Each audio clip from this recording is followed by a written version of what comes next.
Summary. Ellery is being held captive at the Silver Palace by Lord Felon. He is determined to have her as his queen. He hopes to fulfill the prophecy and make himself king of Aletheia. Ellery is not without allies in the court of the Silver Place. She works to manipulate Lord Felon and those who serve him in an effort not only to escape but gain information to help Prince Conry regain the throne for the Gildans. Prince Conry is distraught after Ellery is taken. He isolates himself, only doing what he must to be ready to travel to Nimehand to save the woman he loves. Cerwyn works to repair his relationship with the prince while trying to stay focused on their ultimate goal of saving Aletheia. Knowing he has most likely lost Ellery forever, he begins to reconcile himself to the fact that he will have to serve her as Conry's eventual queen. Chaos begins to consume Aletheia as disease and hunger plague the land, forcing many to flee towards the city and Silver Palace. A way must be found to stop Lord Felon before it is too late for Aletheia and all its people. Chapter 1. She woke up on top of the covers as the door opened. Ellery sat up and looked around the windowless room. It was all she had seen the past few weeks during her stay at the Silver Palace. It was not an unpleasant or uncomfortable room, but she hated it. It was large with a soft bed at the end. Towards the door was an ornate fireplace with a few wolf heads carved into it. In front of the fire were 2 large chairs and a low table. Ellery usually took her meals there if she could manage it. Often she was too tired, or her mind was too foggy for much of anything. Figuring a servant was bringing in some meal, Ellery hopped down off the bed, her head feeling clearer than usual. She adjusted the leather cuff she wore, and it burned against her skin. If she tried to use any magical power, it sent a wave of intense pain through her body. She believed it might do more than that as she had difficulty concentrating on much at all. As she lay in her half-sleep, she could not think of a way to escape, whether physical or spiritual. They had taken away even her right to end her life if she chose it. She was able to think of those she left behind, and she thought of them all often. She worried over her father, who would fear he had lost the last part of her mother. She hoped that Aaron had not been injured when Lord Felon subdued him. Her thoughts of Cerwyn had grown more charitable the longer she stayed in the Silver Palace. At first, she hated thinking of him. Though she might have worse problems, the pain she felt at his betrayal was still fresh. She felt like either raging or crying when she saw his face in her mind. As the days went by, her thoughts turned kinder. She knew he would blame himself for her abduction. It would be worse for him, knowing he had hurt her. He would find some way to punish himself. She hoped someone could comfort him, even if it were Lady Pharaoh. It was strange, but she did not feel anger towards the woman. She had a feeling Amelia Pharaoh had long been in love with Cerwyn, and how could she blame the woman for giving in to her desire to be with him? Ellery understood how hard it was to ignore his pull. Instead of anger, she felt pity for Lady Pharaoh. She must have felt like some stand in which Cerwyn could release his pent-up desire. How much it must hurt the poor woman to give her love to Cerwyn to know it was not fully returned. Her thoughts of love would always bring Conry to her mind, and it hurt worse than anything to think of him. Memories of their time together continued to come back to her. She dreamed of laying his arms. She recalled the times he would make her laugh. The pleasure of his touch echoed through her body. He loved her, and she remembered how his love and devotion made her feel. The pieces were coming together, and she was beginning to see some hidden deep feeling for him rested within her. She walked towards the fireplace, thinking some meal would be set in front of her. She never knew what until it was laid out or she asked. Meals were the only way she had to know what time of day it was. She had a few regular visitors, but they were no help. Kira only came to do some spell on her that caused her to fall into some deep sleep.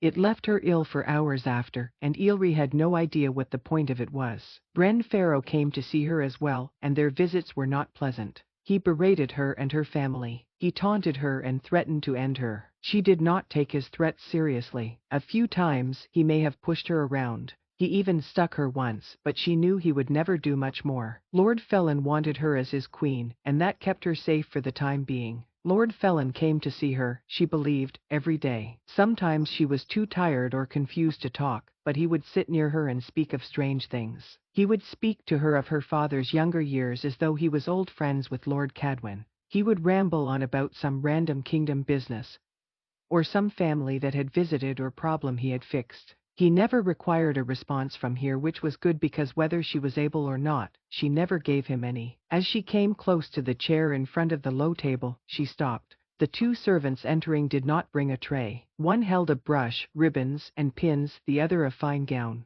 What is this? Asked Ellery. We have been requested to dress you for supper, my lady, said the servant holding her gown. You are to go to the courtyard to eat tonight. Absolutely not, said Ellery. You can go tell Lord Felin I will not be leaving this room. The servants exchanged glances. The one with the dress stepped forward. We were informed if you were not complying that we should go get Miss Sullivan to see you. We were told to tell you she could convince you if you need convincing. The servant looked away as though frightened. The servant with the brush and pins approached Ellery as though Ellery might strike her. We were told there would also be a punishment for us if we could not get you to dress. Miss Sullivan does not like to be disturbed. She spoke in a voice barely above a whisper. Ellery sighed and looked at the two young servants. They probably weren't even 20 and appeared as though they were not given enough to eat. Very well, I will dress for supper. There is no need for you to suffer. Ellery let the servants help her out of the simple, comfortable dress she wore and into the velvet one they brought. She noticed it was green like Lord Felin's colors with silver accents. It had long sleeves but came off her shoulders and showed more cleavage than she was used to.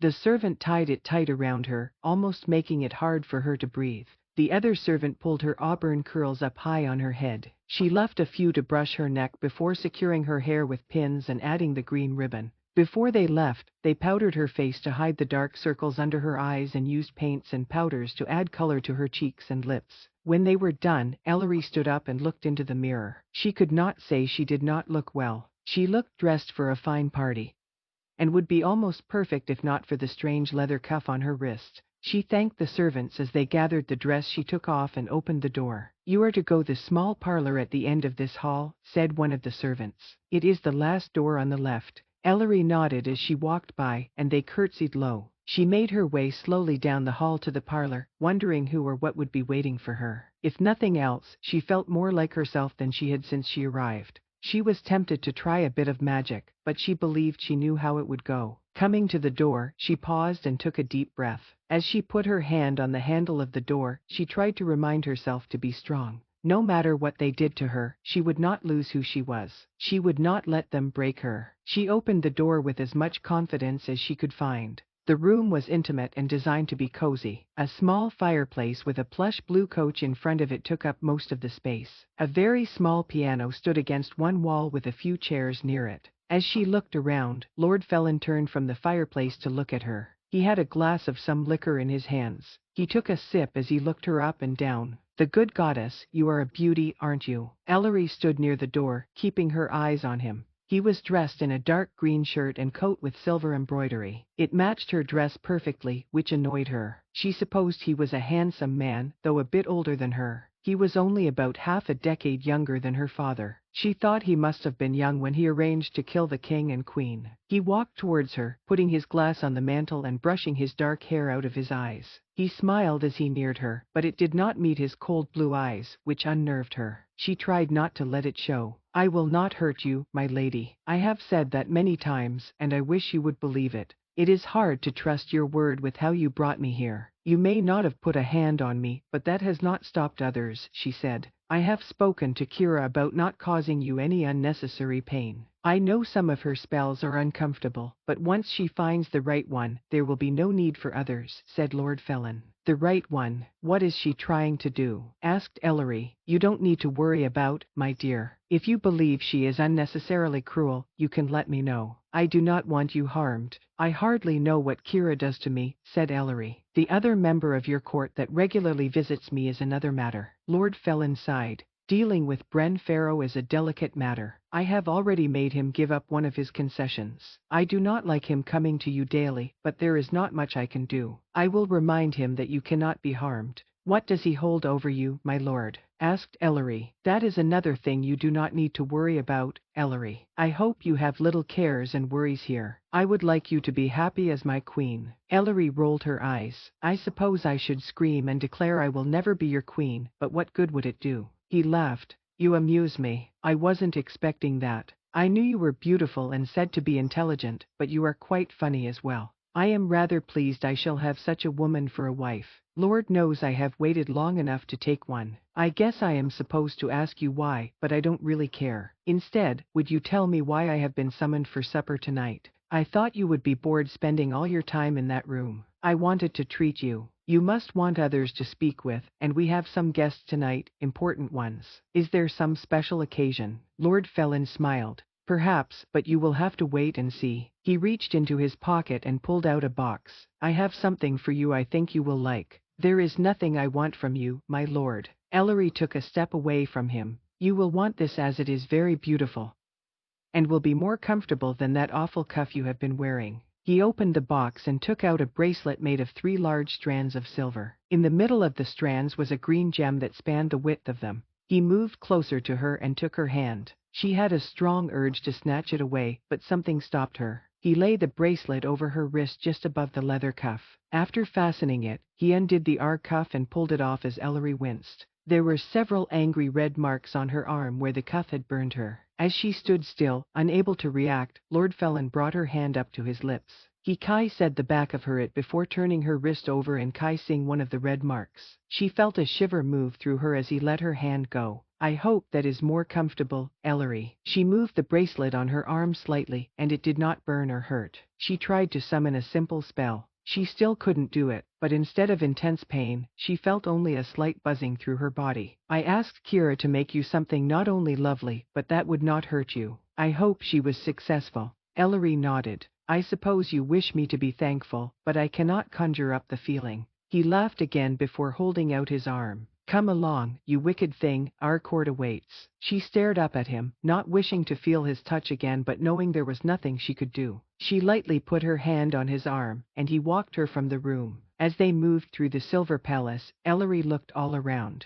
The place appeared to be massive. The halls were wide, with floors made with stones of various colors. Huge tapestries hung from the walls between torches. She couldn't be sure, but she believed each one showed a different scene from the history of Elathia. After traveling down at least 3 different hallways, they came to a door where 2 guards stood. As they came close, the door was opened by one of the guards, and Lord Felin led her out onto a massive courtyard that held many men and women. Stone walls surrounded the area, and she could see a set of double doors on the other side where the rest of the people in attendance must have entered. There were tables set up all over the courtyard with large fire bowls between them, warming the area. Ellery looked up and could see it was a clear night, and the moon was half full. As Lord Felin escorted her through the space, everyone stopped talking and drinking to stare at her. She glanced at a few, seeing no one that she recognized, but mostly tried to keep her eyes straight ahead, looking at nothing in particular. As they approached a table set up on a raised platform, Lord Felin leaned towards her. I like this above it all attitude you have tonight. It suits you and adds to your beauty. She said nothing in return as she caught sight of Bren Farrow and Kira Sullivan standing on the platform whispering. Kira did not look amused by whatever Bren was saying to her, and Bren looked to be enjoying aggravating her. My lord, said Kira with curtsy after he had led Ellery up the few steps of the platform. Is everything ready as planned? He asked. I believe so. We won't know until it is time, replied Kira. Are you sure you wish to do this, Lord Felin? You have other options. There are no other options, said Lord Felin as he looked at Ellery. Even if there were, I am not sure I would want to use them. I am finding myself more and more satisfied with my lot. Ellery looked up at him, not liking the way he was staring at her. She let go of him and brought her arms close to her, feeling very chilled. She didn't think it had anything to do with the cold night air. Are you feeling cold, Ellery? Asked Lord Felin. Come sit at the table close to the fire and have some wine. It is almost time to eat. He moved over to a chair at the center of the table and pulled it out for her. She sat down as he scooted her chair up. He stood behind the chair next to her, and all around, people took their places. Much to her annoyance, Bren stood next to her. If I could all have your attention, my lords and ladies, said Lord Felin loudly. The crowd quieted down. I am grateful for all of your attendance tonight for this feast. I think you will find it worth your time as I have a few important announcements to make later in the evening. For now, please enjoy your meal. He sat down, and all followed his lead. Food was uncovered in front of Ellery, showing a feast of stew, some green winter vegetables, and what looked like stag. What would you like, my dear? Asked Lord Felin. You must be hungry. Ellery ignored him and filled her bowl with stew before placing a few winter vegetables on her plate. Lord Felin said nothing as he poured her some wine. I suppose you are relieved to be out of your room, Ellery, said Bren as he put some meat on his plate. This is not how I would treat a prisoner. She is not a prisoner, said Lord Felin with annoyance. She is an honored guest and soon much more. I will be talking with you later about your treatment of her. You will forgive me, my lord, but I cannot trust her. I believe she would run back to her prince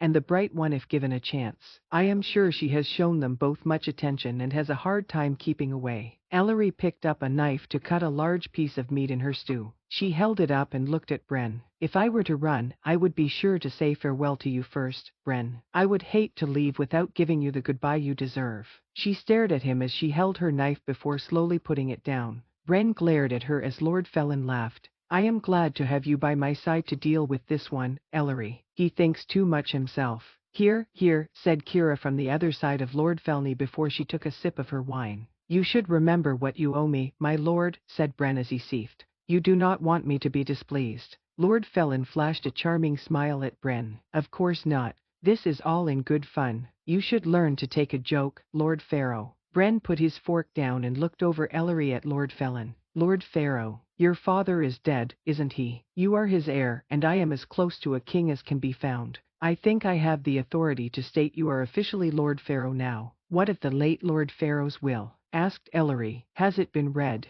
He may not have wished for Bren to take his title. Who else would have? Asked Lord Felin. He was fond of his wife. She may not have given him any other issues, but she could carry the title if he willed it to her. She might pass it on to other children she has in the future, suggested Ellery. But I am the leader of Elathia, said Lord Felin. I can take and give titles away. Only the king can do that, said Ellery as she looked at Lord Felin. You are not the king. I am not, but I believe that will change soon. Ellery stared at him as he went back to eating his meal. She tried to eat a few bites of her stew as others chatted around her. Bren tried to engage her a few times, but she would not rise to his bait. When the meal was over, Lord Felin took her hand and asked her to stand. They walked down off the platform to the middle of the space that was clear. He looked over and nodded. Ellery saw that there was a group of 4 musicians by the far left wall. The music started, and Lord Felin held out his hand. Dance with me, my lady. She looked around at all the eyes on her. Guards were all over the space, and Kira stood close by, staring menacingly at Ellery. Deciding she had no choice, she took Lord Felin's hand.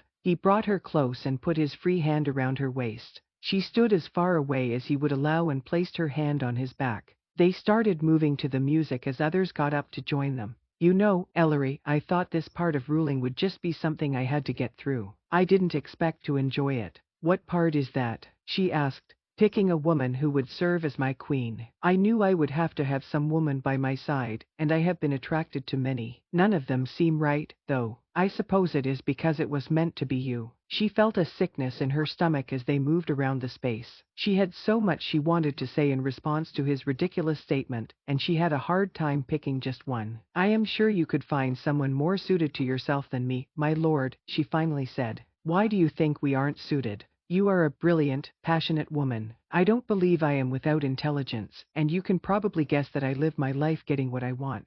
You do, but I do not care for how you do it. Your passion is laced with evil intentions. While I have made mistakes, I have never wished to hurt anyone. I am not obsessed with power as you are. He pulled her closer and whispered in her ear. You think you know me so well, Ellery, but you don't. I don't even think you know yourself.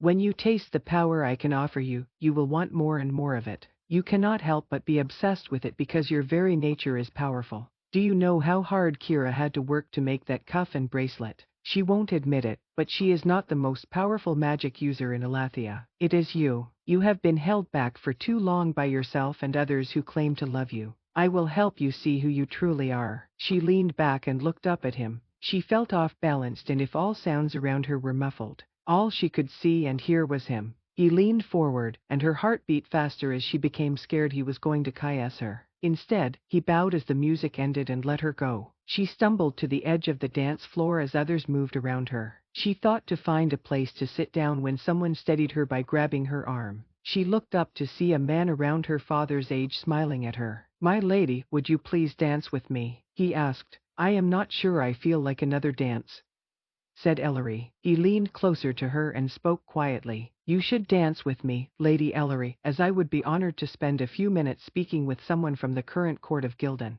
He raised his sleeve to show a very small marking on his arm of a crown. She recognized it as one marked as belonging to the court of Gildan. She looked up at him, thinking he must have been on the advisory council with her father. "What is your name, sir?" she asked. "Lord Elise Cecil, my lady. I live just outside the city on my estate. I have hosted many prominent people, including the last true king of Elathia." She nodded. "I will dance with you, sir." He took her to the edge of the space, far away from Lord Felon, who danced with Kira. Once they were in position, they moved carefully to stay away from as many others as possible. "I have been in contact with your father," he said in a whisper. "He is desperate to have word of you. I have come to every supper, tea, or meeting I could to find out anything about you. I am relieved to see you tonight. I have not seen you since you were a babe, but you look so much like your mother, I knew it was you. You send messages to my father?" She asked. "I do. I was the 6th advisor on the council with your father. When everything happened, he asked me to stay close to the city and work with Lord Felon.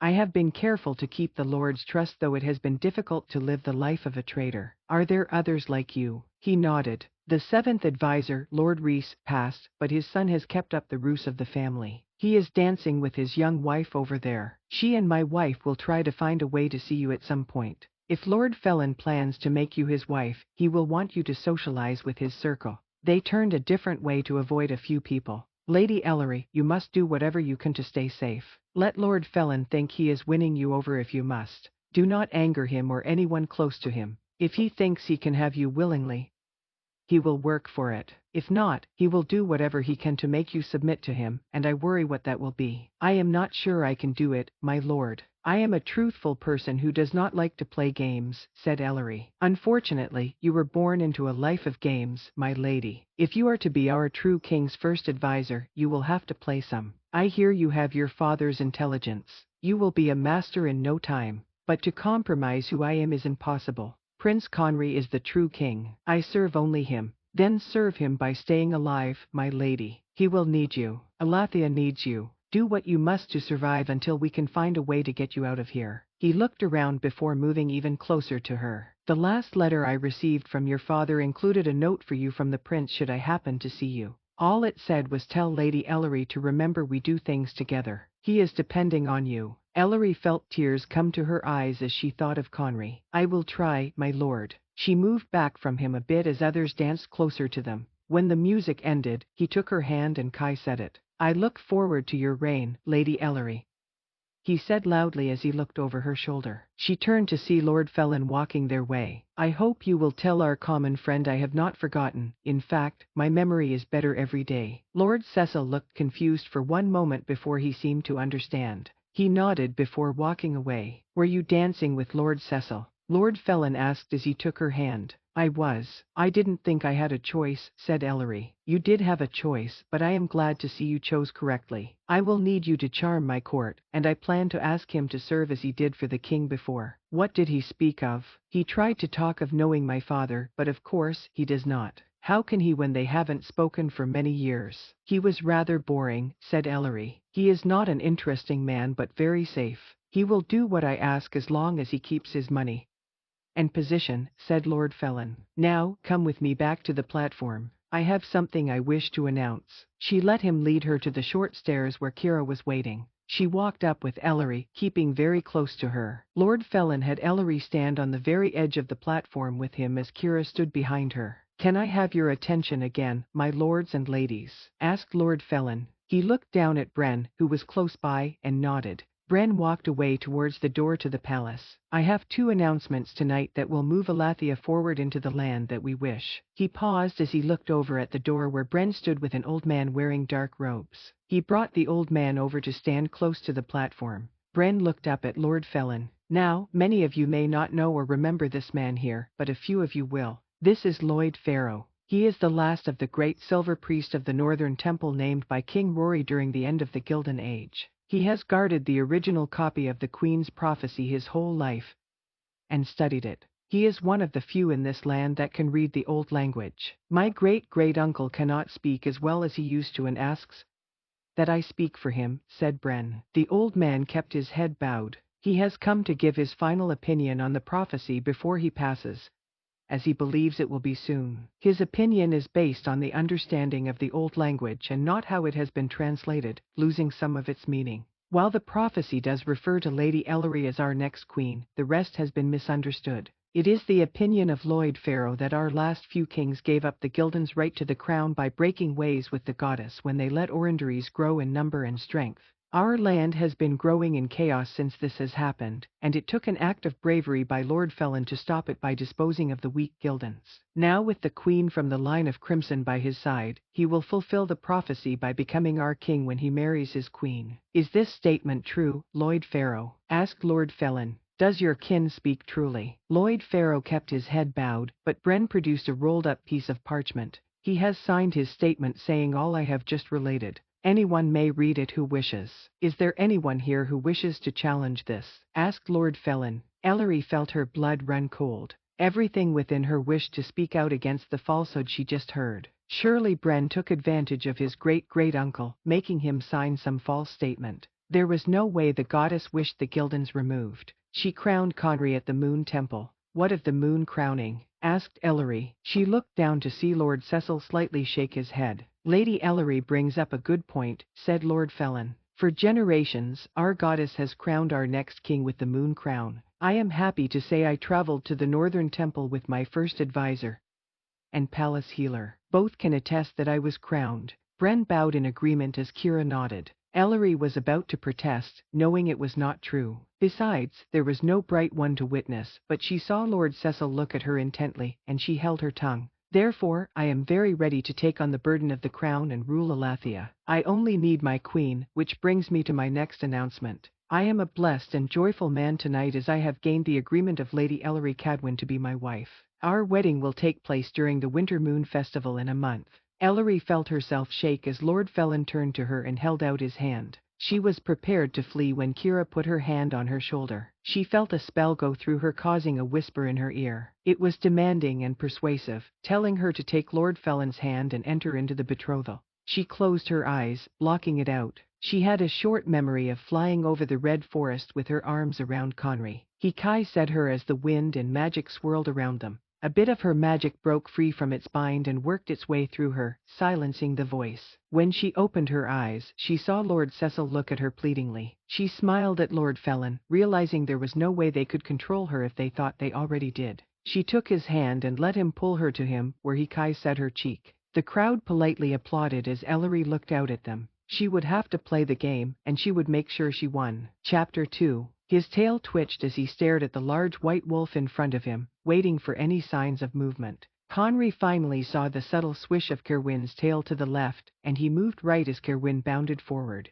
As Kerwin passed him, he leaned towards the wolf, throwing the bright one off balance. Kerwin fell to his side and rolled. Before he could get up, Conry lunged forward, placing his huge paw on Kerwin's side as he leaned over him, showing his teeth and growling. Kerwin stared at him for a moment, appearing as if he was holding his breath. Conry stayed where he was, moving his head slightly downward until he jumped off Kerwin and walked towards the trees near the small field. He shifted as soon as he reached his clothes, pulling on his shirt and pants. Sitting down, he put on his boots as his heart continued to beat wildly. He did not mind sparring with Kerwin as a wolf, but sometimes it was hard to push down his instincts to do actual damage to him. He had not forgotten how Kerwin had hurt Ellery or the fact he knew Kerwin would wish to win her back if he could. As primitive as it sounded, she was his, and he would protect her, even from someone who proclaimed to love her. He emerged from the trees as he pulled on his cloak. He found Kerwin waiting for him close by, but he did not look at him as he passed.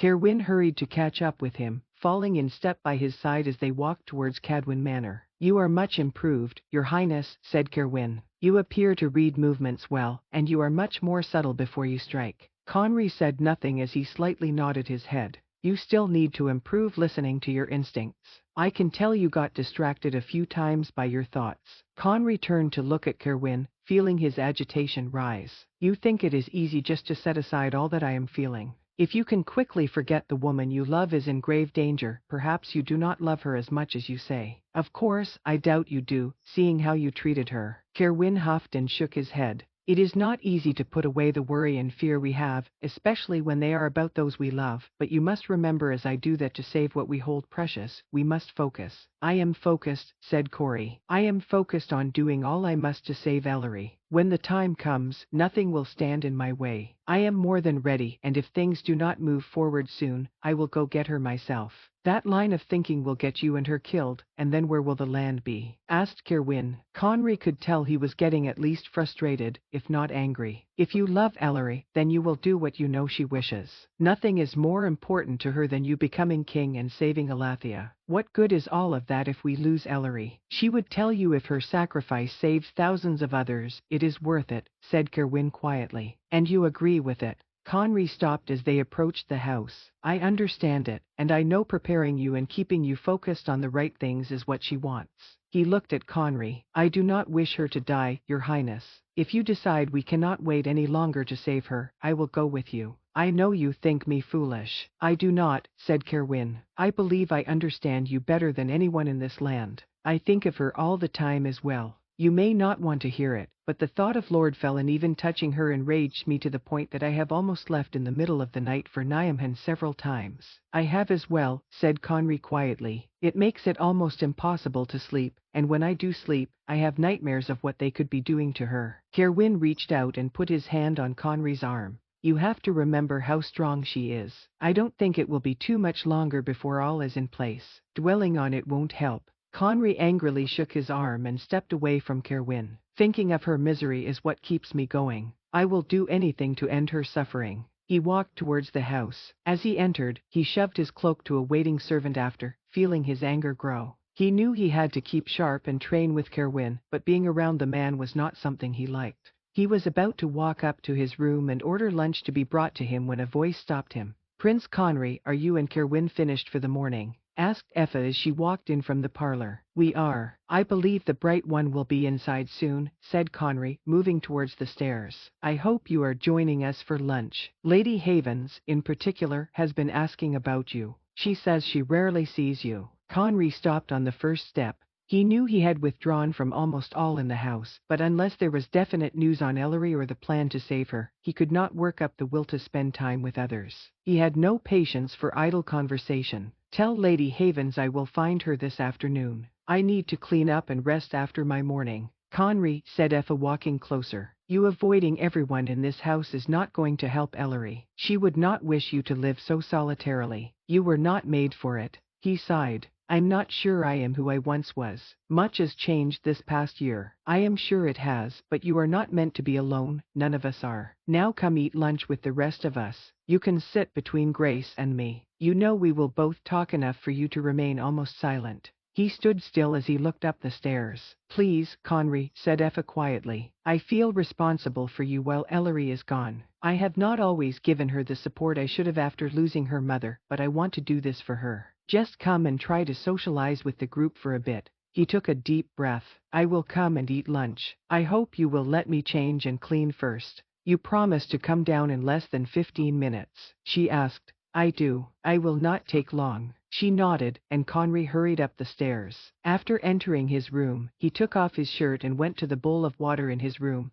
finding it warm. He supposed someone had been sent to fill it not long before. His guess was either Grace or Lady Havens, as both always tried to make sure he was taking care of himself. As he cleansed himself, he felt guilt wash over him. He knew he had not shown proper attention to those in the house. All of them had been kind in their own way. Grace and Lady Havens worried over his little appetite and drinking habits. Lord Havens sat with him in silence, always making sure to pat his shoulder before leaving the room. Effa spent time trying to get him to speak. Lord Cadwin kept him informed on the plans to save Ellery and Elathia. Ayla persuaded him to take walks with her. She usually spent the time speaking of some silly memories from when they were much younger. Occasionally she would try to get him to talk about Ellery with limited success. Lady Farrow avoided him mostly, which he supposed was her way of giving him relief. He did not mind her presence as he held no anger for her. They had a new visitor staying with them in Kerwin's friend, Selvan Pyrie. Conry was skeptical of the man at first.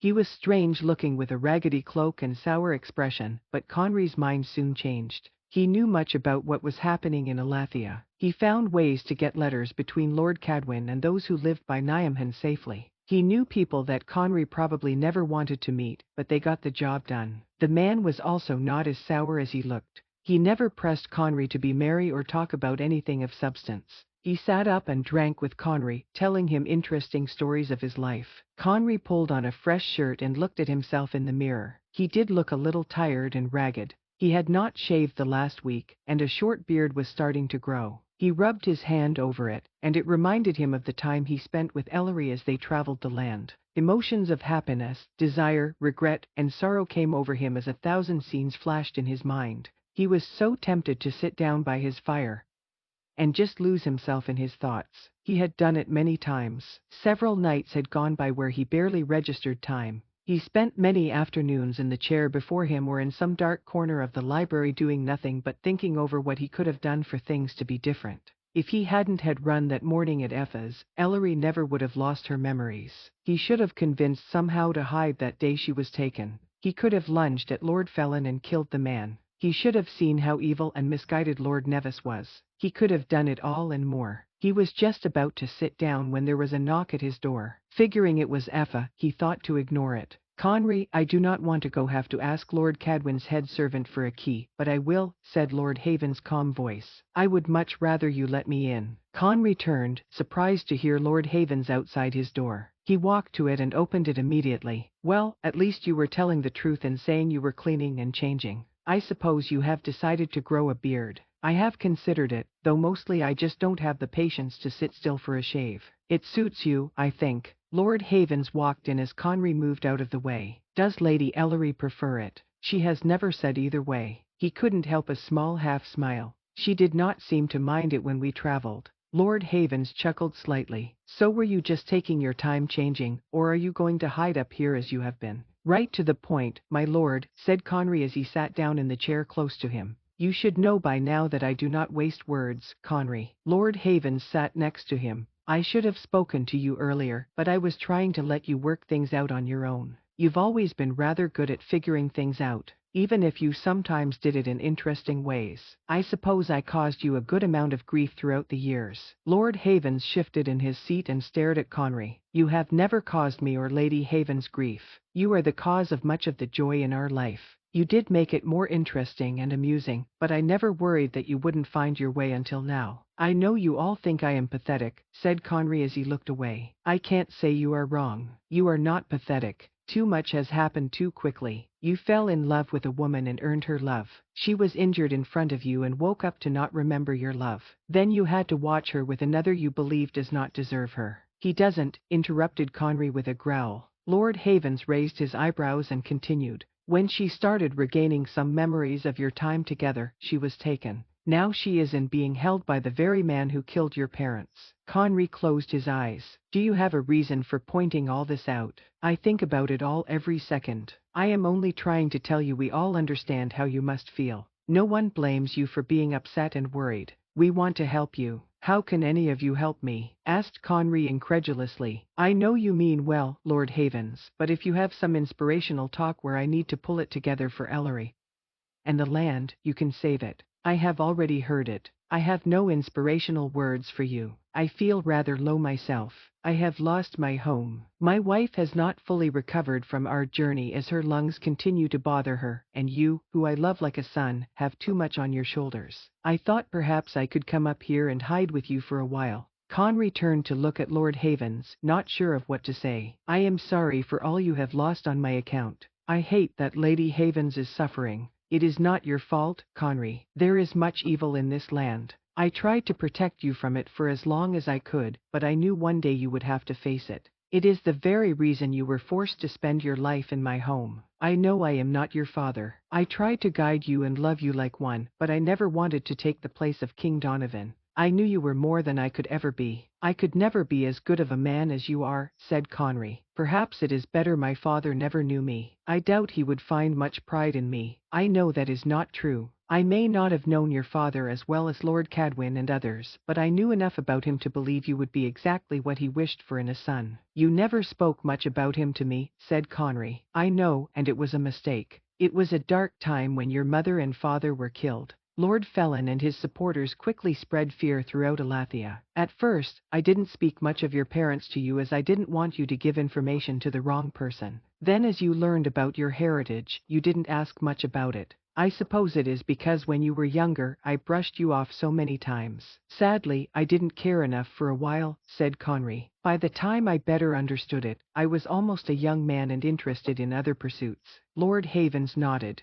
You did like the company of young ladies. I probably should have checked you more, but as long as you were discreet and no angry fathers came to me, I let you be. I knew, like all the times before, you would eventually figure it out. I thought meeting the right young woman might wake you up. Do you think it would be Ellery? Lord Havens shrugged. The prophecy is what it is. I had also heard much about the young lady. I imagined she would be impressive. Conry chuckled a little as Lord Havens stood. I will have to go down, or Lady Havens will come looking for me, the dear woman that she is. I am also anxious to be away from her. With her health, I never know how much time we have left, and I do not want to waste one moment with her. He smiled down at Conry. I know what it is to love a woman more than anything in this land. I may have lost my home and lands, but I still have her by my side. I may wish to wallow in despair at my misfortune, but then I would not be the man she loves or deserves. You are coming close to advice, said Conry. Perhaps I am, but I will leave it there. Now, what excuse should I make for you at lunch? Conry looked up at the man who would always be as close to a father as he would have.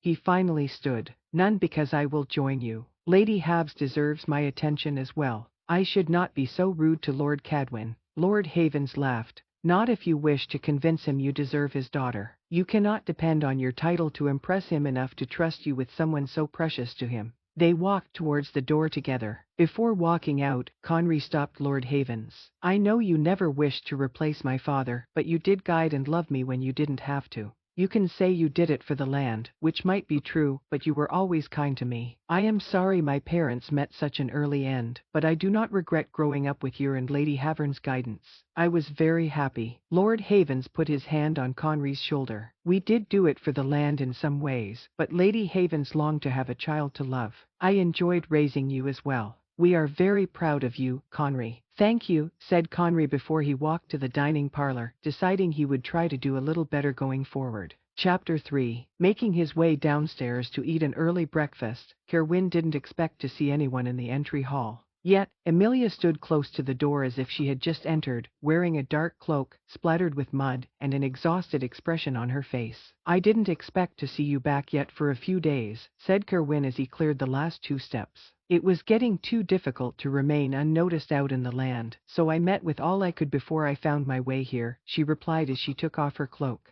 What is going on that you cannot meet with people safely? All the inns in every village I came to were so full they were setting out pallets in the common areas. Folks had taken to setting up tents around towns. Anywhere near Nyamhen or the edge of the Red Forest is full. Did you find out why? Asked Kerwin. Usually, the villages fill up a bit in preparation for the Winter Moon Festival. Folks start coming down a month out to be with their families and secure inns in the city, but this is beyond anything I have ever seen. The few I was able to speak with talked of sickness, food shortages, and destroyed settlements, especially along the river. They had been traveling for months place to place trying to find somewhere to settle. This does not sound like good news. You will need to report this to Lord Cadwin. Perhaps he has heard of things like it in the land. What do you plan to report to Lord Cadwin? Asked Prince Conry as he walked down the stairs. He gave a bow as he reached the bottom. Lady Pharaoh, I am glad to see you have returned safely once again. Amelia looked uncertainly at the prince. Thank you, Your Highness. I plan to stay put for a while. I was just telling Kerwin there is no way to get good information with so many people crowding the villages.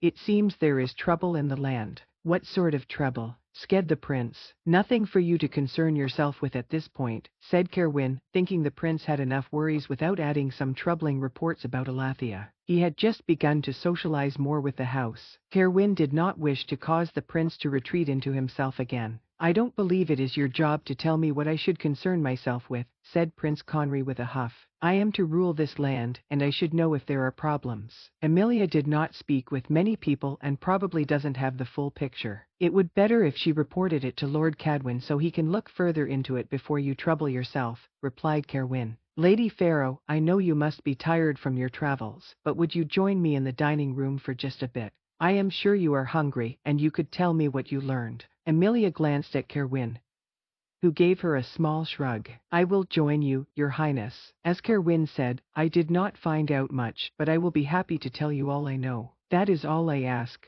Prince Conry walked past Kerwin and held out his arm to Emilia. She took it, and they walked together towards the dining parlor. Kerwin took a moment to breathe. Even though Prince Conry had been friendly with everyone else in the house, he continued to be cold towards Kerwin. Kerwin understood it. He knew how he would react if someone hurt Ellery. He had many thoughts of what he would do to Lord Felin, Bren, and his own father once he faced them. He would want to make sure they paid for every suffering they caused Ellery. Of course, if he was going to start punishing people for causing pain to Ellery, he had to include himself. Over the years, he told himself over and over that he was letting her go for her own good. Yet, instead of letting her be, he kept coming back, always drawing her back into his arms and bed. He did love her. He didn't believe he would ever love anyone as he did her, but he did not deserve her. Beyond that, he knew now that he could never make her happy. Perhaps if he had done what he should from the beginning, they could have worked, but now too much pain and mistrust existed between them.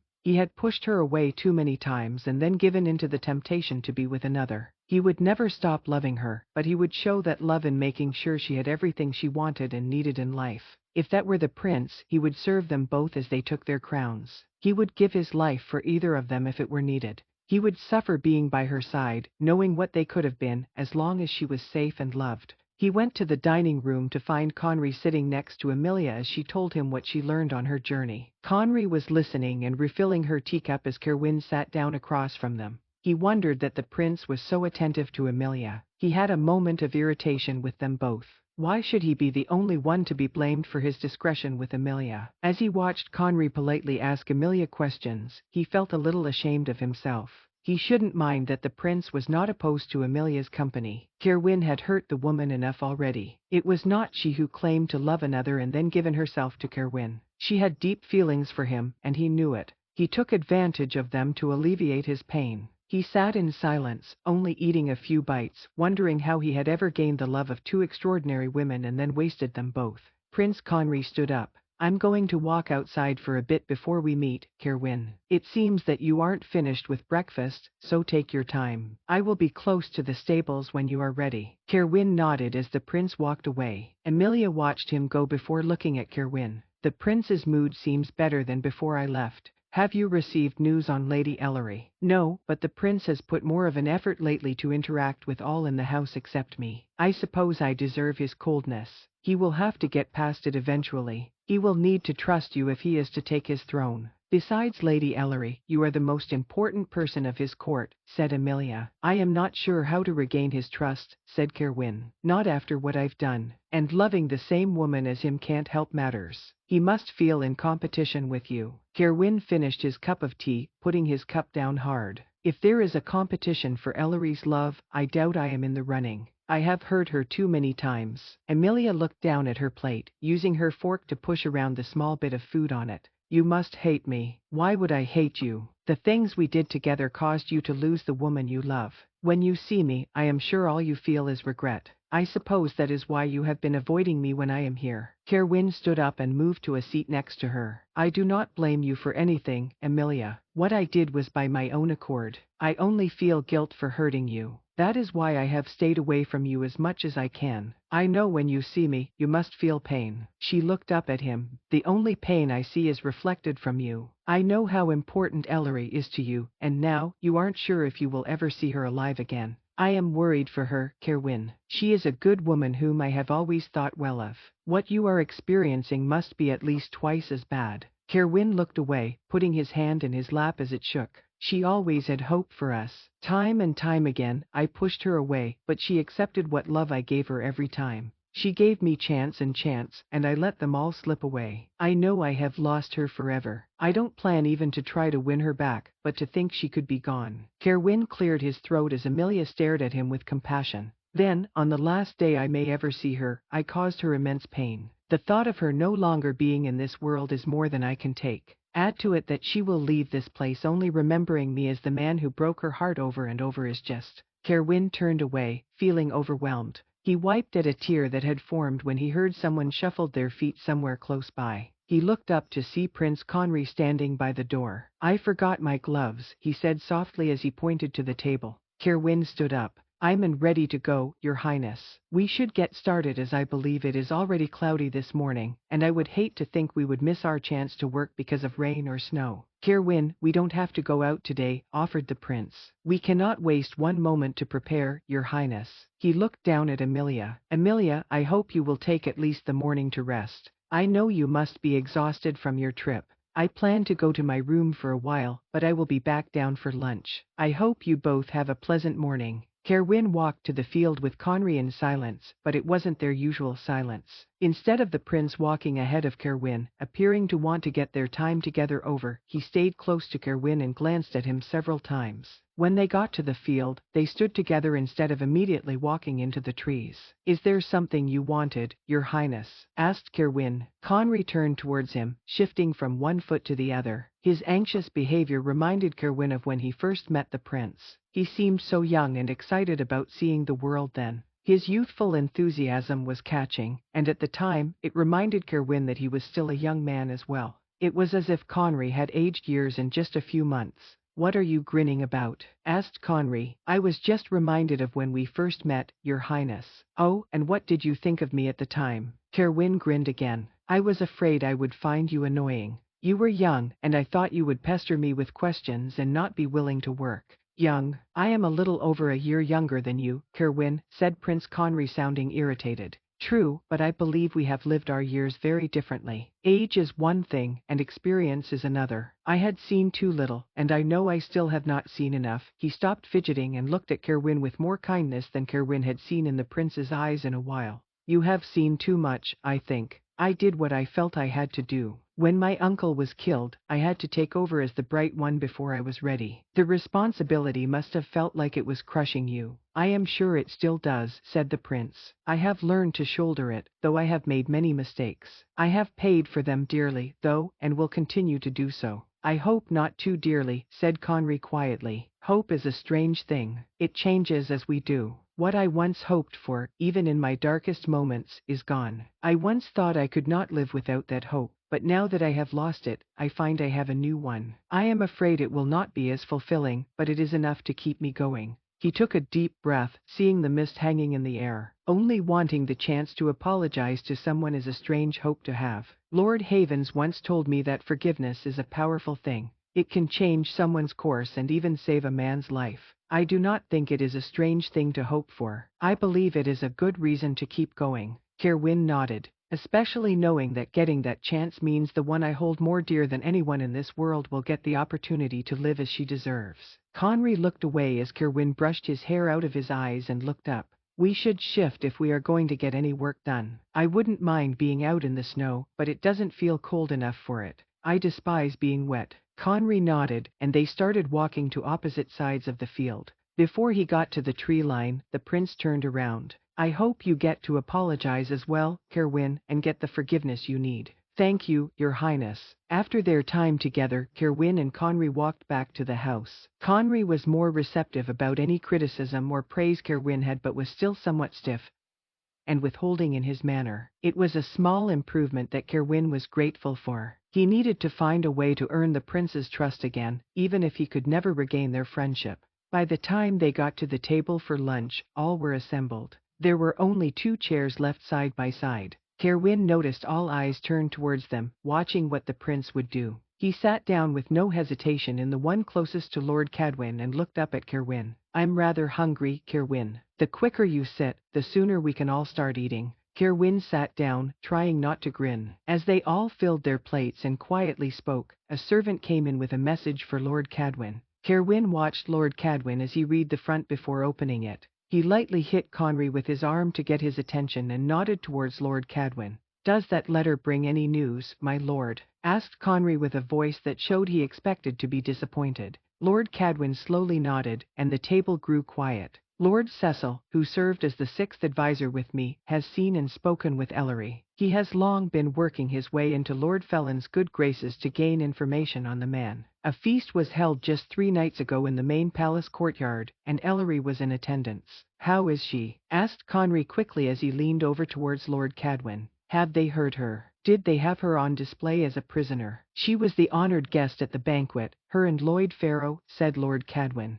Lloyd Farrow. asked Emilia, Lord Pharaoh's great-uncle. He was brought in to give an opinion on the prophecy based on its original language and meaning. Lord Cecil doubts what was stated was the truth, but it was what Lord Felin wished all to hear. What was said? Asked Effa. Lord Cadwin moved the letter down in his hands to better read from it. That the Gildans refused to do their duty to Elathia by allowing ordinaries to flourish. It was stated that they refused to do as the goddess wished, and therefore the land has suffered. In doing so, the Gildans gave up their right to the crown, and Lord Felin was forced to dispose of them to save Elathia. That is ridiculous, said Effa as she looked at Conry. How could anyone believe it? People will believe anything if they want to, said Selvin from down the table. The things I have heard people rationalize are beyond sense.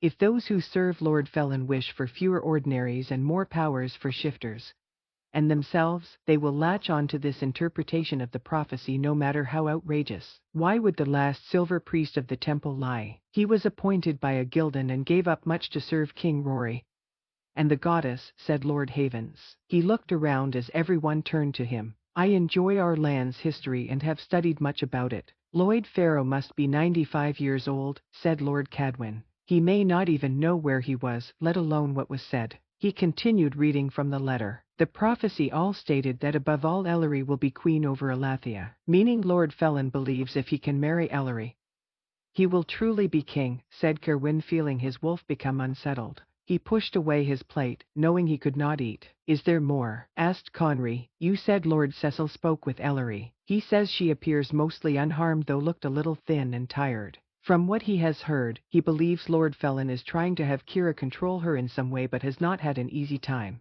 Effa gave a short laugh. Ellery is more than they know. If Kira Sullivan is like her mother, she will be lucky to work up the power to overcome Ellery in any way. She was adamant she would not do anything to betray her beliefs or Prince Conry, but Lord Cecil has hopes he got through to her. He told her to do what she needed to keep safe. He hopes his wife and Lady Reese will be able to visit with Ellery now that a certain event has been scheduled. Lord Cadwin looked up from his letter at Conry and Cerwyn. What event? Asked Conry. What else could it be but his wedding to Ellery? Cerwyn felt his anger rise as his wolf growled, thinking of the man trying to take her. Conry looked at Cerwyn before turning towards Lord Cadwin, who nodded. He announced their betrothal and said they would be united at the Winter Moon Festival. But that is a little over 3 weeks away, said Conry breathlessly. I'm a little surprised he is waiting so long, said Lord Cadwin. I suppose he hopes to gain Ellery's permission to mark her. Conry gripped the table hard as Cerwyn worked to control his breathing. He will never get it, said Cerwyn. You know she would never do it. Not under her own will, said Effa. It would take some enchantment to make her do it. But do not worry, Your Highness. As I said, Kira will not have an easy time breaking through Ellery's magic even if they try to subdue it. Her mother had power like the land has never seen, and I have sensed it in Ellery as well. Ellery can protect herself, said Lord Cadwin, but I don't think we can wait much longer to go fetch her. We should have gone weeks ago, said Ellery. I can't believe I have let her just sit in that palace while they work to control her. No matter how uninjured she looks, I am sure she has not been without pain. Selvin, if this letter came, that must mean one of your men is close. Can you find a way to get them to send a letter back today? I believe I know where he will be, my lord. If you write it before tonight, I can take it to him, replied Selvin. I will go now, said Lord Cadwin as he stood. Before he left, he looked down at Conry. There was a message for you as well, Your Highness. Something Ellery asked Lord Cecil to tell you after he gave her your words for her. What is it? Asked Conry. She has not forgotten. In fact, her memory improves every day. Effa reached across the table and took Conry's hand with a teary smile. She will stay strong for you, Conry. She will do it for all of us.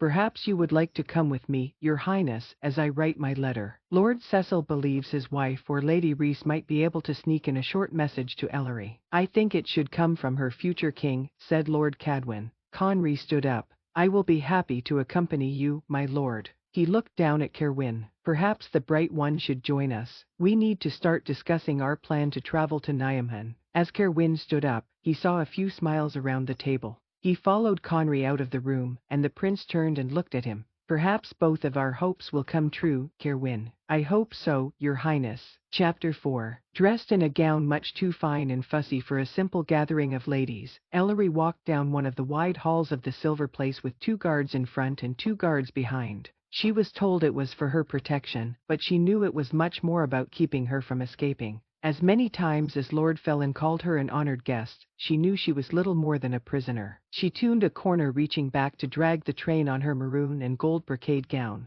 She felt rather ridiculous in it, but all the dresses Lord Felin had provided for her were elaborate. He said he wished her to dress like the queen she would soon be. She would never be his queen. Even if things worked out with Conry and she walked these halls as his queen, she would not be so ridiculously dressed unless it was for a high festival or some special occasion. Thoughts of Conry made her slow her steps as she took time to look around the palace. It was a beautiful place, though it felt so foreboding to her. Perhaps if she were on Conry's arm as they talked and laughed as they walked, she would not hate it as much as she did now. It didn't seem easy to believe that such a grand place could ever feel like home, but maybe if she felt well loved, she could settle in nicely. She thought a lot about Conry in her times alone. She got better and better at handling Kira's magic but did not want to let anyone know. She did as she was asked and acted exhausted much of the time so others would leave her alone. She had nothing to do but sit by the fire in her big room and think upon her situation and those she left behind. She spent time worrying about her father but knew he would face the situation like he did almost everything. He would get to work and find the best way to help her. As frustrating as it was to be in the palace for an extended amount of time, she knew her father would send for her when the time was right. She occasionally wondered what her aunt and Grace were doing. She imagined they stayed mostly in Cadwyn Manor. Effa would offer her wisdom, and Grace would make sure all were taking care of themselves. She hoped the Havens were still safe in the manor, and that Lady Havens was continuing to mend. She still had a bad cough at times, and Ellery worried for her future. Ellery spent much too long for her liking thinking of Cerwyn, but it was no surprise. She had spent much of the last 4 years or so thinking of him. She loved him for so long, and so deeply, it was hard to get him out of her mind. She still felt angry and hurt, but the distance between them had softened her heart. She knew he was a broken person who acted like one. She always hoped she would be the one to fix him, but she now knew he could only heal himself. Perhaps she had enabled his destructive behavior over the years. Giving herself to him so easily,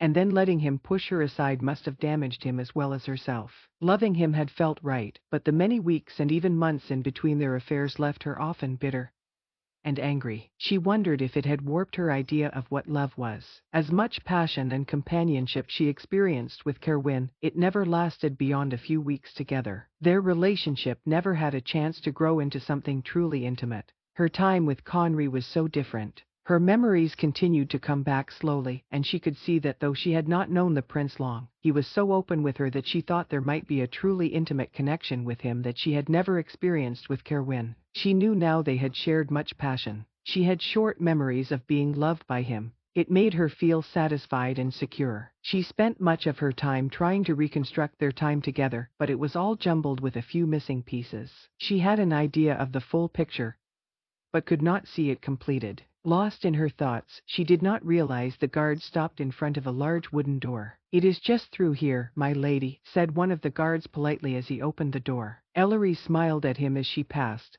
Of all those who escorted her, he was her favorite. He was a young man named Derry whose father was a low lord recently given a large estate by Lord Felin. He had 7 brothers, and Derry was the youngest. She didn't believe he had any idea of what was happening in the land, only doing as asked by his father. He was always pleasant and even sneaked her in some extra apple tarts when she mentioned liking them. She knew Lord Felin would give her plenty if she requested, but she despised asking him for anything, even simple treats. Walking into the room before her, she found herself in an impressive parlor. Many different ladies were mulling around with teacups and small cakes. They stood in groups of 3 or 4 throughout the room, some standing and some on sofas or chairs. All chatter and laughter stopped as Ellery entered. She stopped in the middle of the room and looked around, unsure of what to do. "Lady Ellery," said an older woman as she came forward, "how wonderful it is to have you join us today. We all were desperate to speak to you the other night at the banquet, but of course, your time was taken up by your betrothed." "I am glad to be here," answered Ellery with a short courtesy as she saw Kira in the corner of the room, staring at her. "May I have your name?" "I am Lady Cecil. I believe you danced with my husband at the feast." Ellery tried to keep her face neutral. "I did, and I was very pleased he spoke to me. He was on the advisory court with my father, I believe." "He was," said Lady Cecil. "Now, let me introduce you to more of the ladies. We have not had a true host here in a while. Lady Cecil took Ellery's arm with a smile and said loudly, Kira Sullivan likes to think she has some sort of command over us, but how could she, a woman like her? A few ladies who overheard laughed. Her mother was the palace healer and said to be the most gifted sorceress in the land, said Ellery as she looked at Kira. She is now in the same position and must be shown respect for it. Kira raised her eyebrow at her and gave a small nod. Her mother was only the palace healer in a name. Your mother was known to be twice as powerful, and the king often went to see her. If not for her high position as Lady Cadwin, I think the king would have been much more pleased to have her in the position. Ellery watched Kira as she turned to a few ladies close to her. I think my mother liked where she was. I know she did. She had to put up with quite a lot to be Lady Cadwin, said Lady Cecil, a little quieter. But she never showed any irritation about it in public. And look at the outcome of her union. I know she would be proud of who her daughter is now. I hope you are right, said Ellery. You will have to trust me, my lady. Lady Cecil's voice raised again. Now, let me find someone your own age, so you don't have to listen to the drivel of an old woman. You are hardly old, Lady Cecil, said Ellery. You are too kind, Lady Ellery, but I still think you would enjoy meeting a few of the younger women in our group. Here is one now I think you will particularly like, said Lady Cecil as they came to a short and plump dark-haired woman with a very pretty face. Lady Reese, can I officially introduce you to Lady Ellery? I am honored, my lady, said Lady Reese with a curtsy. I am very pleased to meet you, my lady. I have happy to meet anyone, to be honest. It has been a few weeks since I have seen much company. Lady Reese nodded. We heard you were a little ill when you first came, but I am glad to see you have recovered. She moved a little closer to Ellery as Lady Cecil stared at her. You are well, aren't you? As well as I can be, said Ellery. I was a little out of sorts when I first came, but I have become more myself the past few days. I am feeling more like me than I have in a while. Good, said Lady Reese. Now, let us get you some tea, and you can walk around the room with me. Ellery nodded, and they went to the table with the tea service. After preparing a cup, Ellery took some time to drink her tea while Lady Reese and Lady Cecil stood near her. Let me think who we should introduce you to, she said as she looked around the room. Lady Pierce is very friendly if a little silly. There is no harm in her, but I would not try to speak of anything of significance as she can't understand it but will repeat it at times. Lady Reese gave Ellery a look, and Ellery nodded in understanding. I would avoid the Price sisters, said Lady Cecil with a nod towards two middle-aged women with sour looks on their faces. They are both hateful creatures, which I suppose is why neither has found a husband. However, they do enjoy talking with a few of the men. They even have Lord Felon's ear from time to time. The rest of the afternoon passed with Lady Reese and Lady Cecil introducing Ellery to women and giving her hints on who she should and should not trust. Ellery found many of the women rather simple in their desires just to have a comfortable life, but in a few, she could sense a deep dissatisfaction with the way things were going in the kingdom. At least a half-dozen gave her some hint of their family's views not lining up with Lord Felon. She enjoyed Lady Reese and Lady Cecil's company the most. Lady Cecil was wise and kind. Lady Reese was charming and laughed often. She had a quick wit and a naturally good nature that Ellery was drawn to. She could see relying on Lady Cecil's direction one day and becoming fast friends with Lady Reese. Whether she resided in the city as the first advisor or the Queen, she hoped to further her relationship with both women. At the end of the party, Lady Reese gave Ellery a small hug and a kiss on her cheek. Lady Cecil took her hand and leaned in. Stay strong, my lady. I believe help is on the way. I will try to keep you updated. She squeezed Ellery's hand, and Ellery could feel a small rolled-up piece of paper pressed into her palm. She held the paper in her closed fist, casually slipping it into the pocket of her gown as she smiled and curtsied at a few older ladies who wished her a pleasant afternoon. Lady Ellery, said Kira as she walked up to her, Lord Felon would like you to join him for a time before supper. I am to take him to you. She reached out and lightly touched Ellery's arm, and Ellery felt a bit of power work her way into her body. The whisper she had heard the night of the feast again sounded in her ear, telling her she should do as she was told. Ellery shuddered very slightly, feeling the magic within her react as a little broke free. She had a quick vision of Kai Sing Conry under the moonlight while being barely dressed. She closed and opened her eyes, swaying a bit as she felt her magic destroy Kira's that had invaded her body. Recovering, she opened her eyes with what she hoped was a complacent smile. I will be happy to join him. Come this way then, said Kira as she held her arm out towards a door on the left wall. They entered another of the palace's wide hallways that Ellery didn't think she had seen. She wondered how big the palace really was. You appeared to enjoy yourself today. The women took to you quickly, said Kira with a bit of annoyance in her voice. I am sure it has to do with me being within 3 weeks of becoming the queen of this land. Is that why you are wearing that ridiculous dress? Asked Kira with distaste. Were you trying to put on a show today? Lord Felon provided this dress for me, and many like it. If you do not care for the style, you will have to speak with him, said Ellery as she kept her eyes forward. He does like finery, said Kara with a huff. He forced me to make you that ridiculous bracelet, when the leather one I made was far more appropriate. I think a little pain is useful in keeping you in line. I believe kindness and respect would convince someone to listen more than pain and threats. Maybe for some, but not for you. You are stubborn and proud. Pain and ridicule are all that will break you down. I imagine you take kindness like most fine women of the court. You see it as a weakness you can exploit. Kira brushed a bit of her dark hair back. I don't disagree with it. Kindness does nothing for the land but prolongs the suffering of the weak. Ellery bit her tongue for a moment, wondering if Kira's spell should still be at work in her. She kept her voice flat as she answered. I am not opposed to kindness. I don't think it is a weakness. Sometimes being kind in certain situations takes much more strength than acting as we might want. I am also not sure you understand kindness. You think me simple. Not at all. I think you are many things, but unintelligent is not one of them. I just think you don't understand that kindness is not just about niceties. Kindness includes saying hard things to people when they need to hear it. Still so opinionated, said Kira with a sigh. We shall have to find a way to beat that out of you. I would like it done literally, but our Lord does not wish it just yet. Perhaps I can persuade him, though. You know, Kira, I always wondered, why do you dislike me so much? I don't think I have ever done anything to you. You seem to hate me even when we were children, said Ellery. You are a Cadwin and believe you are above almost everyone in this land. Your mother was a traitor to her people by marrying a shifter and selling her line. Everyone knew your aunt would never carry on the Moss name. Now it is forever mixed with shifter and can never be made clean, said Kira. Even when we were children, I knew you looked down on me. I did not, said Ellery. I never looked down on anyone. My father would never have allowed it, and my mother taught me well about my heritage. If you thought I appeared, so it was due to your own prejudgments given to you by your parents, I am sure. I do not wish to speak of our histories, Ellery. My parents are both gone as well as your mother. A cruel smile formed on Kira's face as she looked at Ellery. Our mothers died around the same time. I think, in the end, mine got the last laugh.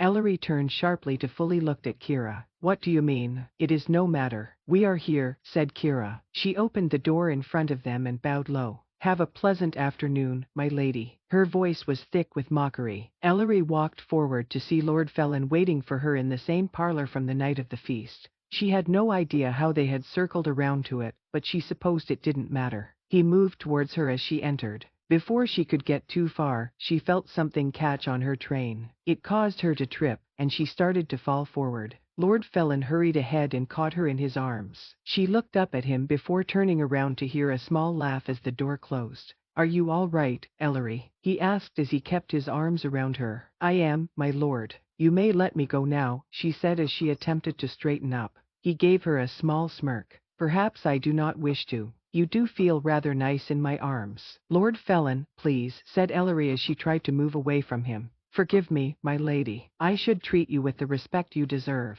He rubbed her arms slightly before letting her go. Ellery moved a few steps back from him and adjusted her train before standing straight. Lord Felon moved around her as though examining her. You look exquisite today. That gown fits you very well. I shall have to pay the palace seamstress extra for making it. It almost seems as though she knew your measurements. Marin brocade is a bit much for a day gown or even to wear for a simple supper, said Ellery as she ran her hand down her sides. Perhaps for most ladies, but you will be a queen. I wish you to start dressing like one now. He turned and walked to the mantel. I have something for you that will help. I do not wish for any more gifts from you, my lord, said Ellery. Lord Felon chuckled. My lord, Ellery, perhaps since we are to be married, you might call me by my given name. She searched her brain to think if she had ever heard it. I am sorry, my lord, but I do not recall it. It is not surprising. Very few call me by it anymore and certainly not in public. I should like you to do it, though. I think I would enjoy hearing it come from your lips. He picked up a wooden box with two hands off the mantel and turned to her. "It is Maxon, Lord Maxon Felon," said Ellery. "I do like how you say it, but most things you say sound so musical." Ellery rolled her eyes as he smiled at her. "Do you not like compliments, Ellery? I would think you would be used to them.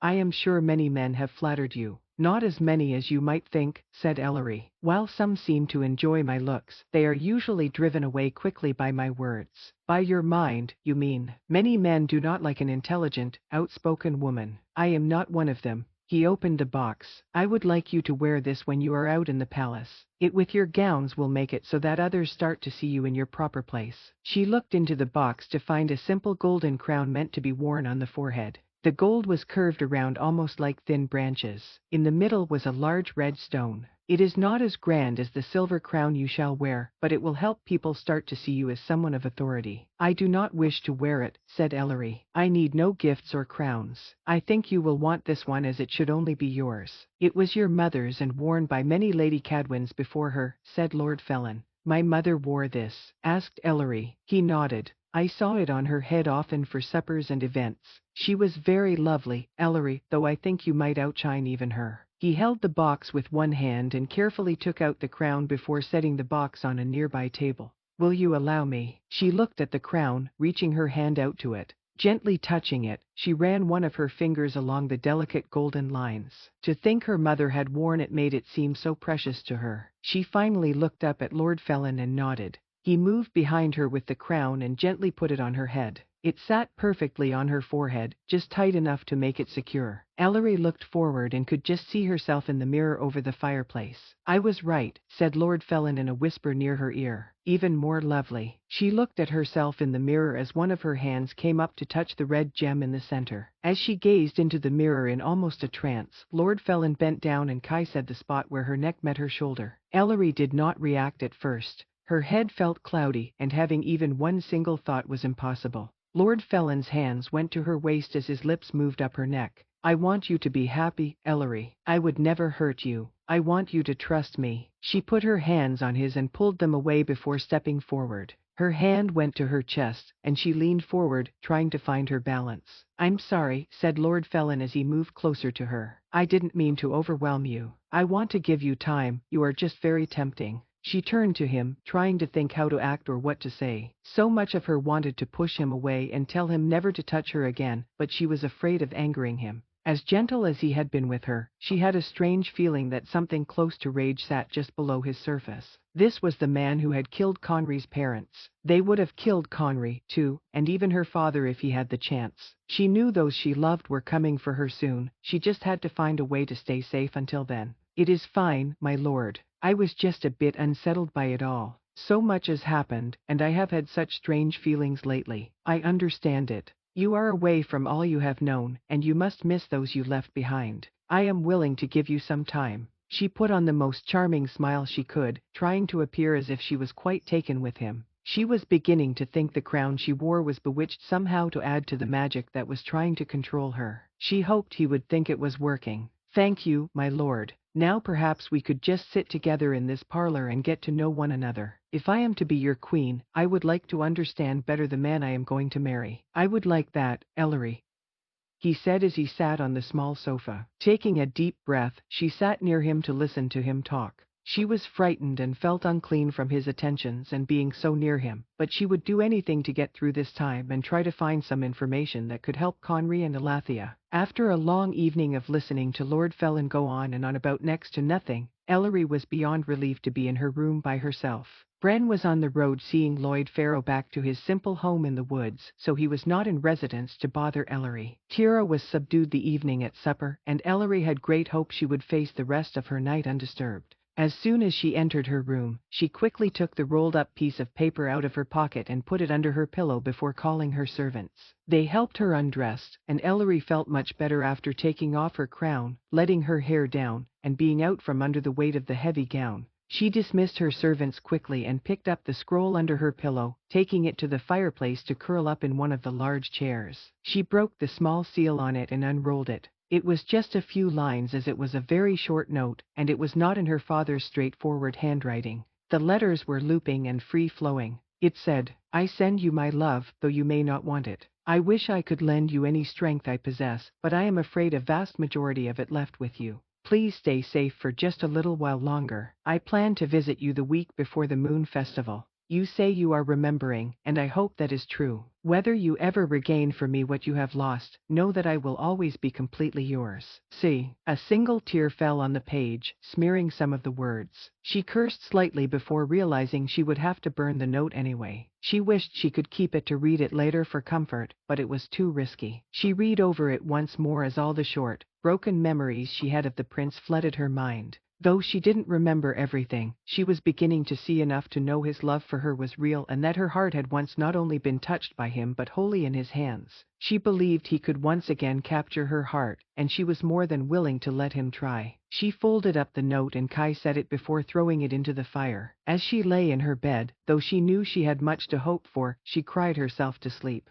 Her dreams were a strange jumble of Conry. Much of it was like watching scenes from someone else's life, but it still gave her comfort. She awoke sometime in the night to a dark room with the fire burned down. She turned in her bed, so she lay on her back, staring up at the golden ceiling above her. Closing her eyes, she suddenly felt as if she were not alone. A new feeling crept over her, but it was not fear. It was something else she quickly realized was a mixture of desire and comfort. She was suddenly not in her bed in the Silver Palace, but lay in a room in some village inn. Though the bed was not the most comfortable thing, she hardly noticed. She looked up to see Conry hovering over her, a small smile on his face. All I want is you. I will ask nothing more. I want no promises, just a chance to love you if it is what you want. I do want you, she whispered. He leaned down to caress her, and Ellery was lost in a dream filled with pleasure and the feeling of being thoroughly loved. Chapter 5. The first snow was later than usual, but it seemed to be making up for its late arrival by the size and frequency of the flakes. Conry had always enjoyed the snow. As a young boy, he loved being out in it, doing just about anything. Whether it was forming snowballs to throw at the other children on the estate, making large snow people, or rolling around it, winter was always his favorite time of year because of the snow. When he learned to shift, he found that he loved running through it in his wolf form more than anything. He liked the way it felt against the pads of his feet. The soft sound each flake made as it came in contact with the ground was one of his favorite sounds. He didn't even mind how it stuck to his fur and muzzle. He ran through the trees by Cadwin Manor, bounding through the snow like some excited puppy. He needed something to distract him from the waiting. They had received another message about Ellery that morning, and there was a note in it from her. It wasn't long as it was a very small piece of paper she had to sneak to Lord Cecil's wife. It said, I remember the night in the inn and the day we flew over the Red Forest. While I cannot make promises yet, every day I could imagine myself more and more saying them to you. I look forward to your visit and hope you plan to escort me back home. She remembered more and more, and it made him want to see her beyond anything. He wanted her back amongst them all safe, but what he really wished was to talk to her and more. He wanted to help her remember and make new memories. Perhaps she would run with him through the woods in the snow. They could spend some time in their wolf forms. They could bundle up in thick cloaks, walk in the snowy fields. After a time, he could escort her inside, where they could sit in front of the fire. He could imagine all sorts of ways he could warm her after being chilled outside. He gave a low growl as he thought of loving Ellery. After spending many nights with her in his arms, it felt as if it had been so long since they had been together. He knew they had much work ahead of them to save Elathia, but he hoped to convince her quickly that they were right for one another. As much as he wished to give her time to figure out her heart and mind, he didn't want to waste one moment with her. He stopped close to the tree line as something grabbed his attention. He felt Kerwin's presence before he caught his scent. Even in the deepest part of his anger, Conry could not deny his connection with the Bright One. His fury toward Kerwin had lessened to the point Conry wasn't even sure he was angry anymore. It was still hard to see spending time with Kerwin past anything required, but he did not hate him.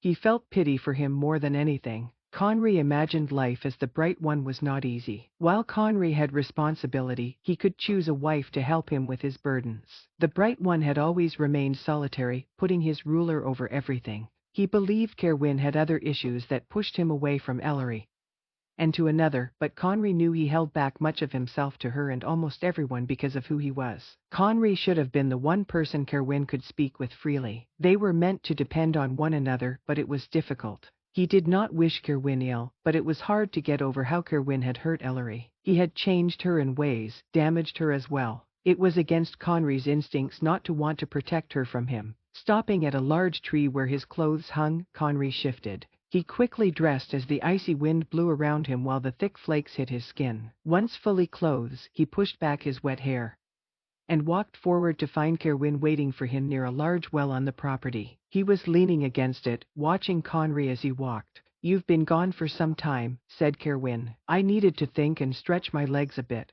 This is the first good snow we've had, and it is long overdue." "We were growing concerned. Grace fretted that you lost your mind and ran to Nijmegen by yourself, as if you didn't know exactly where I was the whole time." "You would know the second I left the estate's boundaries," said Conry. Kerwin nodded. "Still, you missed lunch, and Grace and Lady Havens are half sick with worry." "I didn't realize it was so late," said Conry, feeling some guilt. "I guess I lost track of time." "It happens," said Kerwin. "I don't blame you for wanting to work through your thoughts this way. I often do it. It's the waiting I can't stand. I know I should feel relieved we have regular word on Ellery, but every day it gets harder and harder to stay here, especially knowing the Winter Moon Festival only grows closer." "You will want to know why I came to fetch you then," said Kerwin. "We have some new visitors, and it is the ones we have been waiting for. I don't think you will have much longer to wait." "They are here now?" asked Conry. Kerwin nodded. "They are settling in as Lord Cadwin awaits you to join them so the final plan can be made to save Ellery." Conry hurried past Kerwin,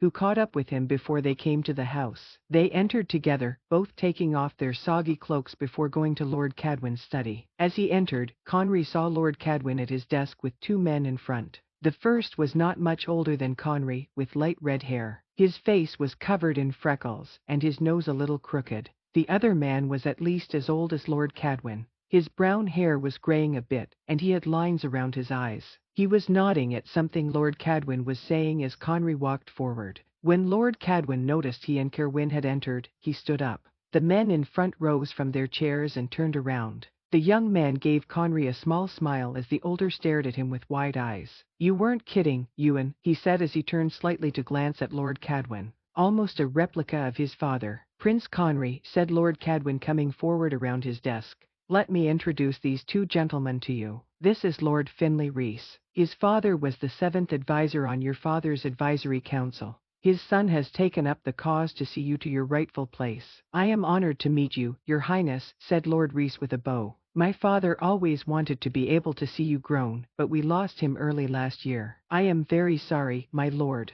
"May he rest in the silver light," replied Conry. "And this is Lord Elise Cecil. He was the 6th advisor and a good friend to your father and me," said Lord Cadwin. "Prince Conry, I have waited long for this day. I want you to know I never betrayed you or your parents. I have done what I must to keep my position in the land, but it was all done in service to you." "I am sure, my lord," said Prince Conry. "If Lord Cadwin trusts you, there is no need for you to explain yourself." "You both should come sit with us," said Lord Cadwin as he looked at Conry and then Kerwin. "We have much to discuss and not much time to do it. We have to get to Nijmegen in less than 14 days, and if we travel by horse, it will take at least 4 alone." "I will fetch you a chair, Your Highness," said Kieran as he moved to grab too close to the fire. "Will we travel by horseback?" asked Conry. "Couldn't Effa take a few of us in an instant?" "That is something we will need to decide," said Lord Cecil. "We can talk a bit here before we join others later. I believe you said Effa Moss would be back later this afternoon, Ewan." "She had to visit her estate to check on some things, but she will be back soon. Until then, we can talk about our options." "I hope all these options include saving Ellery," said Conry as he sat down in a chair that Kerwin placed close to the desk. "There is no question that we will save my daughter, Your Highness." Lord Cadwin sat down as the others found their seats. "We are only trying to decide the best way to do it. Unless you have a large force ready to storm the city, I would not go that route," said Lord Cecil. "Lord Felon has more guards and soldiers than you might know. He is calling most of them back to the city for the Winter Moon Festival. He will have almost every entrance to the city and the palace surrounded by his men. Our people are too scattered in the land at the moment," said Lord Cadwin. "I have been working to collect them all to plan, but it is not easy. Many have troubles on their lands, and the magical community is dealing with several losses. It could take weeks if not months to collect any force beyond my own guards." You will always have my men at your disposal, said Lord Rhys. Mine as well, said Lord Cecil, but now is not the time to strike in full on the Silver Palace. Lord Felin believes he needs Lady Ellery as his bride for now, but I am not sure he would not sacrifice her and come up with another plan if he had to. Ellery's safety is all I care about at the moment, said Conry. I want to help the land, but I will need her by my side if I am to do it. I agree, said Lord Cecil. If you want the people on your side, you will need her. Even if you don't believe the prophecy, many do. She might not be your eventual queen, but having the belief that she could, will go far to gaining support. So how do we get her back, then? Asked Cerwyn. I think the best course of action is to cause as little ruckus as we can, said Lord Cecil. Lord Cadwyn nodded. So a small group then. The palace is large, and there are many places to hide, especially if disguised to fit in, said Lord Cecil. My wife knows where Lady Ellery is kept most of the time. Her room is in the center of the palace. She is usually there unless she is with Lord Felin in a small parlor close by or at some event. I believe he lets her spend a little time in the west courtyard as well, said Lord Rhys. My wife has visited with her there twice. Still, it is very near her room, said Lord Cadwyn. If there are just 3 or 4 of us who can get in the palace at the right time, we could sneak in somehow, grab her, and find a way to get out of the city so Effa could get us to safety. How do we get into the walls of the palace without being seen? Asked Conry. Lord Cadwyn and Lord Cecil exchanged looks before both nodded to each other as though they had come to an agreement. Argenta House, said Lord Cadwyn. It will be our best chance. Bren Pharaoh lives there now, but he spends much of his time in the palace, said Lord Cecil. It will not be easy to get in, but there might be one way. Is Selvan Pyrie still in residence here? He is, said Cerwyn. I believe he is holed up in his room this afternoon. Why do you ask? The keeper of Argenta House is Dillian Pyrie. He has served as keeper even before I lived there. He is loyal to no one but the house, said Lord Cadwyn. How can someone be loyal to a house? Asked Conry. Do you mean he serves the master? Lord Cecil chuckled. Dillian Pyrie serves no man. His position is sacred as Argenta House is almost as revered as the palace. When there were weak kings or kings too young to take their throne, Argenta House has served as the seat of power. Prince Conry, I mean no disrespect to your family, but there have been many times when the advisory council did the true running of the land with the first advisor having the final say. Even when your excellent father was king, he depended on Lord Cadwyn for his wisdom. Many plans about the land were made in the house. While the first advisor has say in kingdom manners, the keeper of Argenta House has the final word on what goes on in the house, said Lord Cadwyn. I know it seems strange, but if I were to have visitors, I would clear it with Master Pyrie. He knew every schedule of the servants, everything that was needed, and what guests should be welcomed, and which would be better met with elsewhere. If you want in Argenta House, you have to get past Dillian Pyrie, said Lord Cecil. And Selvan Pyrie is related to him? Asked Lord Rhys. There are very few true Pyries left in this world. A few that work as stewards throughout the land. The small family that lives on Pyrie Estate, Selvan, and his father, Dillian, said Lord Cadwyn. His father, said Cerwyn with surprise. His father is the keeper of Argenta House. How is that possible? I always assumed his father was some castaway in the family. Selvan is the castaway, said Lord Cadwyn. Evidently, his father has had 2 loves in his life, Argenta House and some servant girl he met there. He struggled with his feelings but gave in eventually. She became with child, and he planned to marry her no matter what anyone said or thought. Unfortunately, she died giving birth to Selvan. It is said Dillian was heartbroken and became angry and bitter. He sent Selvan off to live at the Pyrie Estate as an unwanted ward but gave him his name. Selvan left the estate as soon as he was old enough, moving into Pyrie Tower. You think Dillian Pyrie would care if his son asked him into Argenta House? Asked Conry. It sounds like he hasn't been much in his life. Dillian found forgetting his son harder than he thought, said Lord Cadwyn. I believe he has tried to speak to his son for many years. I know it happened while I was in residence. He is an old man now and doesn't have many chances left. So we need Selvan to contact his father to enter Argenta House. What good will it do? Asked Conry. There is a tunnel from Argenta House to the palace, said Lord Cadwyn. I'm sure Lord Felin has it guarded, but it will be easier to get past than the palace gates. Then we need to get Selvan to write straight away, said Conry. It is not as easy as that. Cerwyn leaned forward. I had no idea who Selvan's father was, but I know he does not care for the man. I have heard him rant about his childhood and his father's part in casting him off. He has no wish to speak with his father. We will have to convince him then, said Conry. He will have to do it. If this is the best way to save Ellery, then he will have to put aside his pride and hurt for a time. This is not only the best way, said Lord Cecil. It is the only way. Then I will beg the man if I have to, said Lord Cadwin. I will pay him whatever he asks. I am not sure it will be as simple as money this time, my lord, said Kerwin. He glanced at Prince Conry for a moment. Will you let the prince and I speak to him this evening after supper? I think it would be best if we approached him with this in private over a few bottles of good wine. You know him best, Kerwin. I will have to defer to your better judgment, but let him know I will do anything to persuade him. I can make sure he lives the rest of his life in luxury if that is what he wants. Lord Cadwin rubbed his forehead. I might give him this estate if he will help us. I don't think it will come to that, said Kerwin. I will trust you with this, Kerwin, said Lord Cadwin. But if he will not agree, then you must know our options are very limited.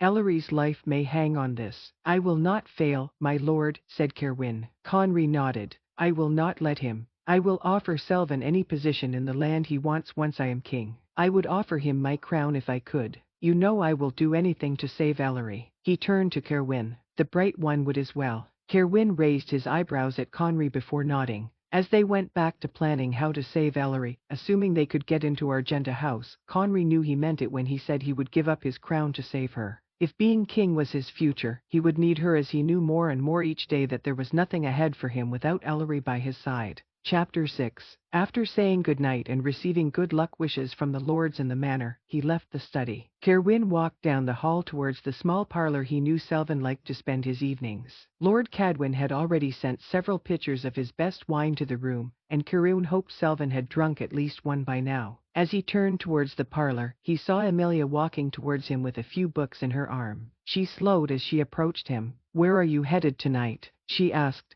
To spend time with Selvin. There is something I need to ask him to do, and I am not looking forward to it. She cocked her head. He has been agreeable to just about everything. I am sure Lord Cadwin is paying him well, and he must enjoy his residence here. I'm sure he is very comfortable here, but what I have to ask tonight might make him flee before the sun rises, said Kerwin. Are you going to tell me, or is this some secret mission I shall have to wonder about? He considered her for a few seconds. Do you know anything about Selvin's father? She shook her head. Selvin Pyrie is one of the few in the land I know little about. He is very secretive when it comes to his life. I know he grew up on the Pyrie estate, and I don't think he had a happy childhood. The family there never speak of him. There is talk he is some bastard of the master of the estate. He is not, said Kerwin. He checked the halls to make sure Selvin was not wandering around. Do you know Dillian Pyrie? In name only. He is the keeper of Argenta House, and I don't believe he leaves it often. He does not, but he did not have to travel to find love in his youth, said Kerwin. He found it in a young woman who served in the house. Even the pride he has in his position could not keep him from her. I understand that he planned to take her as his wife, never mind the repercussions. And why didn't he then? Asked Amelia. She died giving birth to his child, a son. He gave the son his name but then left him for others to take her care of while he kept his position. She opened her mouth and took a step back. You mean, Selvin? Kerwin nodded. He is the natural son of Dillian Pyrie. Apparently, the man has tried to contact Selvin over the years, but Selvin wants nothing to do with him.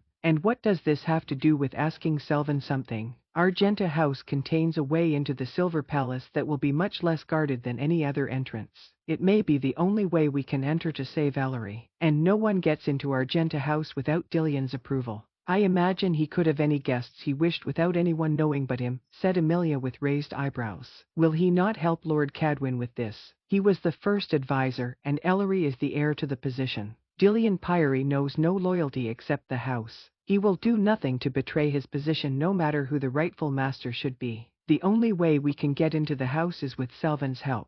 And you are afraid he will not do it. Surely once he learns what is at stake, he will help you. I'm sure Lord Cadwin will let him name his price, said Amelia. Lord Cadwin will give him whatever he wants. The prince has declared he will bestow any position Selvin wants when he is king, but though Selvin has never told me who his father is, I know he despises the man. He once told me he would claw his own eyes out if he were ever forced to be face to face with him. So you must change his mind then, said Amelia. If this is the only way to save Lady Ellery, what else can you do? Nothing, said Kerwin. If we try to enter the palace in any other way, we will fail. If we cannot gain access to Argenta House, then Ellery will have to stay with Lord Felon until we have a strong enough force to take the palace. But the wedding is scheduled in a little over 2 weeks. She will be bound to him in some way even if it is unwillingly. Amelia shook her head. We cannot let that happen. I know. Kerwin put his head down, feeling tears come to his eyes for some reason. It was so strange for him to think of Ellery. He was fully in love with her but lived knowing that she was completely out of reach. Even when he pushed her away all the years before, he still had hoped they were not separated forever. Now, he knew it was truly over. Never would he experience her passion or see the look of intense love for him in her eyes. All he wanted now was for her to be safe and happy. He would still devote his life to her in some way. She is strong, Kerwin. No matter what happens, she will not break. I have faith that Selvan will put aside his anger and fear and do what is right. She took his hand with her free one and squeezed it. He swallowed hard. Then I shall have to watch her love another. He knew it sounded petulant and pitiful. He shouldn't have said it, but it came out against his will. Do you have no hope? She asked quietly. None, and I do not think I want it. I have done too much to her, and her memories are coming back. She fell in love with Prince Conry, and when she remembers it, I would not want to change something that makes her happy. All was quiet as Amelia held his hand, and he worked to control his tears. There was too much happening for him to wallow in his heartache. You do not have to be alone, Kerwin, Amelia finally said. I know I could never come before her to you, and I would never try. I am here, though. You know how I feel about you, and I will not waste your time repeating it. Come to me if you wish, and I will ask nothing from you. He looked up at her. She was beautiful and good. He could see her eyes were steady, showing she meant what she said. It would be so easy to go to her again and again. He cared for her, loved her in some way, but he did not want to trap her in a cycle of being used by a man who would never love her as she deserved. They broke apart as they heard footsteps coming towards them. Kerwin looked over his shoulder to see Prince Conry walking down the hall. Good evening, Lady Farrow, he said with a bow when he stopped by Kerwin. Your Highness, greeted Lady Farrow with a curtsy. I hear you have a tough night ahead of you. It would seem so, my lady, but I have faith we will be successful. I should let you both get on as I know there is no time to waste. She adjusted the books in her arm. Good luck, Your Highness. Kerwin, if you need anything, you can come see me. She gave Kerwin a small smile before walking past them down the hall. Conry looked at Kerwin for a moment. She seems a good and worthy woman. I have enjoyed getting to know her these past weeks. She is beyond good and hasn't lived the life she deserves. I can only hope for better things for her, said Kerwin. He started walking, and the prince joined his side. Perhaps you could offer her those better things one day. I hope you know I still meant what I said on our journey. I want you to be happy, and if taking a wife would make your life better, you should do it. Amelia deserves better than being tied to me, said Kerwin. Does she believe that? I got the impression she might not be opposed to the idea, said Conry. We shouldn't be speaking about this. We need to focus as we have one chance to convince Selvan. He could easily run tonight and disappear into the land. We will never find him if he decides to hide. Very well, said Conry with a sly grin. I shall not bring it up again tonight or until Ellery is back safe with us. I'll even try to leave you alone until all is settled in the land. You don't need to push me towards another, said Kerwin. I know I have lost Ellery forever. No matter what, I will not try to come between the two of you. Conry stopped at the door to the small parlor and rolled his eyes. Good goddess, Kerwin, isn't it possible I just want you to be happy? Kerwin shrugged. We haven't been on the best of terms lately. No, and I let my anger and worry get the better of me for a time, but I am determined to do better. You and I cannot be at odds. It will not do Ellery or the land any good. I do want you to be happy. His sly smile grew into a mischievous one. Having you not an option for Ellery would just be a small part of my satisfaction. Before Kerwin could respond, Conry opened the door. As Kerwin walked in, he saw Selvan sitting by the fire on a well-worn chair. He had a cup of wine in his hand with a mostly empty pitcher beside him. Kerwin sat down close to Selvan with the prince across from them. Well, look at you two together, said Selvan as he sat up a bit straighter. Have you worked things out then? Conry shrugged as he adjusted himself in his chair. Kerwin was afraid the prince would appear anxious, but he looked as comfortable as ever. He showed no signs of what threat hung over their conversation. We are getting there. I can't avoid him forever as he is always in my head in some way. Selvin laughed. You almost sound like lovers. More like an annoying gnat buzzing in my ear, replied Conry. Are you planning to drink by yourself, or do you mean to share your wine? I can spare a bit, said Selvin as he leaned forward. He grabbed a full pitcher and poured 2 cups. Kerwin took them and handed Conry one. It's good wine, said Selvin. Lord Cadwin suggested I try it. He is a most accommodating host. A very generous lord, agreed Conry, taking a sip. Probably some of the best wine I've had. You should travel more, Your Highness, said Selvin. One day, you should come with me across the sea to the Adilion. They have the best, richest red wine. The women are something to behold as well. They do not have the false modesty of women here. You will never meet such passionate and wild ones as they have there. I wouldn't mind drinking with you, but I have no interest in meeting any women. I am very satisfied with the passionate nature of the one I want. Selvin took a long look at Kerwin. Kerwin took a deep breath. What could he do but silently agree? He couldn't imagine a more passionate woman than Ellery. He had hundreds of wonderful memories of seeing that side of her. At least no one could take that from him. Very well, Your Highness. What have you two been up to today? I spent the morning enjoying the snow. Perhaps it was immature, but I needed a moment of levity to see me through this time, replied Prince Conry. You like snow? Asked Selvin, shaking his head. I don't see how. I dread winter as it is much too cold and wet.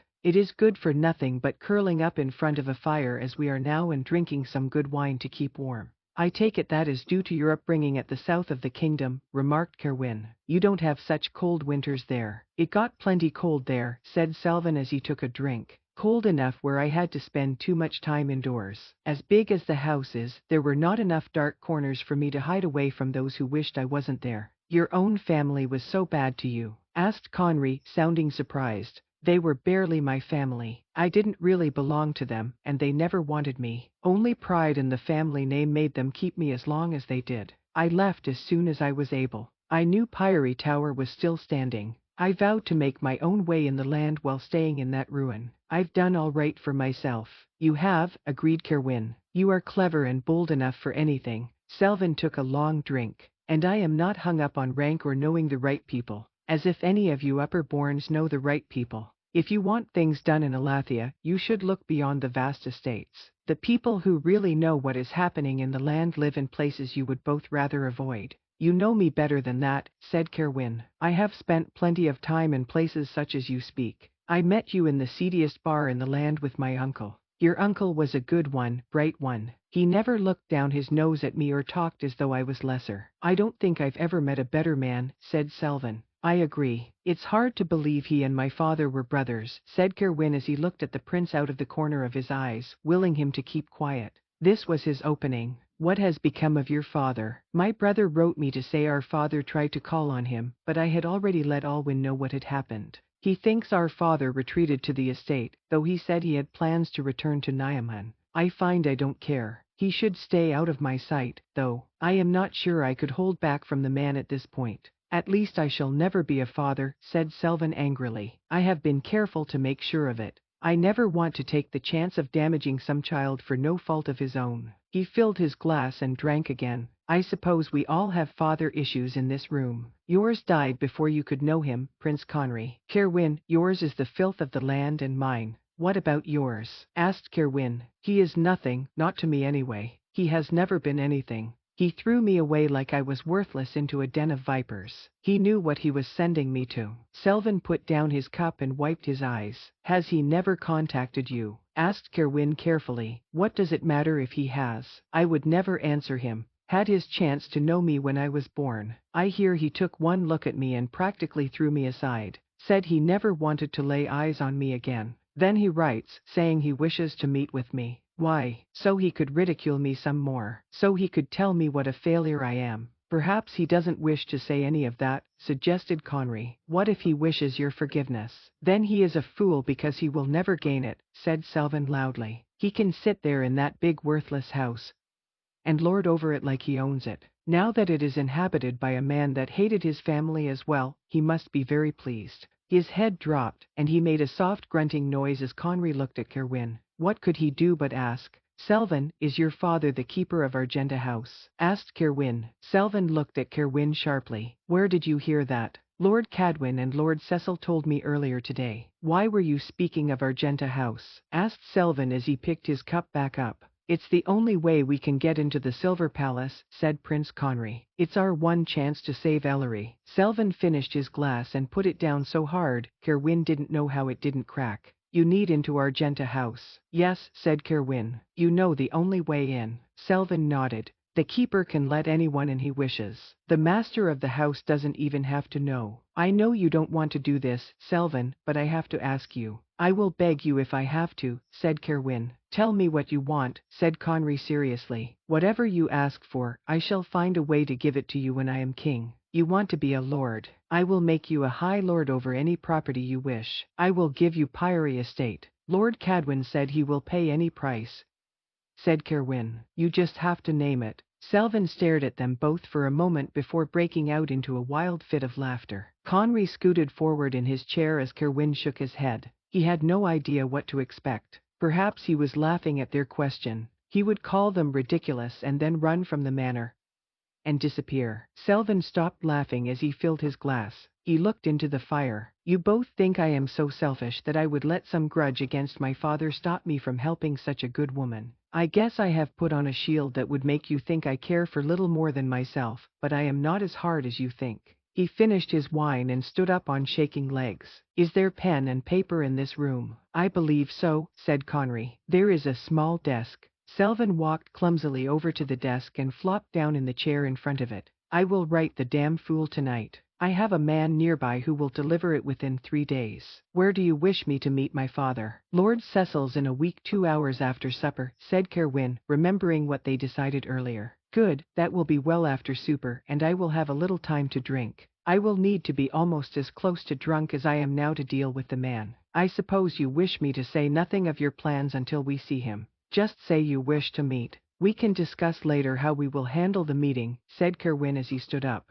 Selvan nodded as he pulled out a piece of paper and a quill. He started writing, stopping every so often to rub his eyes. Are you sure about this, Selvan? You won't change your mind, will you? Asked Kerwin. I am very sure, bright one. I won't even ask you to beg or Prince Conry to make me a lord. He paused as he wrote a bit more. I would like Lord Cadwin to give me a few more bottles of this wine, and perhaps when this is all over, he would pay for a nice long trip across the sea. I usually don't like to speak for others, but I think I can easily shake your hand in this bargain for Lord Cadwin, said Kerwin before he smiled at Conry. Chapter 7. Holding out her hand, she caught a few flakes, watching them stick to the gloves she wore. Ellery, wanting to feel the chill of the snow, took off one of her gloves before holding her hand back out. She caught several of the large flakes, watching as they melted against her skin. Putting her hand down, she walked around the small courtyard, not caring that the train on her dress was probably getting filthy. She hated what she was made to wear. All her dresses were heavy and form-fitting.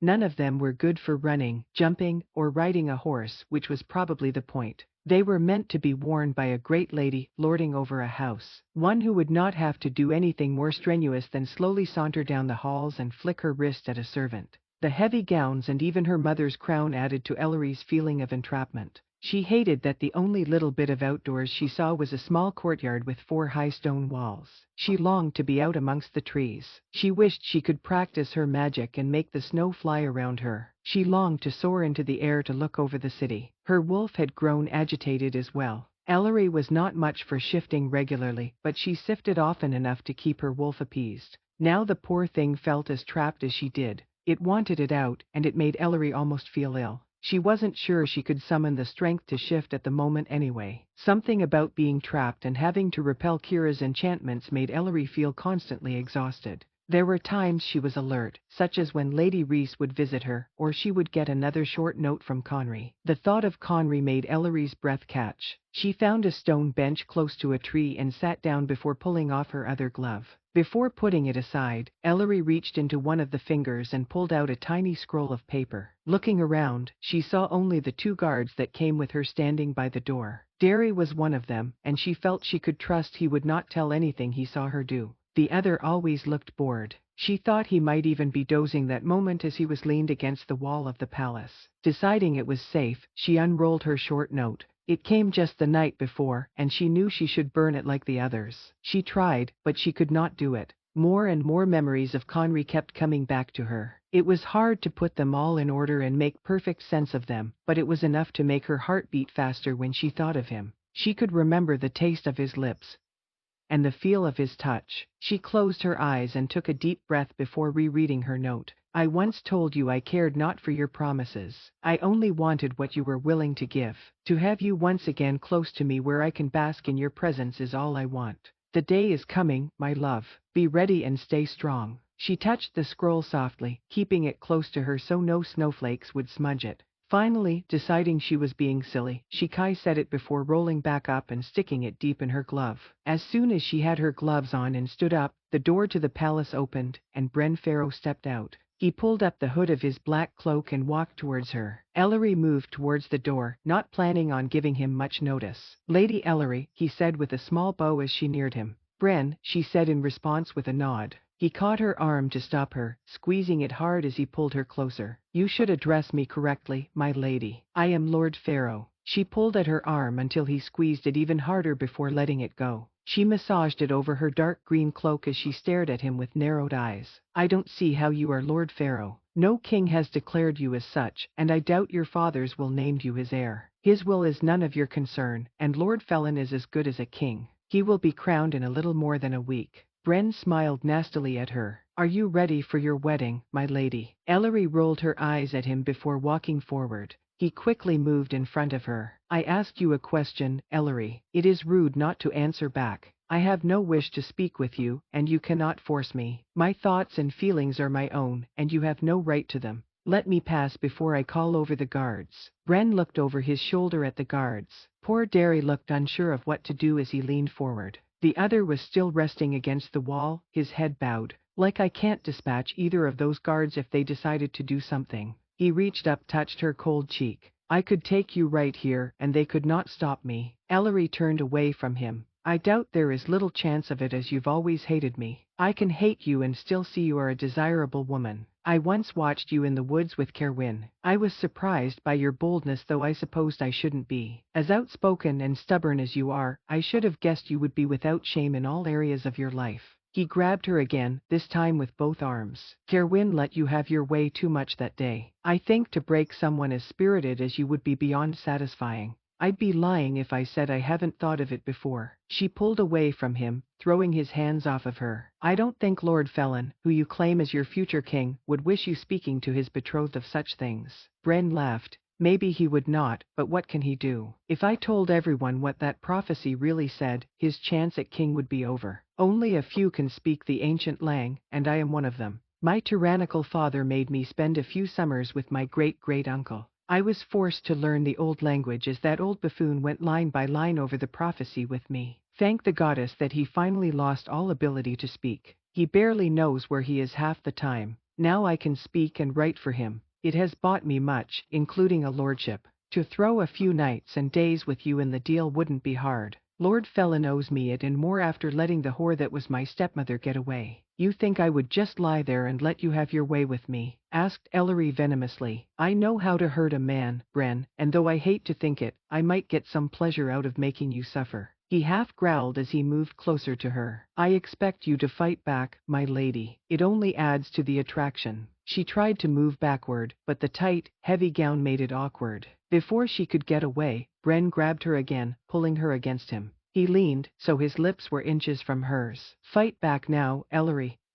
He breathed. Look at me so I can see the anger in your eyes. I want to remember what they look like before I finally break you. Ellery felt frozen into place as she stared at him. She wanted to scream, hit him, run, something, but she felt so heavy and tired all she could do was look at him. She closed her eyes and held her breath as she felt his lips against hers. Before he could go any further, the door to the palace opened, causing him to jump back. Lord Pharaoh, said Lord Felon as he walked towards them. I am surprised to see you out here. I hope you are not troubling Lady Ellery. I only wished to say a good afternoon to her after my travels, said Bren as he grinned while looking at Ellery. We are old friends, after all. Ellery kept her head down as Lord Felon came closer to her. He put his hand lightly on her cheek, causing her to look up at him. You are frozen, my dear, he said with a shake of his head. Come inside and have some tea with me. I think you have spent enough time in the snow. She nodded and took the arm he offered. Lord Felin looked back at Bren as they walked towards the door. If you need me for anything, Lord Pharaoh, you can see me before supper. I would like to spend some time with my betrothed first. I will wait then, said Bren. I am sure I can find something to entertain me in the palace, even if you are taking away the main attraction.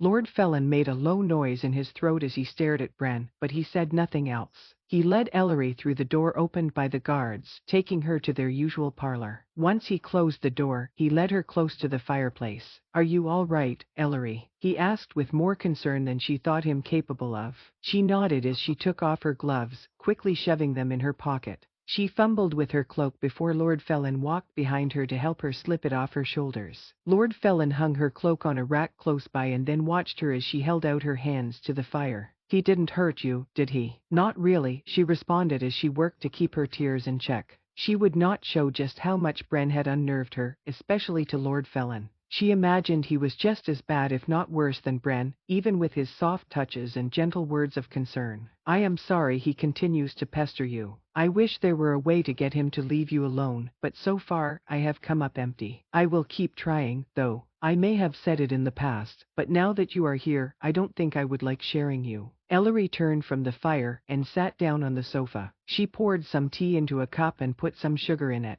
Before taking a drink, she looked up at Lord Felin. Would you like some? Not at the moment, he said as he walked over and sat next to her. He gave her a few moments to drink her tea. You look very lovely today. I like this color on you. He ran his hand along the dark blue fabric of her sleeve, following the silver flower pattern. I feel this dress, like my others, is still too much. I don't need all this finery for every day, my lord. I have no doubt you would look just as lovely in the simplest gowns, but I need you to appear and act like the queen you were meant to be. Your gowns and crown let others know they must take you seriously. He smiled at her. After the wedding, if you would like a few simpler gowns, I wouldn't mind. You could wear them in our quarters once you join me in the king and queen's suite. She wasn't sure what to say. She wanted to tell him that there was no way she would unite herself with him, but a voice inside whispered that it would do no good. To deny their marriage would only anger him, and she wasn't sure she even had the ability at the moment to deny anything.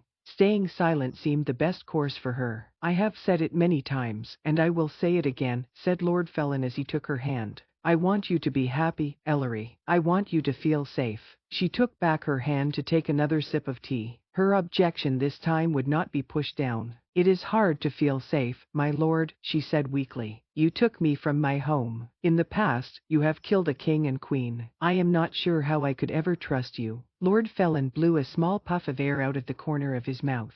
Ellery, do you think I killed the king and queen myself? Do you think I acted alone? Are you claiming not to be the cause of their death?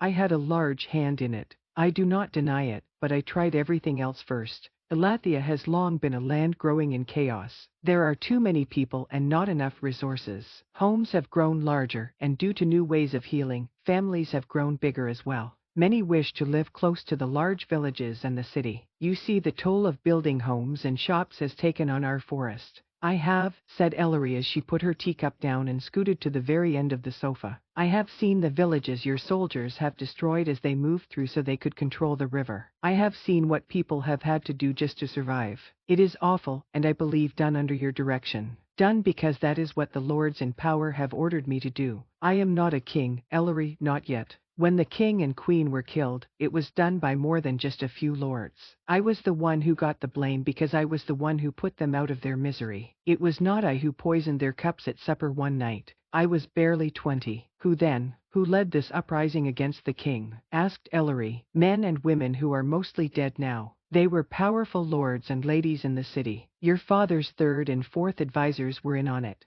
Their sons now seem less interested in ruling than their fathers, but they have their demands still. They want their lands expanded and their interests to be more profitable. So we build, not caring what we destroy. Why we're chosen to lead? Was it because you were second advisor? He gave a small shrug. That, and the older lords thought a young, handsome man would do better in gaining support. They also thought they could control me due to my youth. They were right in some ways. I had no idea what I was doing for a few years. I am much wiser now. How so? Asked Ellery. I know we cannot keep taking from the land. We cannot grow as we have with no consideration for what we are doing to our resources and people. We must find ways to cut down on our consumption and battle diseases that have grown. Which you plan to do by eradicating ordinaries, said Ellery. You wish them wiped off the land. I have nothing against them really besides the usual prejudices of growing up in a home of powerful shifters. But to go forward, sacrifices must be made. She looked at him in disgust, and he held up his hand. I do not wish to go out and slaughter a group of people, Ellery. I only want the balance of power to be made right. Orangeries were not mean to flourish as they have. Most think they are not even of this land originally. They came here from across the sea. The goddess made Elathia to be set apart for those with gifts and powers. I don't believe it. What makes one with the ability to shift or use magic any better than those who can't? I have met many ordinaries who are clever, kind, and hard workers. They have done much for this land. They are even steadier in mind and character than those blessed by the goddess in my experience. He moved down the sofa towards her and touched her hand. She drew it back, but he grabbed it and held it. You will be my queen, Ellery, and I will give you the chance to speak for the ordinaries. I will do what I can for them, but things cannot go on as they have. We must remake Elathia into the land it was meant to be, a place where powerful creatures rule and make their way. You say ordinaries are more settled, which may be true, but our land was made to be wild. I think we have taken on too many niceties and ideas of politeness and even purity. Think how you have been held back. You are the last of a powerful magical family, and the daughter of one of the strongest shifters in this land. There should be no limit to what you can do, but others have kept you down with ideas of etiquette and politeness. I know what they say about you in some of your more passionate ways. Why is it fair that you are called certain things, but the men you have spent time with give no thought at all? She turned away as he kept a hold of her hand. A voice in her head said to listen to him. Her mother used to let her run free through the forest, but after she was gone, she was forced to learn to become a proper lady of high society. She thought of all the boring nights she was forced to sit and drink tea or dance with men who believed her simple just because she was a woman. She thought of Kerwin and how she always felt a little guilty after their times together, like she was less for wanting to soothe her need for him. Though her memories were still was cloudy, she thought, even with the prince, she had to hold back at first, trying to be a proper lady when all she wanted to do was give herself to him. She remembered how people would be shocked when they learned her father let her fight. I know you understand what I am saying, Ellery. You do not have to hold back with me. Once you are my queen, I will depend on your wisdom and power. I will listen to your counsel, but you must try to understand my ideas as well. We will start something that will bring Elathia back to where it was meant to be, back to a wild land where those with power are not afraid to show it. She stared at him, startled by how close he was to her. His eyes weren't as cold blue as she thought. They were intense and filled with something close to passion as they looked down at her. That voice that nagged at her grew louder. It spoke of her father wanting her to be a proper lady. It hinted that Kerwin was only toying with her all those years. Perhaps Conry only wanted to dim her power as well. She tried not to listen because she knew they were lies. Her father loved her for who she was. Kerwin had his own issues that had nothing to do with her, and Conry was the most honest person she had met once she got past the shield he put up. He shared everything with her without holding back. She closed her eyes as she thought of his hand upon her cheek, stroking it gently. The look of passion and love he held for her filled her with a feeling of being wanted. She could feel his lips against hers as she leaned into him. His name echoed in her head, and she almost whispered it. Their kiss deepened as she felt the weight of him over her, laying her down on the end of the sofa, but it wasn't right. It didn't feel familiar. She opened her eyes to see Lord Felin over her. He released her lips to move down her neck as she gasped. No, she said quietly. She wanted to scream it, but it would not come out. One of his hands pushed against her side, and it made it harder to breathe for some reason. Ellery, he whispered after kissing close to her ear. You are so beautiful and powerful. I will find a way to make you happy. I will show you who you were meant to be. She pushed against him, but it was a weak effort. Panic started to overtake her mind as he leaned up, and one of his hands went under her skirt and moved up her leg. No, she screamed in her mind. She knew who she was, and it had nothing to do with him. She was Lady Ellery Cadwin, the daughter of Lord Ewan Cadwin and Ellen Moss. She was powerful, but she also held a responsibility to her family and those who depended on her. She tried to be kind and fair, as both her mother and father had taught her. She was wild at times, but she also knew there was a place for decorum and niceties. She wasn't perfect at all, but she was sure of who she was and who she wasn't. She felt her power growing within her, working to break free from whatever held it back. "Let me make you mine, Ellery. I cannot wait any more," he said before he kissed at a spot of her neck just below her ear. His tongue darted out against her skin, and she arched up with a shudder. "Just say it, Ellery. Say you want it. Say you will be mine," she whimpered, trying to get the words out that she would never be his. A loud knock at the door made Lord Felon pull back with a loud groan. "What is it?" he yelled towards the door. "You have visitors, my lord, and so does Lady Ellery. They said they had been invited for tea," said one of the servants' voices behind the door. "Damn," said Lord Felon as he leaned up. "I had forgotten. I must meet with a few of my lords, and you are hosting some of the ladies for tea." Ellery sat up and nodded, feeling strangely calm about what had happened. Lord Felon stood up and held out his hand. Ellery took it, and he helped her up. "You don't look too disheveled." He tucked a curl behind her ear that had come loose. She stepped back and smoothed out her skirt. "I must not keep my guests waiting." Picking up her hand and kissing it, he said, "I am not sure how long this meeting will last, and then I must speak with Bren Farrow. I might have a late night, but I will come to see you as soon as I am able. I wish to finish what we started." She only slightly nodded before he walked to the door. He opened it and waited for Ellery to exit. She knew she should feel panic. She did not want him kissing her, let alone marking her, but she felt so subdued and almost ill. There was some sort of war inside of her between her power and something that held it back. She wasn't sure what it was, as she hadn't felt Kira charm her in days. As she walked down the hall, she thought over her conversation with Lord Felon. He told her more about his past and his future plans than he had before. Although the thought of being in his presence repulsed her, perhaps she could get him to speak more of his plans in the coming months. If they were to take the palace and control of Elathia back from him and those who supported him, they needed more information. Before she knew it, Ellery was at the door to the large parlor. A guard opened it for her, and she walked in to greet the ladies who had come for tea. She talked with a few before seeing Lady Cecil and Lady Reese standing close to the back window. Lady Cecil nodded at her, and she finished her conversation to walk over to the two ladies. "Lady Ellery, are you feeling well?" asked Lady Cecil. "You seem a bit pale to me. You do look a little out of sorts, my dear. Did something happen?" asked Lady Reese. "Nothing I wish to relive by talking about," said Ellery. "I will just say that Lord Felon has gotten bolder with his advances." Lady Cecil exhaled loudly as Lady Reese took her hand.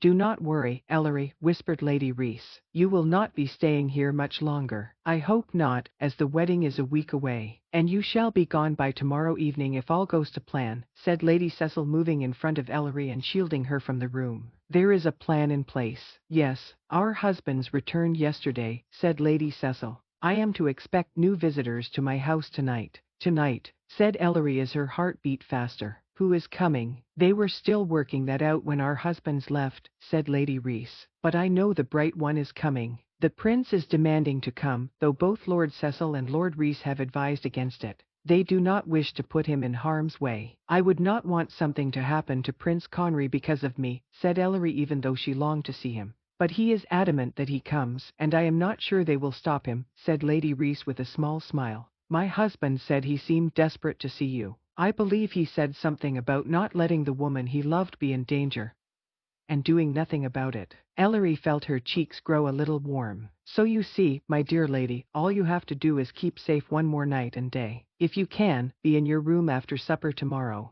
The bright one hopes to enter from Argenta House in some secret passage. It is somewhere not far from your rooms, so you must be there," said Lady Cecil. Ellery nodded. "I will do all I can to stay in my rooms. It shouldn't be a problem, though Lord Felon does come to see me at times. They may need to make sure there is some kind of distraction elsewhere to take him away." "I am sure that can be arranged," said Lady Cecil. She took Ellery's hand. "You say Lord Felon has become more attentive and bold." Ellery nodded. "He has, and I am not sure why, but I find it hard to stop him. I do not want anything he can give me, but I feel so weak lately." "Has Kira Sullivan been spending time with you?" asked Lady Cecil. "Not really. She charmed me with something last week, but that has been it." "The stress must be awful," said Lady Reese. "It is almost over, Lady Ellery. Just stay strong a little longer, and avoid Lord Felon all you can," said Lady Cecil. Ellery knew this was wise counsel, but she wasn't sure she could keep it. If she could learn more about his plans, she could help Conry. Perhaps if she slept well tonight, her head would be clearer in the morning. He would demand some of her attention, and she could give it to him before supper, so he might be happy to let her be in the evening. The thought of seeing Conry and even Kerwin again gave her more energy than she had felt in a while. "I will do what I must to keep safe and help our prince," said Ellery. "No matter what, I will not unite with Lord Felon, so I can only hope this plan will work." Chapter 8. Everything was so dark, and Conry couldn't understand why. He didn't think it was evening yet, and even if it was, didn't the palace have any candles or torches? He made his way down a vast hall, seeing only a glimpse of moonlight from a window in a room with an open door. The sound of his footsteps against the stone floor was deafening. He wasn't sure how he knew he was in the palace, as he had only ever been there as a very young child, but he was sure of it. He also knew where he was going, even though it should have been impossible. The presence of Ellery up ahead moved him forward, never second-guessing that he knew the way. They had been apart too long, and he didn't just mean the past few weeks. They should have grown up together running these halls. They would have been each other's first friends that later grew to something more. He felt now that they were indeed fated to be together, but it did not diminish the love he felt for her. He didn't care if it was some prophecy given by the goddess to some wise old woman long ago that made Ellery's his. What mattered was he loved her for who she was. After getting to know her over the past few months, he couldn't imagine a woman he could love more. She was brave and wise. While she wasn't always gentle, she strove to show kindness to those she met. She was passionate and wild, and there was something just a bit dangerous about her that Conry liked. There were times he could not guess what she might do or say next, and it intrigued him. She was not perfect. She could be impulsive and often too hard on herself.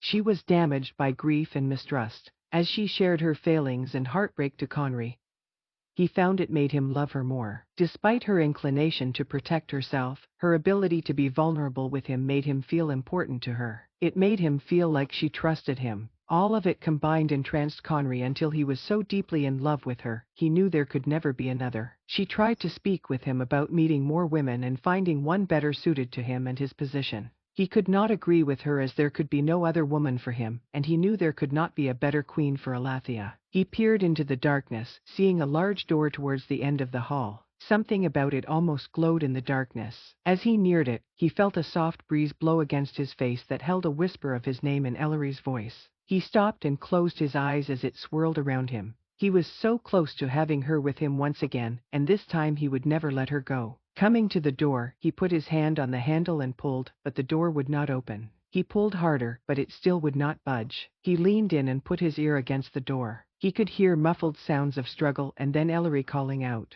He suddenly felt frantic to get through the door to help her. He threw himself against it over and over, but it would not give. He stood back to gain speed to ram into it when he heard Ellery give a terrifying scream. Sitting up in his bed, it took him a moment to realize he was still in Cadwin Manor. He ran a hand through his hair as he breathed hard. Throwing the covers off the bed, he realized he was sweating even in the cool room. He jumped out of bed, feeling as if he should do something but knew there was nothing to do. He paced in front of his fireplace, trying to calm his racing heart and breath slower. His dream had felt so real, and he was afraid Ellery was in grave danger as he stood in his bedroom miles and miles away. Walking up to the fireplace, he grabbed a poker and stirred the embers before putting on a small log. He watched as the fire caught again and added another log before sitting down in a nearby chair. He drank some wine while he watched the fire and thought over his dream. He tried to convince himself it was nothing. Of course, he would dream of the palace and Ellery as they would be leaving the next day to save her. The others had tried to talk him out of going, saying he was too important, but nothing would hold him back from going to her. He could never stay behind in Cadwin Manor while he waited for others to see her out of the palace. He would find her and fight for her if he must. He knew his place as her future husband and king if she was to be his wife and queen. He eventually fell asleep in front of the fire, hoping that all would be successful and it would only be one more night until he saw Ellery again. The morning was much too bright as Conry walked outside. The sun shining down on the snow hurt his eyes after his restless night of sleep. He rubbed them as he stepped onto the front lawn of Cadwin Manor, seeing who he believed was Effa near a large tree. "Are you just now rising, Your Highness?" said Effa with a small laugh as Conry neared her. He realized she was not alone, as Grace slightly moved back from her, pulling a piece of hair out her face. He started to feel guilty, afraid he had interrupted a moment between them. "I am sorry to disturb you." Effa, I thought you were alone out here. I didn't see you, Grace. This blasted sun is killing my eyes. You interrupted nothing, Prince Conry, said Grace. Effa and I got up early to watch the sunrise out in the field. We slowly made our way back to the house, and it is past time we return. I told Lady Havens I would assist her with some knitting for the children on the estate, so I should go. Effa pulled her close and Kai said her gently while Conry looked away. I will see you at lunch. Grace smiled at Conry as she walked by him before Effa came near him. I hope that doesn't make you uncomfortable, but the older I get, the more I hate hiding my love for Grace like I am ashamed of it. It does not make me uncomfortable, said Conry offering Effa his arm. I am only sorry I interrupted you this morning. I know she must be worried about you traveling to Nyamhan. Effa took his arm, and they started walking along the low stone wall that led to the back lawn. She may worry, but she knows what I am capable of. She is also very ready to have Ellery safe and sound. Grace loves Ellery very much. She takes much better care of her than I do when she comes to visit. Grace has so much maternal instinct that it is a shame she will never have children. I am sure she has found others to mother, said Conry. We have taken in many young charges over the years. Though after poor Millie, I don't know if Grace's heart can take any more. She might have to wait until Ellery has children to practice her skills. What of you? Did you never wish for children at all? Asked Conry. I enjoy children, but I never had the motherly instinct that Grace, or even my sister, had. I do love Ellery as close as I can to a daughter, though I should have been there more for her through the years. After Ellen died, I buried my feelings in work and some need for revenge. I traveled around the land, trying to learn new spells. I dreamt of ways to destroy whoever killed my sweet sister. I worked to keep the family estate up. I almost lost Grace because of it. By the time I got my head on straight, Ellery was busy with her governess, tutors, and father. How did Ellery's mother die, Effa? Asked Conry. If it is too hard to talk about, I understand. I can talk about it, but the truth is, no one really knows. She was out in the Red Forest one fall, collecting herbs and flowers for her stores. She was an avid potion maker and wanted to have plenty of supplies for the winter. She made Ellery stay behind with Ewan, thank the goddess. When she didn't come home that evening, Ewan went out with a search party. He found her himself, near the stream. Effa turned away for a moment. He said it was as if she was sleeping, but when he got near, he realized the truth. He contacted me, and I came straight away to see her before they buried her. I could tell it was some powerful spell, though I don't know how it got through. My sister was beyond talented. She could do spells without even thinking. I don't know who could be strong enough to kill her or why they would do it. That must have been an awful time, said Conry. I know I lost both of my parents, but I never knew them. Ellery must have been devastated, and poor Lord Cadwyn, lost. Ewan was almost inconsolable. Without Ellery, I think he might have died too. He only moved forward because of her. She paused. Have you ever seen the portrait of my sister? I don't believe so, said Conry. Ewan keeps it in a little used parlor as I think it hurts him to see it. Ellery has a miniature of her mother in her room, but I supposed you were too distracted to notice it when you were in there. I did not see it, confirmed Conry. I would like to see what she looked like. Come somewhere with me first, said Effa. Then I will take you. He nodded, and they walked along the stone wall until they came to the tree line. From there, Effa took him through the trees and up a small hill until they came to a clearing. They stopped in front of a rectangular stone slab with a moon carved upon it. On top was a fresh bouquet of winter roses. Ewan has been here recently, said Effa. I suppose he comes often. She turned to Conry. Prince Conry, you should be officially introduced to my sister since you are in love with her daughter. Oh, this is where, said Conry. Effa nodded. This is where we put Ellen to rest. It was her favorite spot on the estate. I believe she and Ewan came here often. I know she is safe with the moon goddess and gods, but I still like to come here sometimes and talk with my sister. Conry moved closer towards the stone. It is good to meet you, Lady Cadwyn. Nothing has given me more joy than getting to know your charming daughter. I believe much of the good in her is due to you. I can almost hear my dear sister laugh at your flattery, Your Highness, said Effa. She would tell you that her husband had much more to do with it. Conry grinned. Ellery spoke of you to me. She said you were the most beautiful woman she had ever seen, so I know her beauty must come from you. All but her lovely eyes, said Effa. Those have to be due to Ewan, though his are not as bright as hers. I wish you were still around for your daughter. She misses you terribly. He looked down as he fidgeted with his hands. She is in danger now, and I fear it is my fault, but I will not let her be harmed again. Too much has hurt her in this world. I promise you that I will save her, and then I will protect her with everything, even my own life. Effa walked up to him and took his hand.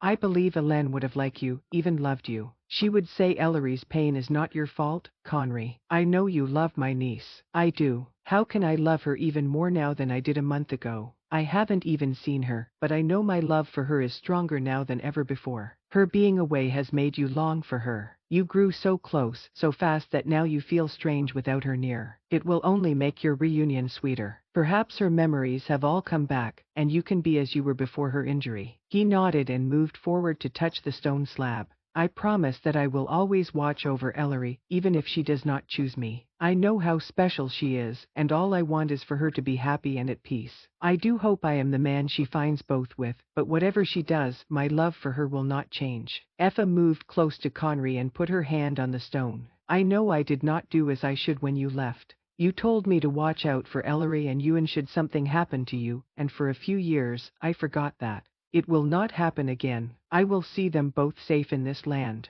I will help them put our rightful king in his place, and I believe your daughter will rule beside him. Not because of some prophecy as you feared, but because she has found her match in our prince. You always wanted her to find a love like you did, and I believe she has. Conry looked up and smiled at Effa before raising his hand, kissing two of his fingers, and laying them back on the stone. I shall come to visit you again soon, and I will bring your daughter. Stay at peace, dear Ellen, said Effa as she patted the stone. They walked into the house together, leaving their cloaks with servants at the door. Effa led him away from the main parlour down the hall past Lord Cadwin's study to a room not far from where Selwyn liked to spend his evenings. When she opened the door, it creaked, and the space inside was chilly as no fire was lit. Effa threw her hand out, and the room's candles were lit, including the ones on the mantel. Conry looked above the mantel to see a large portrait of a beautiful woman that looked very familiar to Conry. Ellery definitely had her mother's smile and nose. Both of their noses crinkled and lifted in just the same way. Her hair was a lighter color red than Ellery's, but it curled just like hers. It ran down her shoulders in the portrait and out of frame. She was very lovely, said Conry as he looked at her blue eyes. Were her eyes really that color? There were, said Effa. You can see they are shaped much like Ellery's, and I believe she has many of her mother's features. Her smile and nose are very much the same, but Ellery has a softer jaw, and when she smiles, her cheeks turn a little rosy. Your sister was a beautiful woman, but I think her daughter might be more so. Spoken like a lover, Your Highness, said Effa as she looked up at the portrait.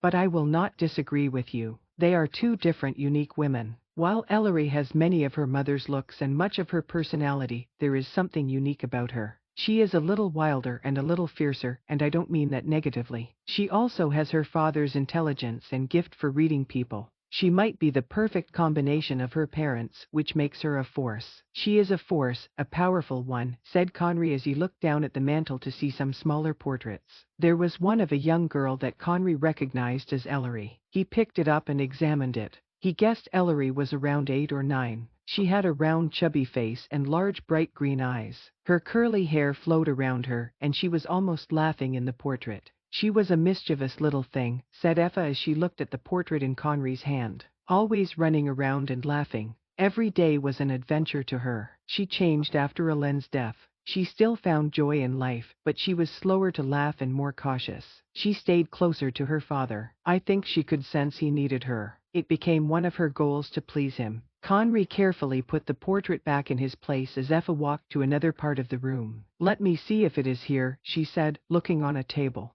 Here it is. She picked up a miniature and handed it to Conry. This was done just before her 20th birthday, so it is very recent. Ewan had a few copies made. He keeps one in his study, and one is in my home in the woods. I think you should have this one. Conry looked down at the miniature to see such a perfect replication of Ellery that it made his heart beat faster. He lightly touched it, remembering what it was like to kiss her full lips and touch her soft skin. Are you sure? He asked. I am. I only wished I had thought of it earlier. I know you will keep it safe. He looked at it for a bit longer before putting it in his pocket. I will keep it very safe, and I will see Ellery safe as well. I have no doubt, Your Highness, said Effa as she took his arm. Let us go find something to eat. I missed breakfast, and I am sure you did not eat either. He walked with her out of the room, looking at the portrait of Ellery's mother one more time as he silently promised again to save her daughter. Chapter 9. As he waited outside on the front lawn, he couldn't help but pace a little.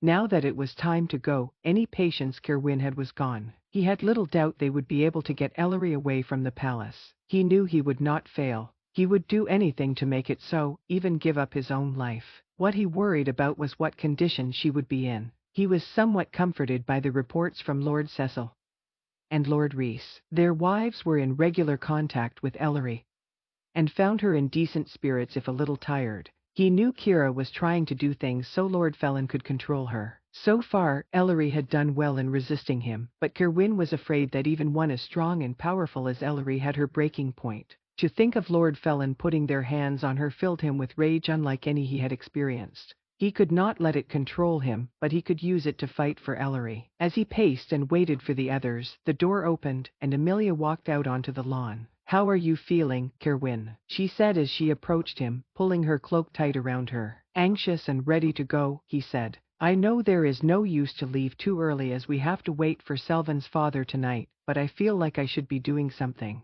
You will have plenty to do soon enough.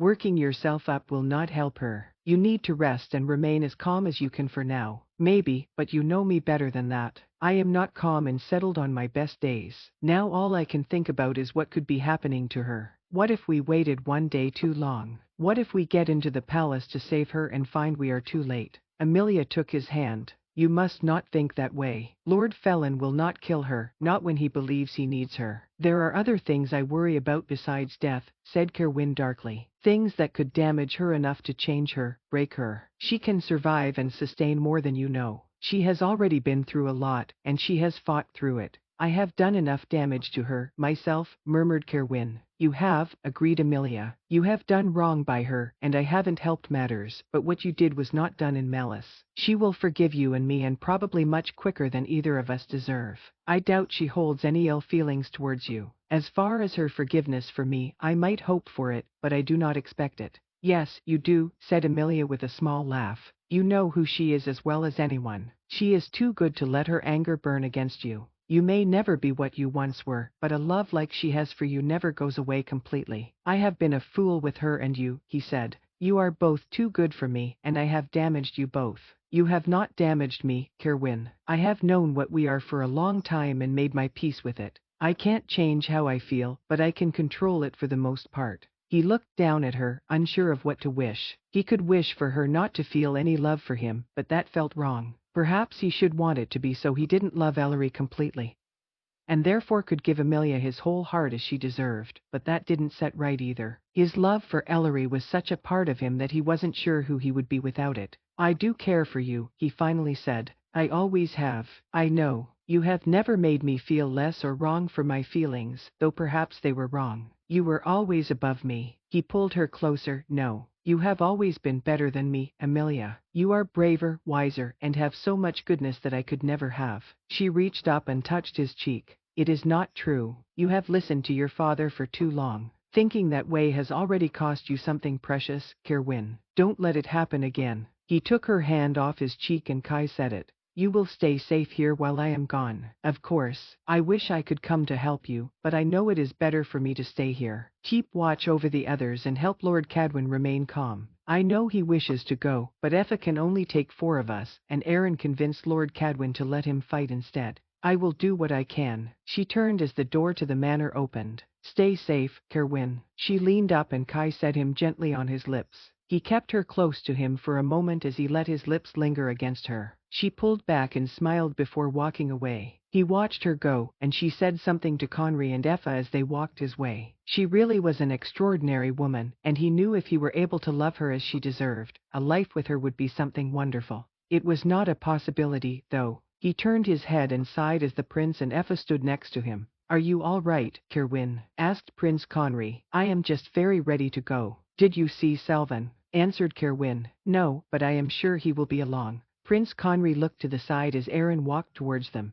I want you to remember I meant what I said. If you find a woman you wish to be with, I will find a way for it to happen. I am satisfied with my lot, your highness, said Kerwin. The prince exchanged a look with Effa, and she shook her head before greeting Aaron. Is Selvin Pyre not here yet? Asked Aaron as he came near them. He is not, said Kerwin as he watched the house. He had seen Selvin just that morning but was now getting worried the man had changed his mind and fled. It would greatly lessen their chances of getting into Argenta House and saving Ellery if he did. We need to go soon to get settled before supper, said Effa as she looked at the house. Kerwin watched for a moment more before moving forward. I will go find him and drag him out here if I must. Before he could get too far, the door opened, and Lord Cadwin walked out with Selvin at his side. Were you afraid I wasn't coming, Kerwin? Asked Selvin. You seem a little surprised to see me. I thought you might change your mind, said Kerwin. You know I keep my word, and I gave you my word.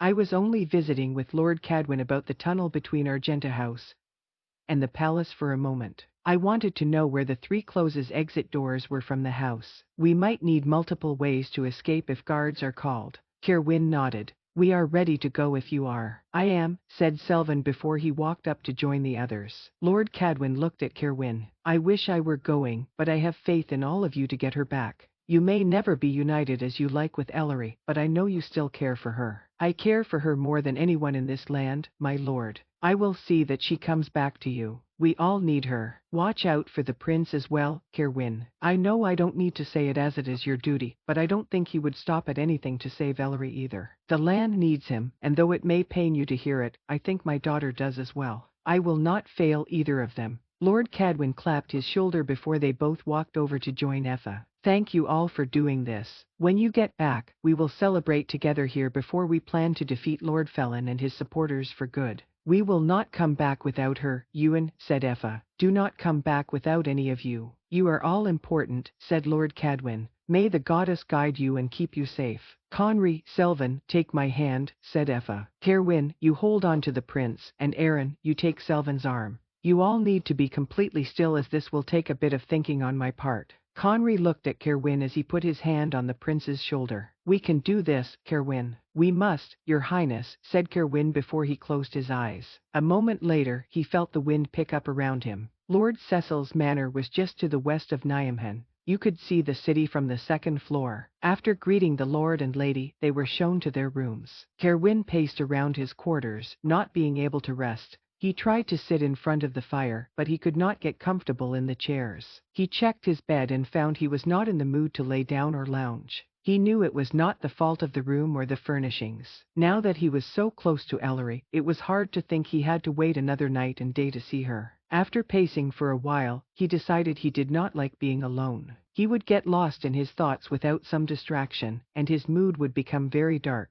He needed to be ready to be with Selvin as they met with Dillian Pyre. Kerwin opened his door and looked on the other side of the hall where he knew Prince Conry's room was located. He wasn't sure how the prince would receive him, but perhaps he needed a distraction as well. Maybe some of the uncomfortableness Kerwin was feeling was coming from the prince. He walked out into the empty hall to the prince's door and knocked. After a moment, he heard a loud voice, muffled by the door, say, "It is opened." Kerwin opened the door and walked in. He searched the room until he found Prince Conry looking out the large window on the far side. Closing the door, Kerwin made his way over to stand next to the prince. "I thought you might be a servant checking to make sure I had everything I needed," said Prince Conry as he glanced at Kerwin. "I have no wish to disturb you. I can go if you want." "Stay," said Conry as he looked back out the window. "So, this is the city of my birth." Kerwin nodded. He pointed to a large grouping of lights towards the city's center. "The brightest spot straight across from us is the Silver Palace. You were born there, and one day you shall reign as king and live amongst its halls." "Ellery is there now," said Conry, as he reached out and put his hand against the glass. "How can we be so close to her and do nothing? I understand how you are feeling, but it is not that we are doing nothing. We are waiting until the correct time to act." "I can't help but worry that we will be too late," said Prince Conry. "Anything could be happening to her. She has survived well thus far. We have to trust she can make it one more day. Whatever happens, we will have to see her through it." Kerwin looked at the prince. "I know you will not give up on her at any point. I could never give up on her. It would go against everything within me. She tried and tried to push me away on our journey. She talked of not being worthy of me or leading the land. She wanted to find more suitable women to show me as potential brides. He smiled slightly. Of course, there is no one more suitable, and there is none I would have regardless. Kerwin studied the prince. He knew he held jealously towards the man. He could have what he wanted, and everyone would celebrate it. He never had to hide his admiration for Ellery. He could proclaim to all of his love for her. It seemed so simple for him. I thought I would never convince her. I know it doesn't seem like it took very long, but we were together at every moment. We spent every night side by side. I itched to show her the depth of my feelings, but I knew I could not. She told me she did not want my attentions. All I could do was wait. As awful as the attack on the Havens estate was, I have to be thankful for the good that came from it. Being thrown together with Ellery as we depended on each other caused things to move along quicker, I think. There is no telling how long or even if I could have convinced her without that time. But you would have kept trying, asked Kerwin. Even if she told you, again and again, it would not work. I would keep trying as long as she gave me signs of hope. Until I saw that she was completely against me or gave herself to another, I would have fought for her. You must think me foolish, said Kerwin as the prince turned to look at him. You would be right. I pushed her away over and over. I thought it was best for her and the land. I was also a coward. I did what my father and history told me. It has been hard to understand why you would ever let her go, but I think I have a better grasp on it now. You would think a hidden away future king would have many pressures on his shoulders, but I did not feel them until recently. You have lived with the burden of knowing your place all your life. I doubt your life under your father's care was happy or peaceful. I take it you were close to your uncle, and you have to live through his death. Perhaps you were foolish to let Ellery go, but maybe, in the end, it was best for her and you. For me, asked Kerwin. I'm sorry, Your Highness, but I have a hard time believing it. Prince Conry's shoulders sagged. I did not mean to upset you, Kerwin. I was only being honest. I know you feel your loss now and all you did wrong in your relationship with Ellery, but one day, I trust you will find happiness and see perhaps things happened for some sort of reason. I don't know if many things in this land happen with any kind of reason in mind. It all seems some jumble of chaos caused by evil and greed. Maybe, said Prince Conry as he turned from the window. But amid the chaos, we have to find some sort of reason to keep going. Mine is to save the woman I love and then find a way to help the land and its people. I will do what I can to cut through the chaos and fight the evil that surrounds us. He looked over at the mantel where a small clock sat. We should go down for supper. I am sure we will have much to discuss with the Cecils and Rhys at the table. Kerwin nodded before following the prince out of the room. His reason to keep going was clear. He would help save Ellery and see that she was happy and safe. He would do all he could to help his prince to the throne so Elathia could be remade into a place worthy of one such as Ellery. If her choice were to rule it by Conry's side, he would serve them both until his dying breath. Supper proved interesting.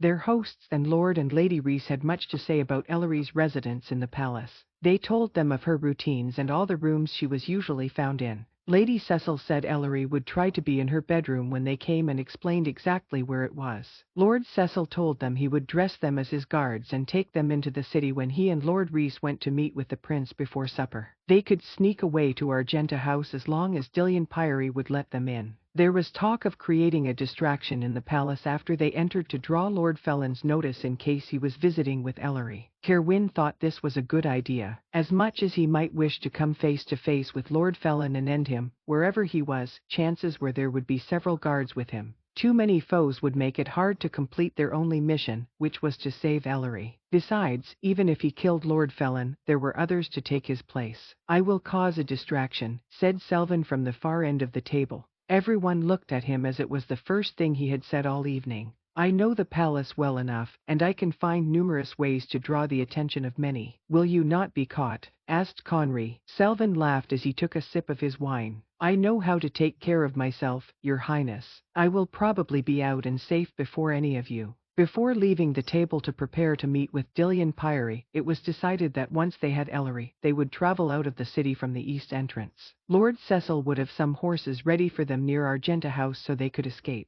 They might have a few guards to fight off, but very few were ever at the east entrance as it was near the poorest part of Elathia. From there, they would ride deep into what was left of the Weeping Forest until they came to a small cottage that Lord Cecil owned. He sometimes used it for hunting, but it was empty at the moment. After supper, Effa excused herself to rest. She would need to have the energy to fight and transport them home. Aaron left to meet with the head of Lord Cecil's guard to prepare for the next day. Lady Cecil showed Selwyn, Kerwin, and Conry to a room at the back of the first floor. It was not overly large, having only a sofa, 2 chairs in front of the fireplace, a low table nearby, and a small desk in the corner. She left them, and Conry sat down in one of the chairs and poured 3 cups of wine from the pitcher on the low table. He held one out to Selwyn as Selwyn sat down in the other chair. "Do you know what you will say?" asked Conry. "I will first ask him what he has wished to meet with me about all these years. After that, we will see how it goes." Selwyn took a large drink. "Do not worry, Your Highness, I will do whatever is necessary to get us into Argenta House." Kerwin picked up his cup and stood at the edge of the fireplace, close to the prince. "Do you wish for us to leave so you can meet with your father alone, at least at first?" "I want you to stay. I want him to know quickly that while I will hear what he has to say, there is a price first." Selwyn leaned over to refill his glass. "Perhaps you should be ready to block the door, Kerwin." Prince Conry smiled as he took a drink, and Kerwin shook his head. They didn't have long to wait as there was a quick knock on the door before it opened.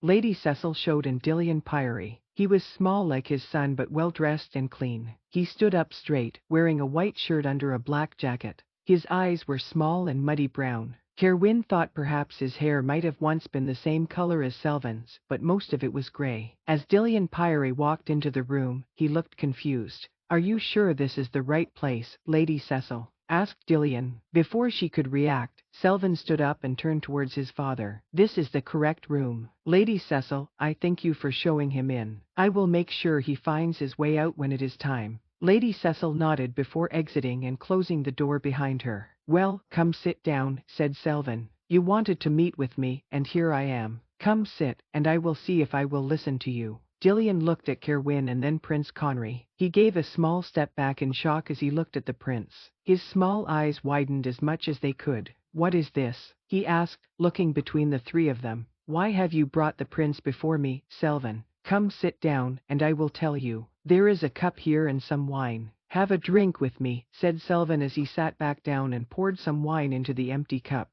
Kerwin walked a bit closer to Conry, ready to stop Dillian if he tried to run. The man looked at Kerwin before sitting down on the very edge of the sofa. "If this is the prince, I am to assume you are the bright one, correct? I suppose you are, as I can see some of your uncle and father in you." Kerwin nodded. "I will not deny it." "Now, father," said Selwyn with a sardonic laugh, "you have contacted me several times over the past few years. I take it you have something you wish to say." Dillian again looked at Conry and Kerwin. "Perhaps this would be better in private, Selwyn." "I don't think so. Now answer the question. Do you have something you wish to say?" Dillian turned to look at his son. "I suppose I wanted to lay eyes on you officially. I have seen glimpses of you through the years. I always thought you had your mother's eyes. I was right. You know how I have spent my life, I take it. You knew what I would experience when you sent me to the priests. I hoped they would show you some kindness since you were of their blood. I guess I underestimated their pride. I hear you didn't care at all where I went. You only wished to get rid of me," said Selwyn. "I didn't know what else to do," said Dillian harshly. "With your mother dead, I had no idea how to raise a child. I would have had to give up my position, and then how would I work to feed you? We both would have been dead in a year or less." Selwyn laughed again. "You don't even believe that. You must have had some money saved up even then. You are educated and could have found work in many places. You didn't want to give up your position. I doubt you would have done it even for my mother." Dillian narrowed his small eyes so they were barely visible. "You know nothing about how I felt for your mother. I would have done my duty by her, but not her son, it seems," said Selwyn. "I thought I had by sending you to the Pyrie estate. They may not have always been kind, but they kept you fed and clothed. They saw to your education." Selwyn half smiled. "They did do that, though my education included thoroughly beating me to remind me of my place. They let their children torment me. Once my food was even poisoned by their oldest son. I was sick for 3 days with no one to help me." Dillian leaned back further into the sofa. "As I said, I didn't realize they would be so cruel." "So, did you wish to come here and try to explain yourself? Is all you wanted was for me to excuse your actions?" Dillian shook his head. I should not have been so defensive. I wanted to confess my guilt and see what I could do to earn your forgiveness. Selvin smiled wider. I will let you confess your guilt and even give you a chance to start to show me you are a man who might be worthy of gaining my forgiveness, but you will have to listen to the prince and Bright One first. Dillion opened his mouth, but he said nothing. He turned towards Conry and Kerwin. I am willing to wager you know about the special event that is to take place at the Winter Moon Festival, said Conry. Dillion nodded. I understand Lord Felin is to marry Lady Ellery Cadwin. And you must know the lady may not be doing so willingly, continued Conry. I have heard as much. I don't see how she would, knowing her father's allegiance to you, Prince Conry. I doubt she would break from her father. You might have heard she was taken from her family estate, said Kieran, moving forward. I would think someone as connected as you would hear all about it. I might have. Bren Farrow had me arrange a meeting between him and your father, Bright One. Lord Nevis has been a guest in Argenta House more than once, though I advised against it. Dillion snorted in disgust. Bren Farrow does not respect my opinion or position as the first advisors before him, including Lord Cadwin, said Conry, the very man whose daughter will soon be doomed to a life of little more than a prisoner if she marries Lord Felin. I do not concern myself with such things, your highness. What goes on in the palace or land is not of my concern. I see to Argenta House and what must be done to keep it running. Rulers change, my master changes, but the house is constant. So you can hear of the rightful king and queen being killed, you can know that good people in the land are suffering, and see a young woman who was born in the house you oversee in danger and do nothing, said Selvin with a sneer. You are exactly as I thought you would be, heartless. It is not like that, said Dillion with passion. I didn't say I liked what Lord Felin or Bren Farrow have done. I do not like the idea of Lady Ellery marrying where she does not wish, but I can do nothing about it. I can only do what I can control, and that is Argenta House. But you can do something about Lady Ellery, said Prince Conry. The very house you control is the key to seeing her saved.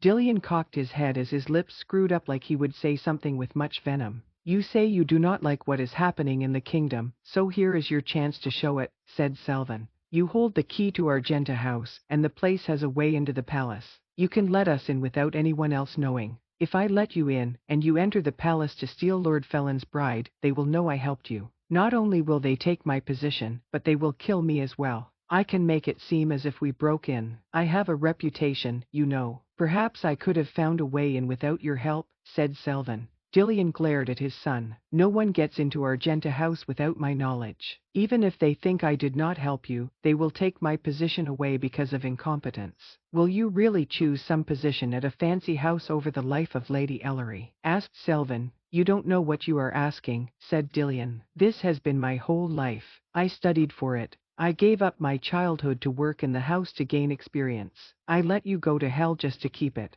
And now you can start to right that wrong, said Selvin. You want to gain my forgiveness. Show me you are capable of proper feelings. Give us entry to Argenta House so we can save Lady Ellery. Even if you do not value her life, I will tell you leaving her with Lord Felin leads down a road that will destroy the land. What will I do? Asked Dillion. I am sure you can find somewhere to finish out your years, said Selvin. He paused as he looked at Serwyn and then Conry. I have a room in Pyrie Tower if you wish it. Kerwin looked down at Conry, who lifted his eyebrows. You wish me to do this, Selvin? This will help better your opinion of me. I think it will help with your opinion of yourself, said Selvin. You have written me for years because of your guilt. My abandonment can't be the only thing you regret. Dillion looked down before grabbing the cup of wine in front of him. He drank it all in one gulp before looking at Selvin. I will do it. Tell me when you wish to enter, and I will see you safely into the house and to the tunnel. Chapter 10. Closing the door behind her, Ellery walked down the hall towards her room with her two usual guards trailing her. She knew it would be smarter to stay out of sight all day, but she could not help a short trip to the courtyard. She waked around the small space, trudging through the snow close to the walls. She yearned to be able to peek over them, looking for she knew not what. Conry, Kerwin, or anyone else would not be just strolling near the palace. She imagined they were still in Lord Cecil's home preparing for the night. She wished there was something she could do to prepare. Besides trying to stay safe and ready, there was not much to be done. She would change out of whatever ostentatious dress she had on into her heaviest nightgown and robe. Perhaps it would not be appropriate for escape, but she could throw one of her thick cloaks on. It would be much better than trying to run in one of her heavy gowns that felt as though it was trying to choke the life out of her. She touched her crown as she walked down the hall. She would find a way to take it with her if she could. It was once her mother's and a piece of Cadwin history. Though it felt a little tight against her head, she felt connected to it and wanted to keep it. Turning the corner of the hall, she almost ran into the person coming her way. After taking a step back, she adjusted one of her long sleeves and looked up. Her stomach automatically dropped as her eyes narrowed. "Lady Ellery," said Lord Nevis with a bow. Ellery looked Kerwin's father up and down as Derry moved a bit closer to her. "I am glad to see you look well and as if you have settled in. I know you did not wish for your position, but I believe it might suit you." "Do you?" she asked. "You think I should thank you for betraying my father, the prince, and your son. Perhaps I should laugh off the terror Lady Pharaoh must have felt or think it a good joke you tore me from my father." He moved closer to her. "I did not do what I did to hurt anyone. I did it to save the Alathia." "You think giving Lord Felin the crown will save the land?" she asked quietly. She put her hand to her stomach as it suddenly became hard to breathe. "Are you all right, my lady?" asked Lord Nevis. "I suddenly feel a little light-headed and sick to my stomach," she said, straightening up. "It must be my present company." Taking a deep breath, she put her hand down. "Why are you here, Lord Nevis?" "I am in town for the Winter Moon Festival." "And your wedding?" "I was invited to a meeting with Lord Felin and then supper." "You shouldn't keep the Lord waiting then," said Ellery as she started to walk past him. Lord Nevis reached out and took her arm. "I want you to know that everything I have done was for the good of Alathia and its true ruler. No matter what I think of you, I am sorry you were caught in the middle. I seriously doubt it, my lord, seeing your previous treatment of me. I do not wish for your apologies as I don't want to hear them. Go on and meet with your lord. I want to rest in my room, and I suppose I will see you at supper as I have no choice in the matter. I have to do what I am told in this place that you have sent me." She threw his hand off her arm and continued down the hall to her room. As she got towards her room, she noticed that the two double doors were slightly opened at the end of the hall. They were always shut, and the one time Ellery tried them, locked. She turned towards Derry. "What is beyond those doors?" "The east side of the palace. The library is down there as well as a few parlors. I believe the palace healer's workroom is down there somewhere. The library is down that way. The Silver Palace Library that is said to hold almost as many books as the Great Library of Alathia," asked Ellery. "I'm not sure about its size, but if you have heard it, it must be correct. Is there any reason I cannot walk down and see it?" she asked. Derry looked at the other guard, who rolled his eyes. "All we were told, my lady, was to make sure you stayed within the palace walls." Ellery nodded. "Then I shall take just a few moments and go to the library. I am tired of looking at the same few walls day in, day out." "Are you sure you would not rather rest, my lady?" asked the other guard, sounding as if he wanted to be done with her. "I have had enough rest lately. It won't take long, just a quick look." "You will be free of your duty to me soon enough," said Ellery. "It is a great honor to protect you," said Derry as the other guard sighed in annoyance. She moved forward, stopping at the half-open door. She felt some hesitancy to go through but quickly changed her mind. Lord Felin had not told her where she could not go, and she was tired of listening to him anyway. She had played the game as she knew was required, but it was coming to an end. She was ready to get all information she could before she left the palace. She pushed open the door and entered a hall much like the one she came from. She kept walking, looking for a likely door that would lead to the vast library. Before she could get very far, she came to a hall that intersected the one in which she walked. She looked to her left to see it was mostly dark.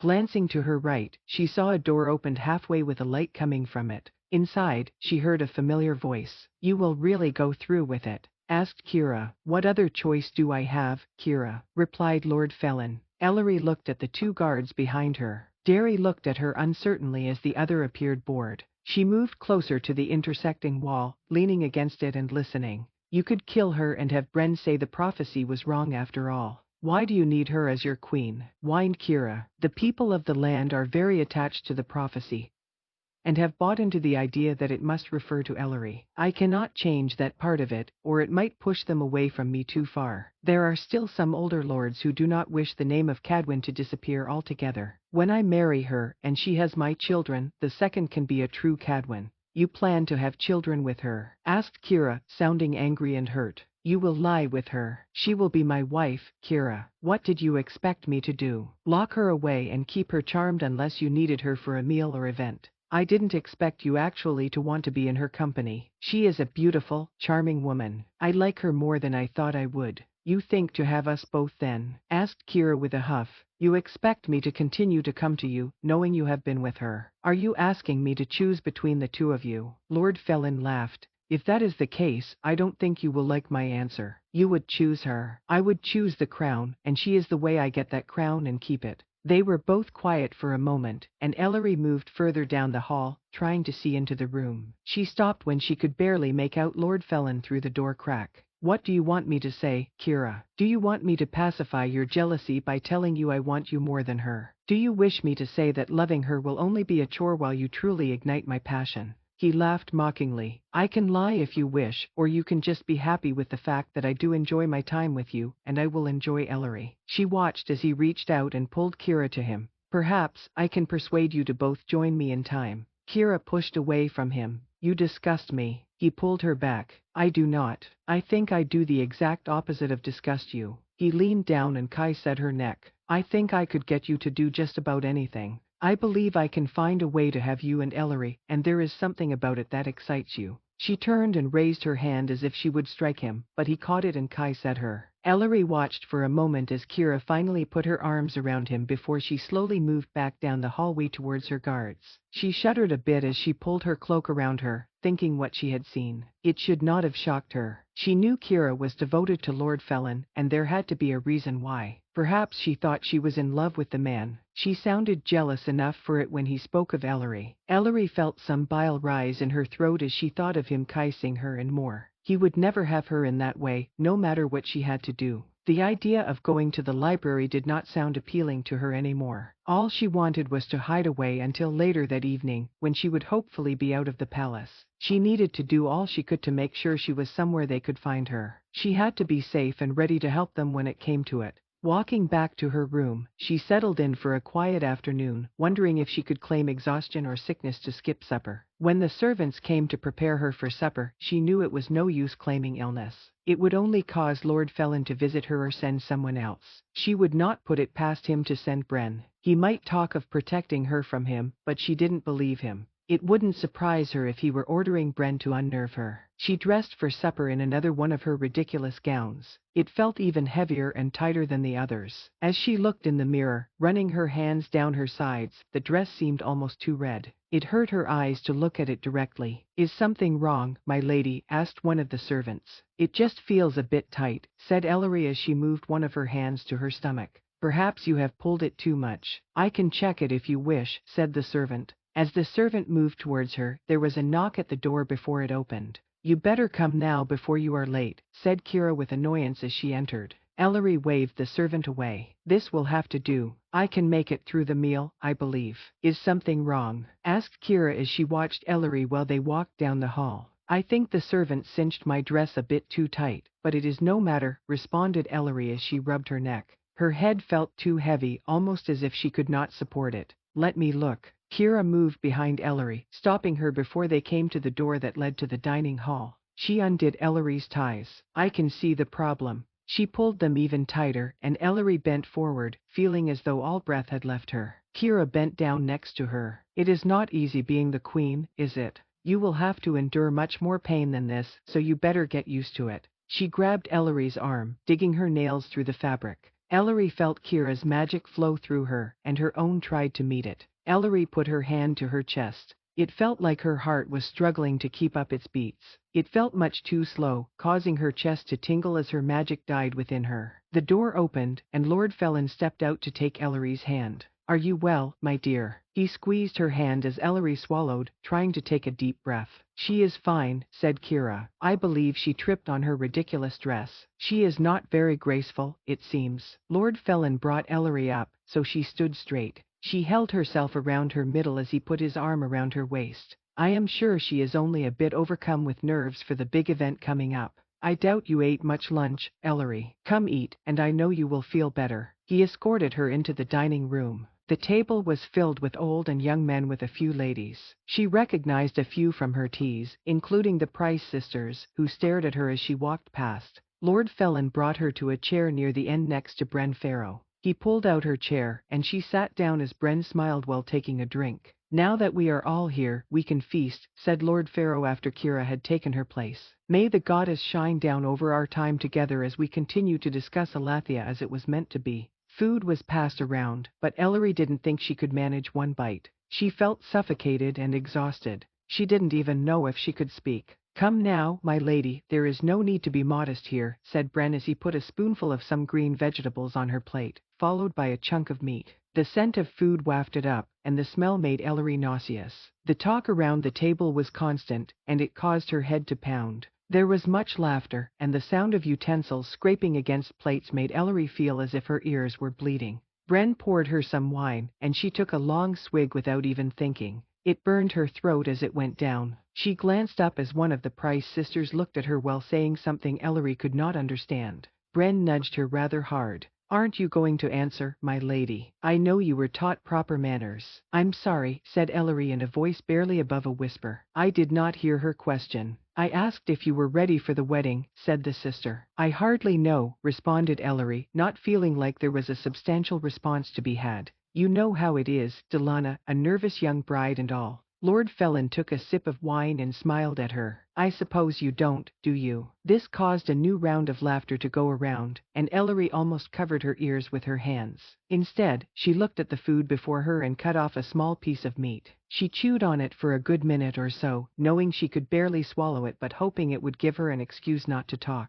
She was asked many more questions about her time in the palace, her father, Prince Conry, and her upcoming wedding, but she had no idea how she responded. By the time dinner was over, she wasn't sure how she was going to stand. Her wine glass was empty, but she couldn't remember drinking much of it. She stood up when Kira and a few of the other ladies did but quickly put her hand down to catch herself. Lord Pharaoh, would you escort Lady Ellery to her room? Said Lord Felon. I am afraid she isn't feeling well. I will check on her in a moment. It would be an honor, my lord, said Bren as he stood up and took Ellery's arm. She saw nothing else could be done, though she didn't want to walk with Bren. She felt like her legs were made of heavy stone as she walked out of the room on Bren's arm. He said nothing to her until they were in the hallway of her room. You shouldn't drink like you did tonight, Ellery. I'm afraid it has done you in, and you will feel it in the morning. I don't remember drinking anything, she said, aware that her voice was slurred. Your cup was refilled 3 times, said Bren. You drank that wine as if you were dying of thirst.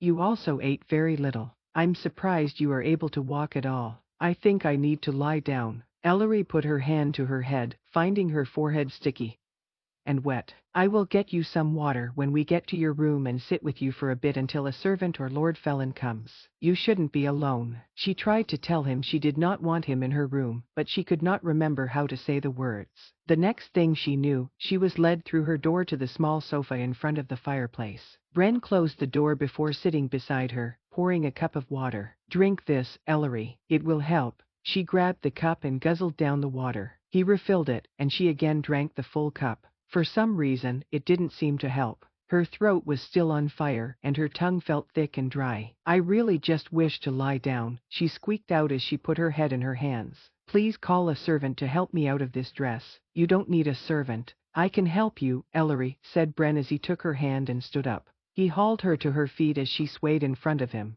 You do look rather lovely in this gown. His hands went to her waist and worked their way up her side. She pushed him away, but he would not let her go. The room was nothing but a blur around her. The space felt much too hot, and she was sure the fire was raging in front of her. She knew she needed to get rid of Bren quickly, but she could not remember why. Let me help you to your bed, Ellery, said Bren. He pulled her towards the back of the room as Ellery's stomach rolled. He pushed her down on the bed, sitting beside her. She did not like the feel of his touch as his hand went to her thigh over her dress. She hated the smell of him as he leaned down to caress her throat. He had no right to even speak to her, let alone act as if he could treat her this way. She tried to concentrate, but her mind was so cloudy. You are strong, she told herself. You are Ellery Cadwyn, the daughter of Lord Ewan Cadwyn. She was the future of the House of the Red Wolves. Her mother was Elaine Moss, the greatest sorceress in the land. She could not let herself be defiled by one such as Bren Pharaoh, a traitor to his king and killer of his own father. Something deep within her sparked. She closed her eyes and let it run free, filling her with fire. As Bren continued to caress her neck, his hands working their way up her sides, and she felt her power continued to build.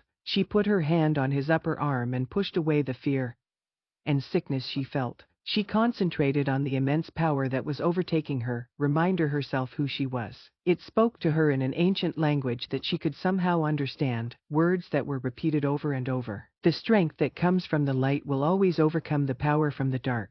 She let her magic run through her and to Bren. He stopped kissing her neck and looked at her in fear for one moment before he was thrown against the giant headboard of her bed. His head hit the hard wood with a loud crack, and he fell upon the floor. Ellery stood up, feeling as if she was floating off the ground. She looked down at Bren as he stirred and slowly sat up, rubbing his head. She raised her hand as he looked up at her in terror. "No," he whimpered. "I'll go. I will." "Too late," she simply said. She raised her hand, but before she could deliver the final blow to Bren, a hand wrapped around her waist. Something drained her power immediately as all her breath left her. "You fool," spat Lord Felon. "Get out of here before I let her finish what she started." Bren scrambled to his feet, putting his head behind his head where some blood had formed. He moved around Ellery and Lord Felon, never putting his back to her. As the door closed behind him, Lord Felon turned Ellery in his arms. "That was something, my lady," he said. "I can feel the power still working inside of you, though I think I have done enough to keep it locked away for a time. One day when I firmly have you on my side, I will let you release it. Until then, I will enjoy it for myself." He held her tighter, and Ellery cried out as pain shot through her body. "What are you doing to me?" He chuckled as he rubbed her side. "I was not the one who poisoned the king and queen, but I learned from those who did it. It was not hard as they craved attention so badly. I bought their talents with my favors and false promises. Those silly sisters have many skills passed down from the magic on one side of their family, but none of the power." He pushed her down on the bed, so she sat, half laying down. "These beautiful dresses are too easy to line with so many things that can keep your power contained and work to control you. I knew poor Kira could never overcome your power. Your mother was beyond anything I had ever known. I, too, have some magic in my blood from somewhere in my line. I cannot wield it, but I can recognize it. Your mother was the most powerful magic user I have ever sensed until I met you." He moved to lean over her, his hands on either side of her waist. "It is not just the prophecy, Ellery. I want your power. I am going to find a way to control you and it, starting tonight. You have fought off Kira's magic and even many of my poisons. I wish to use it slowly to break down your defenses so you would finally ask me to make you mine, but I see now you are too strong." He leaned down further, placing his hand behind her back and forcing her to lie down. "Just like everything else I have wanted, I will have to take you as I like. You may not like it at first, but I believe one day you will succumb to me." He kissed her cheek close to her lips as she stared at him. She tried to build her power again, but he reached up with his free hand and pressed down her crown, so it dug into her head. She felt as if she could barely keep conscious. "Even that crown you wear has been tainted, my dear," he whispered before slowly kissing her lips. "Stop resisting and trying to fight back, and I will not have to cause you much pain. I really do not wish to hurt you." He moved his lips down her neck and placed soft kisses on it. He used his hand to tilt up her chin, and she started shaking. She knew what he was going to do, and somewhere in her half-conscious mind, she wanted to fight back. He could not mark her without her permission. She would not allow it. She felt his tongue against her skin before he gave a low growl.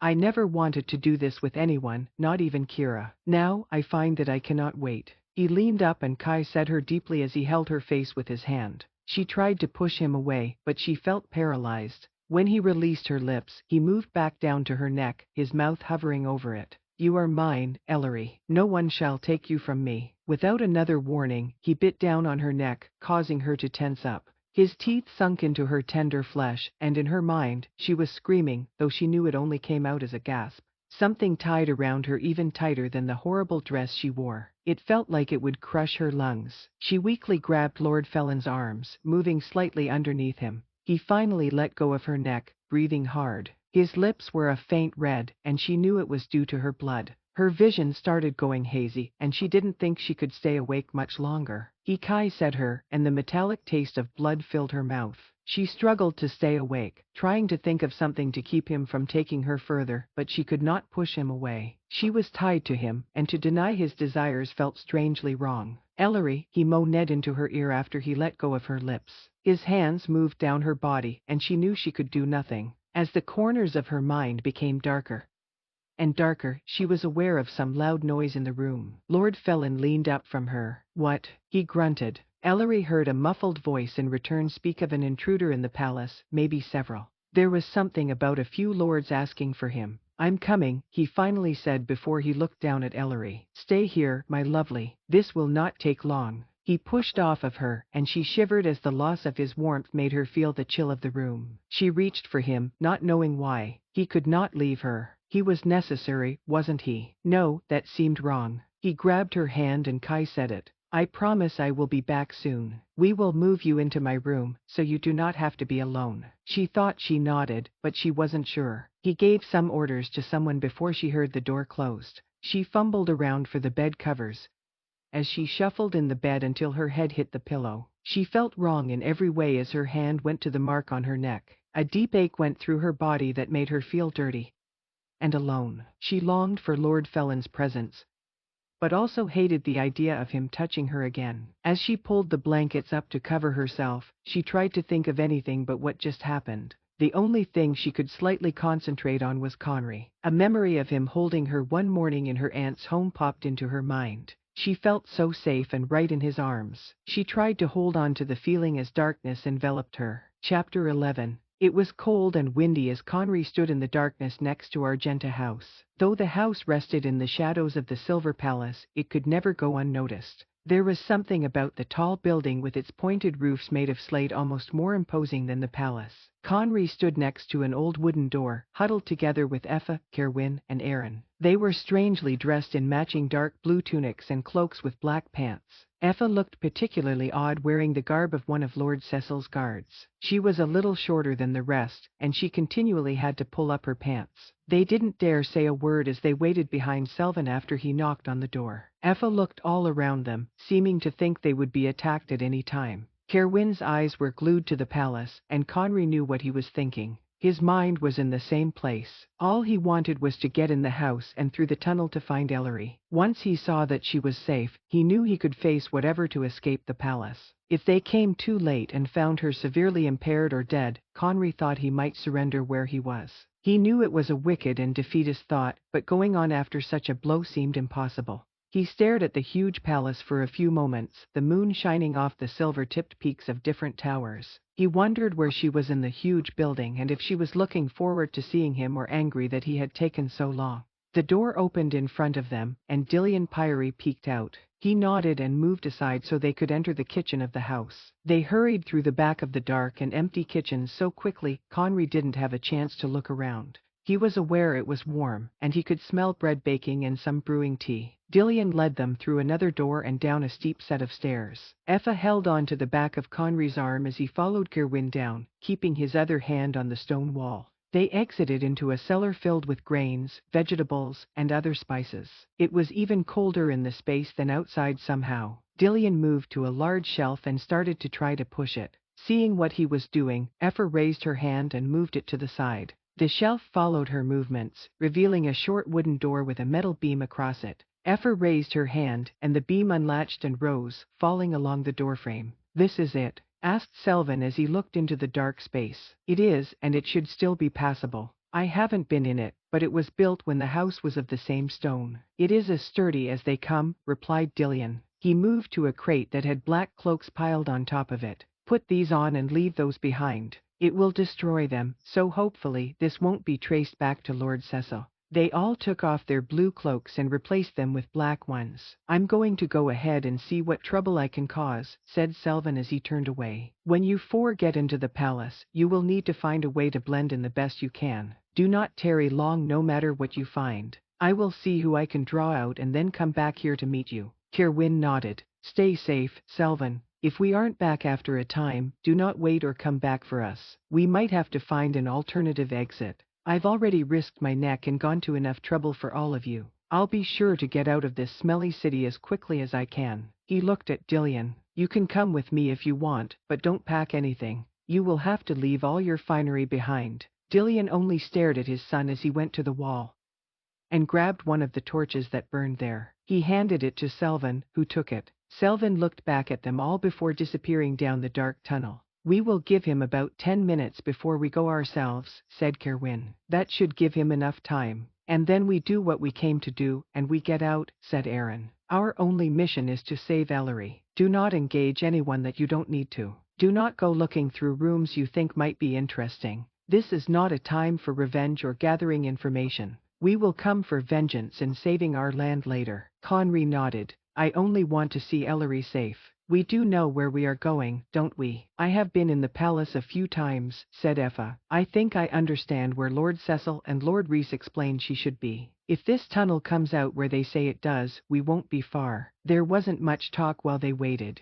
Dillian paced a little as Cerwyn leaned against the wall. Aaron stood still, looking every bit of the head of the Cadwyn guard as he was, even without his uniform. Effa took Conry's hand at some point. He squeezed it and held it for a while. I think that is enough time, said Aaron as he moved forward. We should go. Cerwyn, stay close to Prince Conry. Remember, your main duty is to keep him safe. Effa, come up here with me. If something needs moving or unlocking, it will have to be you. Effa let go of Conry's hand and stood next to Aaron as Cerwyn went to Conry's side. Conry looked at him, seeing his dark eyes cast down as he breathed heavily. It will all work out, Cerwyn, said Conry. How do you know? Asked Cerwyn as he moved his eyes from the floor to Conry. I feel something within me that is making me feel calmer than I have in some time. I can't explain it, except it almost feels like coming home after a long journey, or being embraced by someone you feel safe with. You are coming home, said Effa as she looked back. The palace is your true home as it has belonged to your family since the beginning. Those who hold it now are thieves and traitors. Even though you must sneak through the halls tonight, remember that all we see is yours. She walked forward with Aaron as he took a torch from Dillian Pyrie. Dillian handed one to Conry. Your Highness, he said with a bow. Thank you for your help, Mr. Pyrie. I will not forget it, said Conry. Pass on anything you think you owe me to my son. Give him what you can to help him live a happier life than he has experienced so far. Conry nodded at Dillian as they moved on into the dark tunnel. The smell of stagnant water was all around as they moved through the narrow space. It was just tall enough that Conry didn't have to crouch. Cerwyn was very slightly bowed. The only sounds were their loud steps on stone, their heavy breaths as they moved quickly, and the sound of dripping water. Before long, the tunnel angled slightly upwards and narrowed even more. Cerwyn fell behind Conry as they both held onto the walls for support against the uneven ground. They came to a stop at another door, and Aaron looked back at them. They all gathered close as he and Conry put out their torches. Aaron slowly opened the door to find two guards lying on the ground by each side.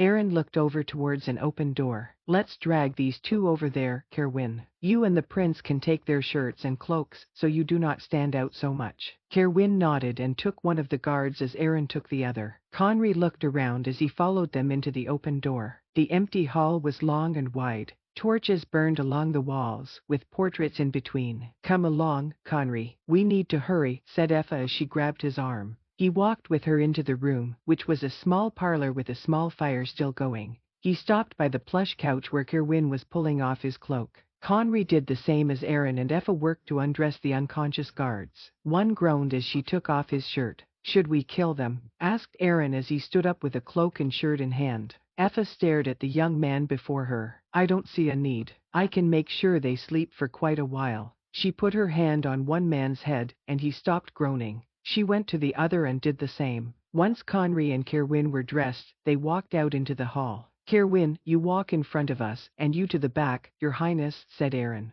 That way, if we come across any other guards, perhaps we can convince them you are escorting us to be questioned or something. If Selvin caused enough of a ruckus, maybe many will be confused and let us go. If not, we will have to fight. Conry touched the sword that hung at his side, ready to do what was needed to get through this. He felt so strange being in the palace walls. To think, he should have grown up there. Every hall and room should be familiar to him. There were so many memories that were stolen from him, ones that included his mother and father. He had many years lost with Ellery. They would have run through the halls together in their youth. Perhaps they would have been friends that grew to something else. Instead of some false wedding that would never happen, maybe the palace would have been preparing for his joining with Ellery. Ellery's room should be down this hall and to the left. I am sure there will be some sort of guards at her door, said Effa. Cerwyn walked to the door and opened it. He looked out before turning to them all and nodding. They hurried down the hall, still meeting no one. It felt strange to be in such a grand hall in a state of expectation and dread to find it so empty. "Turn up here, Karun," whispered Effa. They turned down another hall to the left through an open door. Two guards stood up off the wall by a door. "What are you doing here?" one of the guards asked. "No one is supposed to be down here. We've come to see Lady Ellery," said Kerwin. "No one sees Lady Ellery," said the man. The other withdrew his sword and moved in front of the other guard. "What do you want with her?" Effa put his hand on Kerwin's arm and pushed him over slightly. "We want to take her away from this place and home where she belongs. I'd rather not have to hurt you or worse to do it." The guard studied Effa closely as he lowered his sword. "You are her kin. You kind of look like her." Effa nodded. "I am her aunt, and she is one of the dearest people in the world to me." "Derry, what are you doing?" asked the other guard. "Our orders are that no one can see Lady Ellery or go near her room." Before Derry could answer, Conry turned as he heard the noise of many doors opening. "If someone is here who doesn't belong, kill them on sight," said a loud voice. Conry felt frozen into place as Kerwin grabbed his arm and put him behind him. "We have to get Ellery and get out of here." "No one goes through that door," said the guard next to the one called Derry. Effa moved forward, but before she could do anything, a large group of guards came from the right side of Ellery's room through a door at the end of the hall. They stopped when they saw the small group in front of them. "What do we do?" asked Conry. "We fight," said Aaron as he pulled out his sword.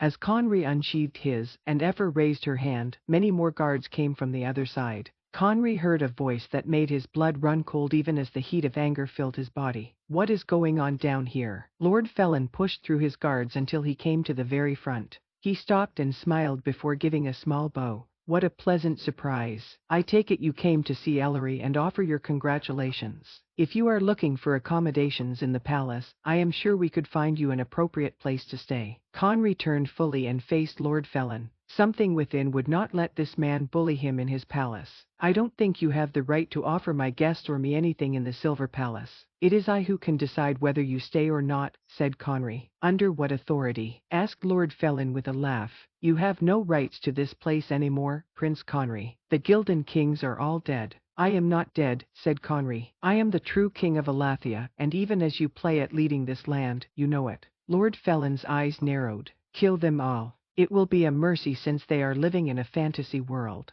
Conry heard Kerwin growl. Before his eyes, Kerwin fell forward and emerged as his large white wolf, his clothes in pieces around him. He looked humongous confined in the hall, and his growl echoed off the stone. A few of the guards on both sides took a step back. Lord Felon shook his head. "You choose to fight and draw this out, so be it." He nodded and fell back as his guards came forward with the swords out. Kerwin and Conry faced one side as Effa and Aaron the other. Guards converged on them slowly as though afraid of what would happen. Effa threw out a spell, and 4 guards in front of her spun through the air before being smacked into the walls, their lifeless bodies falling and leaving a trail of blood. Kerwin's tail twitched as he showed his teeth. Conry held up his sword, wondering if he should shift. The first row of guards ran at them, but Kerwin jumped forward and grabbed one by the leg. He tossed the guard like a rag doll into the line, causing them all to fall. Conry met one guard with his sword. They traded blows for a moment before Conry found his mark,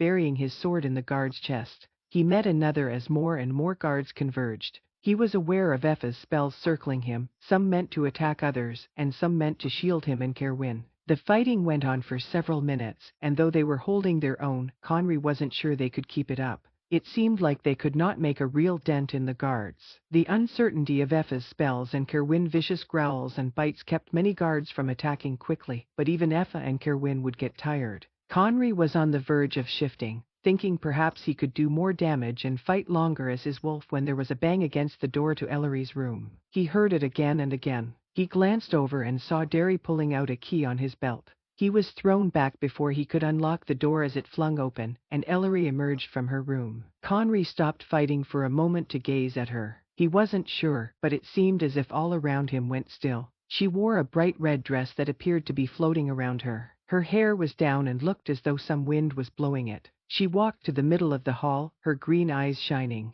Whatever was going on around him, Conry did not know. His entire being was captivated by Ellery as she held out her hands to her side. He put his sword down, feeling nothing but a pull to her. He walked towards her as she looked at him. A small smile formed on her lips before she threw her hands down. A bright light erupted from her and filled the hall. Conry closed his eyes and turned away as he felt a wave of power sweep past him. He heard the sound of falling stone and the cries of men in pain, and then silence. Opening his eyes, he realized he had continued to move towards Ellery. He stood directly in front of her as the light faded around them. She looked at him curiously for one moment as her eyes went wide, and she reached out her hand to him. He took it. "Conry," she said quietly, I remember everything." He swallowed hard as she blinked a few times before she stumbled slightly towards him. "Ellery," he said as he squeezed her hand. It appeared as if she tried to say something before she started to fall. Conry caught her and held her to him. He put his hand against her stomach and could feel that she was breathing. Effa cautiously walked up to them and put her hand on Ellery's cheek. "She is weak and exhausted. We must get her out of here." "How?" asked Aaron. "The way to the tunnel is cut off now." Conry looked up to see Kerwin's wolf sniffing the fallen-in ceiling and walls in front of him. Conry scooped Ellery up in his arms as she moaned softly. He looked around, seeing dead palace guards surrounding him except for the one called Derry. He looked frightened out of his mind as he stood hunched against the wall. "You," said Conry as he slightly shifted Ellery. "Can you tell us a way we might get out?" He stood up a little straighter. "You really won't hurt her?" he asked as he looked at Ellery. "She is very safe with us," said Effa. "We only want to get her out of here so we can help her." "Then come with me," said Derry. "I think we can make it to the hall by the kitchens. It leads to the servants' yard. Perhaps there won't be as many guards there." Kerwin moved towards Derry and growled, causing the guard to back up.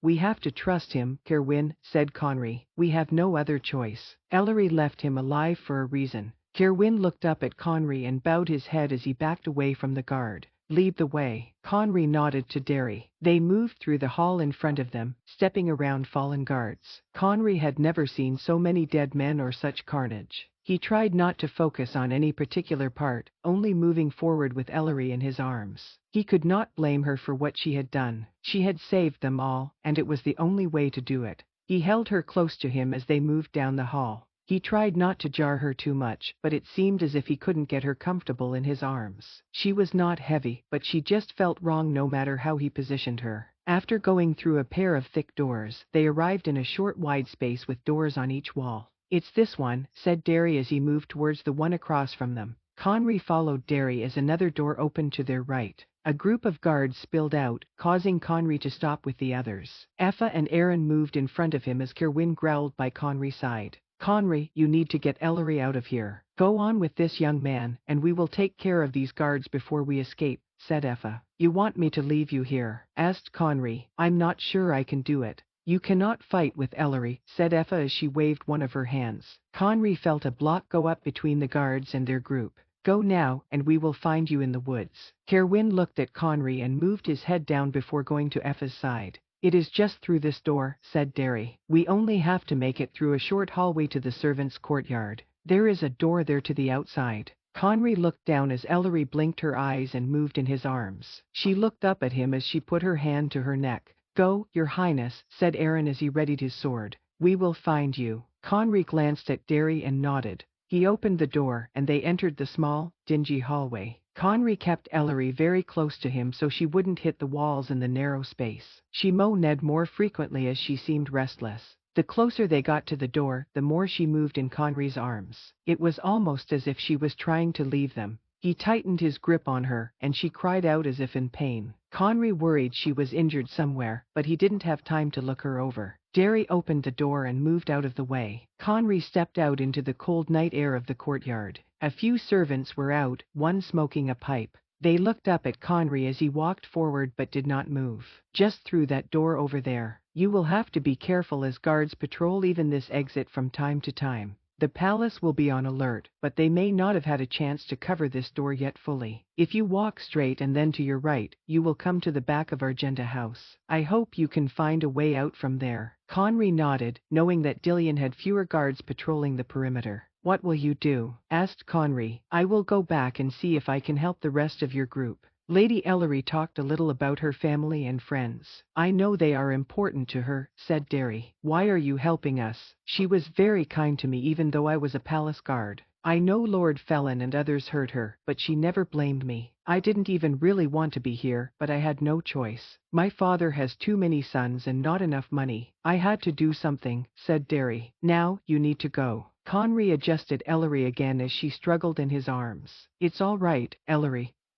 he said quietly. "You are almost safe. Effa, Kirwin, and Aaron won't be far behind." "No," she moaned. "I cannot. It will all work out. You will see. Now rest for a moment. I can't leave him. I want to, but I cannot." She tried to sit up in his arms, but Conry kept a firm hold of her. "You aren't leaving any of them. They will all be along in a minute." She continued to struggle, but Conry kept hold of her as Derry opened the door. He looked out to see the tail end of a couple of guards run around the wall. Taking his chance, he stepped out. He made his way to Argenta House, passing no one. He wished he had thought to stop and cover Ellery with his cloak to hide the bright red dress and keep her warm, but it was too late. Either by a miracle of the goddess or luck, they made it to the back of the house. There was a tall gate on one side. He gently put Ellery down and held her to his side. She leaned heavily against him, whispering something to herself. The gate latch was locked, and he cursed as he fiddled with it. "Ellery, I know you are tired, but can you undo this lock?"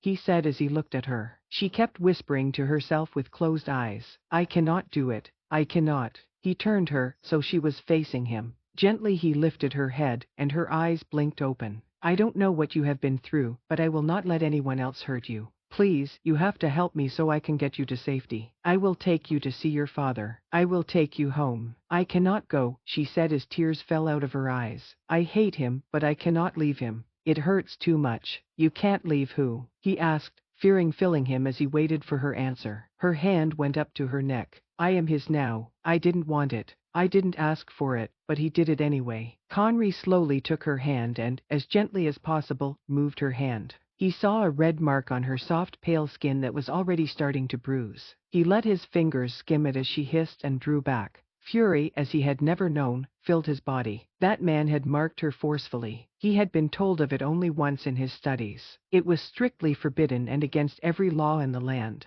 He turned to look back at the palace. He took one hand off of Ellery as all he wanted was to go back to the palace and face Lord Felon. He turned back as he heard Ellery sob. "I'm sorry. I didn't want to let him, but I have been so weak. He's been poisoning me with my dresses and crown. I'm sure my food as well." The pain was too much. "Your dresses?" asked Conry. She nodded as she pulled at her gown. "He dressed me in heavy ornate dresses that held some sort of poison to weaken me. This crown was my mother's, and he tainted it, so it causes me pain." She reached up and gently touched the golden groan on her forehead. Conry softly touched her face, wiping away one of her tears before he reached up and took off her crown. She cried out as it left her head. He could see angry red marks in the shape of the golden vines on her forehead. "Please don't throw it away," she said as he held it. "It truly was my mother's, and I don't want to lose it." He nodded as he undid his belt for a moment. He placed the belt through the crown before refastening it. Looking up at her, he asked, "Your gown is causing your pain?" "Yes, it is hard to breathe."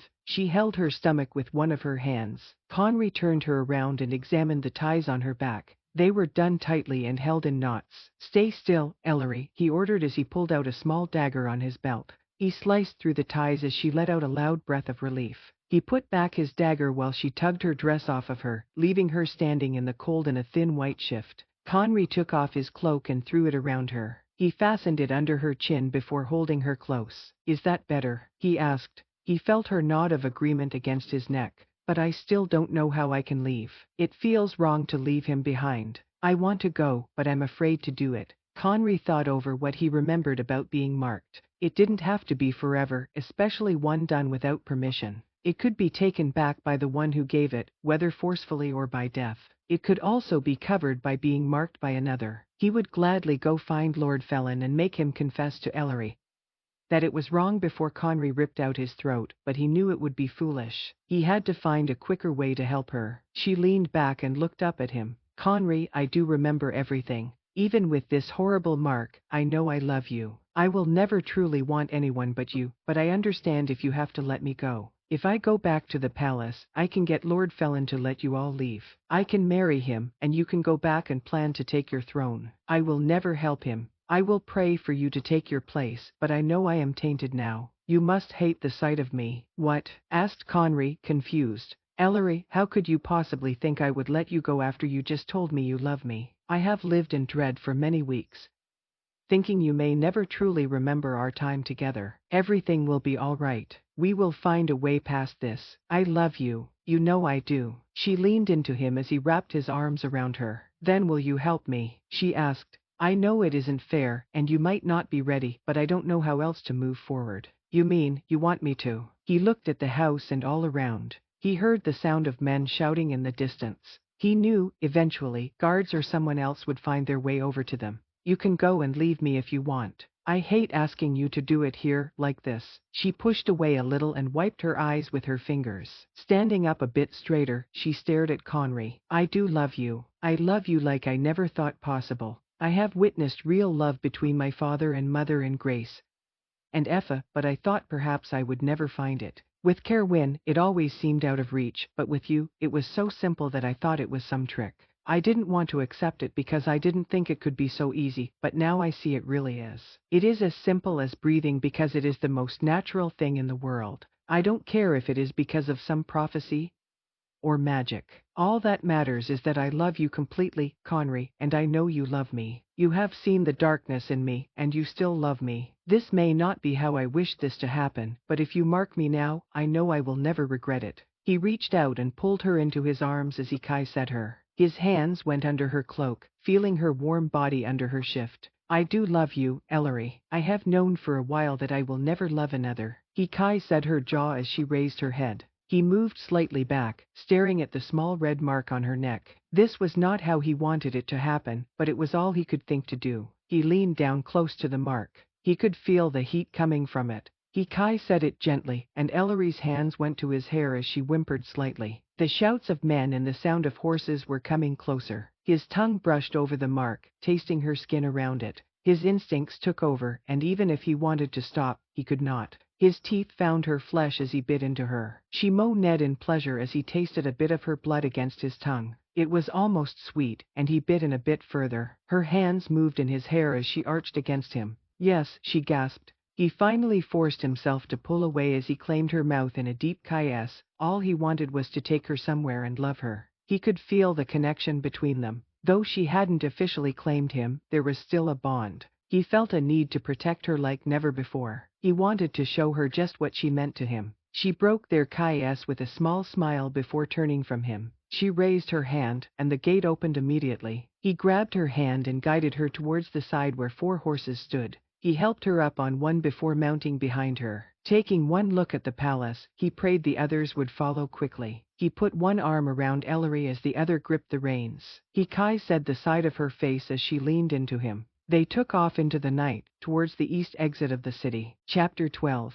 His teeth sunk into a man's neck before tossing him aside, and Kerwin jumped on the next guard, easily pushing him to the ground. Aaron stood close to him, taking out guards with his sword. Behind them, Effa sent spell after spell. More and more guards fell, yet they still seemed to come. As Kerwin turned to take down a guard, he felt another come towards his back. He pushed down the man in front of him and quickly turned, wondering if he would be able to stop the man in time. A sword went through the man's back before he could attack Kerwin. The dead man fell to show the guard called Derry. He looked down at the dead guard before taking on another. "The guards will keep coming. You have to find a way to escape," said Derry. "Run to the door," yelled Effa as she threw a spell that pushed back 3 men. Kerwin took down a man before backing up towards the door. He arrived there with Derry at the same time as Aaron. "Go through it now," said Effa. Aaron opened it and held it while Kerwin and Derry ran through. Aaron and Effa followed. She slammed it shut and put her hands on it as a bright light shone all around. Stumbling back, she grabbed for the wall as Aaron steadied her. "That should hold them for a bit, but we need to get out of here," she said as she tried to catch her breath. "I cannot fight much longer." "This way," said Derry. He led them down the dirty, small hallway to the servants' courtyard. "How many people are you going to bring out here, boy?" asked a man as he held a pipe. Derry ignored him as he went to the gate of the courtyard. "If you go straight and then to your right, you will find Argenta House. If your friends found a way through, so can you. Watch out for guards on the way." "You will come with us, young man," said Effa as she grabbed his arm. "May?" asked Derry. Effa nodded. "They have seen you help us, and they will kill you on sight." You will come back to Cadwin Manor with us. You want me to go with you? Aaron nodded. You can come and join my guard. You can fight for the true king of Elathia, Prince Conry. You saw him tonight with Lady Ellery. You really want me to come? Yes, said Effa. Now, let's go while we still can. Those guards will get through soon or find a way around. She opened the gate and stepped through, dragging Derry with her. Cerwyn followed after with Aaron at the rear. They walked quickly towards Argenta House, watching for guards. They didn't see any until they were almost at the gate by the side of the house. The men yelled at them as Effa opened the gate and hurried towards their waiting horses. There are only 3, she said. It seems either Conry and Ellery took 2 or Selvin or someone else took 1. Cerwyn, you can run as you are by us, can't you? Cerwyn gave a soft grunt in answer as Effa pulled herself up on one horse. Aaron took another and indicated Derry should take the last. The guards ran towards the gate as they all took off towards the east side of the city. Cerwyn ran hard, keeping up with the horses as they weaved their way through the poorest part of Niamhan. Since it was night, most were either in homes or sleeping close to buildings. He could hear guards giving chase somewhere in the distance, but they seemed to be losing them as they made their way to the edge of the city. As they got close to the east gate, Cerwyn saw 2 guards. He ran up close to Effa's horse, and Aaron took his sword out. Cerwyn jumped on one guard before he could attack, taking him down as Aaron slashed through the other with his sword. They rode on into the forest, towards the empty hunting home of Lord Cecil. The moon was high in the sky by the time Cerwyn saw the home in the distance. He was weary from fighting and running hard to keep up with the horses. They lessened their speed as they entered the open gates, and Cerwyn jogged along, panting heavily. Pulling up to the front of the house, Aaron hopped off. He walked over to Effa and helped her down before going back to his horse and pulling out a set of clothes from a bag. Here, Cerwyn, you can change out here after we go in. I will see about getting you some water or something. You must be exhausted. He laid the clothes by Cerwyn, who sat back on his haunches, continuing to pant. Will you see about tying up the horses around the back? Asked Aaron to Derry. Derry nodded. He collected the horses by the reins and walked them towards the back of the house. Once they were all gone and Cerwyn had rested a moment, he shifted. He sat on the ground, letting the cool air wash over his naked body as he pulled back his hair that was wet with sweat. Finally, wanting to see if Ellery and Conry were safe, he pulled on his clothes and walked into the house. He stood in a small entry space. In front of him was a set of stairs. To his left, he could see a little light coming from a room. He walked in to find Aaron standing by the fire, and Selvin sitting in a chair. Cerwyn, here is some wine, said Aaron. I will have that Derry fellow fetch you some water when he comes in. I am sure there is a well on the property. Cerwyn moved forward and took the cup from Aaron's hand. Where is Effa? He asked after taking a long drink. Upstairs, checking on Ellery and the prince, said Aaron. Selvin nodded. He took her direct, why to a bed when they came in. How did she look? Asked Cerwyn. Selvin shrugged. I didn't get that close. I asked if the prince needed anything, but he shook his head. I didn't wish to disturb them. Cerwyn finished his cup and put it down. He walked from the room and back to the stairs, hurrying up them. The second floor held only 4 doors. He saw one ajar and moved to it, opening it slowly. The room was mostly dark as only the fire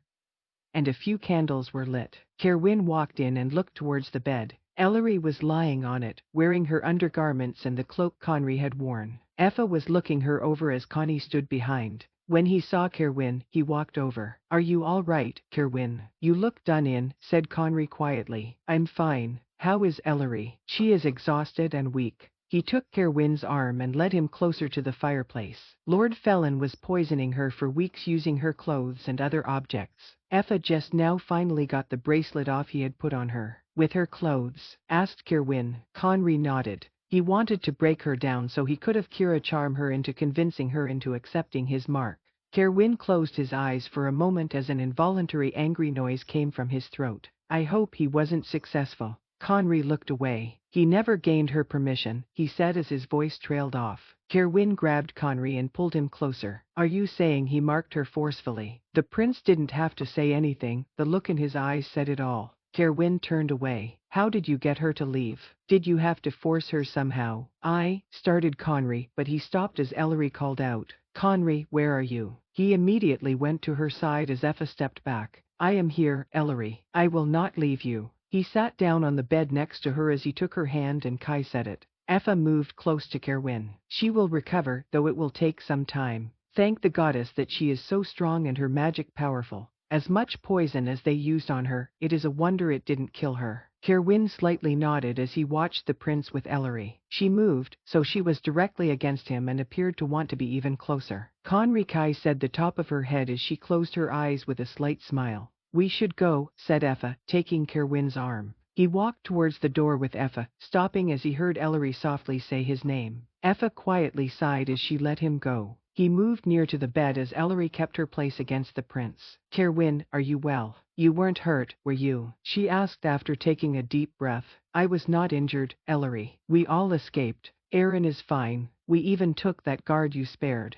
Derry is his name, I think. She smiled. He was good to me in the palace. She rubbed Conry's hand as she looked down for a second. I want to thank you for coming to save me. I know you may have come just to protect Conry, but I still appreciate it. I came for you, he said adamantly. No matter what has happened between us, you know how I feel about you. I could never leave you in that place. She looked up at him with teary eyes. You should sleep, Ellery. You are safe here and can rest, said Kerwin as he moved slightly closer to her. Perhaps we should all leave so you can have some peace. She immediately looked at Conry. You will not go, will you? I will not leave this room while you are awake. If I go to speak with the others while you are asleep, I will not be gone long. I promise, said Conry as he held her cheek. Come along, Kerwin, said Effa as she again took his arm. Kerwin backed out slowly, watching Conry and the Ellery. When Effa closed the door behind him, he turned to her. He did it, didn't he? He marked her. Effa nodded.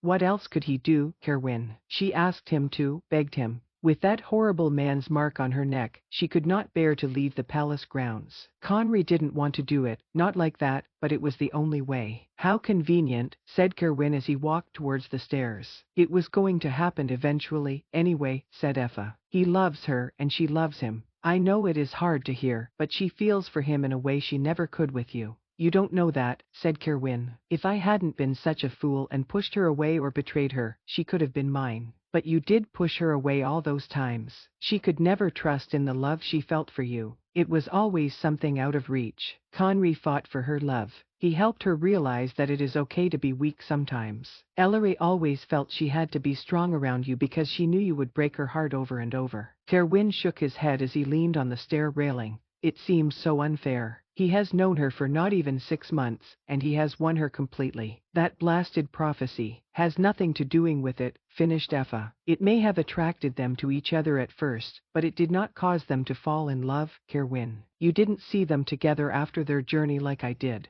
You didn't hear Ellery speak of him and how she felt. I know you care for her. I believe you love her, and a part of her will always love you. I knew I had lost her, but I didn't expect it to go this fast. I thought I had some time to reconcile the idea I would have to watch the two of them together like this. Neither of them wanted it to happen this way. I don't think they will regret it, but it is not ideal for something as special as this to happen on the run while Ellery was injured after being attacked and marked by a madman. It is supposed to be a wonderful and beautiful thing, and instead, this will be their memory. Kerwin closed his eyes as the familiar feeling of shame came over him. Why can nothing be easy for her? Effa leaned on the railing next to him. Part of it is who she is. Her parents were powerful people in this land, and now she has tied herself to the rightful king. I think the goddess knew it would not be easy for Ellery. That is why she made her so strong. One day I believe all of this will pay off, and I will see my niece completely happy. She leaned slightly into Kerwin.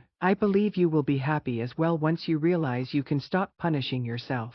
I don't know what you mean, said Kerwin. Yes, you do, but you are not ready to hear or think about it. Let us go downstairs and speak with the others. I am exhausted and starving. I cannot travel for a few days as my strength will not allow it. I think it will be good for Ellery to rest as well. We will need to find a few things for our stay. Kerwin nodded as he offered Effa his arm. She leaned heavily on him as he walked with her down the stairs. Chapter 13. Holding on to the walls of the palace halls, she tried to hurry to the door at the end. Ellery's legs felt too heavy and stiff to make much progress. She needed to hurry. She could hear him coming behind her. If she could just get out the door, she felt as if she would be safe. She wanted nothing more than to escape the Silver Palace and never see Lord Felin again. She heard him laugh behind her as he came closer and closer. You cannot leave me, Ellery, he said as she tried to move forward. You are mine. Nothing can change it. Her legs stopped responding to her, and she fell to her knees. She crawled along the floor, but the door never seemed to come any closer. The footsteps behind her got louder and louder. She was panicked.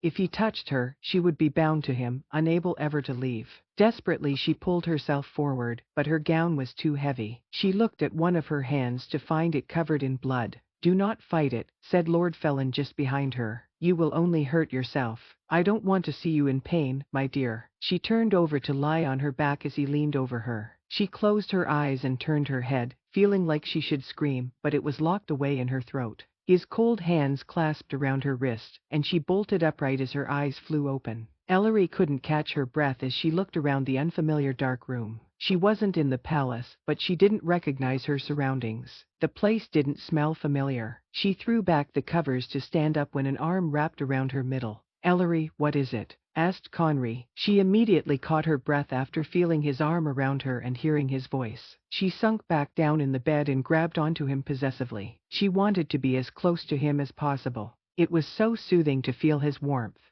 He was necessary to her, and without him, she felt like she would be lost. "Ellery," he asked again desperately. "It was just a bad dream," she finally croaked out. "I forgot where I was when I woke up." It had to be the truth because it could only be a dream, but it almost felt like a lie to say it. It felt so real. He kissed her forehead as he held her. "You are safe. I promise you. I will never let anyone hurt you again." Even though she knew what he said was impossible, it comforted her. The thought that he would protect her filled her with a strange combination of peace and desire. He kissed her cheek, and she turned her head and caught his lips. She audibly sighed as he responded. Rolling over, she moved over him as he deepened their kiss and his arms went around her. Her hands cupped his face as she kissed him over and over. It was the most intoxicating thing to taste his lips. The feel of his arm around her felt more right than anything in her life. She was his, completely his, and she didn't want it any other way. He pulled back and gently rolled her over. "You need to rest, my love," she groaned, not liking even the small distance between them. "I think I might need you more." He laughed slightly as his hand came up to caress her cheek. "There will be plenty of time for it later. You have been through so much, Ellery." She made a noise in protest before kissing him again.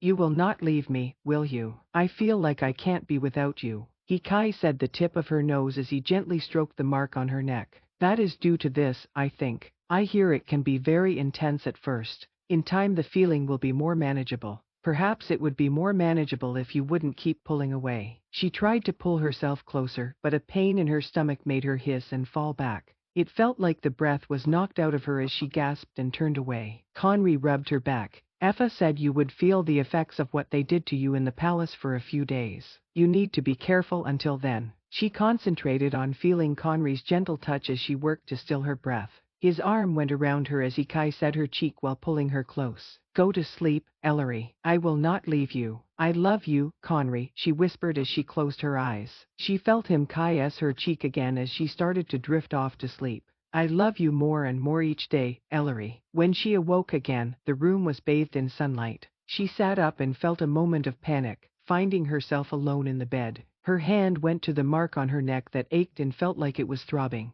She pressed on it slightly, feeling the heat coming off of it. It seemed so unreal all that had happened to her in such a short amount of time. She shivered as she remembered the feeling of Lord Felon marking her. It all seemed like some strange dream, but she knew it was very real. The torment of hating the man completely but also feeling dependent on him was more than she believed she could take.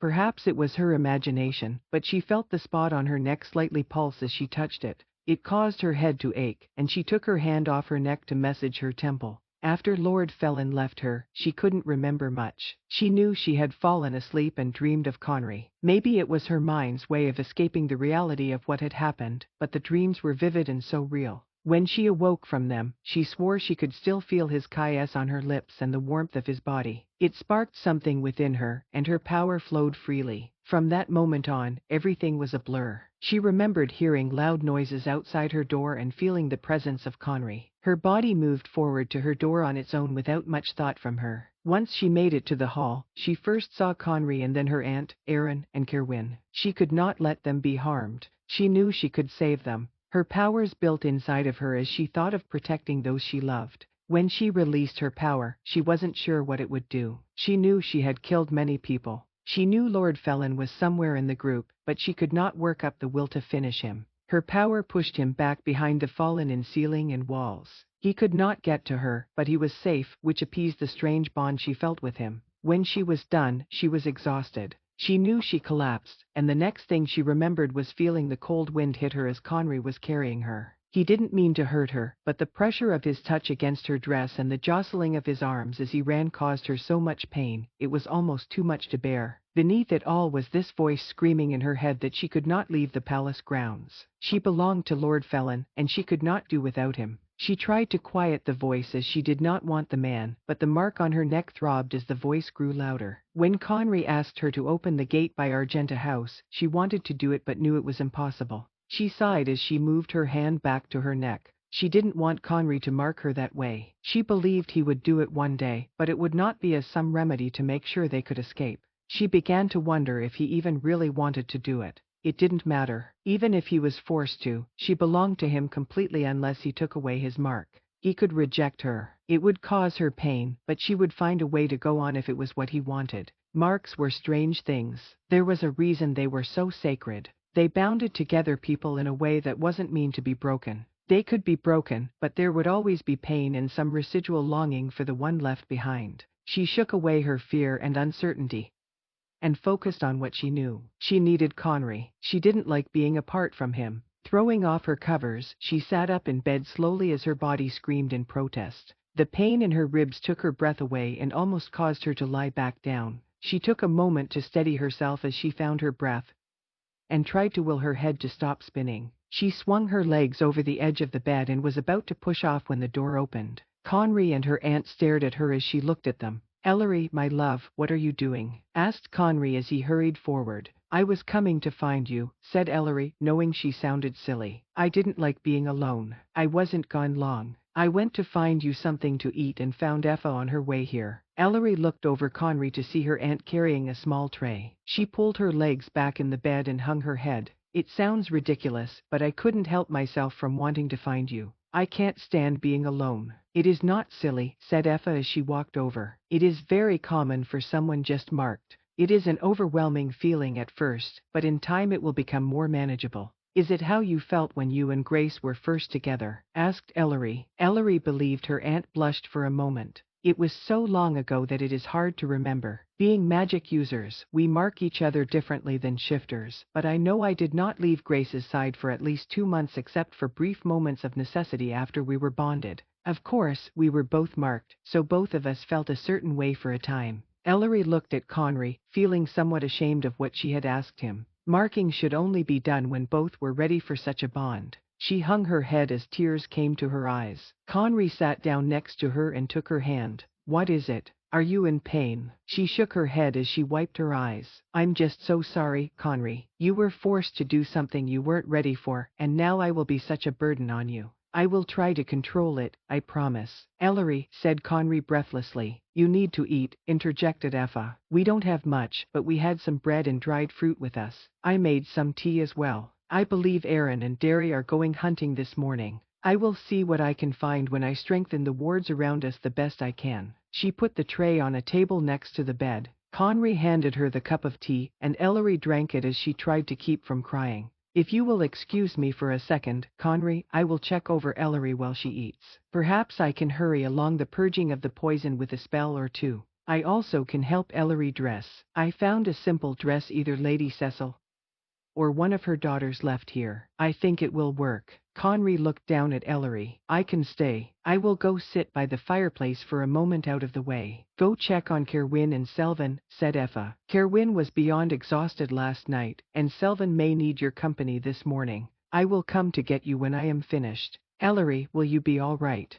he asked. She nodded. "Go do what is needed. You do not have to trouble yourself and spend every moment with me." "It is no trouble," said Conry, sounding a little hurt. "I would never leave your side if it were feasible." "Go on, Conry. Let me speak with my niece for a bit. She will feel better after eating and dressing in some clean clothes." "Please go, Conry," whispered Ellery. He said her hand and stood up. "If you need me, have Effa come get me directly. I will only go for a bit, and then I will spend the rest of the day with you." I hope to come downstairs. I would like to see the others and thank them appropriately. Conry hesitated for a moment before walking to the door. He stared at Ellery before leaving. Eat some of the bread and fruit, Ellery, said her aunt. It will help you feel better. She put her hands over Ellery and closed her eyes. Ellery ate a bit of the bread and dried fruit, not really having much of an appetite. She sipped her tea as her aunt finally put her hands down. You must have felt miserable these past few weeks. I am surprised you were able to walk at all. Effa sat down on the bed. It was difficult. My mind felt cloudy much of the time, and my memories from my time in the palace are scattered. It's hard to know what happened and what were nightmares. Ellery took a shaky breath. I am afraid of finding out which were real. I know Lord Felon did something awful to you in marking you, but did he or anyone else violate you? Her aunt's voice was quiet and hesitant. It held none of its usual strength. It is hard to remember everything. I don't think it went any further than a few kisses and touches, said Ellery as a few tears leaked out of her eyes. I don't wish to dwell on them. I have never felt more wrong and filthy. You have no reason to feel so. It is not your fault, dearest. You can say you know it, but I want you to remind yourself over and over. None of this was your fault. Ellery shook her head. I did push them all too far at times. I tried not to speak out or cause trouble, but I could not help it. The things they would say and do were so that I could not stay silent. Ellery, you will take no blame for what happened to you. You gave yourself up for Lady Pharaoh and all of us, really. You did what you had to do to survive in the palace, and now you are safe. I and everyone else who cares for you will see you through. Effa shook her head. I can't imagine how your father must be worrying. We will have to leave as soon as possible. I wish we could leave this moment, cried Ellery. Cadwin Manor and the grounds are so large that I can hide away. There are places I can go so no one can find me. Her aunt took her hand and looked at her for a moment. I am so sorry, Ellery. I can't believe that man marked you unwillingly. It is beyond cruel and perverse. I know it has caused conflicting emotions in you, but you have no reason for shame. As bad as it felt to be marked by him, it has led to something even more awful. She gripped her aunt's hand. It forced Conry to bind himself to me when he was not ready. I had to beg him, Aunt Effa. I know I sounded pathetic and so weak, but I didn't know what else to do. I tried to get him to leave me there, but he wouldn't do it. I feel as if I have ruined things between us now. Ruined things? What a ridiculous thing to say, Ellery. If Conry hesitated to mark you, it was only because he worried what it would do to you. You say you have your memories back, correct? Ellery nodded. I remember everything. It is what makes it harder. I love him, Aunt Effa, and he loves you. If you truly have your memories back, you know he does. I believe his love for you has only grown. He watched you for weeks with Kerwin after your injury, and then worried himself sick while you were in the palace. He wanted every day to save you. We had to convince him over and over we needed a good plan first. Ellery looked down, but it was not the right time. It was done only out of the necessity of escaping. How can I know it was what he truly wanted? You could ask him, said Effa with a smile. Will he tell me the truth? I believe so, but you will have to listen to it and believe him. Ellery, do you regret him marking you for your own sake? Does it feel wrong? No, it felt right and natural. Perhaps it was because I was in so much torment from Lord Felon's mark, but I believe it was more than that. I think I was always meant to be Conry's. I thought that would make our love feel less genuine, but it does not. I think if you ask Conry's opinion on it, you will find his answer much the same. You must also remember you are still ill and weak. You cannot possibly be thinking clearly with what you have experienced. Let him be there for you and trust the love he has for you. If you push him away or hide, it will cause nothing but pain for you both. I will try, said Ellery. Good. Now, do you wish to dress and try the stairs? I know the others want to see you, and poor Selvin needs something to cheer him up. How did Selvin Pyrie become part of your group? I have only met the man a few times. I remember liking him, but he barely knows me. It is a long story, Ellery, said her aunt. Will you tell me while you help me dress? Her aunt agreed. She spoke while helping Ellery to stand and put on the simple blue dress she found. Ellery was shocked to hear who Selvin's natural father was and how the poor man had been treated as he grew up by his own family. And he spoke to his father just to help save me? Asked Ellery. For the most part, I believe so, but I also think Selvin needed to see his father. It was good for him to have some sort of reconciliation, said Effa. But his father wouldn't leave Argenta House with him. He would not. He said he would not leave his post or put Selvin in more danger. He gave Selvin all the money he had saved and sent him on his way, said Effa. But Lord Felin will know that Dillian Pyrie helped get you all into Argenta House. She took her aunt's arm. He could already be dead. Selvin knows, and his father knew his fate. Dillian did not wish to burden Selvin with his presence. He was also very proud of his position. It is all he has ever known. I am not worth such a sacrifice, Ellery said softly. I am not worth all it took to save me. The way things are, it might have been better to let me stay where I was. You must never say that, Ellery, or even think it. We all wanted to save you, even Selvin. Aaron is like your brother. Do you think he would abandon you? No matter what has happened between you and Cerwyn, he would never leave you to suffer. His love for you may not be perfect, but it is very real. Did you expect me just to accept you were gone? You are the last of my family and one of the most precious people in the world to me. And poor Conry, I am not sure what would have happened to the man had we not been able to save you. He needs you, Ellery, which is why you must not inadvertently punish him by continuing to question what he did. Let him hover near you like you want him to. Do not order him away. I know how much you long for his presence even now. Do not fight it. I need to go downstairs and see everyone, said Ellery. I have to thank them all, though I know it will do little good.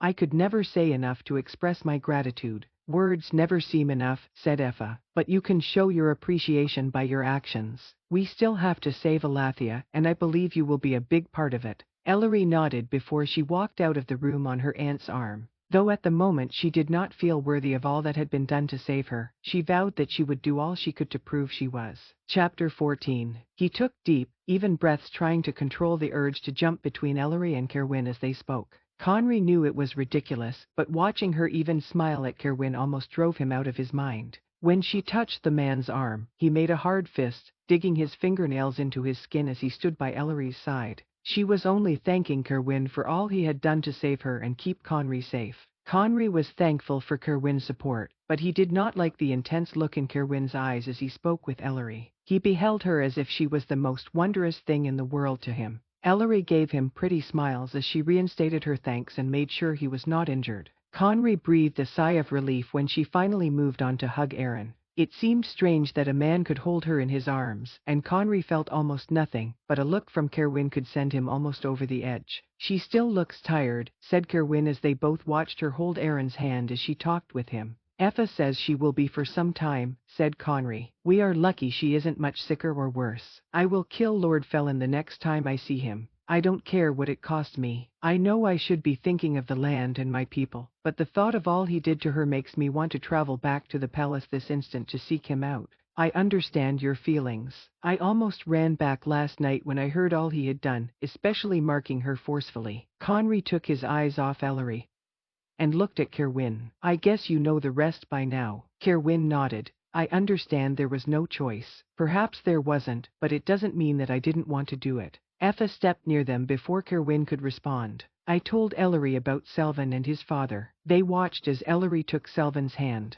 She was devastated to hear what her escape cost. No one was forced to do anything. Selvin went to his father willingly, and Dillian Pyrie made the decision to stay at Argenta House and meet his fate, said Cerwyn. I am sure Selvin is telling her that now, but it won't make it any easier for her. She feels others' pain deeply. Her mother was the same. She will have a hard time forgiving herself even though I told her none of this was her fault. She cannot possibly think she has any blame, said Conry with surprise. She was taken from her home forcefully. She gave herself up to save others and was willing to die for all of us. Effa looked at Conry intensely. She feels much guilt over many things that happen. I am sure some of it is due to how sick and weak she feels, but she could use many reassurances. Effa put her hand on his arm, especially about one specific event. I hope she does not regret it. She promised me she would not, said Conry. She does not regret it for herself, but she feels as if she forced you into it, said Effa. Cerwyn laughed bitterly. She can't think Conry would not jump at the chance to mark her with permission. Effa looked at him harshly. Do not dismiss her pain, Cerwyn. I know you have much practice in it, but now is not the time. Is something wrong? Asked Ellery as she walked over to them. Effa took a deep breath. Nothing at all, my dear. We are only concerned that you might be extending yourself too much. I actually feel much better since coming down. I was hoping Conry might wish to walk with me outside for one moment.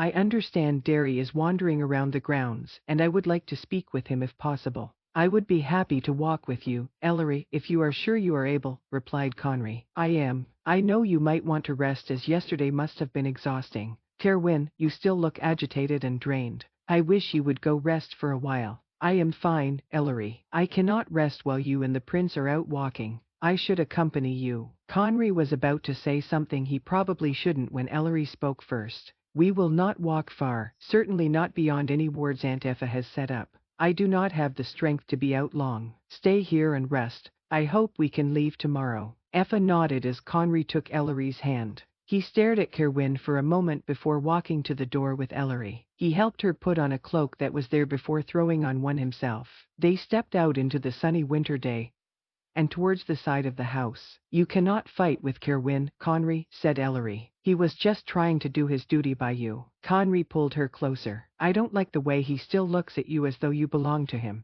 He does no such thing. She sighed as she pulled away from him. It is all because I forced you to mark me. He stopped and held on to her hand, so she stood by his side. Ellery, you forced me to do nothing. She turned her head. You know that isn't true. I was not strong enough to resist the pull of Lord Felin and leave the palace grounds. What else could you have done? Perhaps I didn't wish to do it at that moment, but that is not because I did not want to make you mine. He moved closer to her, catching her eye. I want you to understand that I have no regrets about it beyond what it cost you. I know you just regained your memories of us and wanted more time. I do not regret it at all. I told you I would not, said Ellery quickly. I do wish it was under better circumstances, but the outcome would have been the same. I wanted to be bound to you. He reached up and gently moved her cloak to look at her neck. The mark was red with extensive bruising. He brushed it with his fingers as she closed her eyes. It looks very painful. It is sore, but I hardly notice it when you are close to me. She opened her eyes. He moved her hair out of the way and bent down to gently caress the spot. As his lips made contact with it, a feeling of desire and need ran through him. He wrapped his hand around Ellery's waist as she moaned in obvious relief. Do it again, she whispered. He said the spot again, this time letting his tongue run over it. She arched up against him, and he pulled her to him possessively. You will have to forgive me if I keep you too close, Ellery, or am harsh with men who laugh and stare at you. I do not wish to control you, but I can't help but think you are mine. I am yours, Conry, she said as he said her neck again. I think I was even before this, but now the feeling is overwhelming. I cannot bear to think of being apart from you. There will be no chance of that, he said as he leaned up. We do things together, remember. She smiled before she put her arms around his neck and said him. It felt like he had waited so long to be with her like this. To feel his arms around her and express his love was all wanted all those weeks apart. The thought that she was now marked as his was more than he had dreamed. He hated how it had happened, but he was very pleased that it had come to pass. Their kisses grew more passionate as his hands moved up her body. They went under her cloak as one crept up her side until he caressed her breast. She moved against him as though she could not get close enough. He finally pulled back and keeping one of his hands on her waist. She gave a small groan of frustration that made him laugh. I thought you wished to find that guard we brought back with us. I do, but I find you are too tempting of a distraction. We have been apart for too long, I think. He said her nose before letting her go and taking her hand. I won't argue with that, but I also think you are feeling the effect of my mark.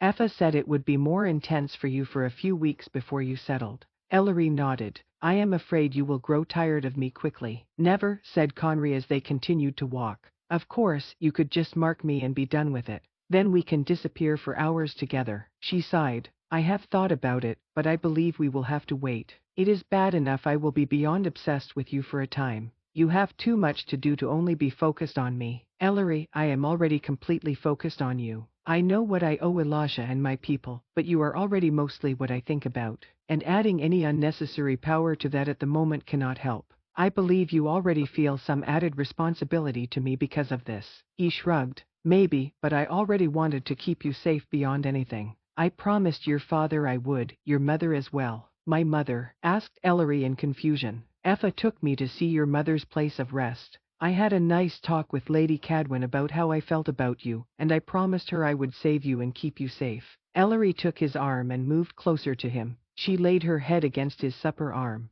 I go and speak with my mother sometimes. I haven't been there lately. I will take you when we get back to Cadwin Manor. I told her I would visit her again and bring you with me. Her grip on his arm tightened. You couldn't be more wonderful, could you? That is the euphoria from my Mark talking, Ellery. You know me too well to believe that. I believed it before you marked me. You convinced me of it on our journey together. He bent down and dropped a kiss on top of her head. Then you must know I find you rather wonderful as well. I have felt lost without you these few weeks, so you stay as close to me as you like. He stopped for a brief moment. I hope your father won't expect me to stay in my own room at night. I would hate to have to sneak around to see you. Ellery pulled on his arm, and they started walking again. I am a grown woman, Conry. I can entertain who I like in my rooms, so you do not need to sneak. She laughed a little. I suppose if it offends his sense of decorum too much, you could just marry me. I would do it in a heartbeat, my love. I will ask you this minute if you like. I will go out and find a priest or priestess somewhere in these woods. The great gods know there are temples all about this land.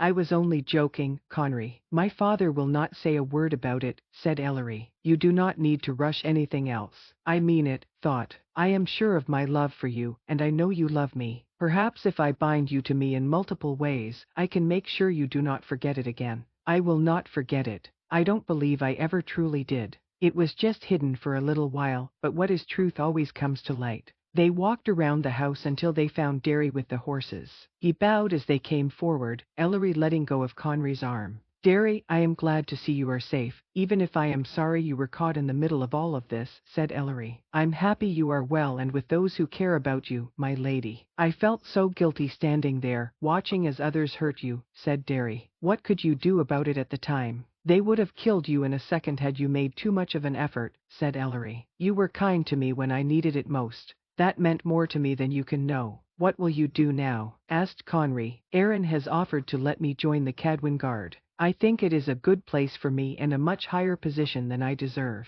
Your father is a lord, isn't he? Asked Conry. He is a low lord recently elevated by Lord Felon, replied Derry. I am the last of his 7 sons, and he has never given me much notice. I was sent to work at the palace as some sort of offering for the estate given to him. But you were of the palace guards, which in the eyes of many would be higher than my father's forces, said Ellery. Perhaps, but it is not my opinion. I was in the false palace guards. That is what Bren Farrow called it many times. Bren Farrow referred to Lord Felon's forces as the false palace guards. Asked Conry as he glanced at Ellery. Not to me, of course. He said it to some lords he would meet with out in one of the courtyards or near the stables sometimes after he rode out with them. I just happened to overhear it. He was always meeting with someone, it seems. I don't believe he wishes for Lord Felon to reign as king long if he does at all. Bren Farrow is meeting in secret to dispose of Lord Felon. Asked Ellery. You heard this? That is the impression I got, my lady. Of course, Lord Felon does not trust Bren Farrow. I heard him say once he had what he needed from him, he would do away with him quickly. He was talking to those sour-faced sisters about it one day in his private parlor as I stood guard outside the door. Conry and Ellery exchanged glances.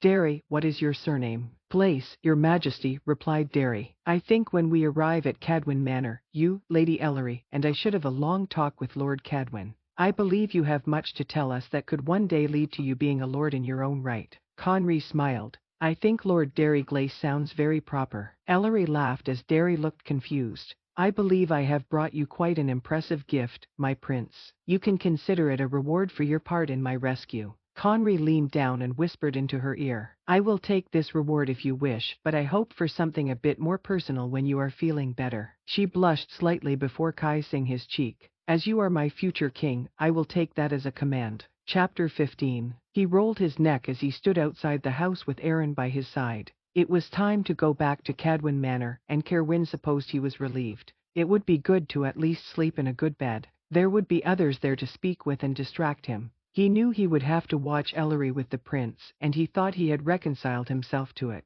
Yet, seeing them together hurt more than he imagined. She laughed so easily with Conry, and it was rare she did not have some sort of smile or grin on her face when she looked at him. They were always touching in some way, whether it was holding hands or leaning on one another, and though they were both polite and attentive to everyone around, they appeared always to be hyper-aware of the other. They had only known each other for 5 months or so, but you would think it had been years. Kerwin wondered if it would have been like that with him and Ellery had he not pushed her away. If he had accepted that he loved her from the start and truly courted her, would they have grown so close that they almost seemed as one? Could it have been him whom she smiled at constantly? Could he have made her laugh so easily? Would he had been so fortunate always to have her near, being able to hold her hand or feel her lean against him? He thought back to the few weeks at a time they spent together over the years. It always seemed so idyllic to him. They would spend days walking through the woods or riding over the roads. Sometimes they would find places out in the wild to express their love.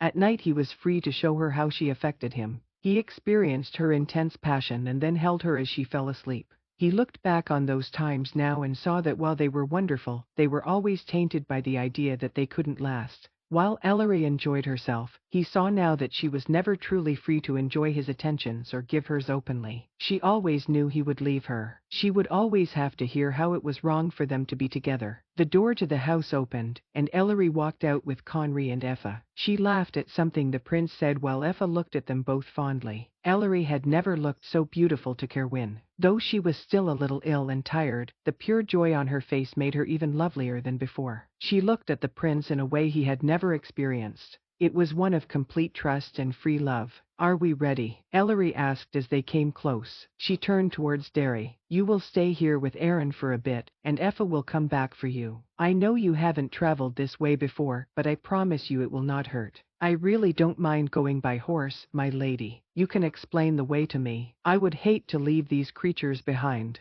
"Lord Cecil is sending someone for them later today," said Effa. "You don't need to worry, Derry. I will rest for a while and then come back for you, Aaron and Selvin. You will not be harmed." She turned to Ellery. "I will take you, Conry, and Kerwin now. You do not need to help me as I do not want you expending any unnecessary energy. I can tell you are still weak and ill, so there is no use lying to me." "I will do nothing, Aunt Effa," said Ellery. "I'm not sure I could call upon my power right now if I tried." "It will come back to you, do not worry," said Effa. "Now come and grab my arm, Ellery, while you hold on to your prince." Kerwin grabbed my other arm. They all got into position, and Effa closed her eyes. Ellery waved to Aaron and Derry before Kerwin closed his eyes and felt the wind pick up around him. When he opened his eyes, he saw Cadwin Manor before him. He immediately turned to Ellery, who had tears running down her cheeks. "It feels like yesterday that I was here and forever as well," she said. "I've never been so glad to see my home." "Come along, my love," said Conry. "Your father should not have to wait a minute longer to see his daughter is safe." Ellery took his arm, and they moved forward.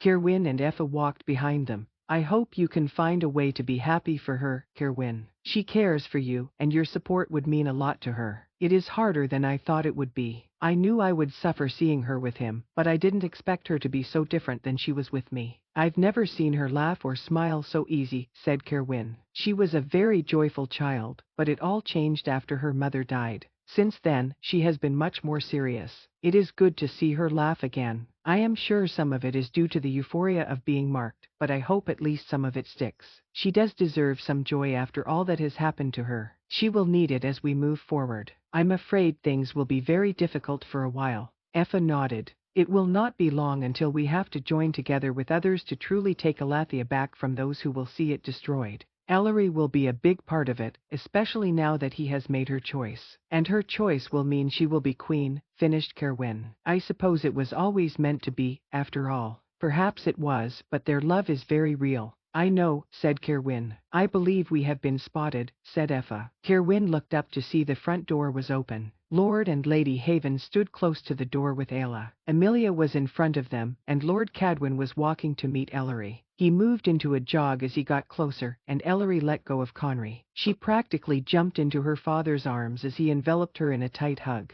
Kerwin and Effa caught up to stand next to Conry and watched. He could hear Ellery was sobbing, and tears were coming down Lord Cadwin's face. "My darling girl," he said without letting her go. "I was so afraid I would never see you again. I missed you so much, father. I worried about you every day." He pulled back and held her arms. "You worried about me?" She nodded. "I knew what happened must have brought back some awful memories. You are here now, and that is all that matters." He looked her up and down. "You aren't injured, are you?" "She will be all right, Ewan," said Effa. "Let us go in the house so we can rest, and we will tell you all." I need to get back to grab the others before lunch. Lord Cadwin looked around. Did everyone make it back? Yes, father, said Ellery. We even have a new addition which you will wish to speak with. I'm afraid Selvin's father would not join us. Come alone, my love, said Prince Conry as he put his hand on Elaire's back. The others will want to greet you, and then you must sit down. We can tell your father what happened inside. She took Conry's hand as Lord Cadwin smiled at them.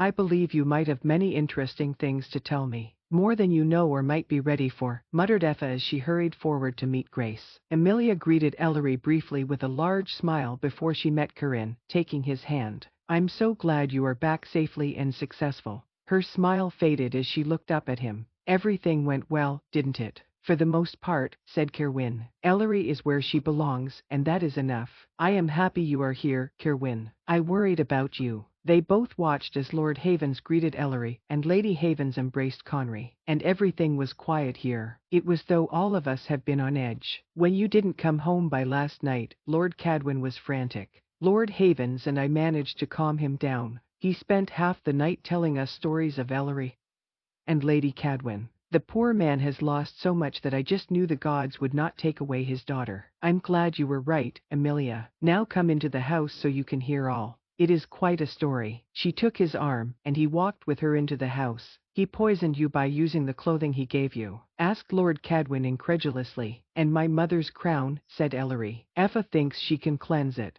He gave you the Cadwin crown, did he? Lord Cadwin stopped pacing and stood in front of the fireplace close to Kerwin. Ellery nodded. He made me wear it every day with the heavy, ornate gowns he gave me. I thought the weight of the fabric and my dread of being there made me feel exhausted and slightly ill. It turns out he was trying to break me down so I would agree to be truly his. I was afraid he wished to mark you. At least you made it out before it could go that far, said Lord Cadwin. Ellery looked away as Conry took her hand. Kerwin kept an angry growl from escaping his throat. What is it? Asked Lord Cadwin. What happened? I can tell something did. Perhaps this would be a conversation better done in private, suggested Effa. Tell me now, said Lord Cadwin. I have lived in dread for my daughter for weeks, and I can't take much more. Ellery, you can tell your father in private if you wish. We can have everyone leave the room, but you do not need to feel shame. This was not your fault, said Effa. She is right, said Conry. I am not ashamed.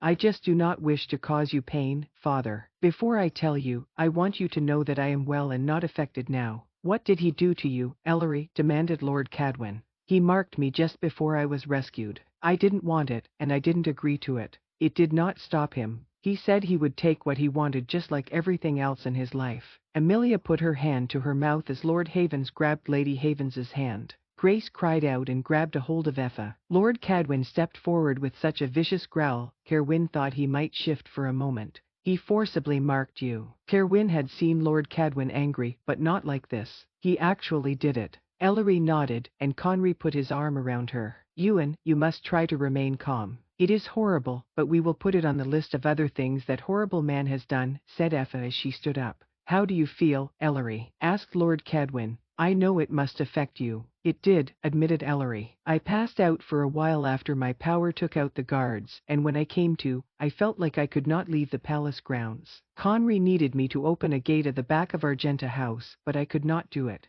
I hated the feeling of wanting to stay with Lord Felon, but I could not shake it away. Did you find a way to knock the gate down, Your Highness? Asked Amelia. I did not. There was no way. The gate was very strong, said Conry. I asked him to leave me there and save himself. I felt tainted and wrong. He would not leave me, so I could think of only one solution. Amelia looked up at Kerwin with wide eyes. He stared at her for a moment before watching Ellery and Lord Cadwin. Lord Cadwin first looked at his daughter in confusion before his gaze went to the prince. Yes, my lord. I have marked your daughter, but I did it with her permission. Perhaps it was not the way I wish it would happen, but I would not take it back for anything. I love her, as I have told you since we met. I know I will never love another, and I understand the responsibility I have towards her. Ellery stood up. Truly, father, I did ask him. I begged him. As Conry said, it was not ideal, but I knew I would not regret it if he did it, not for myself. I remember everything from before my injury. I know I love him. I believe I love him in the way you loved mother. Lord Cadwin looked away for a moment, and Ellery took his hand. He looked back at her and patted her hand. It is all right, Ellery. I just need a moment. Will you excuse me? He fled the room as Ellery watched him go with tears in her eyes. Effa immediately went to her niece. Give him a moment, Ellery. It is just a lot for him to take in. He has been worried about you for so long, and to hear what has happened to the person he loves most in the world must be overwhelming. Ellery took a deep breath as Conry stood up. Why don't you go to your room for a while, Ellery? You can put on some of your own clothes and we can sit by the fire. I can read to you, or we can just be quiet for a while. Yes, I need to rest, said Ellery. She looked around the room. I am happy to see all of you. Ayla walked to Ellery. Perhaps I could help you change. You will not have to wait for a servant that way. Ellery nodded. Thank you, Ayla. I would appreciate it. I will give you a moment, Ellery, said Conry. She touched his arm before she walked from the room with support from Ayla. My poor girl, cried Grace as soon as Ellery had left the room. How could the goddess let her suffer so? She will be all right, Grace, said Effa, trying to console her. All of us will help her through it, and she has Conry. She will be back to her full strength in no time. Effa and Grace continued to speak as Conry talked with the Havens. Amelia stood up and went to Kerwin. I know you must be experiencing so many emotions, Kerwin, and you look exhausted. Perhaps you should go rest in your room. He glanced around the room. Would you walk with me first? I could use your company for a moment. She agreed with a slight grin. They quickly put on their cloaks and stepped out onto the lawn of Cadwin Manor. The silent walked together towards the side tree line, Kerwin kicking up snow now and then. Would it help to talk about it? Asked Amelia as they settled by a tree. I don't see how. It is what it is and how I knew it would always be. She will be tied to Prince Conry permanently, and I shall have to serve them both. Perhaps you could give up the position after all. Maybe the goddess would appoint someone else, or it could remain vacant for a while. You don't have to do it, Kerwin, not if it is too painful. He turned slightly and looked out into the forest. It would be more painful to leave them both. I am tied to them in some way. I have a bond with the prince that is not easy to throw off. I have loved Ellery too long and too deeply just to stop. Perhaps it will become easier in time. It is new now and unexpected. You thought you had longer to become accustomed to it. She stopped and seemed to gather herself. Maybe you thought you still had a chance with Ellery. If you had carried her out of that palace instead of the prince, you could have marked her. Kerwin closed his eyes for a moment. He had the same thought over and over the past 2 nights. Would Ellery have asked him to mark her if he had been with her? What choice would she have but have him do it or stay there? Even if she did, it would not have been right. She would have regretted it, and I would have grown bitter knowing I caused her pain until I found the strength to give her up. I chose my path long ago when I pushed her away over and over. Seeing her with the prince, I know now that she was never free to love me because I wouldn't let her completely. She always had to hold back and shield herself. With Conry, she can love as deeply as she can without fear. I have never seen her so joyful as I do now, even with the way things are. I'm so sorry, Kerwin, Amelia softly said. There is no reason to be sorry. She is happy and well loved, and I have to live with my mistakes. It is how it is meant to be. That doesn't make it any easier. He took her hand. It doesn't, and it does. I can truly let the idea of us go, knowing she is much better off. I will never stop loving her, but I can rest a little easier knowing what my place in her life must be. Amelia squeezed his hand and moved closer to him. I hate to see you in pain. All your life, I believe you have lived in it, and it breaks my heart. He gave a short chuckle. I think you understand what it is like more than most. Your life has not been easy, and I know what it is like to watch the one I love completely love another. He looked down at her as his free hand came up to caress her cheek. He did not love her like he did Ellery, as it was impossible, but he did love her in a way. She was always so steady in his life, offering her comfort and support.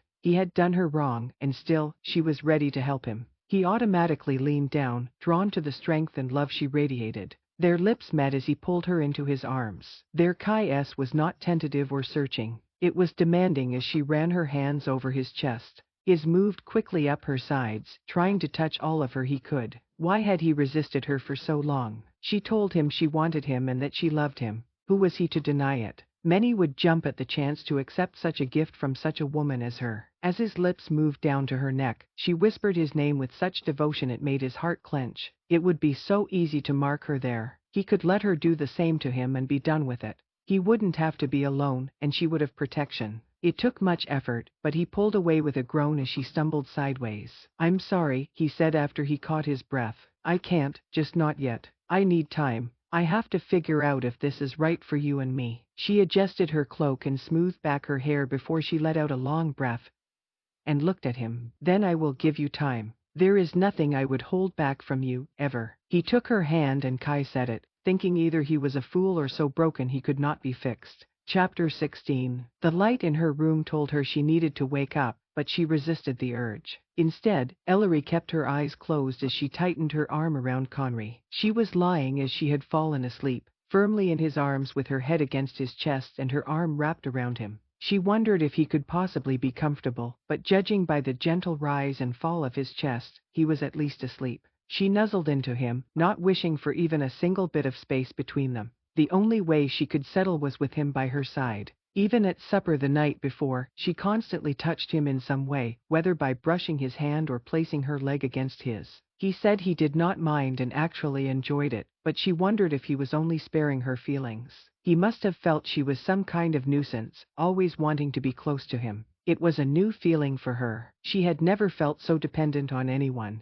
Her sense of balance felt off without him around. The little time they were apart, she could not wait until she was near him again. His arm tightened around her as he stirred. Ellery finally opened her eyes and glanced at him to see him looking at her. "Good morning," she said softly. "I hope you got some sleep last night." "I slept better than I have in a long while. I think I only woke up twice, but feeling you in my arms soothed me back to sleep quickly. These past weeks, I have spent many nights in front of my fireplace thinking of you. You don't know how relieved I am to wake up in my bed and not in the palace. I was almost afraid to open my eyes to find it is all a dream, but then I felt your arms around me, and I knew I was home. I hope you always feel at home in my arms no matter where we are," he said before kissing her forehead. She moved up so she could be face to face with him. "I can already tell I feel better than I have in a long time. My head is so clear and my body doesn't ache as it did before." His hand rubbed against her side. "I'm glad to hear it."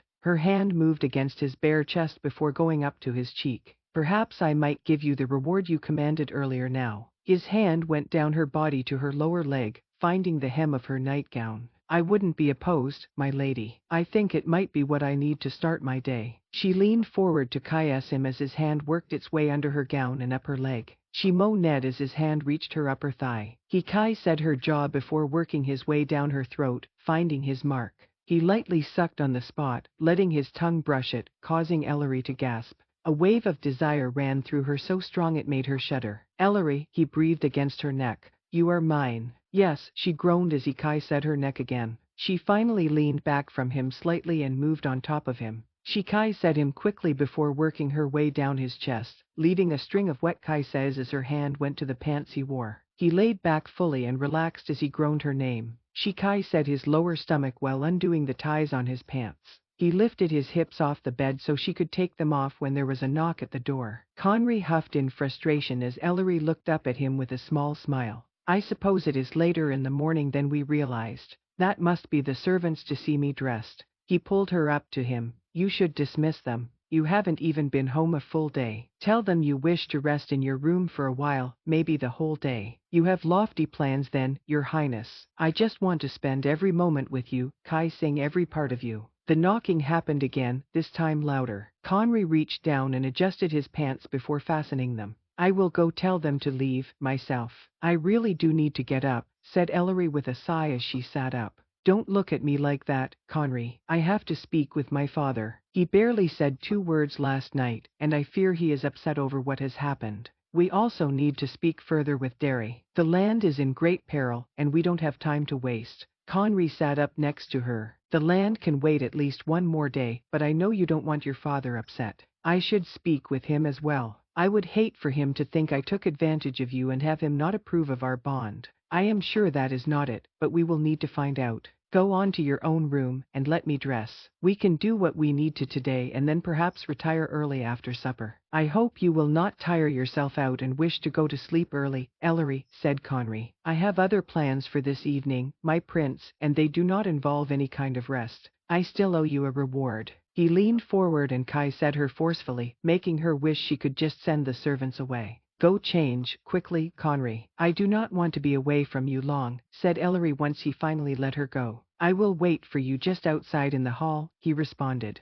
Kai said her one more time before there was another knock at the door. They stood together, Conry throwing on his shirt while Ellery put on her robe. She opened the door, and two of the young women who served in the house entered with their heads down. Kai said Ellery's hand before leaving, causing one of the women to giggle as the other nudged her with her arm. Ellery dressed as quickly as she could. She stretched when she was done, feeling a little stiffness in her side, but not the pain she had grown accustomed to. It was so freeing to be in her simple winter gown and not feel the weight of a heavy train dragging her back. She supposed it was good not to be infected with poison daily as well. She looked in the mirror, and though she looked a little thin and pale, she wasn't displeased with her looks. Opening her door, she stepped out in the hall to find Conry looking effortlessly handsome as always as he leaned against the wall. She couldn't stop herself from hurrying towards him as he pushed off the wall and took her hand. You are so lovely, he murmured as he pulled her close. I never grow tired of looking at you. She leaned up and kissed him, wanting nothing more than to drag him back into her room or go to his, but it could not be. She reluctantly pulled back and took his arm. You must be hungry, Conry, and I believe I might be as well. I almost forgot what that felt like. Then let me escort you to breakfast. I will try to control myself, said Conry. She took his arm. It is I who pounced on you. I'll have to work to control these feelings.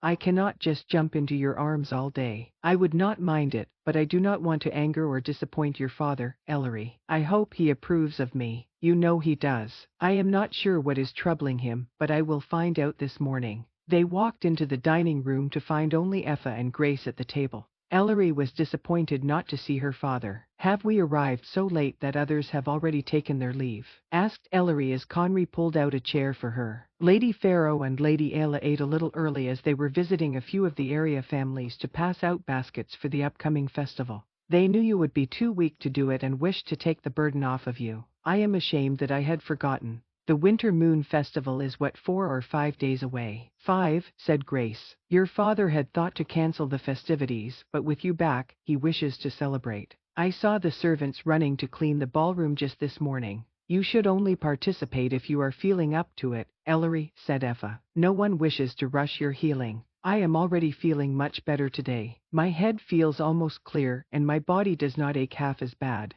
Ellery poured some tea for her and Conry. You must not push yourself, though, my dear, said Grace. No long walks outside or riding through the trees, or other strenuous things, said Effa with a stern look at both Conry and Ellery. Conry choked on his tea and coughed as Ellery blushed. I know my limits, Aunt Effa. We shall see. Effa drank her tea while still staring at them both. Where are the others then? The Havens. Kerwin. Ellery took a sip of her tea and looked down. My father. The Havens took breakfast in their rooms. I haven't seen Kerwin, and your father ate and went to his study, replied Effa. Then I shall eat quickly and go see him, said Ellery. I will go with you, said Conry. Ellery was about to protest and say it would be better to see her father alone, but Effa spoke up. Let him go with you, Ellery. Your father will wish to speak with you both, and you will feel more at ease with the prince by your side. I know how it was when I was first bonded to Effa. I couldn't bear for Effa to be barely 3 feet from me. Effa grabbed Grace's hand and squeezed it as they shared a fond look between them. Conry glanced at Ellery and couldn't help but grin at him. They made idle chit-chat with Effa and Grace as they ate a quick breakfast. When they were done, they walked together to her father's study to find the door closed. You don't have to go in here with me. I am sure he will wish to speak with you at some point, but if it is too awkward right now, I understand, said Ellery as she knocked. There is nothing awkward about it. It is very simple. I love you and have somehow gained your love. Now we are bonded together as thousands of people before us. Not completely bonded, said Ellery. You could fix that if you wished, said Conry. I am very willing. She turned to him as his words affected her, and her legs felt a little weak. He took her hand as the door opened, and her father stared at them both. I was hoping you might have time to speak with us, father, said Ellery. You are well aware that I always have time for you, Ellery. Please come in. He moved out of the way so they could both enter. Her father went to his large wooden desk and sat down. Ellery saw he had many letters and other papers scattered all around. I hope we are not disturbing you, father. If you need us to come back, I understand, said Ellery as she walked towards his desk. I am just going over some messages I received while you were away. I had a hard time concentrating while you were in the palace. Now that you are safe, I am trying to make sense of it all. We need to combine our forces quickly to move on Niamhan. There are also those coming in for the Winter Moon Festival. We might have brought some useful information with us, said Ellery, or at least someone who can tell us things that were said at the palace. The guard I brought back, Derry.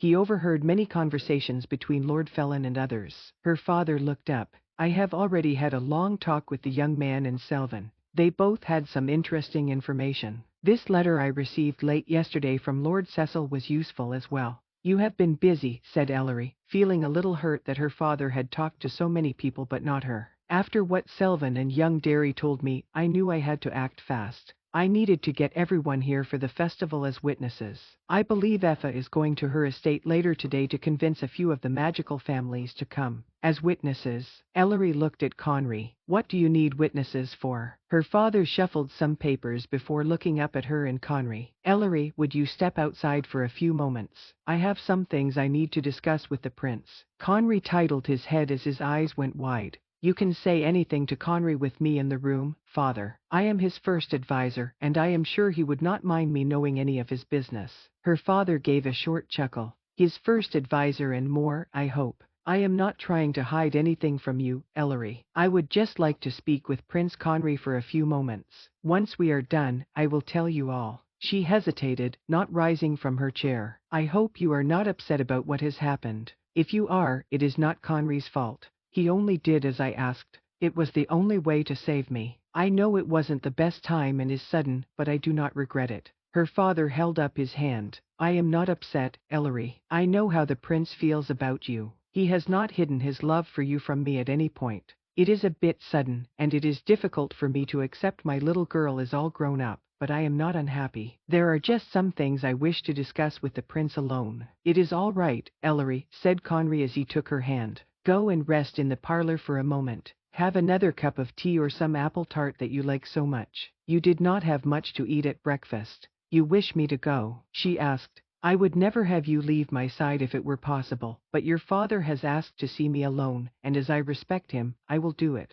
I know it is difficult for you to part from me at this time, but it will not be for long. Not at all, Ellery. Go have a cup of tea, and when you are done, I will come to get you. She rose from her chair. Very well. I will go for a short while. Conry grabbed her hand before she could leave.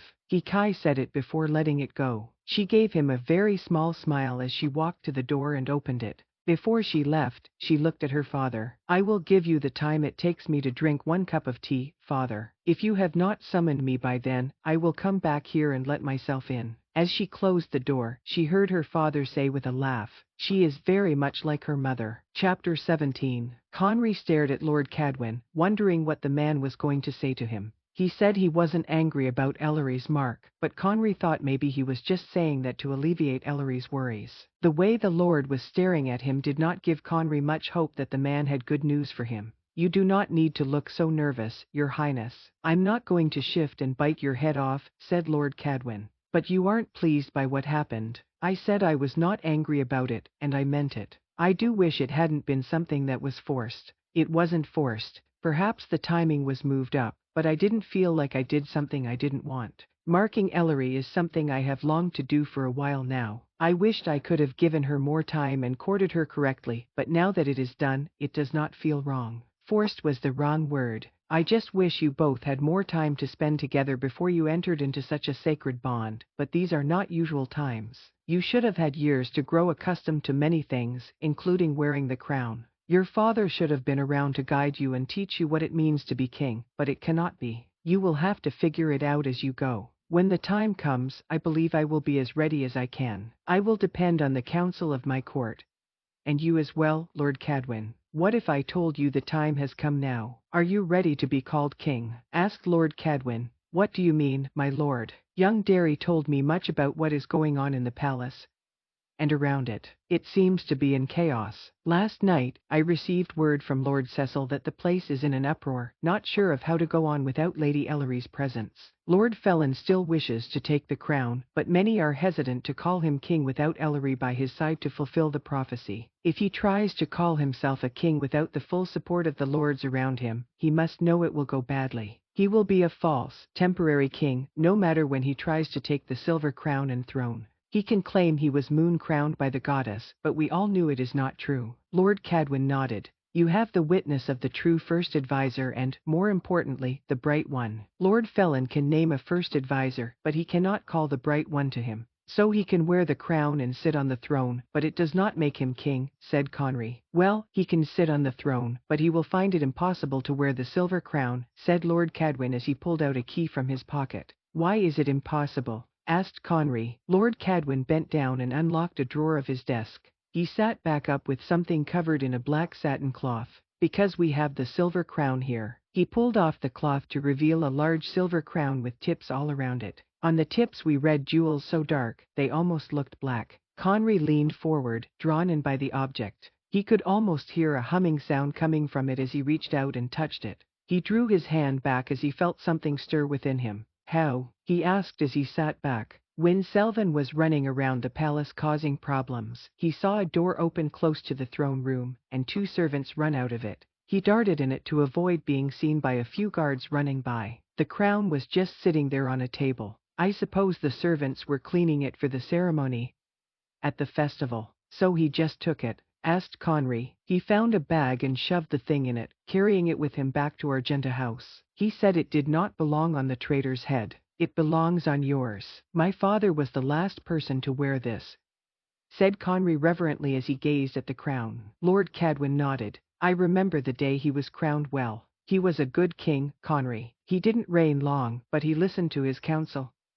and his people. I believe the day he took the crown was the second proudest moment of his life. The second proudest? Asked Conry. Maybe the third. I would say his proudest moment was probably a tie between the day he wed your mother and the day you were born. Conry sat silent, looking at the crown, unsure of what to say. I know he would still be proud of you today. You remind me of him very much, though I think you are a bit more gentle and less impulsive. You are like your mother in that way. She was a kind, gentle woman. As high-ranking and beautiful as she was, many thought she was too quiet and timid to catch the eye of your father, but he saw her worth almost immediately. She was very witty and wise when she did talk. Lady Cadwin grew close to her quickly. They were the best of friends in the end. Conry had never heard so much information about his parents. And you were my father's best friend. I was, and he was mine. We grew up together and got into all sorts of mischief. I couldn't have asked for a better friend. I miss him as much today as I did when we lost him. I'm sorry, my lord, said Conry. I wish I could have been there for you as you grew up, your highness. I kept constant communication with Lord Havens, but I knew it would only draw attention if I visited often. I wanted to keep you safe, and I knew the Havens were good people. They were, and I know you did what you had to for me and Alathea. I am sure my father knows it too. And now I can see that you take your proper place. Conry, I would like to crown you here at the Winter Moon Festival in 4 days. Here, is that even possible? We have the crown. Lord Cecil is escorting a priestess and priest from the palace temple as we speak. You will not be able to sit on the throne, but you can wear the crown, and we can declare you our king. I have many influential families coming to the festival. While the palace is in confusion about their supposed king, we can be secure in our choice. Conry sat back and stared at Lord Cadwin. I'm not sure what to say. I know it is a lot to ask of you. You may not think you are ready, but you will not be alone. I may not be officially of your court, but I will give you my full support. Lord Cecil will serve you until his oldest daughter is able to be present, and Lord Rhys is very ready should you require him. You, of course, have Cerwyn and Ellery as well. Will this help our cause? Will this make more people fight with us? Asked Conry. I believe so. Any on the fence will be more likely to choose us after we crown you. Especially if you agree to the second thing I ask, said Lord Cadwin. What else do you wish to ask me, my lord? Lord Cadwin smiled a little. What are your intentions with my daughter? What do you hope happens now that you have marked her? I know it was done quickly and without much thought. You could take it back if you wish. It would be hard on Ellery, but she would understand. Conry's word came out in a rush. I can assure you I do not want to take it back. I love her completely and do not want to go through this life without her if she will have me. So you want her as your wife and queen? Asked Lord Cadwin. Conry nodded. There is no other for me. Then, if we can get Ellery to agree, I would like to announce your betrothal at the festival as well. Letting the people know that Ellery has agreed to be your queen will satisfy those who believe in the prophecy. It could greatly increase our chances. Conry rubbed his forehead. Lord Cadwin, I would marry your daughter this minute if she wished it, but I don't want to pressure her into anything she isn't ready for. My mark was already rushed because of Lord Felon. She deserves so much more than a hasty announcement of our betrothal. She should be courted and given time. I wish there we had the time because I agree Ellery is worthy of everything being done to make sure she is comfortable, but time is not on our side. If I thought a marriage between you would just be one of duty, I would not push for it no matter how much it might help our cause, but you have both declared your love. I believe you could make my daughter very happy and protect her as her husband. I think she would make you a good wife and queen as well. Let us hear what she has to say. If she agrees, I have no objections, but if she is uncomfortable or feels she is not ready, I will not push her. I want to save Elathia, but I will not sacrifice what I have with Ellery. Lord Cadwin stood up. I will go fetch her. Conry took a deep breath after Lord Cadwin left the room. He stared at the crown in front of him. He would be king in 5 days. He knew it would mostly just be in name only, but it was still a responsibility. He always knew it was his fate, but to stare into the face of it was something else. He would need to live into who he needed to be quickly. He felt he had already matured the past few months, but he would have to change even more. With every decision he made, he would have to think of the land and its people. The decision of his queen was a very easy one. He would have no one but Ellery. He loved her, and she would be a wise ruler who would support him. He wished it didn't have to be some rushed thing as it seemed it would be. He wanted to spend time with her, get to know her even better. He wished to prove to her that he was sincere in his professions of love. He wanted to show her that he would be the husband she needed. The door opened, and Conry stood up as Ellery entered the room. She grinned at him nervously as she sat in the chair by him. He sat down, keeping his eyes on her as she noticed the silver crown on her father's desk. Jumping in her seat a little, she asked, "Is that what I think it is?" "It is. Selvin was able to take it from the palace the night you were rescued," said Lord Cadwin as he sat down. "What do you plan to do with it?" she asked, leaning forward to get a better look. "I will place it upon the true king's head," replied Lord Cadwin, "at the Winter Moon Festival in 4 days. I have every influential family in Elathia not firmly on Lord Felon's side attending. Lord Cecil is bringing a priestess and priest. Everything is set." "And you agreed, Conry?" Ellery turned to look at him. "You want to take on the crown this soon?" "I must. The palace is in confusion right now due to you being gone and so many working against each other. If I am declared king with the crown, it will push more over to our side," said Conry. "While I am a bit nervous about taking on the title, I know that I am meant to be king. Part of being king is doing hard things." She took his hand. "I will help you, and so will Kerwin. I am sure my father will offer his wisdom, and many others will see you through this as well. I know you will be a wonderful king. I don't want you to doubt it." Conry gripped her hand. "I will do my best to serve Elathia as king as long as I have the queen I wish at my side." She smiled fully. "If you truly choose me someday, I will do all I can to support you. You know I already chose you, Ellery. I will not take back my mark as long as you wish for it." Lord Cadwin cleared his throat. "Which brings us to the next event that needs to take place at the Winter Moon Festival." He leaned over his desk, staring at his daughter. "Ellery, I wish for our king to announce his betrothal to you." Ellery dropped Conry's hand, gasped. "You want to tell everyone that Conry intends to marry me?" Lord Cadwin nodded. "You know many believe the prophecy and see you as fulfilling it. If they know you will be Conry's queen, they will support him. Some from Lord Felon's side may even change their allegiance. But it is unfair to Conry," said Ellery. "First, he is rushed to mark me, and now you wish to bind him to me even further. How do you feel about it, Ellery?" asked Conry. "Are you opposed to declaring that you will be my wife?" She sunk back in her chair and looked at Conry. "This is just moving so fast. You have only known me for barely 6 months. There is much of the land you haven't seen, and many people you haven't met.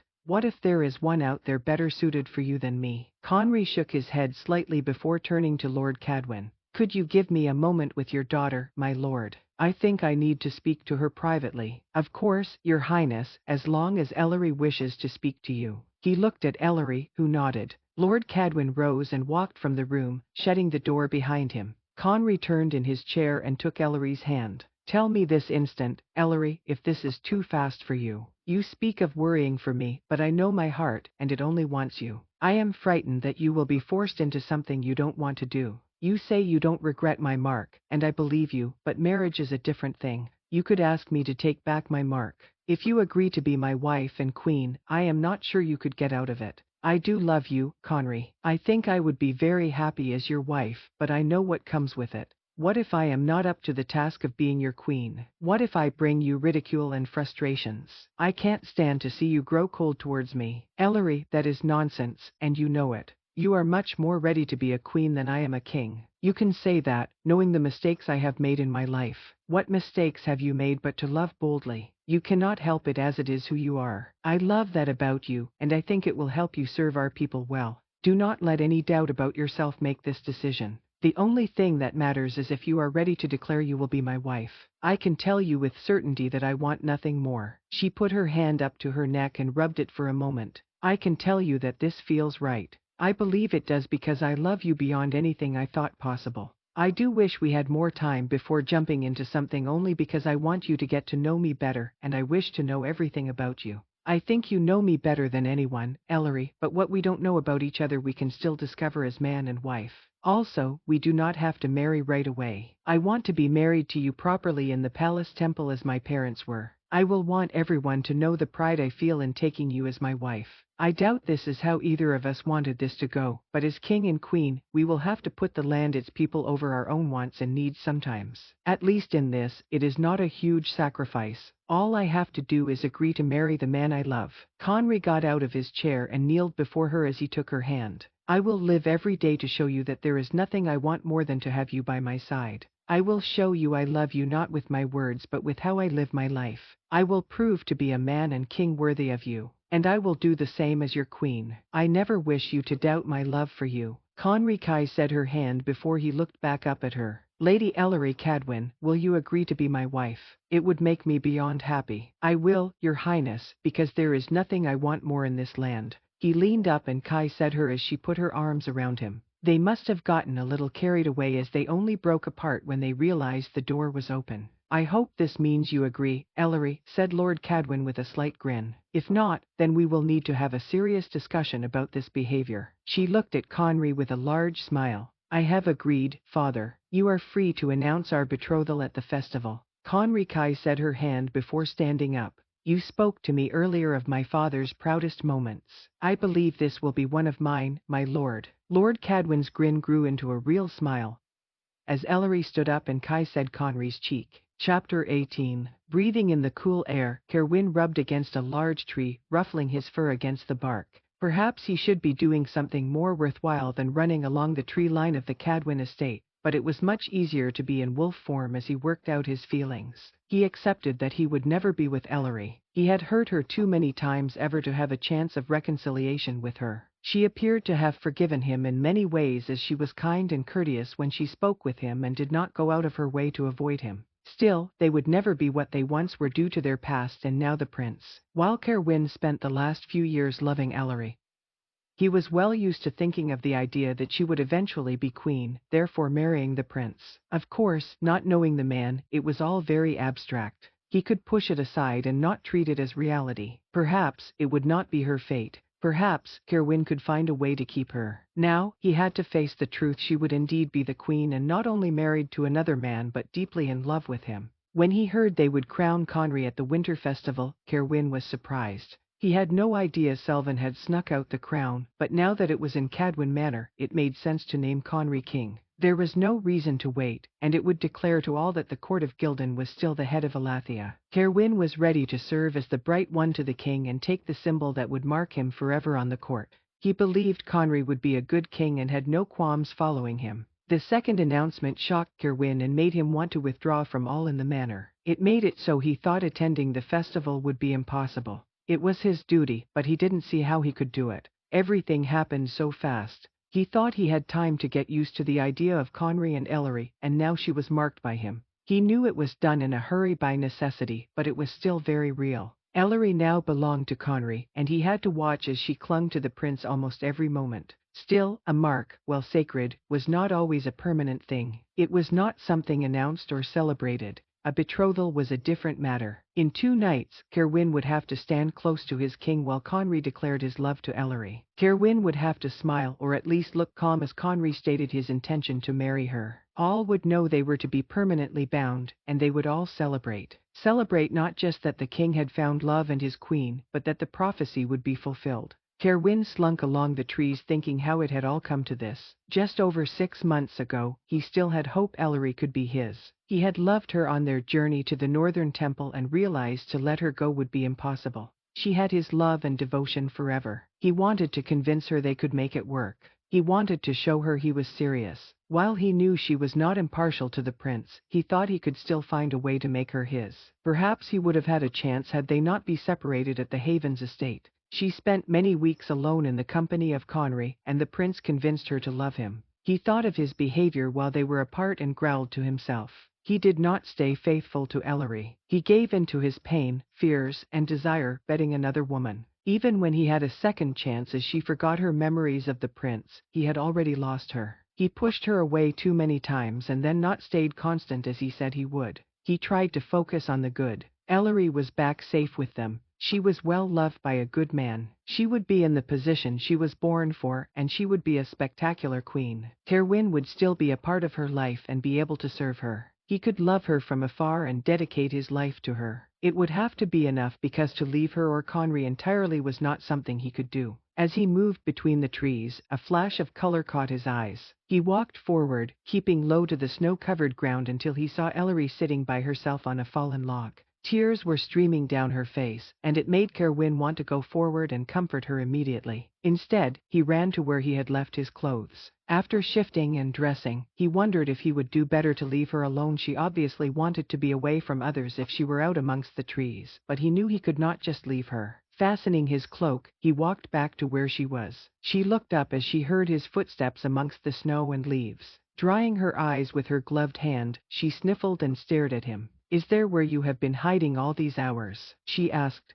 He sat beside her, keeping some distance between them. "Mostly. I shift and run through the trees, telling myself I am patrolling the area for safety, but in truth, it is just easier to be in my wolf form now." She sighed and looked away. "Where is Prince Conry? It is odd to see you apart from him. They are fitting his clothes for the festival and coronation. I decided to take a short walk. As hard as it is to be away from him, I needed a moment by myself." "A lot has happened," said Cerwyn. "I suppose the announcement shocked you. I wish I could have told you in private before we made it." "I should have," said Ellery. "You don't owe me anything, Ellery." "I think I do," she said softly. "I loved you for so long that I feel some loyalty to you still. I was angry at you, perhaps I still am a little, but I know it is foolish. I gave up on our love just as you did." "You gave up for a good reason," said Cerwyn. "I was never constant to you in my actions. I can tell you my heart always belonged to you, but I would not acknowledge it until very recently." He put his hand on the log and gripped some of the bark until it came off in his hands. "It is yours still." "No," she said with a shake of her head as more tears came out. "You should give it to another, one who can make you happy. I don't wish to give it to anyone else, and it is impossible to do so." He hesitated before covering her hand with his. "I know I have lost you. I have known it for a while, but it does not mean that I don't love you the same." She looked up at the cloudy sky, and Cerwyn felt his breath hitch. She was so beautiful in her maroon cloak with her hair falling down her shoulders. Her vivid green eyes were large and wet. Her skin looked impossibly soft, and he longed to reach up and touch her cheek. He might have, had he not seen the fading bruise on her neck, reminding him that she belonged to another. "I want you to be happy, Cerwyn. I have always wanted it. I always wished to be the one to help you with your burdens. I wanted you to see how wonderful you really were, but I was not successful. I could not make you believe you are worth more than your duty. You did help me with my burdens, Ellery. You offered me everything you had, and I threw it away time and time again. Nothing that happened between us was your fault. I am the true fool in all of this, and now I will suffer for it."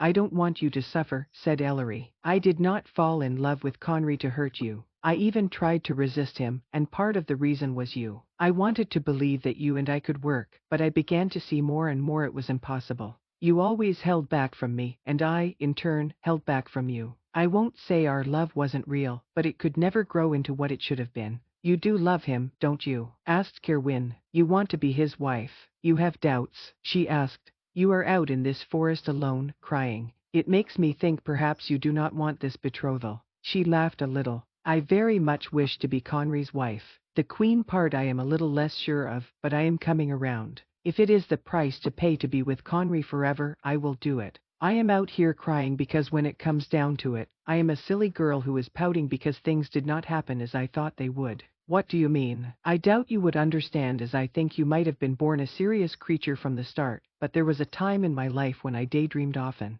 I imagined meeting a man I could love, being courted by him with pretty words and gifts. I thought I would have time to get to know him through the normal avenues of dances, walks in the woods, and other things young lovers do. I didn't imagine falling in love on a dangerous journey through the land. I certainly didn't think when I was finally marked it would be in enemy territory while we were hiding from guards and only to cover the forced mark of an evil man. And now the man I love asked me to marry him in my father's office after my father told him it was how it has to be. She wiped a tear from her cheek and grinned slightly at Kerwin. I know that Conry loves me, and I know he wants to marry me. It is just not how I imagine it would be. So I am out here like the spoiled woman I am, pouting over it. More tears came out of her eyes, and Kerwin scooted closer to her. He placed his arm around her shoulder, and she leaned into him. Before long, she put her hand on his chest and dissolved into sobs. His arm tightened around her, and it made her cry harder. Not knowing what else to do, he took her completely in his arms and let her cry while he rubbed her back. I miss you, she said after she had controlled her crying.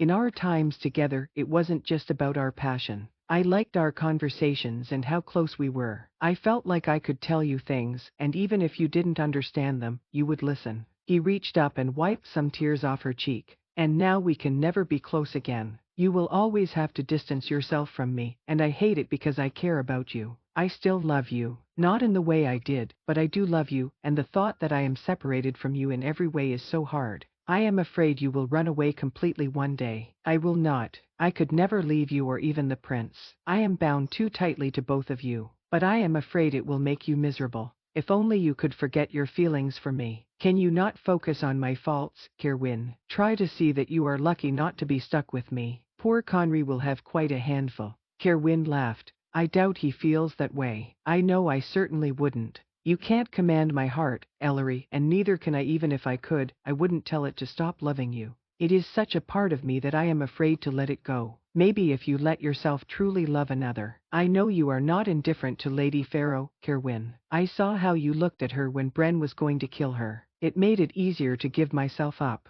I could not let you lose her. You say you love me completely, but I know you love her as well. She can never be you, though. I can love no one as I love you. And I am willing to bet you can love no one as you love her either. You shouldn't completely dismiss how you feel for her. The loss of what we had is still fresh, but what you can share with her will be different from what we had. That there will be no reason to compare. You could build a life with her and be happy. I don't know. It seems impossible, said Kerwin. I would hate to tie her to me just to make her watch me yearn for another. I believe Lady Pharaoh knows herself well enough to know what she can stand, and I believe if you stop punishing yourself and accept her love, you will find in a short while you stop yearning for me and start enjoying what you have with a beautiful good woman. Has Effa talked to you about this? No, why? He grinned. She said something similar to me not too long ago. Well, if two intelligent women are telling you the same thing, perhaps you better listen. He chuckled as Ellery's face grew serious. Promise me you will think about it. I want you to be happy, Kerwin. I want that for you as well, Ellery. Promise me you are happy with your prince. He is soon to be a king, said Ellery with a sly smile. And I can tell you for certain I am very happy with him. I am not even worried about the prophecy anymore. She stood up and held out her hand to him. He took it and stood in front of her. I will try not to hide away as you called it. I have a duty to our soon-to-be king, and I will see it done. I also do not wish to lose you completely from my life. You will never lose me. I am very stubborn, as you know, and I will pester you until I have no breath left in me. He pulled her to him and held her as she put her arms around him. He kissed her head and thought of the love he held for her. It would not be easy to move forward, but he would always have his sweet memories of loving her. He could make new ones with her that could, in time, grow to be just as precious. Ellery moved out of his arms at the sound of another coming towards him. Is everything all right? Asked Conry as he walked up to them. Ellery, have you been crying? He took her hand as he looked angrily at Kerwin. I have, but it is not what you might think. I was being silly and feeling sorry for myself, and Kerwin found me. He was very kind to comfort me, said Ellery. I'm sure he was. The prince pulled her closer as he continued to stare at Kerwin. Truly, Conry, it was nothing. I hope you know by now that I would never do anything to come between us. I am not worried about you, Ellery, said Conry. And you shouldn't worry about Kerwin either. He is your protector and guide. He will not betray you in any way. My history with him will not stop him from doing his duty by you. It cannot, as we will not save Elathia without all three of us. She is right, Your Highness. Let me apologize now for pulling away from you recently, and also not congratulating you on your betrothal. You have gained a worthy queen for Elathia, and a good wife for yourself. I want you both to be very happy. He knelt before Conry. I swear to keep you safe, Your Highness. I will offer you counsel when you need it, and I will never betray you. Ellery let go of Conry's hands and knelt in front of him. I swear to serve you as your first advisor. I will lead your council and offer you advice. I will help you save Elathia, and then rule it. I will also strive to be the queen you and the land need. I will offer you my love and comfort. No one will come before you to me. He looked down at them both. I believe this is usually done when you take your seal of the court. Ellery stood up and looked at Kerwin. Then we shall take the seal today. I know we are not your whole court, but we are a good start. Aunt Effa can do it, or Grace. Let's go find them. Ellery, this is not necessary, said Conry. I think it is, Your Highness, said Kerwin as he stood. You will take your crown in 2 days, so it is time we take your seal. I will go speak to Effa and Grace this minute. She started to walk away as Conry caught her arm. Let us all go together. If you both truly want to do this, I will be glad to have you officially a part of my court. You know we want to do it, Conry, said Kerwin. And now that Ellery has it in her head, we better do it as soon as we can. She will not let it go until it is done. You know how she is. Conry looked at her fondly. I do. Lead on, my queen. We are both at your command. She swatted at him, but he caught her arm and put it on his own. She reached back and grabbed Kerwin's hand to pull him along. Chapter 19. She adjusted the golden bracelet she wore and slightly hissed as it rubbed against the fresh mark on her arm. She looked down at it. A nicely drawn small crown sat just below her wrist. Effa had burned the seal on her and Kerwin's arms so it would last forever. It was only a little sore and red, and Ellery smiled as she skimmed a finger over it. It was all becoming so real. Conry would be crowned that night, and she would be announced as his future bride and queen. She had no doubts in her love for him or that she wanted to be with him forever. She only hoped she proved worthy of him and the position he came with. As the servant finished trying her back, she looked in the mirror. She wore a dress that once belonged to her mother and had been altered for her. It was red and gold, a good combination of her family's and Conry's colors. It came off her shoulder and finished in half sleeves. A servant lightly powdered her neck, mostly covering up the faded bruise found there. She moved her head over and looked at it. It didn't bother her much anymore, for the most part. She still felt the urge to be near Conry, but it didn't pulse as it did at the beginning. Only at night when the nightmares came of the palace and Lord Felon did she wake up feeling it ache. She didn't think she had gotten a full night of good sleep since returning to Cadwin Manor. It, along with the fading effects of the poison, made her feel tired and weak. It caused her to retire early to bed, and though she and Conry had shared many caresses and touches, it had gone no farther. She usually fell asleep in his arms too early in the night for them to truly show their love for one another. She knew he was probably growing frustrated with her, though he wouldn't say it. She was very ready to be with him as it had been too long.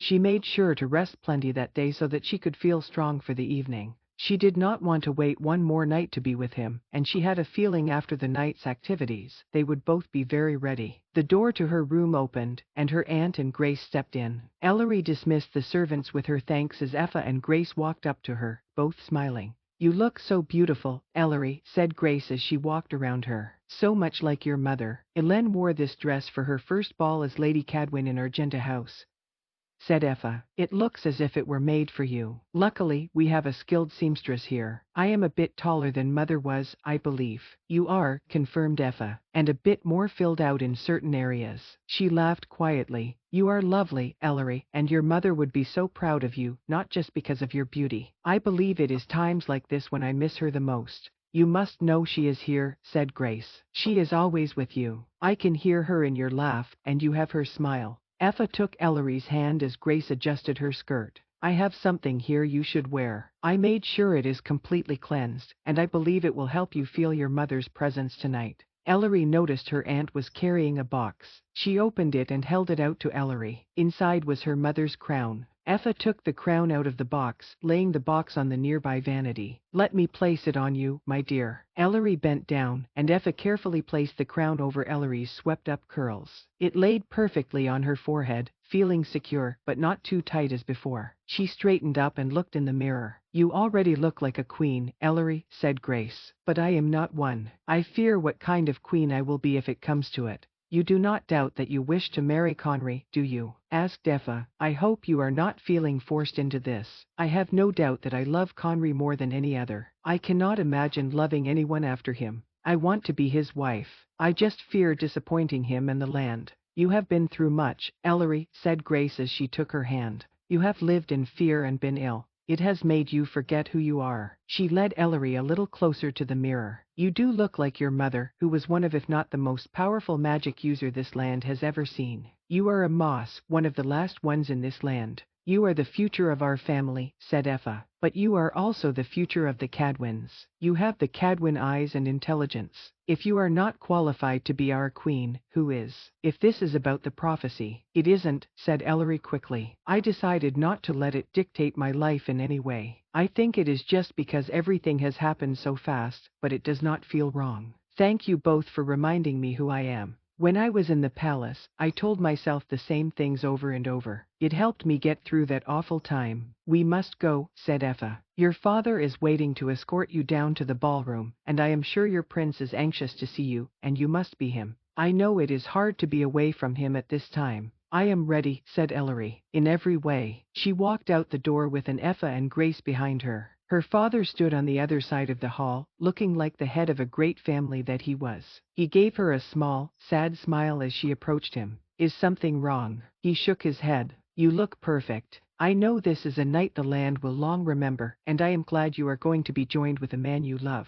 Only when you walked out of that room, it made me miss your mother very much. She should have been here to help you through this time. Grace and Effa reminded me that she is here. Ellery looked at her aunt and Grace. She is always here with us, father. I can see her in you. You are a testament to her and her family's legacy, said her father as he took her hand. She is, and yours as well, Ewan, said Effa. We must be going. All your guests await. Ellery took her father's arm as Effa and Grace walked together ahead. He escorted her down the stairs and to the ballroom at the back of the house. Ellery had never seen the room so full. Lords and ladies lined the walls, and some stood closer to the middle of the floor. Many turned as she and her father walked in. She recognized a few, including Lady Cecil and Lady Reese, who curtsied and smiled as she walked by. She nodded at them and then looked towards the dais on the other side. Conry stood in front of it with Aaron and Kerwin at his side. Once she made eye contact with him, she could not look away. He was dressed in all black with gold accents, including his house standard of a golden wolf with a crown over its head on his chest.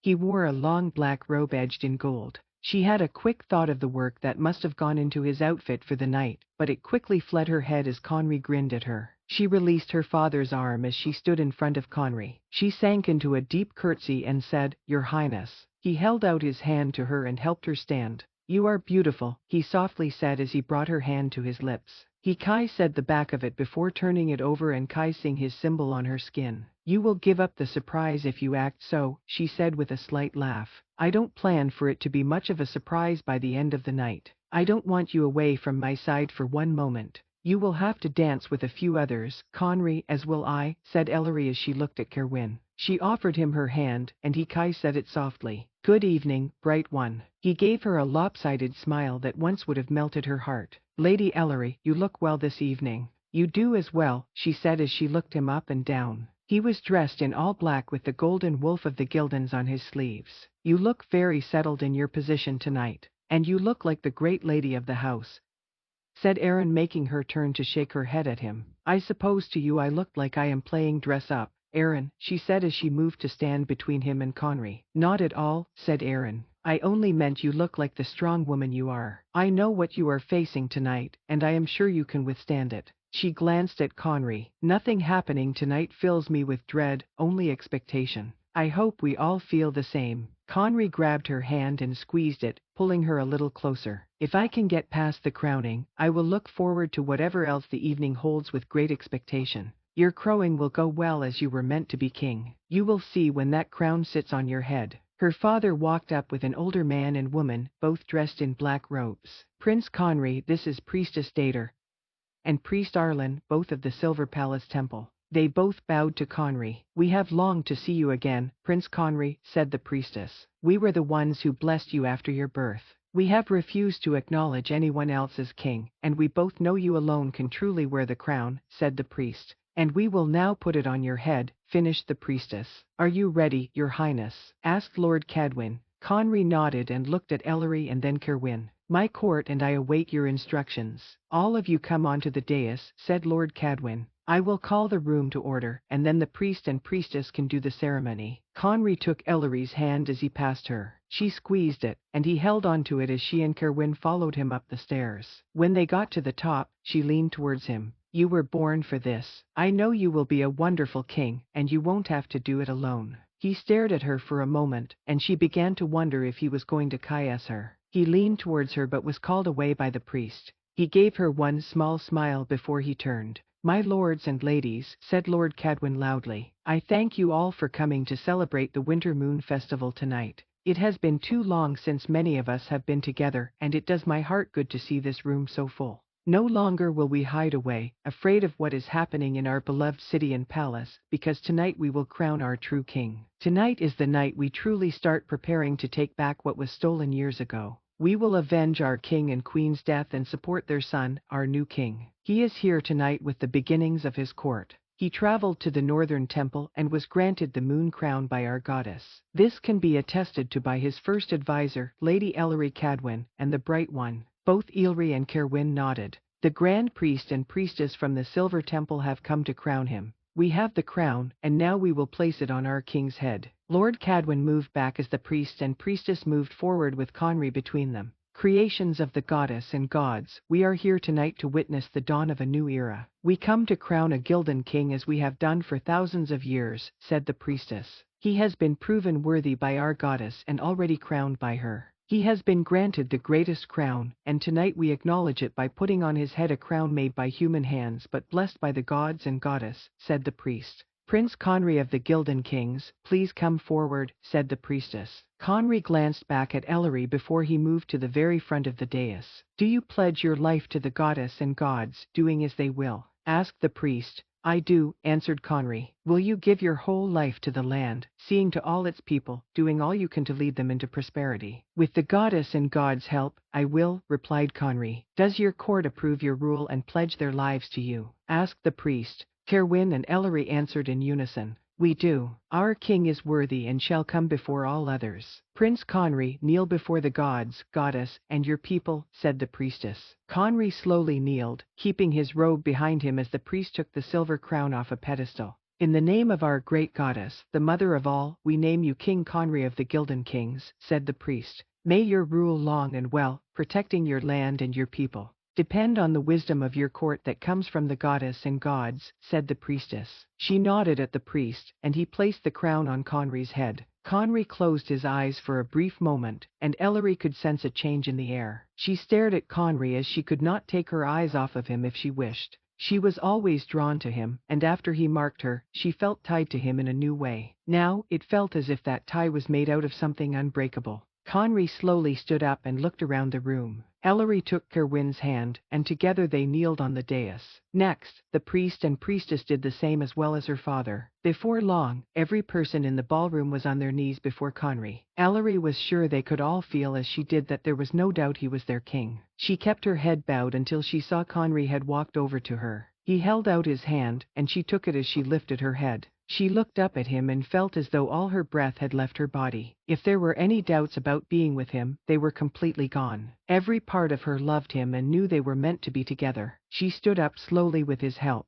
He next went to Cerwyn and asked him to rise before turning to the room. Please rise, all of you. As your king, I serve the goddess and all of you. I promise to go to the Silver Place and dispose of those who have harmed our land. Then I will work with all of you to heal Elathia and lead into this new era in which we will all be guided by our goddess and gods. With my court's help, I will strive to be a good and wise king. Servants came out and quickly handed out goblets filled with wine. One was handed to Ellery and Cerwyn as her father stepped forward. To King Conry, may he rule as the great Gildan kings before him. To King Conry, everyone answered before they drank deeply. And now it is time to celebrate this festival, said Conry loudly. Let us take a night and day to remember the goddess's goodness before we prepare to take back our land. There were shouts of agreement as Ellery's father nodded to some musicians on the side. Conry looked at Ellery. You will dance the first with me, won't you? There is no one else I will accept. Yes, my king. It is an honor, said Ellery. She handed her goblet to a servant as she held on to Conry's hand while they walked off the dais. He led her to the center of the dance floor with every eye on them.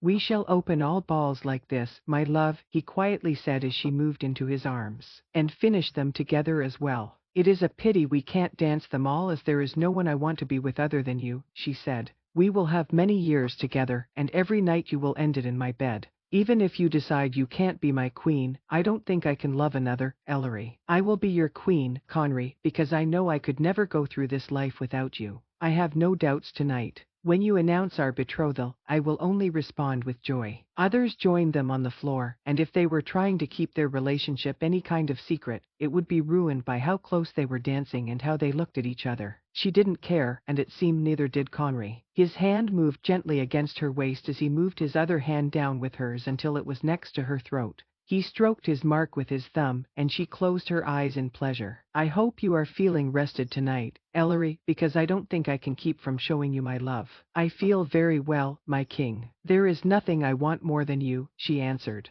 They were forced to part at the start of the next dance. Conry was swept away by some lady as an older man came up to Ellery with her aunt. Lady Ellery, it is a great honor to meet you as you are one of the last Mosses alive, said the man. This is Lord Cadron. He lives close to our home estate, said Effa. He helps lead the magical community in my absence. I do what I can. Will you dance with me, my lady? Ellery nodded, and he led her to the dance floor. She found him an interesting man. He was kind with his words, but there was something about him that Ellery could sense was a bit dangerous. She did not feel like he would hurt her, but she knew he could be fierce in battle. I am glad I am here to see the king crowned, he said as they turned. And if the other rumor I hear is true, then I think our community will be very ready to fight for his throne. If it is the rumor I suspect you have heard, then I do not think you will be disappointed, said Ellery. The man smiled. It is long overdue that our kind had some representation on the council, and to think one may help rule over us. I hope you will not forget where your mother came from. Many of us feel as if we have been overlooked. We were given powers from the gods and goddess just like those blessed. We wish to serve our land as much as shifters. I will not forget it, my lord, and neither will our king. He is very ready to see that Elathia is a place for all, not just those blessed by the goddess. After a few more dances with a lord she didn't know, and then Lord Rhys, Ellery was ready to rest. She grabbed some wine from a servant and looked for Conry. Not finding him, she saw Lady Farrow standing close by. Thinking she wished to improve her relationship with the woman, she made her way over. Lady Ellery, said Lady Farrow with a small nod.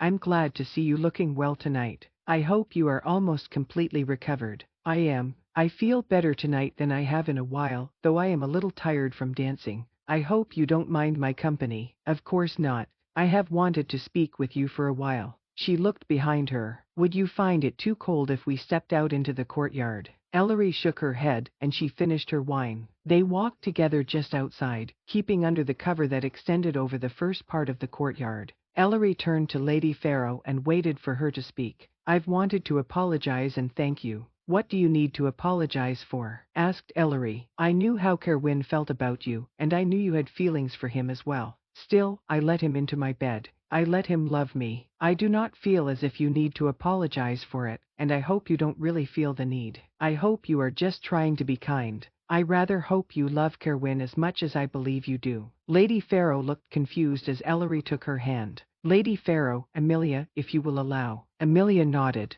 Amelia, I will always love Kerwin in some way. After what we shared, I cannot help it, but I know now we never would have worked together. There would have always been Conry, and I can tell you for certain he is my match. All I want now is for Kerwin to be happy and well loved. I believe you could be the woman to see that he is both. He will not allow it. He says I do not deserve to share a place in his heart with you, but I feel differently. I know you will always be some dream he cannot give up. He loves you, and I don't think that will change. I don't care. I am happy to have what he will give me. I want to share his burdens and help where I can. If that makes you think I am pathetic, so be it. I have long been happy with whatever I could get. I do not think you are pathetic, said Ellery. I think you are a woman very much in love, and that I can understand. I like to think I am a strong woman who can take care of myself, but I don't want to now that I have Conry. I want to share everything with him. I believe you are even stronger than me. You helped me remember who I was on the Havens estate when I had forgotten. It is not a weakness to want to love someone and have them love you. I hope you will not give up on Kerwin. I could never give up on him, not now. Then give him time. He thinks he needs to punish himself and be alone, but I think you can change his mind. I hope you are right, my lady, said Amelia. Ellery, please. I hope we are friends and will grow even closer. I have great hopes of you being a big part of my life. Can I thank you then, Ellery, for what you did that day you gave yourself up? I know it wasn't just for me, but you saved my life. I will never forget it. I think you would do the same for me or anyone. You think too well of me, but I believe that is just who you are. I hope we will grow to be good friends. I would never ask Kerwin to give you up completely. You are too important to him. He is important to me, as you well know, and the king as well. Now, it is freezing out here, and I do not wish either of us to get sick. We will have much to do in the coming days. Amelia squeezed her hand before they walked in together. As they entered, Kerwin walked over to them. Is everything well? He asked, eyeing them both. Very well, said Amelia, but you have not danced with the first advisor, Kerwin, and people will expect it. It might be better if you danced with him, Amelia, said Ellery. I already have danced with him, and he promised me the last dance, so go do your duty, Ellery. I'm not sure it's very flattering that neither of you wishes to stand up with me, said Kerwin. Perhaps I'd better find another. I will dance with you, Kerwin, said Ellery, since it is expected. He smiled at her as she took his hand and walked with him on the dance floor. After they started dancing, Kerwin looked at her. Is everything truly well? Of course, I only wished to chat with my friend and get some fresh air. She is a remarkable woman, you know. I do know, said Kerwin. Her life has not been easy. No, but it has made her strong. It is something to gain the love of a woman like her. It would be a shame to waste it. Are you going to play matchmaker for me now? I am not sure I am ready for it, said Kerwin. I will not, as there are other things we need to take care of in the land. I will only remind you that you do not need to punish yourself by being alone. You deserve to be happy, and if you found someone who could help you with that, then you are a fool to let it go. It is not as easy as that. It is. You know it is. You, like me, have a hard time trusting what is easy, but love is supposed to be simple. I think maybe it was so hard for us because it wasn't meant to be. Loving you was not the hard part, Ellery. Accepting it as the truth was, she said. Kerwin, there are few in my life who I care for as much as you. Please find a way to be happy and at peace. The music stopped, and she walked with Kerwin off the dance floor. She looked around for Conry and spotted him talking with Lord Cecil, Ayla, and the most beautiful woman she had ever seen. Who is that? She asked as she felt a slight pain in her neck. Lord Cecil's youngest daughter. He picked her up on his way here. Since they have declared their allegiance to our king, they will have to hide away from the city for a time. Ellery watched as the woman placed her hand on Conry's arm and laughed with him. The wolf inside of Ellery growled as Ellery huffed out loud. She started to walk that way before Kerwin took her hand. You know you don't need to worry, he whispered. She is not you, and you are all our king sees. She turned and looked at Kerwin before nodding. She walked up to Conry, who was smiling at the young lady when he noticed Ellery. He moved a little ahead and took Ellery's hand. Lady Ellery, I've been looking for you. It seems you found someone else to entertain you, said Ellery, trying to keep the edge out of her voice. Conry looked at her with raised eyebrows as he took a sip of his wine before Lord Cecil spoke. Can I please introduce you to my youngest daughter, my lady? This is Riona. Ellery curtsied to the blonde woman. who looked her up and down with bright blue eyes before returning her curtsy. "It is an honor, Lady Ellery." She bent behind her and picked up a cup of wine from many on the table. "Have a drink with us, my lady." Ellery took it and took a long sip as Conry looked at her questionably, and Lady Riona beamed at Conry. The music started again, and Lady Riona turned to Conry. "Here is our chance at a dance, Your Majesty. You did promise me one." Conry looked at Ellery. "Go do your duty, my king." He hesitated before offering his arm to Riona. Ellery watched them dance while Lord Cecil chatted by her side, and she drank her wine. She answered when she had to, but she hardly knew what he was saying. She kept her eyes on Conry with Riona as they moved across the floor. They looked magnificent together. A small voice within Hilaire spoke in a whisper. "This is why you wished him to experience more and meet more people." She pressed the spot of her neck as it started to throb. Riona wasn't ready to leave Lord Mivans yet, but it was a necessity. He said she had learned enough as is. He called her one of the most talented shifters he had ever met. Ellery smiled at Lord Cecil as her feelings of jealousy and inadequacy deepened. "She trained with Lord Mivans. That is quite an honor. You must be very proud." Lord Cecil nodded. "She has always been an excellent daughter, so sweet and light-hearted. Who knew she could be so vicious as well?" Ellery smiled again as her heart ached to watch Conry dance with the beautiful young woman. Any minute her father would announce their betrothal, and as sure as she had been moments ago, now she feared she was trapping him into an unfulfilling life. Chapter 20. Conry escorted Lady Riona back to her father, very ready to be done with the young woman. She was lovely and charming, but he had grown tired of her jokes and smiles. Maybe at one time in his life, he would have laughed at the room with her, but now he was not the silly creature he once was. He bowed to her and Lord Cecil and looked around for Ellery. He finally spotted her drinking a glass of wine, standing near Effa. He walked up to them, seeing Effa speak quickly to Ellery as she motioned with her head for Conry to hurry. "Come, speak some sense into this woman, Your Majesty," said Effa. "I am sure it is just nerves, but she has some strange ideas." Effa walked away as Conry moved closer to Ellery. He could see tears in her eyes. "Ellery, what is it?" "You don't have to do this, Conry. You don't need to feel you are responsible for me. If you need more time or wish to let me go, I understand."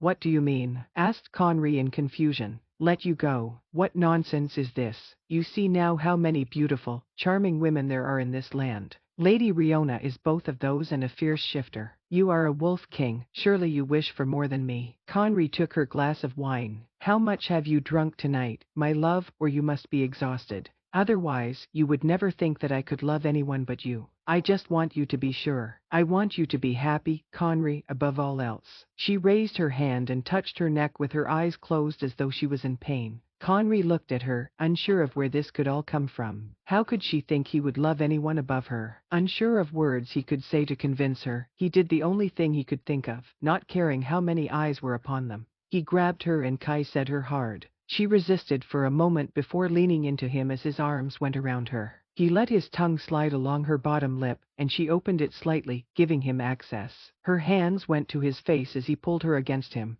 All he wanted was to show her there could be no one else. She was everything to him. She finally pulled back, breathing heavily. He held on to her. "Do you not see that you are all I want? It is not just that. I need you, Ellery. You could show me 100 beautiful, talented women, and it would not matter. I would not notice any of them with you in this land. I love you," she whispered. "I don't think I could give you up even if I tried." "Then don't try." He reached up and stroked his mark, wondering if it would shock the whole room should he caress it. "You are mine, Ellery, and even though you refuse to mark me, I am already yours. Please say you will still be my wife." She nodded, and he smiled before kissing her again. Someone clearing their throat made Conry step back. "I believe we'd better make the announcement now, my king, if you insist on ravaging my daughter in front of everyone," said Lord Cadwin. "I am sorry, my lord. It is the only way I could think to get some silly thoughts out of her head." Lord Cadwin looked at his daughter with concern. "Are you well, Ellery? You still want this, don't you?" She looked at Conry as he took her hand. She nodded. "Yes, father, there is nothing I want more." "Good, I shall announce it, and then you just need to take some well wishes from the people before you retire for the night, Ellery. You look worn out. Perhaps our king should see you to your room." "I will be glad to do it as I am done with all company for the night," said Conry. "Come with me then," said Lord Cadwin. Conry offered Ellery his arm, and she took it. He pulled her close. "I love you, Ellery. Please do not doubt it. I cannot take it. I'm sorry, Conry. I do not doubt you, only myself. She raised her hand back to her neck. Are you in pain? I thought it had almost healed, he asked as they walked. It has. I'm not sure why it is bothering me. Perhaps it has to do with the jealousy I felt. You have no reason to feel jealous towards that woman. She is practically still a child, Ellery. She is nothing compared to you. She didn't look convinced, so Conry decided he would show her that night. He only had to get through a bit more after the announcement. They made it up to the dais and stood behind Lord Cadwin. He called everyone to attention again. We already have had one wonderful thing happen tonight in crowning our king. I believe our king has some more good news he wishes to share, and as much as I wish to announce it, I believe he would like to do it himself. Indeed, Lord Cadwin, said Conry as he brought Ellery to the front of the dais. I know one of the most important things I do as king is to pick a worthy queen. I have been fortunate to not only find the most worthy woman in this land, but gain her love as well. As it is, picking a queen for Elathia is not a duty. It is something that has brought me great joy. I have asked Lady Ellery Cadwin to be my wife, and I am proud to announce that she has accepted me. I present to you, your future queen. The room erupted in applause and calls of approval. Conry looked at Ellery as she smiled back at him. He could feel how connected he was to her. Taking the crown only strengthened that connection. He knew two things for sure that evening. He was meant to be king, and she was meant to be his queen. He pulled her to him and held her close. You know this is right, my love. She nodded as she held both of his hands tight. Forgive me for doubting. There is nothing to forgive as obviously I haven't made my feelings for you clear enough, he whispered. I will make sure you have no doubts after tonight. He leaned in and kissed her as the celebration continued on the floor with wine and happy shouts. Now, I am sure many of you would like to come forward and wish them well before the night ends, said Lord Cadwin. Conry pulled back from Ellery, but kept her close. They stayed side by side as many came up to offer them congratulations. Conry told all who asked that they would marry in the palace temple just like his parents and all the kings before. It seemed like the line of people would never end, but eventually, it did. Many went back to dancing and drinking, and Lord Cadwin walked up to Conry and Ellery. If you wish to slip away, now is the time. Use the door behind the dais, Ellery. You know the way. She nodded. Good night, father. She leaned forward to Caius's cheek. Good night, my darling. Sleep well and rest tomorrow when you can. I believe your king has plans for you. Conry nodded. Good night, my lord. Your Majesty, before you go, may I remind you that though you are my king, I am trusting the most precious thing in my life to you. I hope you will do all you can to see her happy and safe. No allegiance in this land is stronger than the love I have for her. I promise you, Lord Cadwin, no one or anything will come before her to me. I'm glad to hear it. Good night, my king. Ellery took Conry's hand and led him to the back of the dais, where they climbed down to a small door. They walked through it and doubled back to the stairs. Ellery said nothing as they hurried along up to the third floor. She was silent until they came to her door. Do you wish to change in your own room first? She asked. He shook his head. I do not wish to bother the servants during a festival. I was hoping you might assist me, and I could assist you. She gave him a small smile before she opened her door. He followed her in and closed the door behind them. Conry moved closer to her. Ellery, please tell me that you didn't really think that you aren't the only one for me. Tell me that you didn't think I could even begin to look at another woman other than you.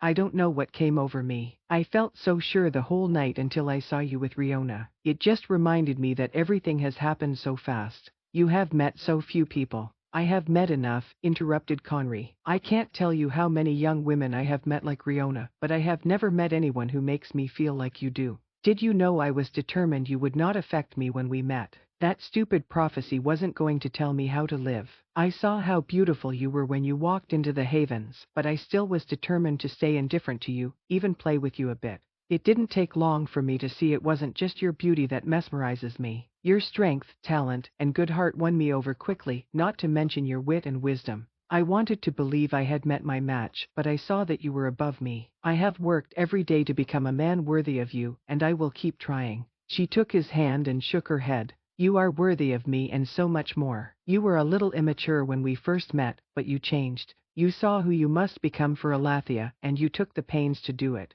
I did change for the land, Ellery, but I also changed for you. You can say we have not known each other long, but I feel like I have been waiting for you my whole life. As I walked through the palace to save you, all I could think was how unfair it was. All my memories were stolen from me. Memories of my parents and you. We should have grown up together. We should have had years as friends and playmates until we both realized we were so much more because it would have happened. You can call it fate, destiny, whatever you want, but we were made for each other. Do not fight it. He leaned his forehead against hers, feeling the cold gold of her crown. I cannot fight it, and I don't want to. I love you, Conry, and though we aren't husband and wife yet, I am completely yours. Kai said her as his arms wrapped around her, and hers went to his chest. He would never let her doubt his love again. He would show her over and over who she was to him. His hands moved down her body, feeling her curves under her dress. His kisses went down her throat until it came to her mark. He sucked on it gently before letting his tongue swirl around it. She gasped his name as her hands went to his hair. His wolf growled the word mine, and Conry let a small grunt escape his lips as he held her tighter. She was his. You can talk about your jealousy, but what of mine, he said as he moved back to kiss her lips. I have to watch you laugh and dance with Kerwin, and I will have to my whole life knowing that man has loved you as I have.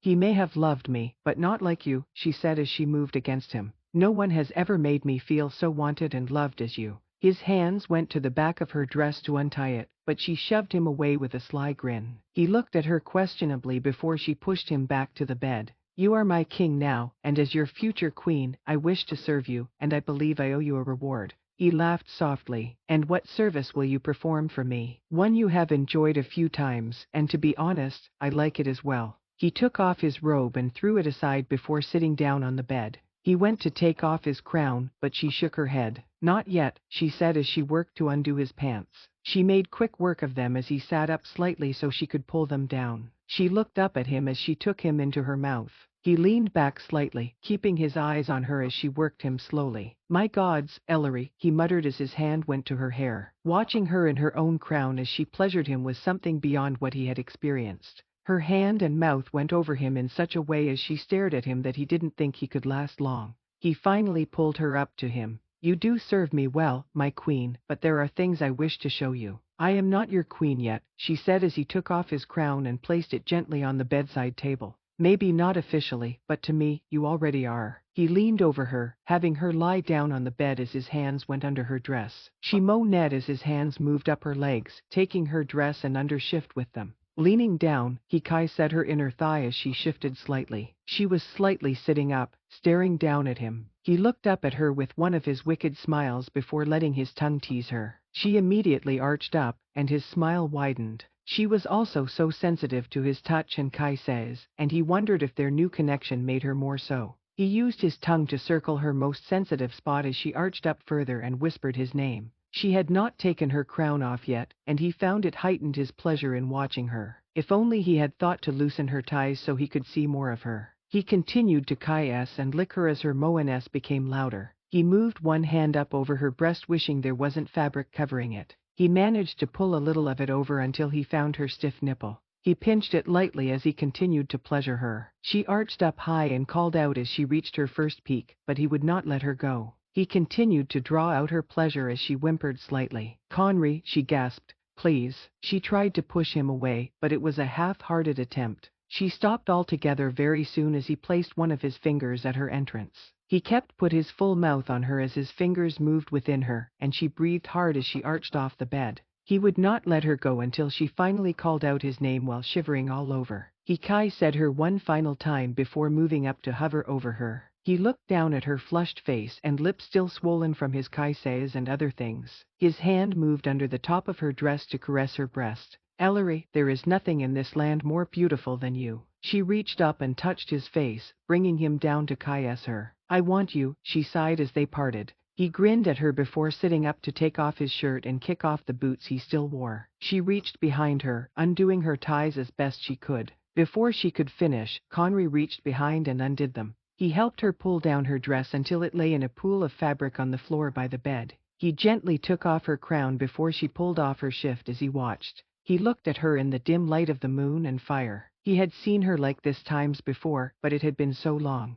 There was a time he was afraid he would never be with her again, and it made it all the more precious to him. They moved so they could lay down side by side in the bed. Once they were settled, he rolled her over and hovered over her. She smiled up at him as he positioned himself. Before he entered her, he kissed her, taking his time to enjoy the moment. I have missed this, she quietly said. I know it shouldn't seem possible to you, but now that I remember all our times together, I don't know how I went so long without loving you. It was torture, said Conry. To know such ecstasy with you and have it taken away was more than I thought I could endure. I'm so sorry, Conry. I can't imagine how badly I hurt you. It is not your fault, and you did not hurt me. Even when you didn't remember, you were kind. It does not matter now because you are here with me, and nothing will ever keep us apart again. Love me, she whispered. He kissed her as he entered her, groaning as his long wait was finally rewarded. He took her hands and placed them above her head on the bed before moving his hands down her body. She moved with him in perfect time as though they had not missed weeks of being together. She became restless under him, and he could tell she was again reaching her peak. Her tightening walls and loud moans had pushed him to the brink. He leaned down and hovered his lips over his mark. When he could tell she was nearly done, he leaned down and sucked on her neck. She cried out his name as she moved her hands to his back. He looked at her as he worked to hold off his end. Mark me, he whispered. Don't hold back. She leaned forward and put her lips against his neck. As her tongue darted out against his skin, she arched up and pulled him down to her. He could not hold back any longer as he thrust deep within her, finding his release. He moved a few more times as she gently kissed his neck before rolling off of her. It took him a few moments to catch his breath before he breathed the word, "Why?" Don't be angry, she said as she turned towards him. It is not that I don't want to mark you. It is only that I know what a consuming feeling comes with it. My whole world revolves around you right now, Conry. Sometimes you are all I can think about it. It is not unpleasant, and I am not unhappy about it, but you are about to fight for Elathia. I need you to have a clear head. Let me focus on you while you focus on our land and people. He brought his hand to cup her cheek. I am already joined with you in such a way that you are what I think about most. I want nothing more than to be truly yours, just as you are mine. I can handle it, Ellery. I can fight for Elathia and you. She said him. Please just trust me on this. I need you to know it is not because I do not want to do it. It is what I believe is right. You were forced to rush mine. Now, let me wait until the time is right until we finish our joining. Is it what you want? He asked. She nodded. He pulled her to him. Then we will wait. I know nothing about our relationship has gone to your wishes. I will give you this. It is not that all of it has not gone against what I want. I definitely want you here in my bed, and I have for a while. What we have now may not have come as I thought, but our love is more than I ever dreamed. He moved some of her hair away from her face, tucking behind her hair. Sometimes, I think there is no way you can be real, Ellery. I never thought to meet anyone who makes me feel like you. She studied him for a moment before leaning up a bit. There may be some way to bond us that will not be as intense for you as a shifter if you are willing. What is it? Asked Conry. You heard Effa talk about her magical bonding with Grace. I know how to do it as I have read about it.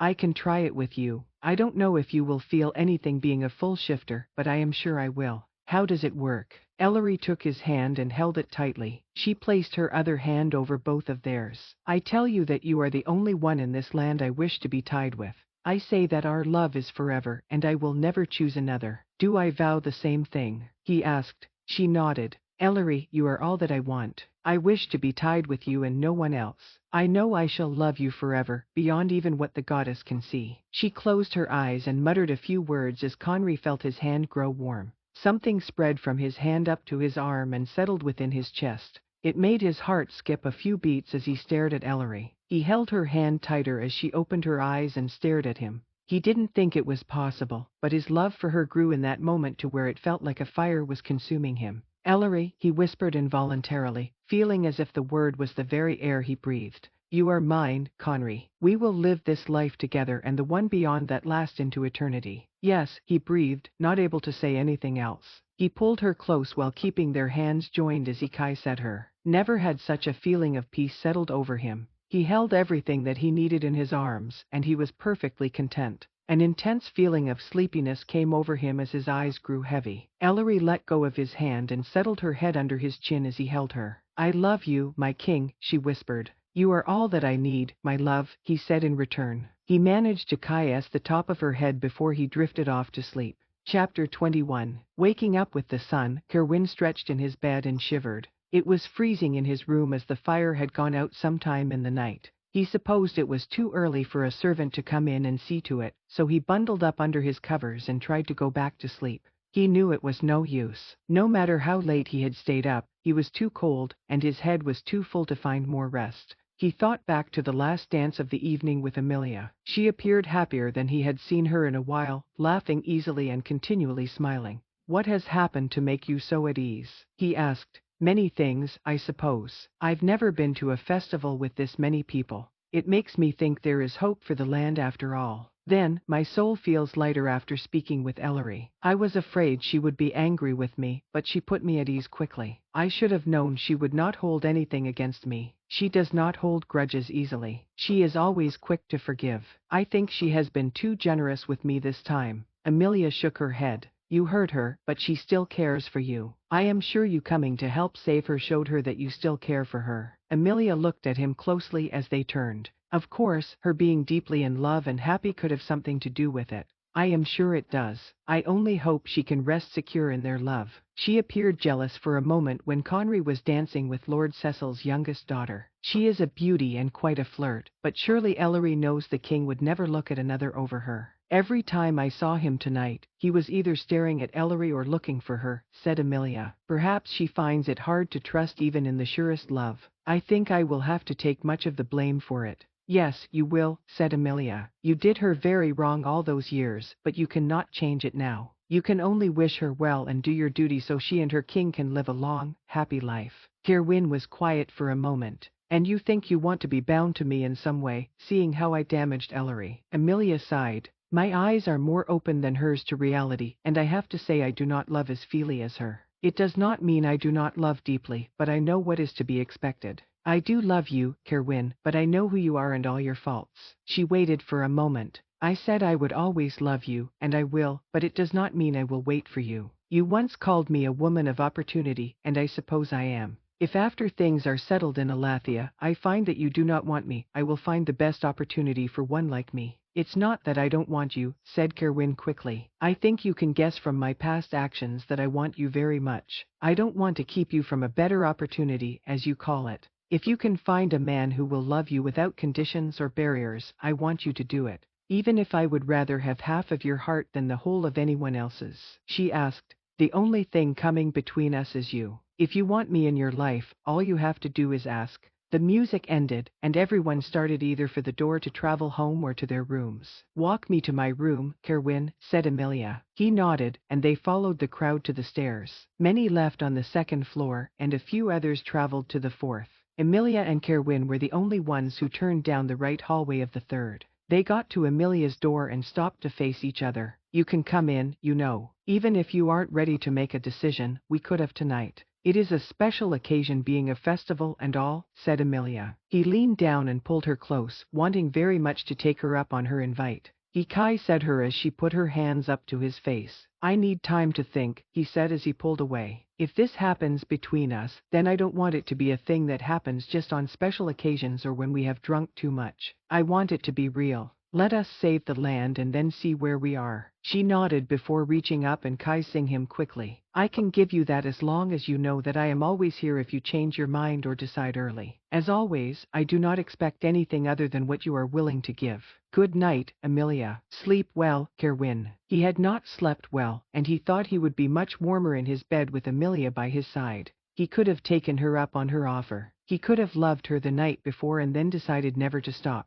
He could spend every night with her in his arms, and he knew it would not be a miserable existence. It would be more than that to be so loved by a good woman such as her. Still, he needed to think it over. He needed to give her time to ensure she was sure no matter what she said. Perhaps she could find a better opportunity while he waited. He knew it would hurt if she did, but if it were better for her, he could live with it. After losing Ellery, he thought he could live with just about anything. He got out of bed and threw on some clothes before stepping out into the hallway. As he emerged, he met the king quietly, closing Ellery's door, wearing only his pants and shirt from the night before, and carrying his crown. "Good morning, Kerwin," said Conry as he straightened up. "Good morning, Your Majesty. I didn't expect to meet anyone this early out here, least of all you," said Kerwin. I was only going to my room for a moment to get some comfortable, warm clothes while Ellery sleeps. I have a day planned with her, and I want to be ready. Ah, said Kerwin. Then I shouldn't keep you. Are you all right, Kerwin? Asked Conry. You don't look like you slept very well. I did not, but do not worry. I have spent many days on little sleep. Conry looked at him. If there is something you wish to talk about, normally I would say come into my room and chat, but I do have plans today. There is nothing the matter, Your Majesty. Go do what you need to do. I will see you this afternoon or evening perhaps. Perhaps, said Conry with a large smile. But I rather hope not. Kerwin took a deep breath. Have a pleasant day. You as well, said the king as he walked to his room. Kerwin continued downstairs, going to the dining parlor to see if any breakfast was laid out yet. He was surprised to see ample food and Lord Cadwin at the table. I did not expect to see you up so early, my lord, said Kerwin as he sat down. With so many guests in the house, I didn't feel I had the luxury of sleeping in. With everything that will happen over the next few weeks, I doubt any of us will get as much sleep as we like, responded Lord Cadwin. Kerwin silently agreed as he poured some tea and filled his plate. Last night went well, I believe. I think everyone was pleased with the crowning and the betrothal. Lord Cadwin took a long drink of his tea as he nodded. I hope word of it will get back to Namehan somehow. I hate to say I hope we had some spies and traitors among us, but I rather counted on it. Any ideas who? Not really. There are several possibilities as more than a few came last night who never spoke out against the killing of our king and queen. If they really do wish to help us take Elathia, I will not say a word, but I cannot trust them. Lord Cadwin finished his tea and looked at Kerwin. Are you all right this morning, Kerwin? I know last night could not have been easy for you. You have lost much lately, including any relationship with your father. I never had much of a relationship with him anyway. I didn't want to believe he was a traitor. He has many faults, but I thought he was at least loyal to the Gildans since his brother died serving them. You never know what is going through a person's mind at times. I am sure your father meant to be loyal to the Gildans, but when what was happening didn't match his vision, he felt he had to take his own course. I believe your father likes control, said Lord Cadwin. I will not argue with you as I believe you are right. But still, you must feel his loss, and I know you watched the betrothal with mixed emotions. Kerwin shrugged. I have known for a while now where Ellery's heart lies, and it is safer with our king. I cannot help how I feel about her, but to serve her and our king is all I can wish for now. After what happened, just to see her safe and healthy is enough. If she were lost, I am not sure how I would go on beyond finding vengeance. I'm afraid our king is the same way. If we were to lose Ellery, we would have a hard time taking back Elathia for a few reasons. We might lose some support from those who follow the prophecy, and I am not sure King Conry could take it. Lord Cadwin looked down with a sad smile. You would be surprised what someone could take when they lose something precious. When I first lost my best friend, facing each day seemed impossible. I moved in such a fog as I worked with my father to save Conry. I depended on Hélène to remind me to take care of myself.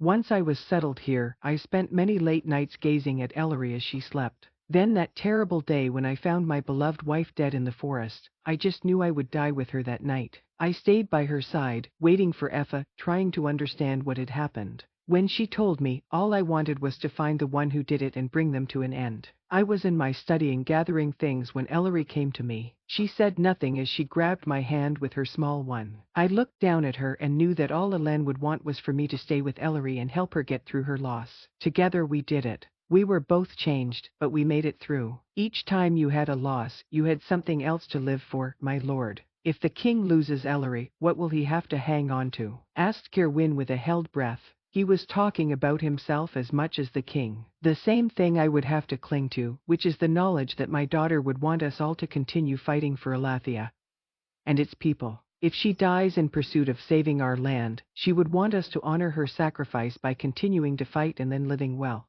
Then that is what I shall do, said Kerwin. I pray she has a long life with our king, but I will never love her as I wished. So I will serve this land and our king and queen. I will do everything to help her and our king make Elathia into what it was truly meant to be. Lord Cadwin nodded as he poured more tea. You should spend at least a little time seeing to your own happiness as well. Ellery would like you to be happy. Kerwin sighed loudly. She has told me so, and I am afraid one day it will become one of her little missions in life. Then you might as well give up now, Kerwin. Whatever she has planned, you should at least try to agree to it because you know she will not rest until she has her way if she truly believes it is right. Lord Cadwin chuckled. She is so much like Hélène, and I sometimes wonder what it would be like had my wife lived. None of us would have had much peace until the land and our lives looked exactly like they thought it should. She is not always right, said Kerwin with a grin. She declared for years she would not follow the prophecy and be the queen. She was determined not to fall in love with the prince. Perhaps that is why she tried so hard with me. Maybe, said Lord Cadwin. But she also loved you. Do not dismiss what she felt for you. Ellery has always been a big believer in love. That is why I know she must truly love our king. Only love would have persuaded her to give up her plan not to follow the prophecy. I don't think she will give up any plans she has for you, though, because after all that has happened, she cares for you very much. What she wants for you must be grounded in love. Any further conversation between the two of them was interrupted by Lord Cecil as he came into the room with his youngest daughter. She sat down next to Kerwin with a smile before looking at Lord Cadwin. I wasn't able to congratulate you on your daughter's betrothal last night, my lord. You must be very proud to think she will be a queen, said Lady Riona. I am very happy she is going to marry the man she loves, my lady. That is all I wish for her, and I am sure your father can understand it. He must only want that for you. Of course, said Lady Cecil. My eldest daughter is very happily wed and will soon have her first child. Otherwise, she would be here pledging her allegiance to our king and offering to serve on his court. I suppose it was lucky that Rena fell in love with the son of an upper lord loyal to the Gildens, said Riona with a laugh. Just as it is quite convenient that Lady Ellery should find her happiness with the very king many say she was destined for. I hope I have such luck. Kerwin eyed her suspiciously, not liking how she was speaking of Ellery. She poured some tea and looked at Kerwin. Do you know what the king plans to do on this day of rest? It is still a festival, after all. I hope he will come spend some time with us all. I believe he plans to spend the day quietly with his future wife, said Kerwin. He is very attached to her, and they were apart for some time. They will wish to celebrate their betrothal in private, I believe. Lady Riona took a sip of tea as she smiled. I hope they can find a quiet place with the house so full. They will at least join us for supper, I am sure. Kerwin was not, but he didn't want to argue with the woman. He excused himself and walked out of the dining parlor, coming across Amelia as she came down the stairs. Good morning, Kerwin, she said with a bright smile, looking more lovely and fresh than she had any right to after such a late night. He looked at her for a moment, remembering Ellery and Lord Cadwin's words. He had no doubt Ellery wished him to be happy. She talked with Amelia and must have heard enough to think he could find some form of it with Amelia. It was difficult for him to accept, but he needed to try, didn't he? His father was wrong about many things, it seems, and why should his solitary life not be one of them? Good morning, Amelia. If you are free later, perhaps you and I could go for a quick walk. I know it is rather cold, but we do not have to go far, said Kerwin. She looked surprised for one moment before nodding. I would like that. I can meet you in an hour here if you like. He took her hand. That sounds perfect. He gave her hand a quick kiss before letting it go. She looked at him curiously before leaving him in the entry hall. As he moved towards the parlor, he heard a short, familiar laugh. He looked up to see Ellery peeking down at him with the king behind her. If you wish to escape somewhere, now would be a good time. Whoever is awake is currently in the dining parlor, and I think you could make it out onto the grounds wherever you are going without being seen. He didn't wait around to see if they answered. Instead, he left for the parlor to wait for his own escape from the house with Amelia. Chapter 22. She saw him running through the trees as he kept looking around the thick trunks and thick flakes that fell. After a wonderful morning and afternoon with Conry in the small empty tenant cottage, she suggested running through the woods as she had not shifted in many weeks. Conry appeared very enthusiastic about the idea, stating that he had longed to run in the snow with her. Somewhere as he followed her, she lost him. She was very small for a wolf, but she was incredibly fast and agile. She slunk around trees closer than he was able.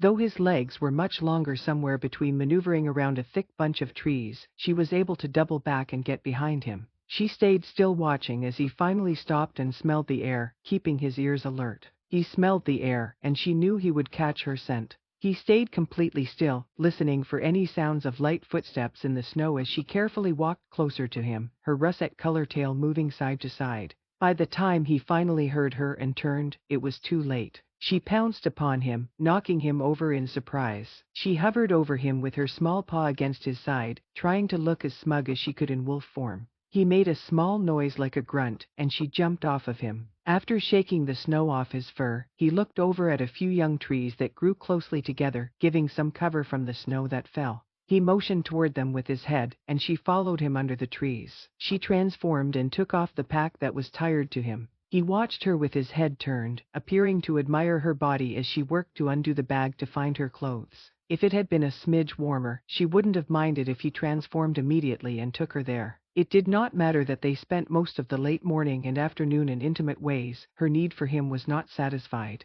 As she pulled out her shift, he continued to stare at her, and she took longer than she normally would putting on her clothes. He sifted and started to move towards her, so she threw a bundle of clothes at him. "Put those on before you catch your death." He caught them and stared at her as she shimmied her underclothes on. "I could think of something besides clothes to keep me warm." She smiled as she adjusted her shift. "As lovely as that sounds, I find I would much rather make it up to my warm bed for such activities." He huffed as he pulled on his pants. "But there are so many people in the manor right now. We will not make it to your room before being stopped at least a dozen times." She stepped into her dress and pulled it up. "I have lived in the house for almost my whole life. Don't you think I know how to get into the manor without anyone noticing if I wish? We could go back to the cottage. I do not wish to hold back, fearing someone would walk by and hear us." He threw on his shirt before leaning down and pulling on his boots. She laughed. "You must have something special planned if you think anything can get through the thick walls of Cadwin Manor. Trust me, my king, if no one heard us last night, no one will hear us at any point."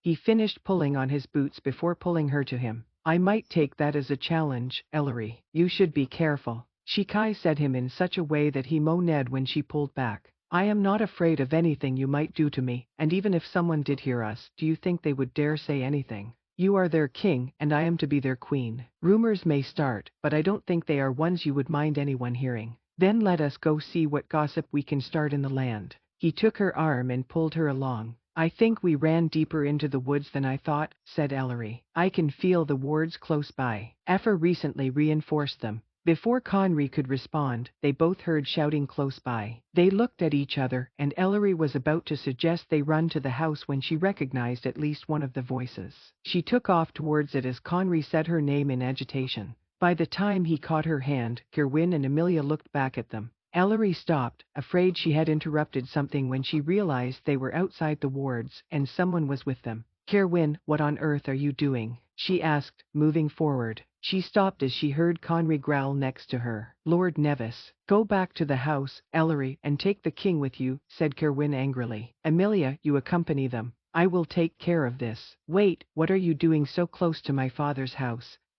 said Ellery moving forward. "You were told never to come back here." "I needed to see if the rumors were true and that Prince Conry has been crowned the true king," said Lord Nevis. "You call me the true king after what you did?" asked Conry as he pulled Ellery behind him. "You brought the very man who killed my parents here to take Ellery, and now you will say you believe I should rule." "I always believed you should rule, Your Majesty. I just thought you would lose your connection to the Bright One due to my son's bad choices. I had to get the obstacle between you away." Conry rushed forward and grabbed Lord Neville by his cloak. "You dare call Ellery an obstacle? You thought to have Lord Felin take her because you thought it was for the best. I should rip your throat out right here and now." Lord Neville dropped his cane as he crouched down while Conry kept a hold of him. "I knew Lord Felin wouldn't kill her. He thought he needed her to be king. I didn't want her to come to real harm." Kerwin moved up to the prince's side. "There are other ways to harm someone beyond death. She suffered plenty under Lord Felin's hand, and I am sure you know it.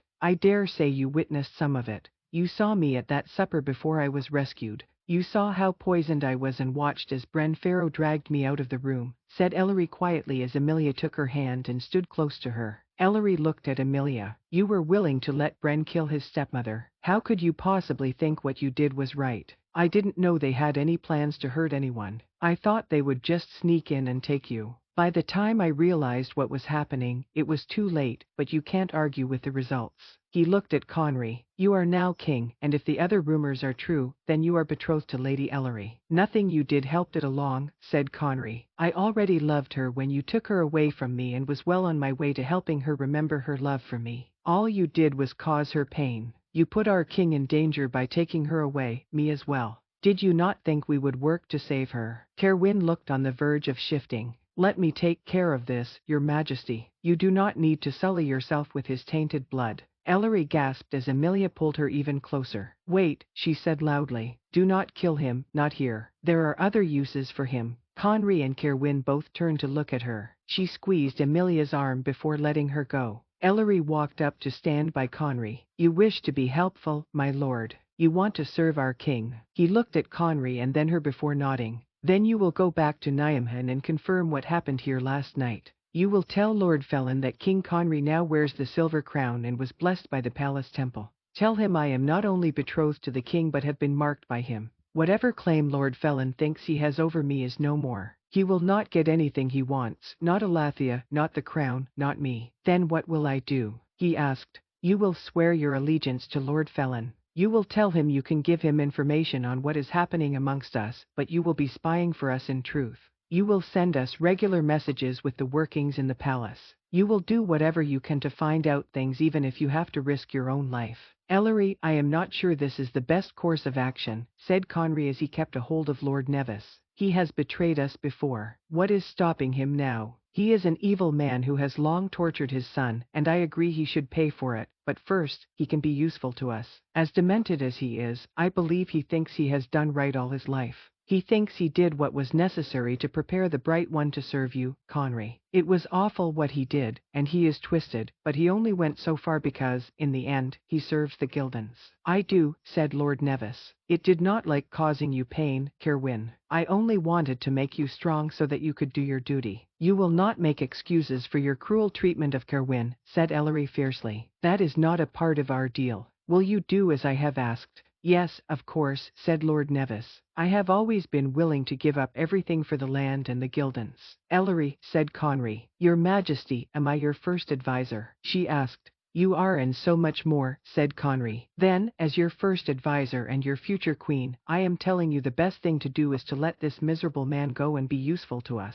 If you kill him now, you will not only give him an easy way out of this life, you will give up a prime opportunity to gain access to knowledge in the palace. Conry looked at Kerwin. He is your father, Kerwin. Do you agree? I do not wish to claim this man as my father. I would rather he was gone from this land for good, but I see the wisdom in Lady Ellery's plan. There is much gain to be had. What could he really do to us if he wishes to betray us? We will never trust him, and if he does one thing to show he is disloyal, we can kill him as quickly or as slowly as we like. Conry shook his head, but he let Lord Nevis go. The man stumbled backward as Conry stared at him. Go straight back to Niamhan. Do what you can to help us gain information. I cannot say that it will help redeem you in my sight, but it might keep me from killing you. Lord Nevis picked up his cane and nodded. I will go now, and I will write soon. Never come within 2 villages of this place again, said Ellery. If you need to meet for whatever reason, you will send a message, and we will tell you where to go. Yes, my lady, he said. Go, now, before I change my mind, said Conry. Lord Nevis walked backward before hurrying into the trees. Conry turned and walked past Ellery with an angry huff. She caught up with him and tried to take his hand. Conry, please do not be angry with me. I am only trying to do what is best for the land. That man caused you so much pain, Ellery. You could still be in the palace because of him. You could belong completely to Lord Felin, or you could be dead.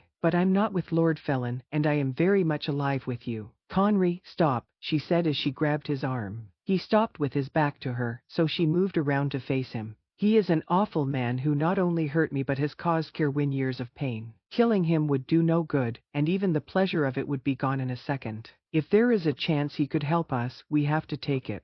You know it was the right thing to do. He reached out and pulled her to him, holding her tightly. I cannot bear to think of losing you. You will never lose me, she said against him. We are doing all we can to take the land back so we can ensure not only are we safe, but our people are as well. He leaned down and kissed her before leaning his forehead against hers. You are right, Ellery. I need you to help me through all of this. Promise me you will never leave my side. She smiled up at him. You already have my promise, and you know how tightly I am bound to you. I don't need some ceremony to say you are mine and I am yours, but we will wed as soon as we take back the palace. Then we will do it quickly because I cannot wait to tell the whole land that you are officially mine. Chapter 23. Feeling a bit frustrated, Conry threw off his cloak to a servant a little harder than he meant. He apologized as he hurriedly walked towards the parlor. Looking around the space, he saw many lords and ladies sitting about drinking tea and talking. Lady Havens was by the fire, and she smiled at him, causing him to walk towards her. You look as if you are searching for someone, my king, she said as she worked a stitch into the fabric in her hands. He sat down next to her. You don't have to refer to me so formally, my lady. I would rather you didn't.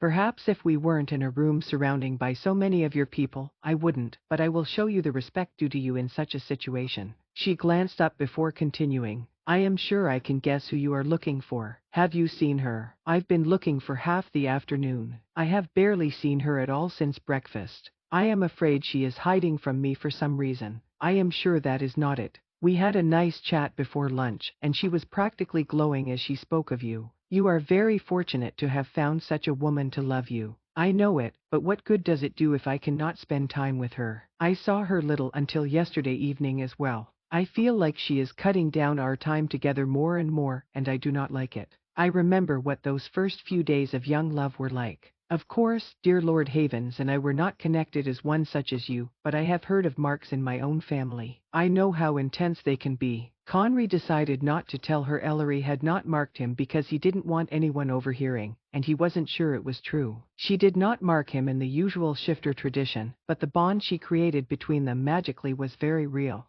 He felt united with her before that night, but his need to be near her was a whole other level after it. It felt as if his wolf was pacing inside of him without her near. Have you seen her since lunch? I have not, said Lady Haven as she smiled at someone over Conry's shoulder. My king, you have finally joined us for a while, said Lady Riona with a slight laugh. Conry resisted the urge to roll his eyes. I have much to do these days. None of us are here for a social visit, though it is hard to tell at the moment. Lady Riona gracefully sat down in a chair near him. We do what we must to pass the time as we wait. Only a select few are allowed to hear what is going on after all. If only I were the oldest daughter, then I could be on your court. Such is life, said Conry. Who knows, she said as she leaned towards him. I might end up on your court after all, or in some position in your circle. Conry glanced at Lady Havens, who looked at Lady Riona with a shrewdness he was not used to seeing on the sweet woman's face. King Conry, I must say that Lady Ellery is looking lovelier every day since her rescue from the palace. Such a brave woman to give herself up to save all of us. I doubt there is another like her in this land.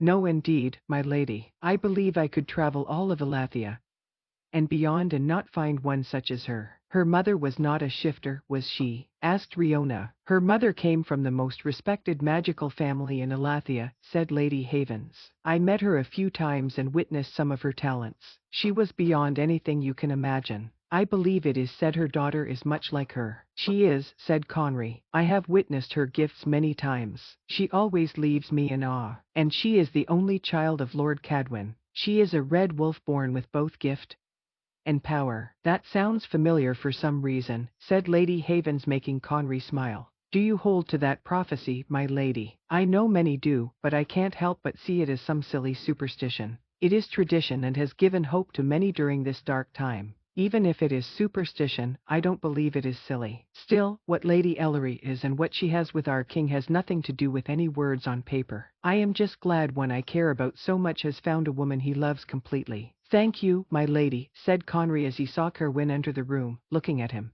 I must go speak with the bright one. Have a pleasant afternoon. He walked up to Kerwin. Have you seen Ellery? She is in her father's study and sent me to find you. We have received a message you will want to hear. Conry nodded to Kerwin and walked with him out of the room. Kerwin, have you talked much to Ellery lately? A bit. She and Emilia are starting to become close, and I have accompanied them on walks a couple of times, said Kerwin. Has she said anything about me or why she would avoid me? Kerwin stopped as his eyebrows knitted together. I don't believe so. Do you believe she has been avoiding you? Perhaps, said Conry. She disappears after meals while I am stopped by someone to speak, and I don't see her for hours though I look for her. Kerwin coughed and shifted on his feet. Is she avoiding you at night? No, she lets me in her room with no questions, but… Kerwin looked at him, waiting for him to go on. Conry didn't wish to talk about his intimate time with Ellery to anyone, but especially Kerwin. I am sure she is just tired. There is much going on, and she hasn't had a chance to recover from her time in the palace. I am sure you have nothing to worry about, my king, said Kerwin. They started walking again.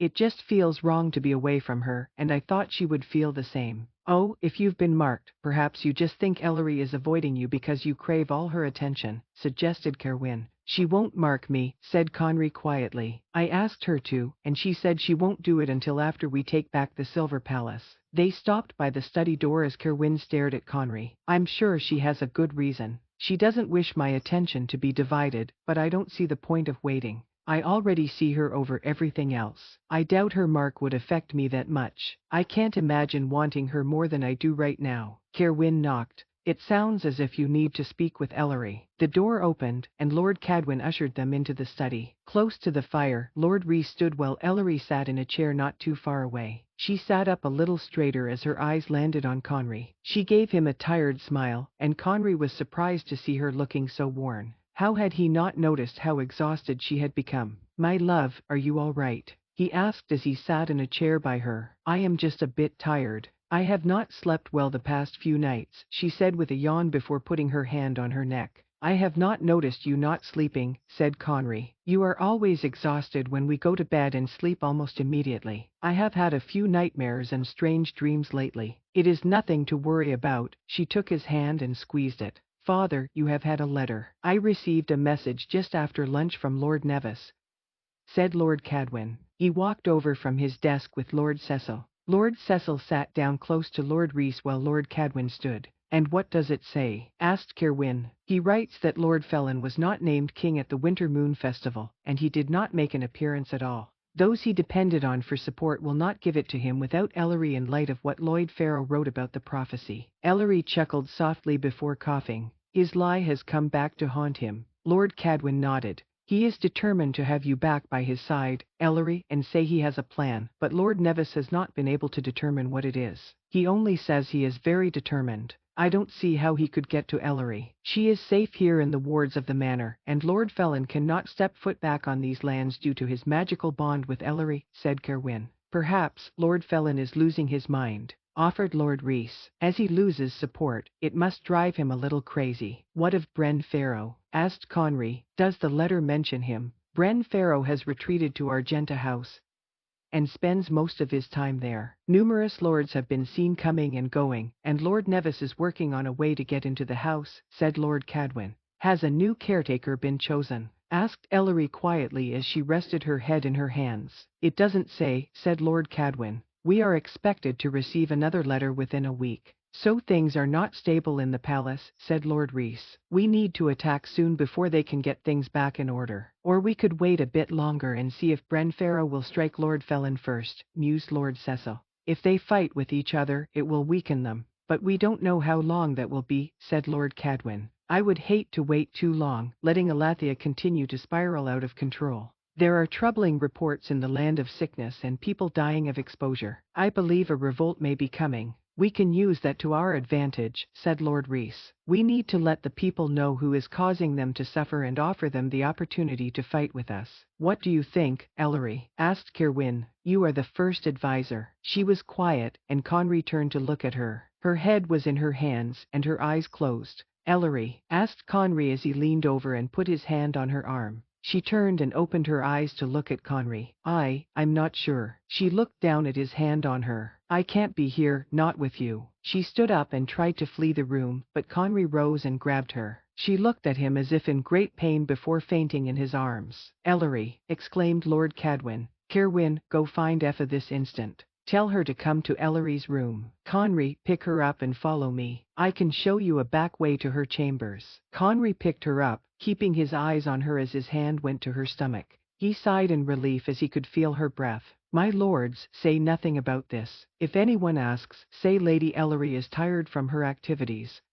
and will stay in bed tonight. Of course, Your Majesty, said Cecil as Lord Rees nodded. Please keep us updated. Conry carried Ellery out of the study, following Lord Cadwin. She mowed Ned in his arms as they made their way up some back stairs usually used by servants. When they finally got to her room, Lord Cadwin opened her door, and Conry hurriedly took her to the bed, where he gently laid her down. Ellery, he said softly as he took her hand. He felt her grip it though her eyes stayed closed. I'm sorry, Conry. I shouldn't have let you do it. It was wrong. What was wrong? Asked Conry. She only shook her head as the door opened, and Effa and Kerwin walked in. What happened? Asked Effa, rushing to Ellery's side next to Conry. I don't know. She says she has not been sleeping well, and I feel like she has been avoiding me. I've noticed she has often rubbed her mark as though in pain. She fainted in the study and has been rambling about things I can't understand. Effa placed her hands over Ellery and closed her eyes as all in the room fell silent. There is something at work in her, something someone had to give her. It has activated an old bond that was dead. Ellery turned her head, and Conry gasped. Her mark looked freshly made. The bruise on it was dark. How and what is it doing to her? I'm not sure how. It feels like some kind of poison, but not one I have ever heard of. It is mixed with some old magic that was forbidden long ago as it controls someone. She is feeling the pull of Lord Felon. It is as if he just marked her. Ellery opened her eyes and looked at Conry. I'm sorry. I don't want this. If I mark her again, will it change anything? Asked Conry. No, said Effa. She still bears your mark and has a bond with you, but it is at war with Lord Felon's claim. I can purge what I can and give her some relief, but there is only one way to take away his mark. What is it? Asked Kerwin. Lord Felon would have to give up his claim, or he must die. His claim over her will die with him, said Effa. It will have to be soon, I think. I can slow the process, and there are other things you can do such as keep her close to you, Conry, but over time, she will be consumed by it. Then we cannot delay our taking of the palace for long, said Lord Cadwin. Lord Felon will never give up his claim over her. If we are going to kill him, it will have to be in the palace, which means we will have to take the whole city. Get help and write every lord you can, said Conry as he held Ellery's hand. Tell them to meet us somewhere you pick close to Niamhen in half a moon cycle. We will attack then. Chapter 24. Throwing on his cloak just behind the stables, Kerwin emerged to find the king watching Ellery working on spells with her aunt and Grace. He stood by the prince as Ellery raised her hands, causing a large pile of snow to rise. It hovered over her for a few moments as she shaped it into a large ball. She put her hands together over her head and then let them fall at her sides, causing the ball to explode into thousands of flakes that floated down over them all. Very good, Ellery, said Effa as Ellery fell slightly forward and clutched her cloak with one hand. I think that is enough, said Conry as he walked forward. She is obviously exhausted. Ellery straightened up and wiped her forehead. I am fine, Conry. Large spells just sometimes take a moment for me to recover. I feel quite well. Practicing my magic takes my mind off of other things. She needs to push herself just a bit, said Effa. If she is going to Niamhen, she needs to be ready to fight. Conry shook his head but walked back to stand near Kerwin as Ellery turned to her aunt. She shouldn't be going, said Conry angrily. It would be better for her to stay here until we rid this land of Lord Felon and all who support him. You know it isn't possible, Your Majesty, said Kerwin. She has to stay close to you to keep the bond between you. Besides, do you really think you could keep her from going? If you try, she will just find a way to go anyway. It is better you accept this as what has to be and support her. I just wish I knew who did this to her, said Conry. He looked at Kerwin. You don't think your father did something, do you? I don't see how. He didn't touch her, and I know my father cannot do any kind of spells, said Kerwin.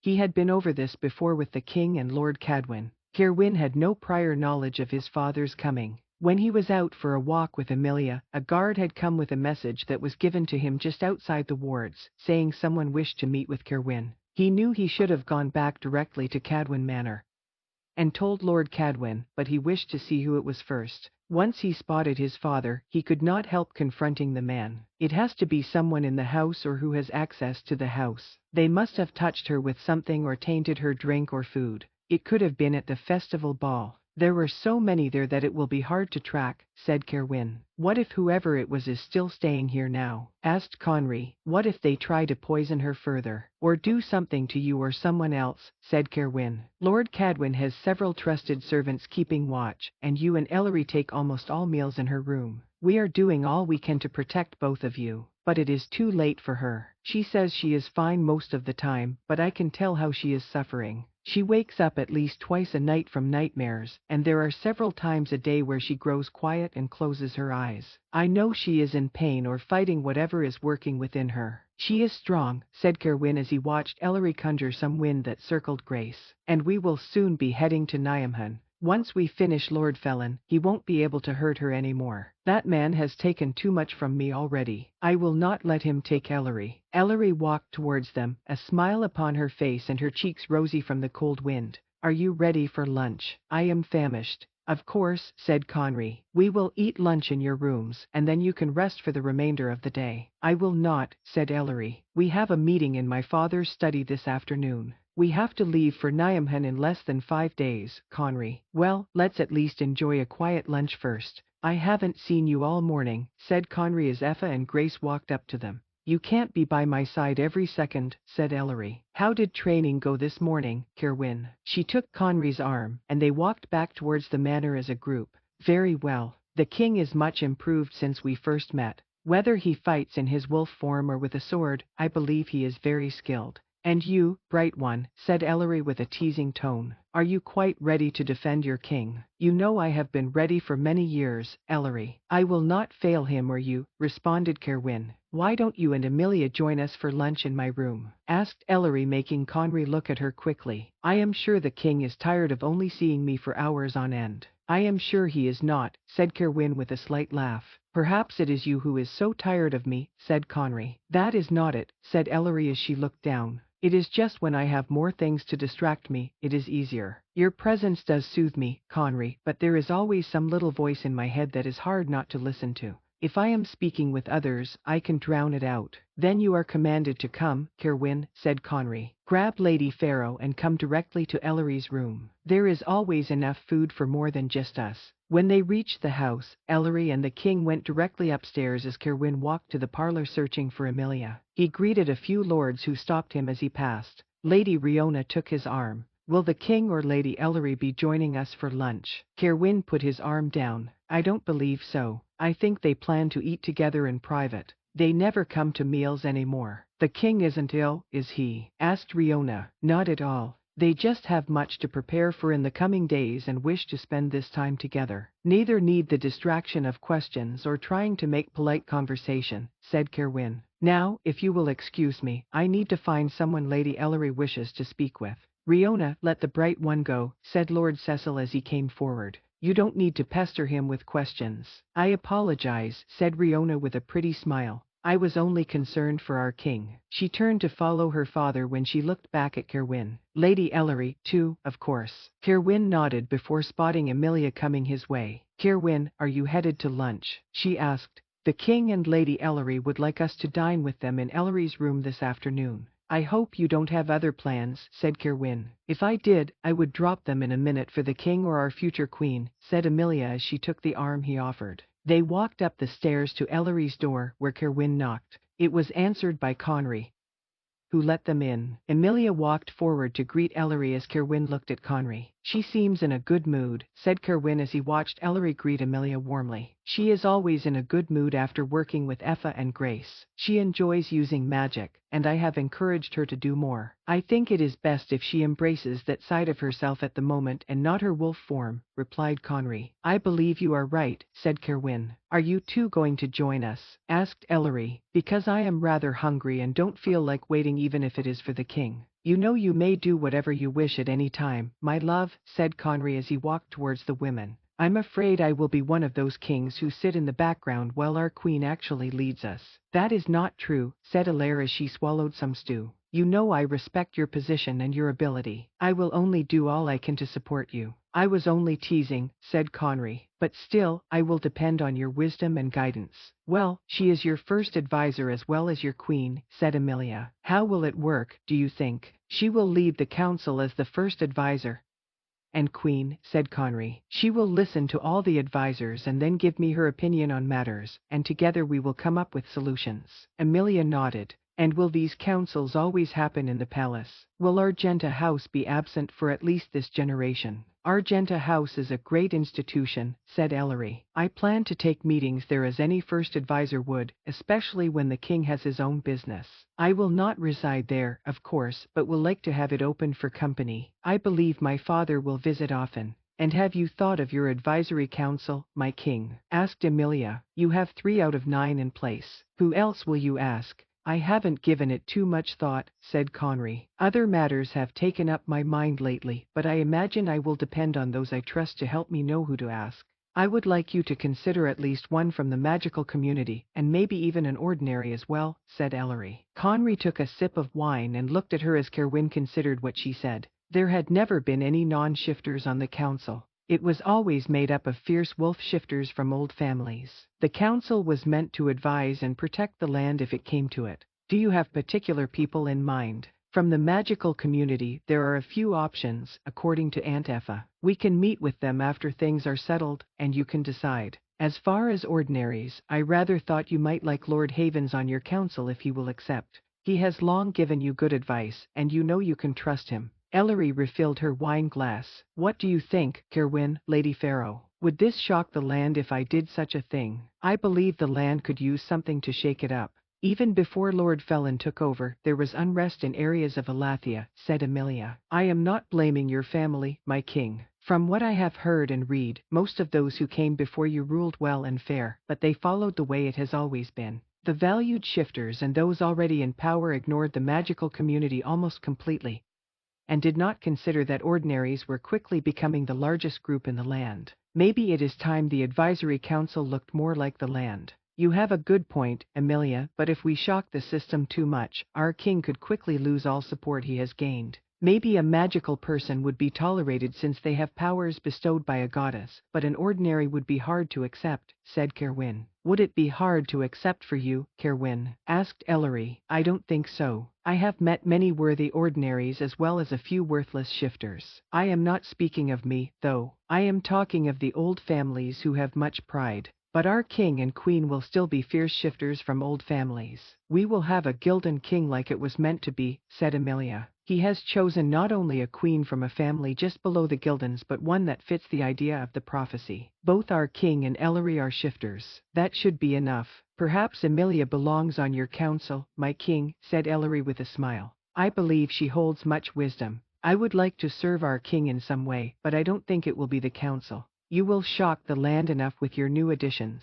If you place a woman with no connections beyond her dead husband on the council, it may be too much, said Emilia. Well, you can be an advisor to the queen for certain, said Ellery. I hope you will live close by, so you are at my disposal. Ellery glanced at Kerwin, and he rolled his eyes slightly at her. I have never been one for staying put, Ellery, said Emilia. Perhaps you have not had the proper inducement. You haven't found a place to find peace and happiness, so you have run around the land looking for it. I have great hope you will soon find a place that not only brings all you need but helps another as well, said Ellery as she continued to look at Kerwin. Here are some of these apple tarts you like so much, Ellery. Where your cook found apples this time of year, I do not know, said Conry. She keeps a few in our cellar to not spoil just for me, said Ellery as she looked at the king. She knows how much I love this dessert. Kerwin gave a slight nod to Conry. He did appreciate that Ellery wanted him and Emilia to be happy, but it made him feel uncomfortable to be pushed together with her. He needed time to decide, and right then was not the best environment to think it over. They would leave for Nyamhan soon. Aaron and all the Cadwin guards were leaving in 2 sleeps. Many lords would set out the next day, and then a few days later, Effa, Grace, and Ellery would take the rest of them by magic. She means well, Kerwin, said Emilia in a whisper as Ellery laughed at something the king said. I do not doubt her intentions. She never does anything with malice, but I don't wish her to make you feel uncomfortable. I am not uncomfortable, said Emilia. I have told you how I feel, and I agree with Ellery's opinion. I am only waiting to hear your decision. I'm sorry if it bothers you to hear her talk so. I can ask her to stop if you wish, or you could have the king do it. Kerwin watched as Ellery ate her tart happily. She turned and gave Kerwin a slight grin that looked apologetic. Kerwin leaned towards Emilia. Say nothing to her. She needs distractions right now, and if I can help with that, so be it. Chapter 25. She put up the hood of her cloak as the snow became heavier. Ellery looked up at Cadwin Manor, hoping the snow was not as heavy where Aaron and the guards were traveling. They didn't need any delays, and they didn't need to lose any fighters. She supposed they could shift if need be and travel on, finding some place to put their mounts, but she doubted Aaron would wish to trust any village to take care of the Cadwin horses. As she stared at the house, the front door opened, and Conry hurried down the steps towards her. She watched him walk as the wind blew his thick black cloak with its golden-rimmed sleeves. He practically had a new wardrobe, one fit for the Gildan king he was. "Ellery, what are you doing out here?" "I went to speak to your father and Lord Ceci. I came back, and you were gone. You left for some time, so I thought I would come out here and get one last look at the house and the estate. I thought I might visit my mother since we are to leave tomorrow. You will have many more memories here. I will make sure we visit whenever you like. I will also have someone come and duplicate the portrait of your mother. We will hang it somewhere special in the palace so you may see it whenever you wish," said Conry. She took his hand and pulled him close to her. "I hope there are portraits of your own parents somewhere. I know Lord Felon may have destroyed the ones in the palace, but maybe someone has their likeness. Maybe some are hidden somewhere, but I will not hope too much. Surely if someone had any, they would have shown me by now." She raised his hand and Kai said it.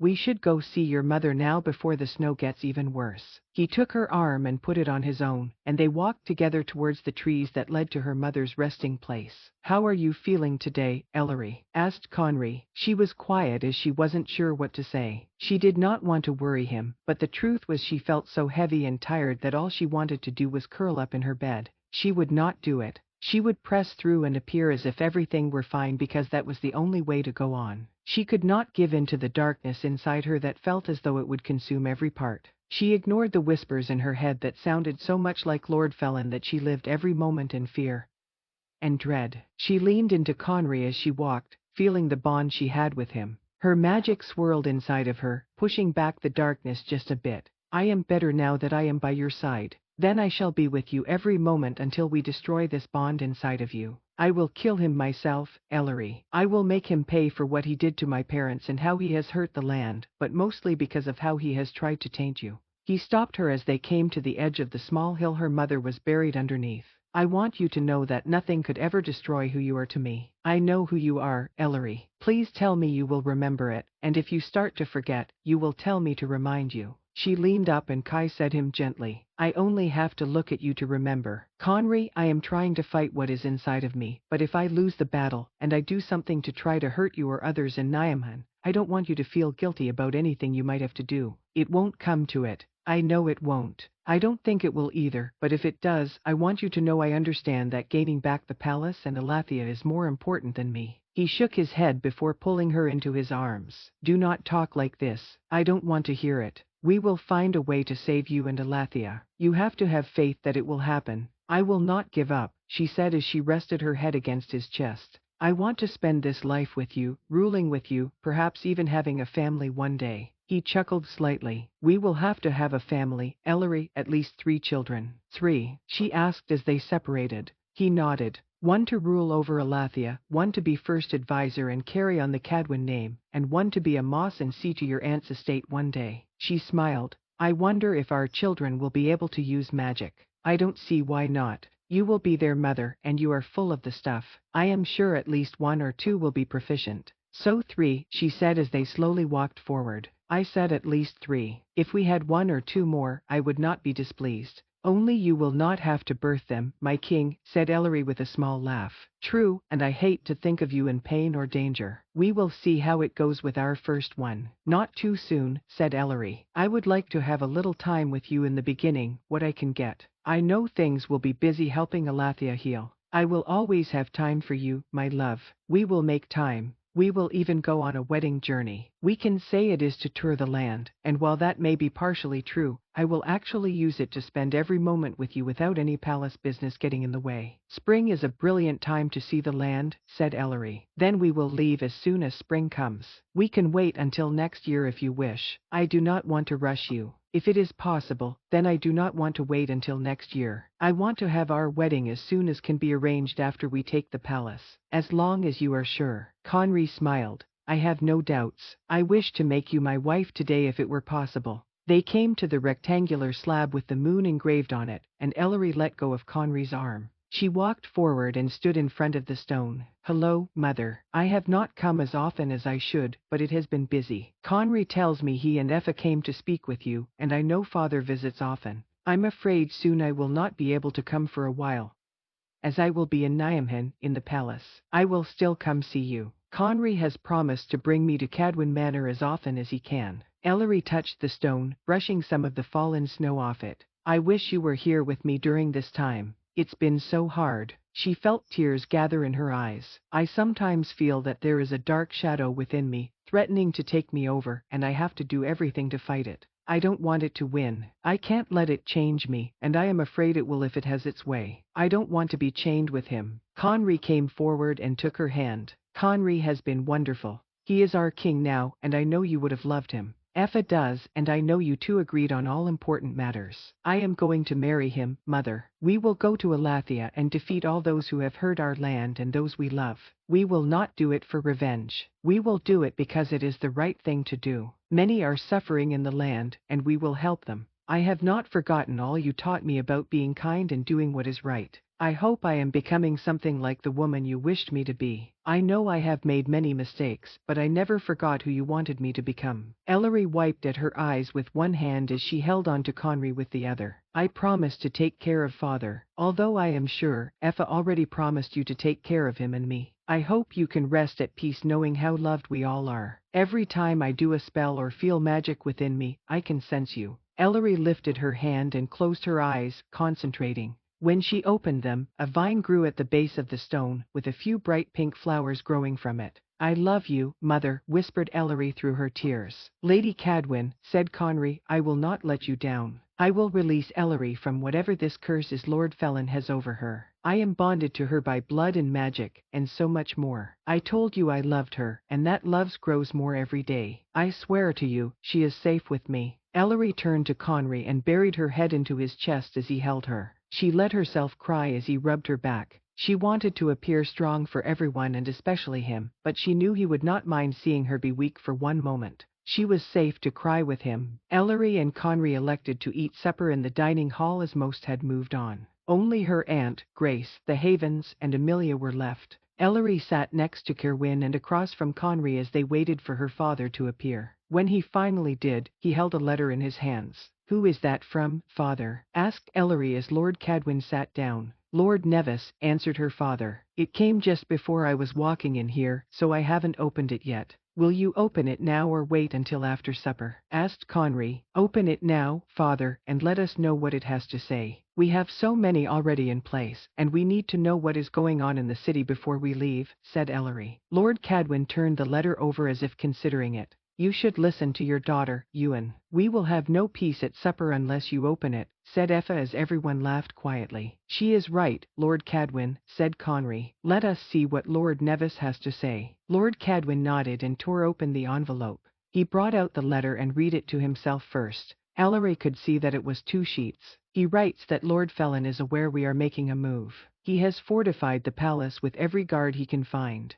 He even called in Bren Farrow for a meeting, but Lord Nevis did not know what was discussed. He only says that Bren was more than agitated when he came out. Lord Felin knows the land is unstable, and there have been moments of unrest in the city as the people there are fighting the royal guards. Lord Felin is concerned about losing too many guards and has put strict rules in place. Any found guilty of public disturbance will be killed on sight. Who decides if they are guilty? Asked Ellery. The guards who witnessed the event, said Lord Cadwyn darkly. So any guard can kill any citizen of the city with no question asked. If a person looks at a guard wrong, he could be killed immediately. Conry huffed angrily. That is what it sounds like, Your Majesty, said Ellery's father. There is also unrest in many villages close to Niamhen. The village leaders have asked for guards to come help, but Lord Felin will not let any go, saying he has none to spare. I hope Selvin is successful in convincing those he knows to have the people fight for us, said Cerwyn. He has been gone for some time with no word, said Effa. He left almost 2 weeks ago.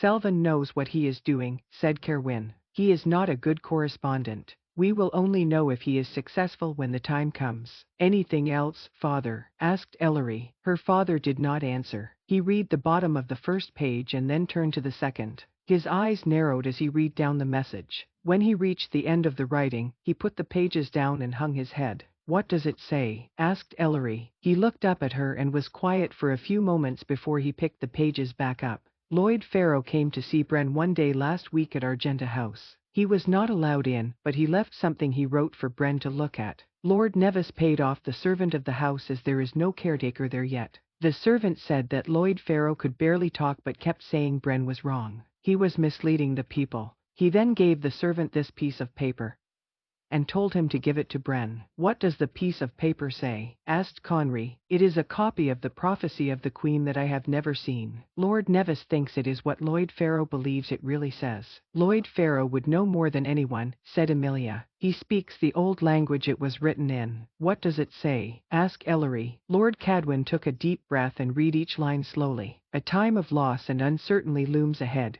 A crown lost, all hope dead. The goddess mourns and grows in wrath for her people who refuse to follow the path. A new hope comes from the line of crimson. A red rose born in the right season. A beauty born under the waning crest. One with both the gift and power blessed. United only with the golden wolf with a bond strong, can she truly become the queen and right the wrong." "That is a little different, but not much," said Ellery as her father stopped. "It is about a golden wolf, after all, Conry." He smiled at her. "I am not done," said Lord Cadwin, his voice laced with dread. "There are 2 more lines." He looked at Conry before staring at Ellery as he spoke. "Chosen by the goddess, blessed by the light. A great sacrifice she makes to lead the land back to the right. Tears of a king will be shed in a time of great sorrow, but it leads to the right end, the light of tomorrow." Ellery looked at her father as she tried to understand what he was saying. Conry took the paper from her father's hands and read over it. When he was done, he threw it down and looked at Ellery. "You will not be going anywhere near Niamhan.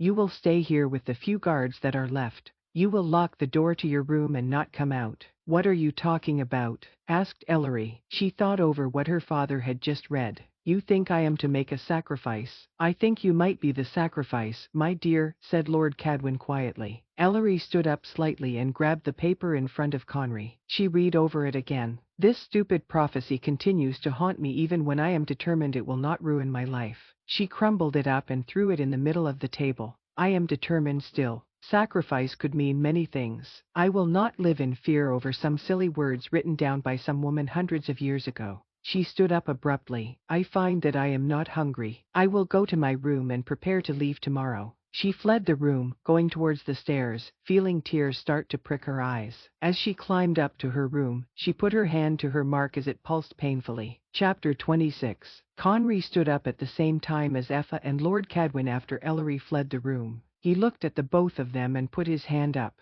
"Let me go see her. I am sure it was my words that made her run." "I think it was a combination of a few things," said Effa. "But you should go. Listen to what she has to say. I know you want to keep her safe, but who says she will be any safer here than in Niamhan? If she lets Lord Felon's bond overtake her, there is no telling what her magic will do. She could be in the palace in a blink of an eye if she wished it." Conry nodded. "I'm not sure I can just let her go, but I will try to listen to what she has to say." "I will trust you with this because I know I must let you start being the man who cares for her," said Lord Cadwin. "But if she needs me, come find me. I don't care what time it is." "Of course, my lord," said Conry as he left the room. He hurried up the stairs and went straight to Ellery's door. He knocked on it quietly before opening it. The room was dim, and he found Ellery standing by her large window looking out into the night lit by the half moon. He was again struck by her beauty as she turned slightly to glance at him. The light streaming through the window illuminated her delicate features perfectly so that she hardly looked real.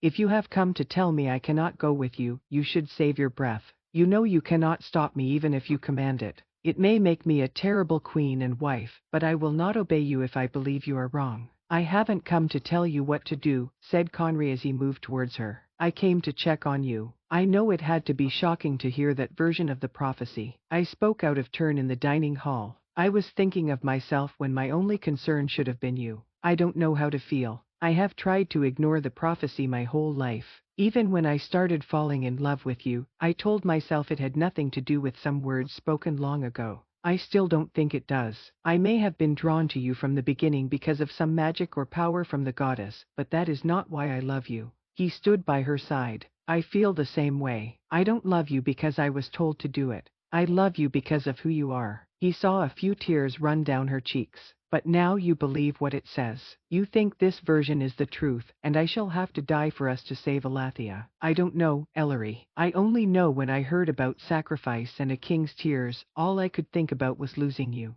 I think it is my greatest fear at this point. He took her hand, and she leaned into him. I'm scared of so much, Conry, and almost all of it has to do with you. I'm scared of losing you, of course, but I also fear I will disappoint you. I'm scared I will be your downfall somehow. You will only be my downfall if you leave me. Much of my strength comes from you. I have always been very selfish, Ellery, and even if you tried to leave me, I don't think I could let you. He leaned his head against hers. You could never disappoint me. I have to come with you to Nyamhan. I cannot stay here. If you leave me here alone, I don't think I will be strong enough to push back this darkness inside of me. The only time I find real relief is when you are with me like this. He put his arm around her and pulled her into his full embrace. He could feel her crying against him. I know it is risky with me going. I don't know what is going to happen when I see him. I think with you there, I can fight any connection he has with me, but I was serious earlier when I said if I can't, I won't blame you or anyone else for whatever you have to do. You will be strong enough. I told you I would remind you who you are, and I will do so constantly until then. I will make sure you are so full of my reassurances and love that there is no room for him to take over. We all need you. I think you are the only reason your father is still here. Effa not only loves you, but she feels she must keep you safe for your mother. I know Kerwin hurt you, but he still cares for you. I don't believe he could go on if you were not alive. This land and all its people need you. I know you hate thinking of the prophecy as real, but your very existence has given so many hope during a dark time. I know that people accept me as the king because of my bloodline. I hope to one day convince them that I am worthy of the title in more ways than who my parents were. People believe you should be queen because of the prophecy. I have no doubt it will take no time at all for people to see that you weren't just meant to lead them, but that every part of you is worthy of being called their queen. He held her tighter as he felt his own tears fill his eyes. You have no idea how much I need you, Ellery. Before I met you, I never took anything seriously. I saw life as a joke and my future responsibilities as some faraway thing. You awoke something within me that made me want to be better. She laughed a little through her tears. But I like it when you are still flippant and silly sometimes. I will never lose it completely, but now I know who I have to be. I think the main reason is you. It always felt like something was missing in my life, and I tried to fill that void in so many ways. I now know it was you. She looked up at him, and he reached up to wipe one of her tears away. I don't want to leave you, Conry. I look back on those weeks I lost memories of you, and it scares me. I can't do that again. I'm afraid that I will lose the war going on inside me, and I will forget that I belong to you.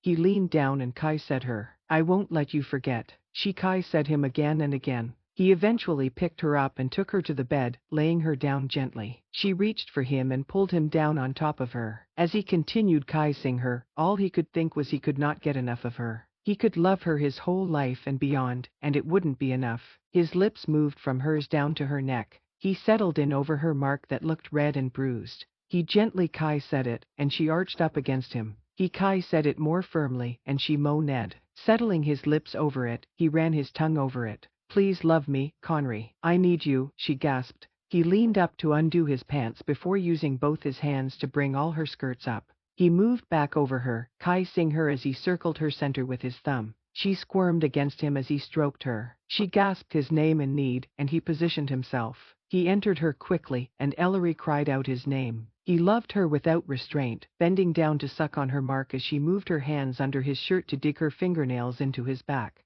He had never loved her like this. Usually, their times together were slow, drawing each other's pleasure out. This time he was driven by the instinct within him to show her she was his, and as she dug deeper into his back, he believed she was feeling the same thing. As he felt himself coming to the brink, he leaned up and looked at her. Ellery, I need you to mark me. She closed her eyes as he moved even deeper into her. She managed just to get out his name before he kissed her. No excuses. I need it, please. He moved his head up so she would have access to his neck. He felt her tongue run across one spot, and he almost lost all control. Yes, Ellery. She leaned up further, and he groaned with the effort of holding himself back. He would not let her go until he was fully hers in every sense. He felt her hesitation as her teeth scraped against his sensitive skin. He moved down closer, and she shuddered under him before he felt her teeth sink into his flesh. The room faded around him as he called out her name. The pleasure he felt was indescribable. He felt so tied to Ellery that he knew nothing could keep him from her. Any fears he had of losing her went away in the moment as he thrust fully in her, releasing deep inside of her. She let go of his neck and said his name so loudly.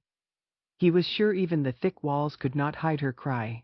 Kai said her deeply, his tongue tasting his own blood on her lips. He moved within a few more times before collapsing, her hands finally unclenched from his back. He rolled over, bringing her into his arms. She settled against him before softly kissing his fresh mark, making him moan. You are mine, Conry, she said before kissing his mark again. No one will take you from me, no matter what they do. He moved her up in his arms until he could gain access to her mark. He leaned in and slightly sunk his teeth back into it until he could taste her blood as he undid the ties at the back of her dress. As he pulled it down, he kept his lips on her mark, his tongue swirling around the bit of blood there as she moaned loudly. You cannot forget who you are, Ellery. I cannot, she whispered. We are so tied together that we could never be apart. There is nowhere I could go that you could not find me. He felt the truth in her words, knowing she could never be fully away from him. He wasn't sure if it were fate, some magic spell, or maybe just the euphoria of the moment, but it felt as if they were beyond just bonded.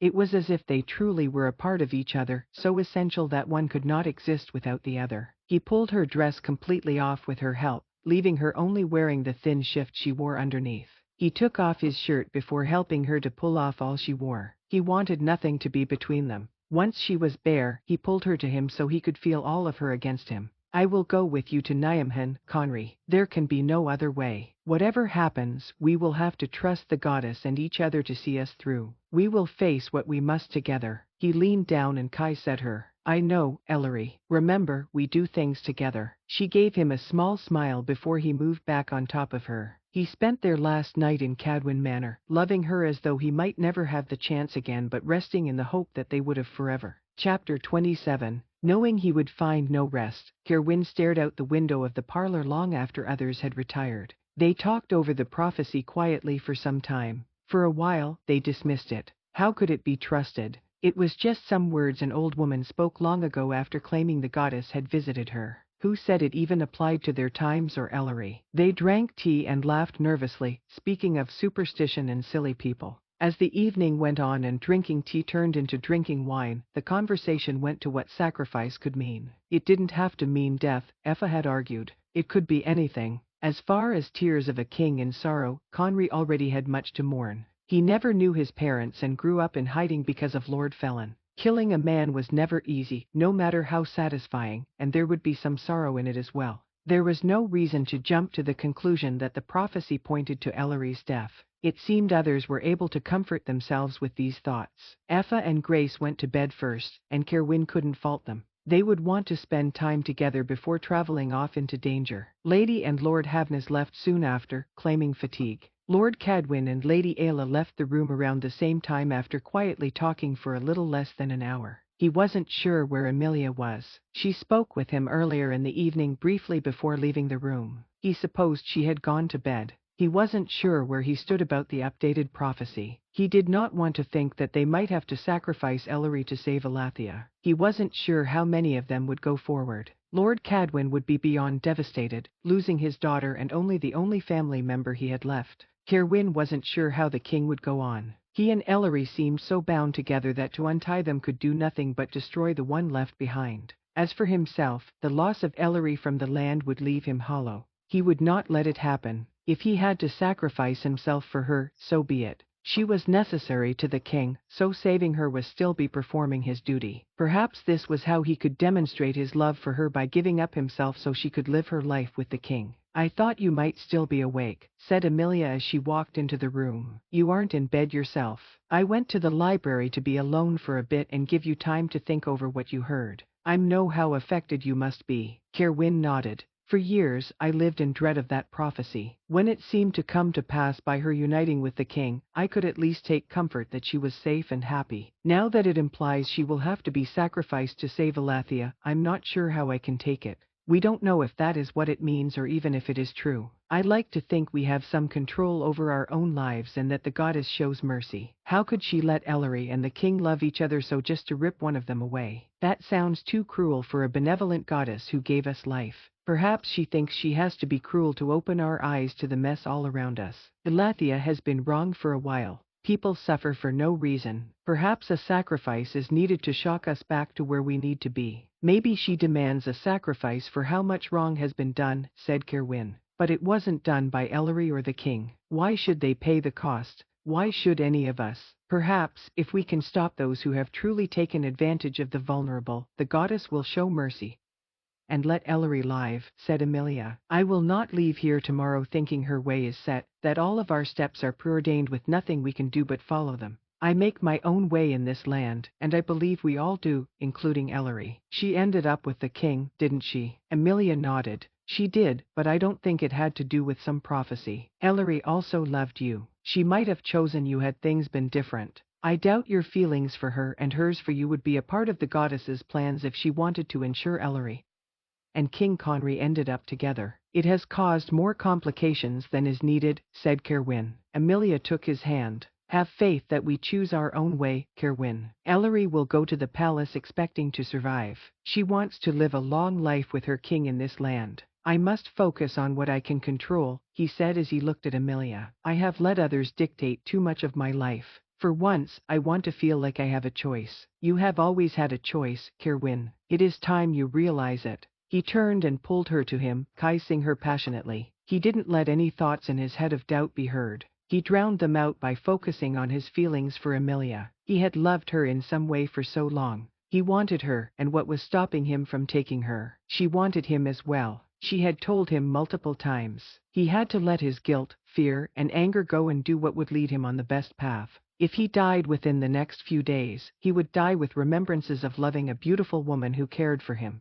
If he lived, he would find a way to make sure Amelia knew how important she was to him. He vowed she would never feel second to anyone. She pulled back and looked at him as he held her close. Come with me, Kerwin. We don't know what the next few days will hold. All we can control is tonight. Let me love you. Let me help you with my burdens. Yes, he whispered before kissing her again. She took his hand, and together they walked to her room. He wasted no time after closing the door. He cared not if they slept at all. He spent every moment that night loving her the way he should have since the beginning. He whispered words of devotion to her whether she wanted to hear them or not. He strove to give her pleasure in a way he never had. Instead of taking from her, he made sure he gave first. By the time the sun came up, he was satisfied. Kerwin stood outside fidgeting with his new black cloak. It had a bit of gold on the edge of the sleeves that felt stiff to him. He knew it was necessary to dress as one of the Gildan court, and he was sure he would get used to it soon. He began looking around as Amelia took his hand.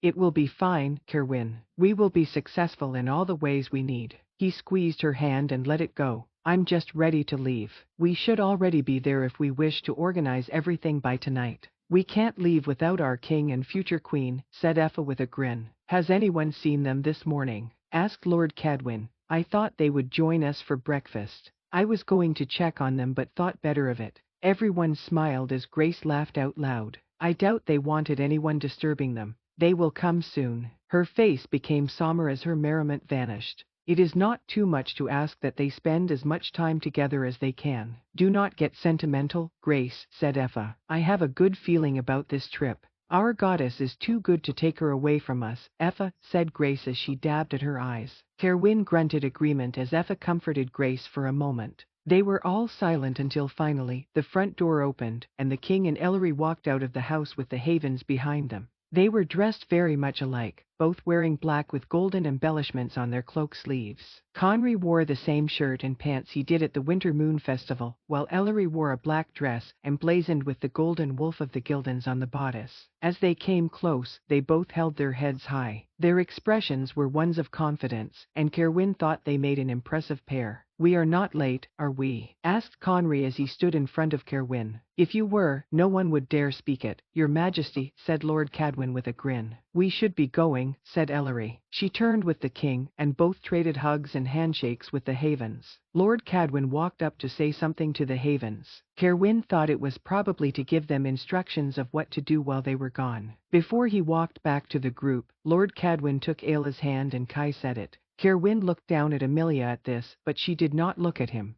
He turned to Ellery to see her watching her father as he walked away. "Conry, I think Ellery can take you with no problems," said Effa. "I can manage Cerwyn as well," said Ellery. "Are you sure, my dear?" said Effa. "You do not need to tire yourself out before this even starts." "I am sure. I feel powerful this morning, and the court should travel together. Come take my hand, Cerwyn." Cerwyn looked down at Amelia and picked up her hand. Kai said it tenderly before walking to stand by Ellery. As Ellery grabbed his hand, she gave him a smug grin that made him smile. "You don't have to say anything," he muttered. "I wasn't going to, but now I find that I must." She squeezed his hand. "I hope you will be happy, Cerwyn, and strive to make her so as well. The goddess knows you both deserve it." "You do as well," he said quietly. "I will see that you get to spend many years in this land with your king." She leaned into him for a moment in response. Effa told Lord Cadwyn and Amelia to each grab one of her arms as Grace held on to Amelia. She looked at Ellery and nodded. "Well, this is what we have been waiting for. I hope you are both ready because I feel like I was very much born for this," said Ellery. "You were, my love," said the king before he looked at Cerwyn. "We all three were." Cerwyn nodded before closing his eyes. He felt the wind pick up around him. Chapter 28. The day went by slowly, but also much too fast. It was filled with rushed anticipation starting the moment they arrived at Lord Cecil's manor. There was worried some of Lord Felon's forces would meet them, but Lord Cecil's manor and grounds were fortified by a strange collection of Lord's guards, magic users, and common village folk, and it made Ellery want to walk the perimeter just to see them all.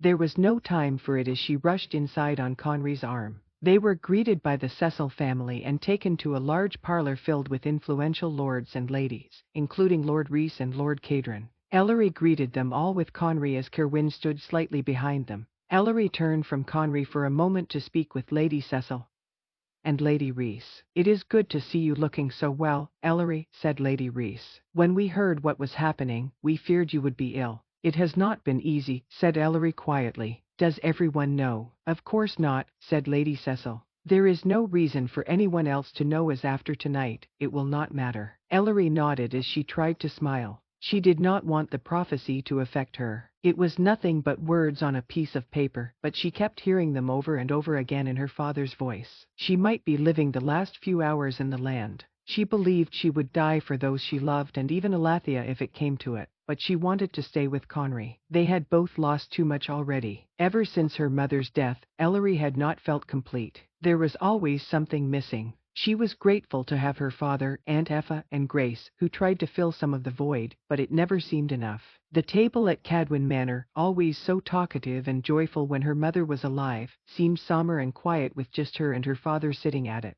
Evenings in which Ellery would practice simple spells by the fire with her mother were gone without warning. When she was young, she would sometimes sneak out of her room to go to the library and read, or she would run to the kitchen to see if a servant was up to give her a small treat. On her little nighttime adventures, she would often see her parents curled up together on a sofa or holding one another as they looked out into the night by one of the windows. They seemed so natural together as if they were always meant to be a bonded pair. Without her mother, her father seemed somewhat less to Ellery. He wasn't as jovial as he once was. She remembered him humming and even singing when she was very young. She hadn't heard him utter one note of music since her mother died. She wondered since that day if she would ever feel like she was a part of a complete family again. She wondered if the hollow ache within her would be permanent. Now that she had Conry, a new sense of completion had come over her. She still missed her mother and ached for her father, but she saw a future of love and family with Conry. They would create their own happy memories. There would be children and nights where she would curl up with him on a sofa or look out into the night sky. She thought even her father would revive with the arrival of grandchildren and seeing her so well settled.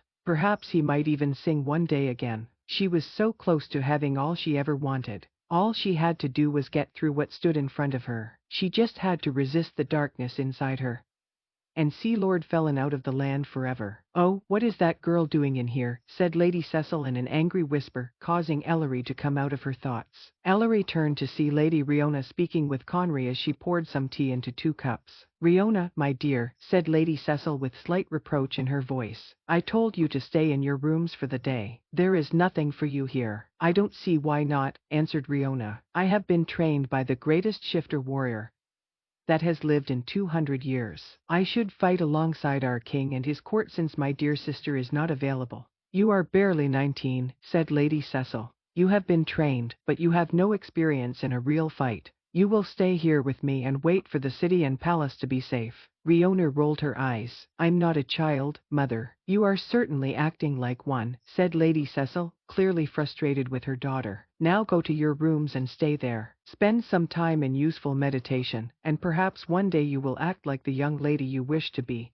She huffed before looking at Conry. I do desire to fight for you, your majesty, but I must obey my mother. I will pray to the goddess for your safety. Thank you, Lady Riona, said Conry. Here, you and your queen might as well enjoy this tea since I must leave this instant. She picked up the cups and handed one to Conry and one to Ellery before glaring at her mother. Lady Cecil raised one eyebrow, and the young lady moved swiftly out of the room. My apologies, your majesty. She is a little strong-willed, said Lady Cecil. No need for apologies, my lady. She is just young and ready to make a difference in this land. We have all been there. He took a sip of his tea and smiled. He is right, Lady Cecil. Ellery tried her tea to find it a little too sweet. She drank a bit more not to appear rude. I have my moments of immaturity even now. She will not interrupt you again, said Lady Cecil before she left the room, presumably to speak with her daughter. I've thought I would like to have a daughter or 2, said Conry, but perhaps 1 would be enough.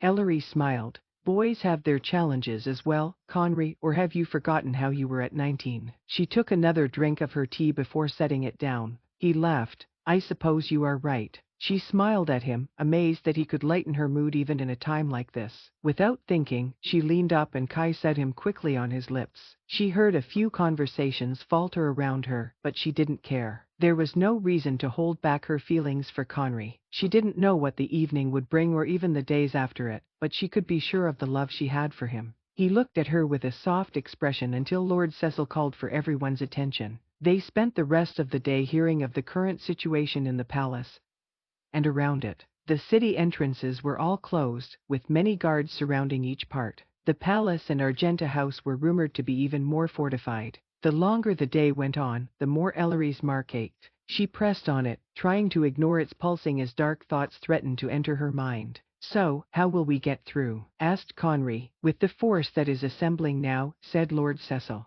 Every lord here has brought guards with him. Some who are not here have sent forces. Then there are the common folk who have come, said a voice from the corner. Ellery looked over to see Selvin stand up.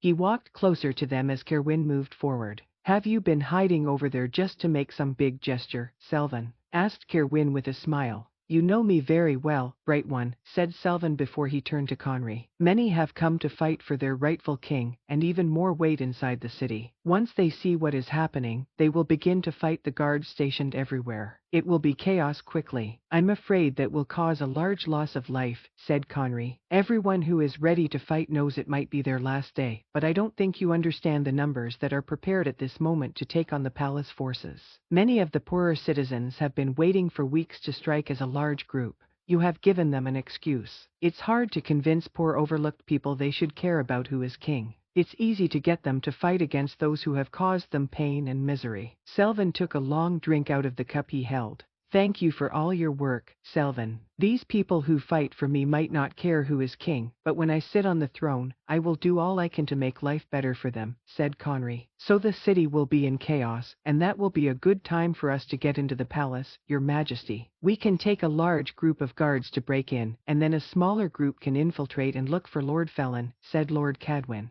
A servant rushed into the room, finding Lord Cecil quickly. He whispered something to the lord, who answered. Bring him in here, now. Ellery turned with everyone else to see Lord Nevis walk into the room with a servant. Kerwin moved closer to both her and Conry as he watched his father. She could hear the low growl that sounded deep in his throat. She glanced behind her to see Amelia had moved to his side and taken his hand. Ellery looked down as she felt Conry's hand brush hers. She pressed the back of hers against his, and he looked at her. It is all right, Conry. We have to hear what he has to say. He cannot hurt us, not in this room. You must have news for us for you to come here, Lord Nevis, said Lord Cadwin as he advanced on the man who nodded. You better say it quickly and leave then. I have no patience today, especially for you. Ellery's father was always so kind and gentle with her that she almost forgot that he was a fierce shifter who could be so intimidating he was frightening. Lord Nevis cowered under Lord Cadwin's words and gaze. I have just come to say that Lord Felin and Brenfaro have come to some sort of agreement.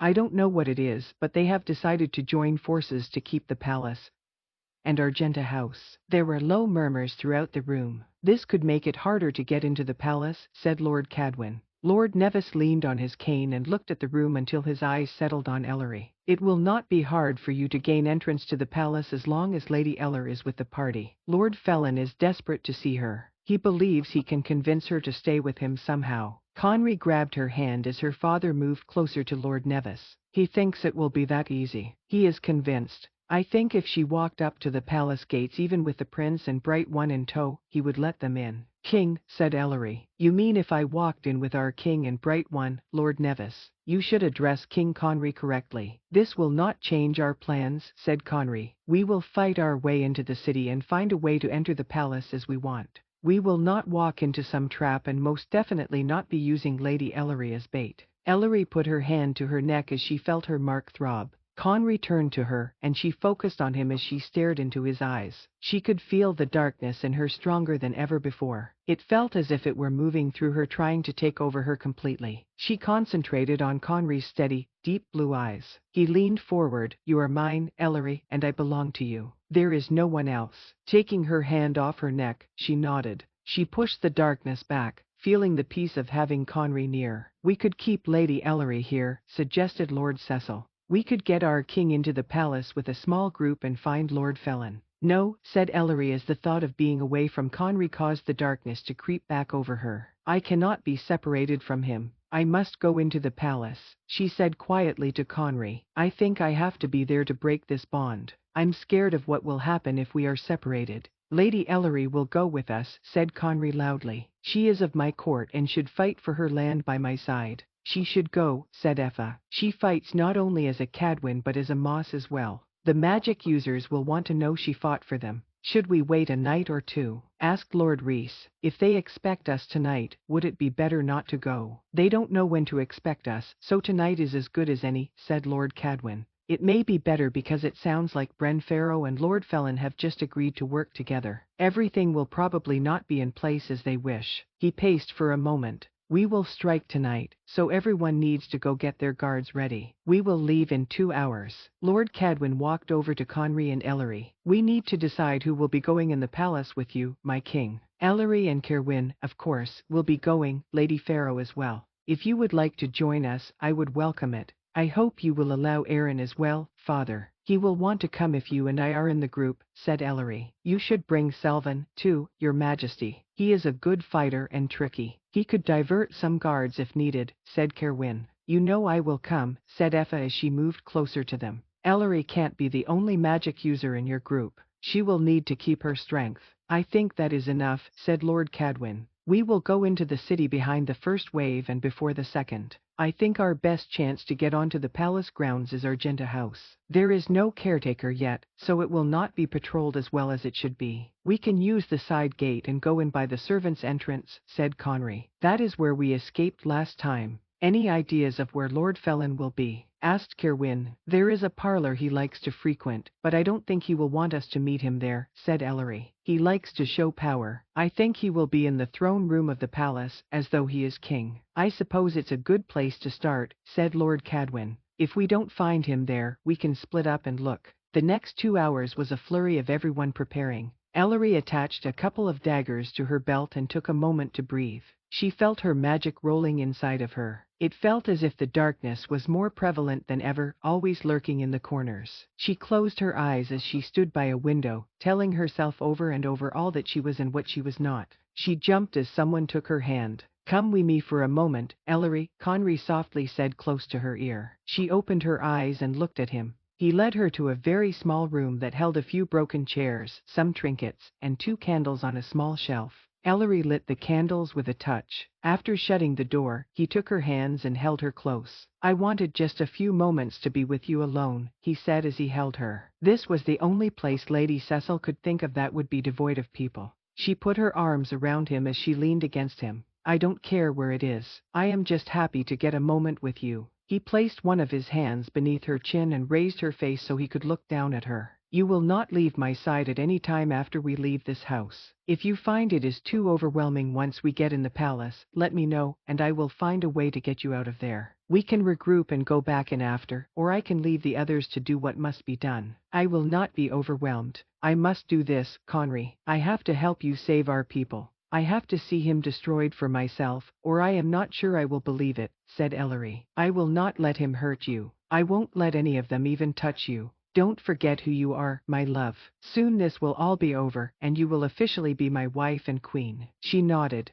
"I belong to you, Conry. I know it is true. No matter what is happening inside of me, trying to take me over, I know the truth." He leaned down and kissed her. It was gentle at first, but she tightened her hold on him, and their kiss deepened. He broke apart from her for 1 second before pushing her up against the wall. He kissed her again as his hands roamed over her body. She pulled him against her, wishing there was time for him to take her. She wanted to feel like she did when he loved her, wholly possessed by him, yet knowing she overtook him as well. He whispered his love for her over and over between kisses. He bent down to kiss her mark as she stroked his, and for a few moments, the darkness disappeared. They eventually broke apart and emerged from their hiding place. Walking out the front of the mansion, Ellery saw so many guards, magic users, and ordinaries, she wasn't sure where they began. From there, everything moved quicker than Ellery thought possible. A few ordinaries who knew the city well were dispatched to sneak in and give the signals. When enough time had taken place, the first large wave of fighters left. Ellery gathered with the others bound for the palace and followed behind the large group. As they neared the city, she heard the sounds of fighting. She could hear the clanging of swords and the growling of wolves. Mixed in were the sounds of pain and people dying. When they got to the north entrance of the city, the gate was torn down. There were dead bodies scattered in the snow, which had been stained red. Ellery tried not to look as she saw men, women, and wolves lying motionless all around. She had to step over a few, and she kept a firm hold of Conry as they moved. They turned towards Argenta House once they were in the city. It was eerily quiet as they moved by the large houses of Nijmegen, where the wealthiest lived. She could see some had boarded up their doors and windows. They heard the sounds of fighting nearby but only caught glimpses of it as they moved between houses and a few shops. As they came upon Argenta House, they saw guards looking confused. Some appeared to want to join the nearby fighting. Others seemed adamant in taking their post. "It's time," said Lord Cadwin as he looked around.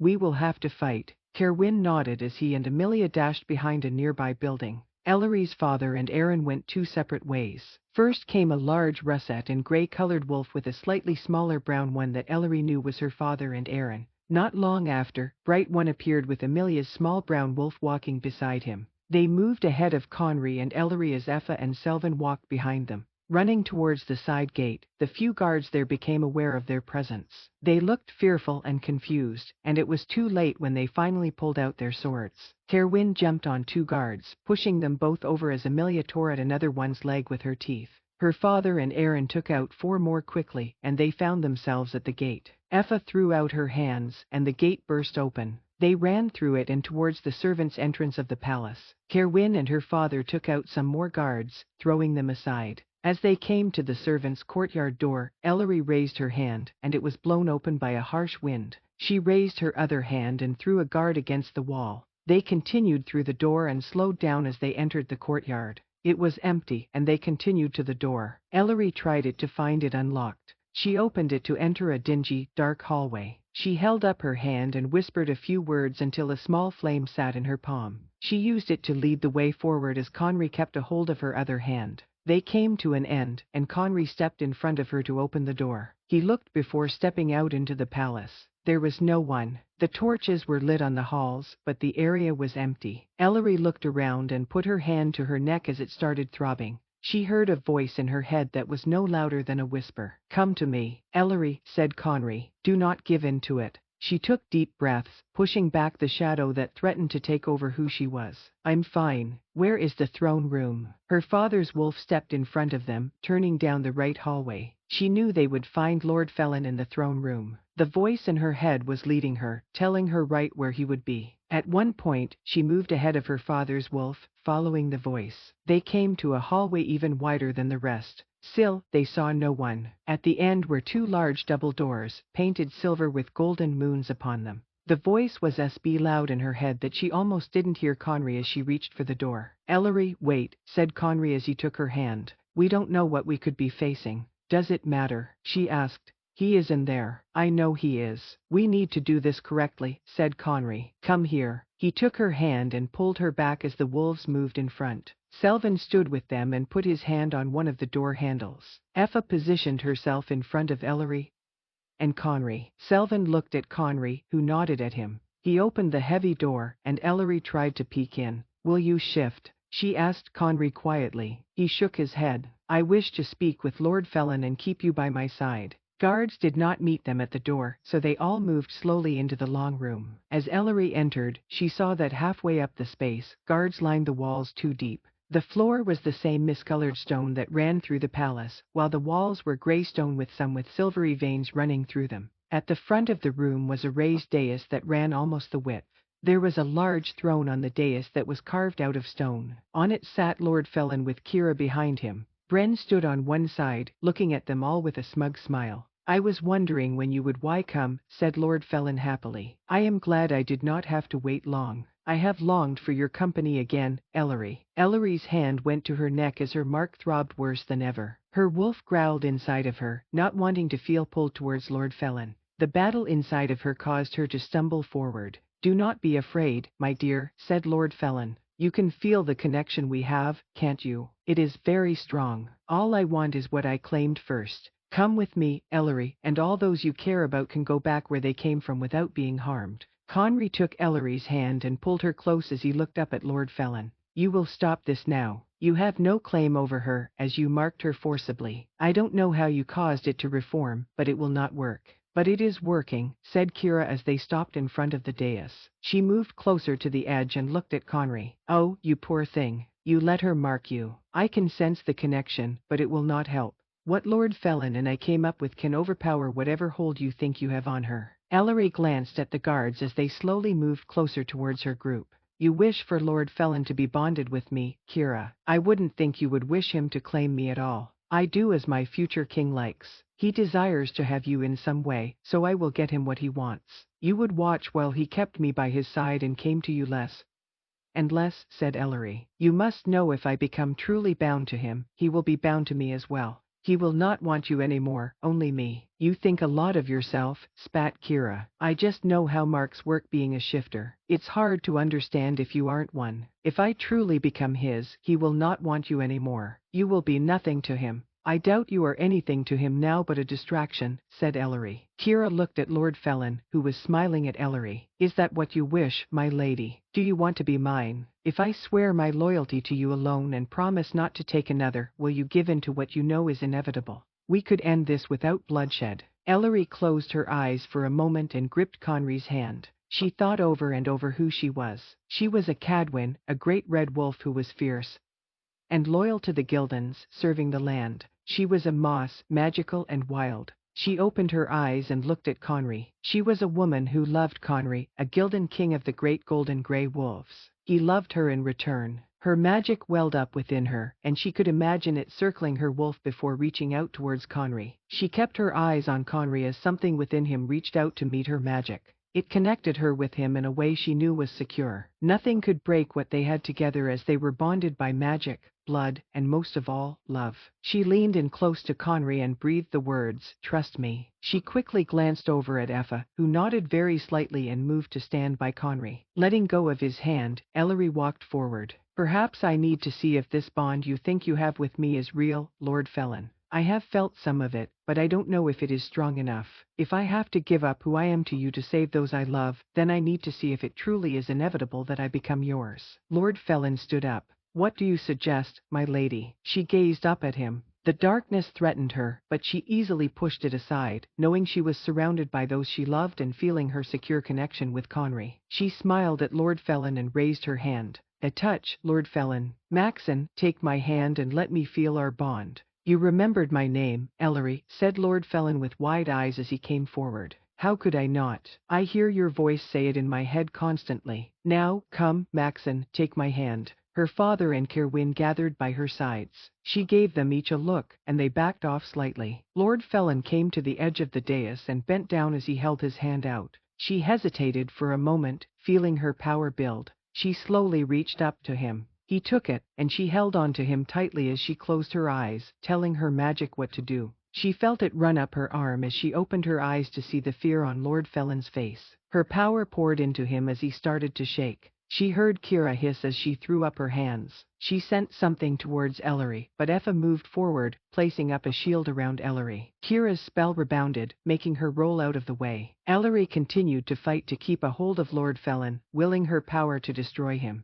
It was hard because even though she could fight the bond, it was hard to do away with him completely. Kira and Bren called for the guards, and she realized she had done all she could. She pulled Lord Felon off the dais, and he collapsed on the stone floor next to her as she let him go. Some of the guards shifted, and others took out their swords before they converged on Ellery and her group. She threw out her hands, sending a wave of energy that caused several guards on each side to be thrown against the wall. Conry ran up to stand by her side as she saw Bren lean forward and shift on the dais. Around them, chaos erupted. Wolves tore at men and each other. Effa and Ellery sent spells in every direction. Conry kept by Ellery's side, keeping guards away from her as she worked. Even Selvin proved a good fighter, pulling out his sword and taking out guards as he moved in a circle. A large blackish-gray wolf jumped towards Conry and Ellery. They were forced to part and jump in different ways. As Ellery stood, she saw Lord Felon sit up and look at Kira. Prince Conry, Kira, do it now. What we discussed.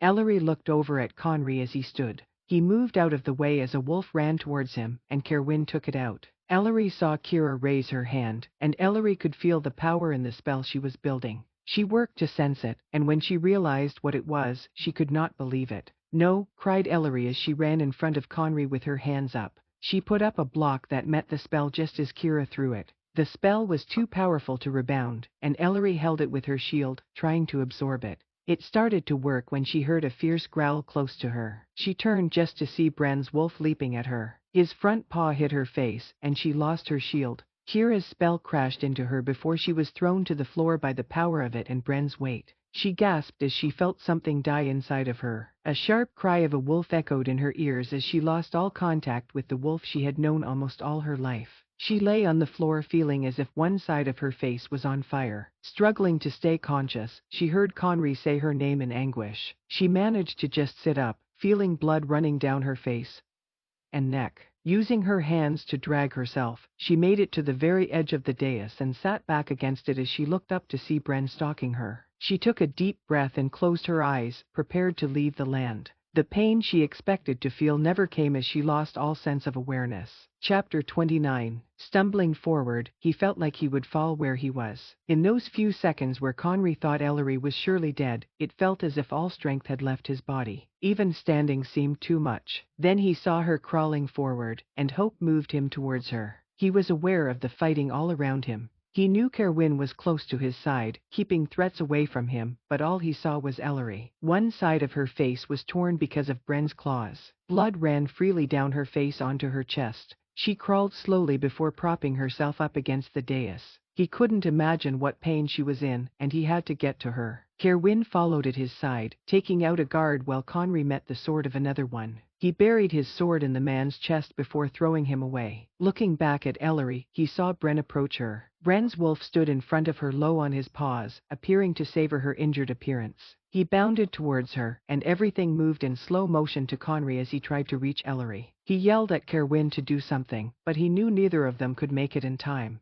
Conry prepared to throw his sword at Bren when Amelia flew through the air, using her small body to send Bren sprawling sideways. She lost her footing, and Bren must have thought he could regather himself because he growled and started to rise. Unfortunately for him, he was knocked practically into Lord Cadwin's side, with Aaron standing close by. The grey and russet wolf growled ferociously before Aaron's wolf knocked Bren back down. Bren whimpered slightly, looking up and the two wolves over him. Aaron and Lord Cadwin exchanged looks. Conry watched for a moment as Lord Cadwin got low in Bren's face before tearing into his neck. Conry turned back to Ellery to see she was lying down with her eyes closed. Effa was at her side as Lady Pharaoh limped back and forth, looking for any threats. Conry started to move towards Ellery once again as she sat up with Effa's help. He saw two wolves out of the corner of his eye running towards him, but Kerwin met them both. He looked to his other side to see Selvin stop a guard from running him through with a sword. Conry stopped as he heard Ellery cry out. Effa raised her hand, and Conry turned to see Lord Felin behind him with a sword, ready to plunge it into him. Before Lord Felin could do it, a dagger flew by Conry's head and hit Lord Felin's right shoulder, sinking deep and causing him to drop his sword. Conry turned completely towards the man and shoved him down using his shoulder. He stood over him with his sword pointed at his chest. Lord Felin laughed slightly. "Will you really kill me, Conry? If you do, you will never know everyone who was involved in the death of your parents. I wasn't even the one who started it." "But you finished it," said Conry. "That is all I need to know. What about Ellery? I don't think you understand the bond I have with her and how deeply it runs. If you kill me, what makes you think I won't take at least a part of her with me?" Conry turned briefly to glance at Ellery. Effa was waving her hand over her face as Ellery looked at him. He felt his mark tingle slightly, and a warm feeling covered his chest as something powerful moved through him. He looked back down at Lord Felin with a small smile. "Ellery knows who she is, as do I. You have no hold over her, whatever you think you might have done." Lord Felin's eyes narrowed, and his breathing increased. "Do it then, if you can, Conry. If you are so sure about it all, do it now." He stared at Lord Felin, noticing the man's eyes went to something to the right. Conry didn't even look. He saw a bright light move through the room before he heard Kira cry out. Kerwin and Aaron came to Conry's side, and he noticed all fighting had stopped. The room was full of fallen guards and a few who sat by the wall with their heads down. "I think you are out of friends, Lord Felin, if you ever had any. I believe everyone only served you out of fear or because they thought they could use you for a while. You could never inspire loyalty in this land because you weren't meant to lead it. You were the last face my mother and father saw, and now I, a true Gildan king, will be the last thing you see in this land." Conry slowly plunged his sword into Lord Felin's chest. He watched as the man's eyes went wide, and he struggled for breath. Lord Felin tried to say something, but all that came out of his mouth was blood. Conry pushed in further, and Lord Felin jerked a few times before going still. Conry left his sword where it was and hurried over to Ellery. Kneeling beside her, he took her hand. "Are you all right?" she asked anxiously as she squeezed his hand. "You are asking about me," he said with a small laugh. "I am fine, Ellery, thanks to you. You saved me at least twice." She tried to smile but grimaced at the effort. She put her hand to her chest. "I'm sorry, Conry. I just couldn't let her do it to you. I tried to keep it away from all of us, but I lost concentration when Bren hit me." "What are you talking about, Ellery?" He looked up at Effa. "What did that spell do to her?" Ellery started crying, and he knew it must be causing her even more pain as tears rolled down the deep cuts on her face. "It is no matter, Ellery," said Effa. "We will figure it out. You can't get upset. You need to rest. But it does matter. Can't you see, Effa? How can I be with Conry now? How could he choose me as I am? I have already chosen you, Ellery. There is no question of us being together." "Ellery, you need to rest," said Effa. She put her hand on Ellery's head and closed her eyes. Ellery looked at Conry for a moment before she slumped down against him. "Pick her up, Conry. We need to find a place for her to rest so I can try to do some more healing spells on her." Effa looked over at Lady Pharaoh, who had shifted and pulled on a shirt and cloak from one of the guards. "I will need to look at your leg as well, Lady Pharaoh." "It is no matter. I will heal quickly," said Lady Pharaoh as she limped towards them. "Where is the closest bedroom?" asked Conry. Lord Cadwin hurried over, pulling on a shirt with pants he had found from a dead guard. He looked down at Ellery in Conry's arms and softly touched her uninjured cheek for a moment. "I can take you to one. Follow me." Conry walked behind Lord Cadwin. He heard Effa and Kerwin taking behind him.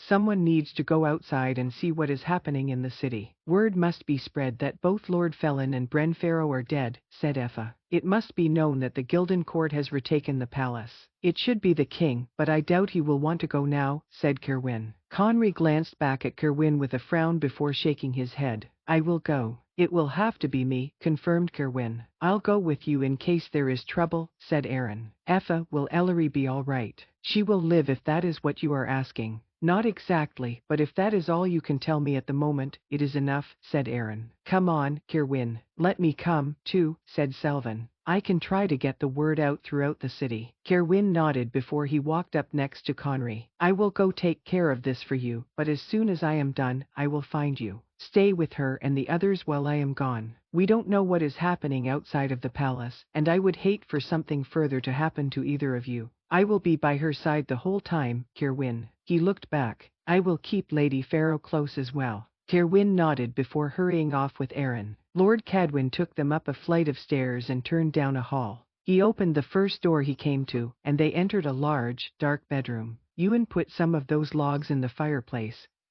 said Effa as she touched some candles to light them. Lady Pharaoh walked forward and pulled back the bedcovering, and Conry gently laid Ellery in the bed. Once the logs were in place, Effa raised her hand and sparked a fire that caught rapidly. Conry sat on the bed next to Ellery and took her hand as Effa stood close to him and placed her hand over Ellery's cuts. I can heal these a bit more, but then we will need to find some medicine and bandages. I am afraid she will have some scars, but they will fade to just subtle silvery lines eventually. It will take her longer to heal than it did before. Before what, Effa? Asked Conry. What was Ellery saying earlier? She said she couldn't be with me. Why? Effa looked at him and then Ellery's father before taking a deep breath. I don't know how Kira did it. I suppose she used dark magic, the evil woman that she is. I will need to leave in a moment and make sure she is bound tight. She will come to at some point. What did Kira do to Ellery? Demanded Conry. Effa gently stroked Ellery's hair, and some of the blood matted in it evaporated.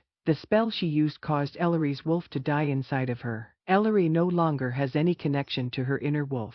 She is no longer a shifter. What? Gasped Lord Cadwin. How is such a thing even possible? It has to be old magic rooted in blood and evil. I shudder to think how many shifters Kira experimented with and sacrificed, taking their blood. Such a thing is strictly forbidden. We are not allowed to kill directly with our magic. We can throw people, and things happen, but death curses of any kind cannot be used. She killed a part of Ellery, and she will have to pay the price. How will it affect Ellery? Asked Conry. It won't kill her, will it? She will live, but she will feel like a part of her is missing. She will get used to it in time, but it will be difficult, said Effa. Why does she think it means we can't be together? Asked Conry. Nothing could make me give her up, but certainly not this. She saved me from this fate by taking it on herself. It was her who threw that dagger as well, wasn't it? Effa nodded as she sighed. We have never had a non-shifter as king or queen. The Gildan king is a wolf king with a wolf queen. She must think that means she will have to give you up.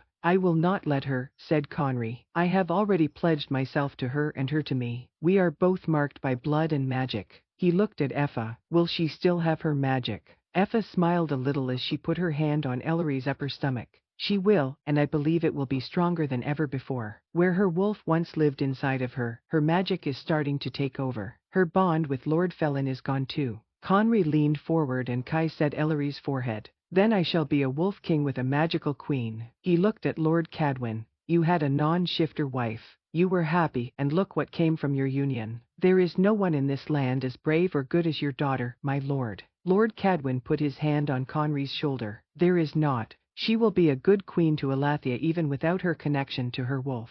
You are king, Conry. If anyone dares to say that she is not qualified, they will have to answer to you. Effa went back to the throne room to take care of Kira. Lady Pharaoh found some servants who brought water so everyone could clean. One came in with bandages and ointment and offered to see to Ellery, but Conry dismissed the servant, wanting to care for Ellery himself. As he gently washed her wound and placed some medicine on it, her eyes blinked open. He smiled down at her. It is done, my love. He is gone and cannot hurt you. You are only bound to me. She took a shaky breath as he carefully spread the medicine over her cuts. But is our bond still there? I am not what I once was. I can still feel it in both my blood and in the magic you left in me, Ellery. Nothing has changed in how I feel for you or who you are to me. Please do not worry. She looked at him for a moment more before her eyes closed again. He stayed with her throughout the night as many came to tell him information. He could not recall exactly what was said, but he understood most of it. The battle outside was done. Anyone suspected of supporting Lord Felin was round up to be questioned. Kira had been handed over to Lord Cadron and the magical community. She was being kept in a cell under the palace, guarded by 2 mages and a sorcerer. Effa sat with him for a while, as did Kerwin. They talked over what happened to Ellery, and all agreed while it would be hard for her, the important thing was she was alive and with them. It is a sacrifice, though, said Kerwin sometime in the night as she sat by Conry. What she has given up is beyond what most could take. Everything will be different for her now, how she sees the world, her instincts, everything. She is still Ellery, said Conry. She could never lose who she truly is. You are right, said Kerwin. And if she thinks she has, I am sure you will remind her. Every day if that is what it takes, said Conry. Chapter 30. Kerwin threw on his shirt and rubbed his eyes as he stood by the fireplace in his room. He turned as Amelia walked up to him, wearing a simple gown. She smiled before handing him a cup of tea. He took 2 large sips and put it down on a nearby table. You are walking much better today. I can hardly tell you were injured at all, said Kerwin. It doesn't even hurt now. It was a rather large gash and a bad sprain, but I knew it would be fine in a few days. How are your cuts and bruises? Gone, responded Kerwin. It is as if nothing happened to me. He took a deep breath before reaching out and pulling Amelia close. He was healed physically, but the images of the fight in the throne room were still fresh in his mind. He could still taste the blood on his tongue as he tore through numerous guards. The sound of Ellery's scream as Kira's spell hit her echoed through his mind. Seeing the king fall forward as he must have thought Ellery dead still made his heart ache. It will work out, Kerwin, said Amelia as she leaned against him. Ellery will recover and rule with our king. The land will start to heal, and you will serve as you were meant. You are right, he said before kissing the top of her head and letting her go. We all came through alive, which is almost a miracle. It is just a difficult time. Effa thought Ellery would be more conscious by now, and the king is half out of his mind with worry. Ellery is taking the time she needs to heal. She will fully awake when she is ready, said Amelia as she hugged her arms to herself. That poor woman, she does not deserve this. I agree, but she would do it again if it meant it saved Conry. I think she might have not only saved him but the kingdom as well. It might have killed him, but if he lived, could you imagine the chaos if our king lost his wolf? Lords would be questioning everything, even his right to rule. Amelia shook her head and wiped at one of her eyes. Will they question Ellery as their queen, do you think? They better not if they want to keep their place in Elathia. The king will not hear it, and neither will I. She is also still Lord Cadwin's daughter. Who would dare tell that man his daughter is not fit to be queen, said Kerwin. Amelia smiled a little. What are your plans today? I have to go with the king to meet with Lord Cecil, Lord Rhys, and Lord Cadwin, said Kerwin. After that, I hope to sit with Ellery and hopefully convince our king to rest for a moment. I doubt you have much luck with it, but I will sit with her while you take him to the meet with the others. I'm sure Effa and Grace will be there at some point, but they might like a break as well, said Amelia. Do you think you and I could eat supper together tonight in here alone? Asked Kerwin. This palace, as big as it is, always seems full of people, and I would like some peace tonight. Amelia's smile grew. I think that sounds wonderful. I will see to it. She moved towards him and kissed him as he put his arms around her. Try not to worry too much today. We will have much to celebrate soon. Kerwin nodded as he let her go. They walked down the halls together until they came to the room Ellery was in. Kerwin knocked, and the king opened the door, looking clean and dressed simply. I thought I might sit with Ellery while you go with Kerwin, said Amelia. I know her aunt and Grace will probably be by shortly, but I know they are exhausted as well. Thank you, Lady Farrow. I am sure Ellery would like your company. She opened her eyes several times yesterday, and even took some water and broth, said Conry. If she does awaken at all, will you send for me directly? I promised I would be there when she was ready to wake up. Of course, Your Majesty. Conry took one look back towards the bed before stepping out of the room as Amelia waked in. Kerwin and Conry went down the stairs towards the palace study where they would meet the others. The king was silent, and Kerwin did not try to engage him in conversation at first, unsure of what he could say. Lady Farrow seems recovered, said Conry finally as they made it to the first floor. She says she is almost fully healed, replied Kerwin. And have any injuries you sustained healed, Kerwin? Asked Conry. It is like I was never in such a brutal fight, Your Majesty. What of yourself?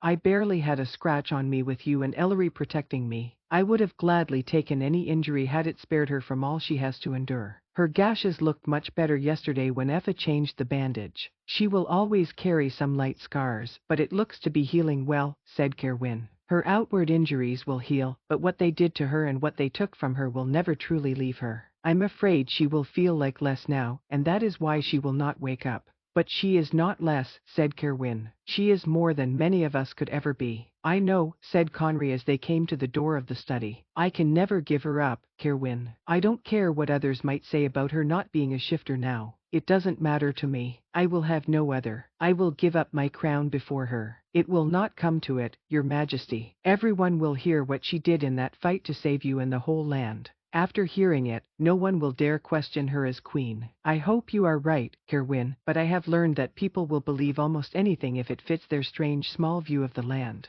Then be strong in what you know is right. If you have something to fight for, you better be ready to do it, said Kerwin. I am more than ready. Conry opened the door and walked into the room. The three lords stood and bowed as Conry entered. Conry gave them all a quick nod before sitting in a chair facing the fire. You asked for this meeting, Lord Cecil, so be quick about it. I do not like to leave my future wife long while she is injured. How is Ellery today? Asked Lord Cadwin as he sat down. She woke up a little this morning but quickly went back to sleep. She still seems agitated, but I believe Effa was going to try a few new calming spells today. I will come to visit her this afternoon if you allow it, said Lord Cadwin. You are welcome to see your daughter at any time, my lord. Conry looked at Lord Cecil. So, what is it? The city has stabilized over the past 2 days. Our guards have brought the people to order and delivered food, medicines and set up shelters as you requested, said Lord Cecil. Good, said Conry. Is there enough for everyone? Yes, your majesty, said Lord Rees. We have more supplies coming from Lord Cadwin and the magical community as well. Many magic users have stayed in the city to help heal those who were hurt or are sick. They have been a big help. I'm sure they serve in the name of our future queen, said Conry. They are loyal to their own. That is what is being said, said Lord Cecil. He glanced at Lord Rees before looking down. And Lady Ellery, it is true she has no connection to her wolf at this point. Kerwin moved a bit closer to Conry, staring down Lord Cecil. She does not. She was hit by a spell meant for me, and it caused her to lose all connection with her wolf, said Conry. So she is not a shifter, then, said Lord Cecil. She was still born a shifter, and I believe will retain some of her instincts, said Lord Cadwin with irritation. Above all, she will not lose her heritage or the knowledge of what it means to be a shifter. I am sure she will not, said Lord Rees. It was a very brave thing she did. She saved our king. That is true, said Lord Cecil. And I think she will be a fine queen for Alathia, but there will be those who question her as your choice, King Conry. So what if they do? I will have no other. If this will be a problem, and I have to make a choice, I can tell you which one I will make right now, said Conry furiously. No one is asking that, my king, said Lord Rees. I am sure Lord Cecil just wants you to be prepared. I only wish to speak truth to you, your majesty. My daughter will be here soon to advise you, and until then, I will do her duty. The Cecils will stand with you in your choice of queen. I am sure you have Lord Rees's support. Lord Rees nodded. Bright one, what is your opinion of his chosen queen? I always support my king, as you well know, but even if I didn't, there is no other I would accept as my queen. She already has a promise from our king, and I know of no better woman he could have picked. And she is a Cadwin, said Lord Cadwin. Should she be thrown away like she is not worthy, I am not sure I could support this court. I would make sure she did not serve as the first advisor. Conry chuckled slightly, as if you could tell her what to do, but I appreciate the sentiment. She will be our queen, and that is final. You can tell anyone who asks. Also, make sure it is spread far and wide what she did for Alathia and me. Conry stood. Not only will I make her my wife as soon as she is recovered, but I will honor her with a new title. She will be Queen Ellery the Pure-Hearted. We will make sure the news is spread throughout the city and land, your majesty, said Lord Rees. Good, now I think we are done here, and I wish to get back to my future wife. As soon as she is able, we will move together to the king and queen's quarter of the palace. Can one of you make sure the servants have the rooms cleaned? I will do it, said Lord Cadwin. Thank you, my lord. Come today for lunch to see Ellery. Maybe the goddess will be good, and she will be awake today. Conry rose and walked out of the room, Kerwin following him. As they turned the corner of the hall, they came across Lady Riona speaking with one of the head place servants. She was a middle-aged woman who Kerwin thought always looked rather above her station. Still, she had sworn to serve Conry, so she was allowed to stay. When Lady Riona saw Conry, she dismissed the servant and curtsied. Your Majesty, she said as she rose, is my father here in the palace? I have a message for him from someone in the city. He is still in the palace study, Lady Riona, said Conry as he stopped for a moment. And you are uninjured from the fight, my king? She asked. I am well, said Conry. How is Lady Ellery? I have heard the most awful rumors about her condition. I hope they are not true. Lady Riona moved forward and put her hand on Conry's arm. Lady Ellery is recovering as we speak, said Conry as he took his arm away. I am going now to check on her, so you will have to excuse me. Of course, Your Majesty. I hope she recovers soon, and it is not as dire as I hear. Whatever you have heard, all you need to know is she was injured protecting me and saving Alathea, said Conry as he looked down at Riona. If anyone asks, that is all you are to say. Good day, Lady Riona. He started walking, and Cerwyn quickly followed him. Was I strong enough with my words and actions today, bright one? Asked the king as they walked together. Cerwyn smiled a little. Yes, Your Majesty. I think everyone knows where you stand. Chapter 31. Feeling abandoned in some strange world where she couldn't tell what was real and what was a dream, Ellery felt lost. She had experience with the feeling throughout her life. She thought she would never find her way after her mother died. When she struggled with her feelings for Conry and Cerwyn, she was afraid she would forget who she was. As she lived under Lord Felon's spell in the palace, only the constant whispered reminders to herself gave her any sort of direction. Now, as she existed in her half-sleep, she wondered if she could actually find her way back. She felt like she had a choice. She could give up and disappear as her wolf had. She could follow the animal into the unknown and slowly drift away, or she could fight to stay with those she loved. She could accept that she would be changed, but there was still much about her that was the same. She was still the daughter of Lord Ewan Cadwyn and Elaine Moss. She was a powerful user of magic, as she could tell it had filled every part of her since the loss of her wolf. She was a woman who was bound to her king. Her love for Conry had not disappeared with her wolf. She loved him just as before, maybe even more. It was that which scared her. He was a wolf king, and therefore a wolf queen would be demanded. Would he even still want her when she woke up? Would he still feel their bond through their marks now that she was not a shifter? She worried that even if he still loved her, he would be made to give her up. She wasn't sure she could bear being parted from him, having to watch him love another. There were times she thought she might have been awake. She could feel his lips upon her hand and her forehead as she stared at him. He told her he loved her and that she needed to wake up so he could finally take her as his wife. She tried to tell herself these times were real, but she was afraid they were not. She was scared she was only comforting herself with good thoughts and sweet dreams. Perhaps, she thought, she could stay in this perpetual state of being between a dream and real life forever. She could be blissfully unaware of what was happening and just spend time dreaming of Conry. It was not who she was, and she knew it. She had never shied away from hard things, and she would not do it now. She was strong, and she would somehow go on even if she had to face losing Conry. She would not leave her father alone to worry over her. She would not let Cerwyn fret and possibly blame himself that it was her who had to save the king and not him. Deciding she had to join the living, Ellery took a deep breath and opened her eyes. She blinked several times, looking up at a ceiling she recognized as belonging to the palace. She had a quick moment of panic that she had been in a long series of dreams and nightmares. She thought maybe she had never been rescued and still lived under Lord Felon's rule. She relaxed when she looked around and realized that the bedroom was nothing like the one she had resided in before. Ellery, said a familiar voice urgently as someone took her hand.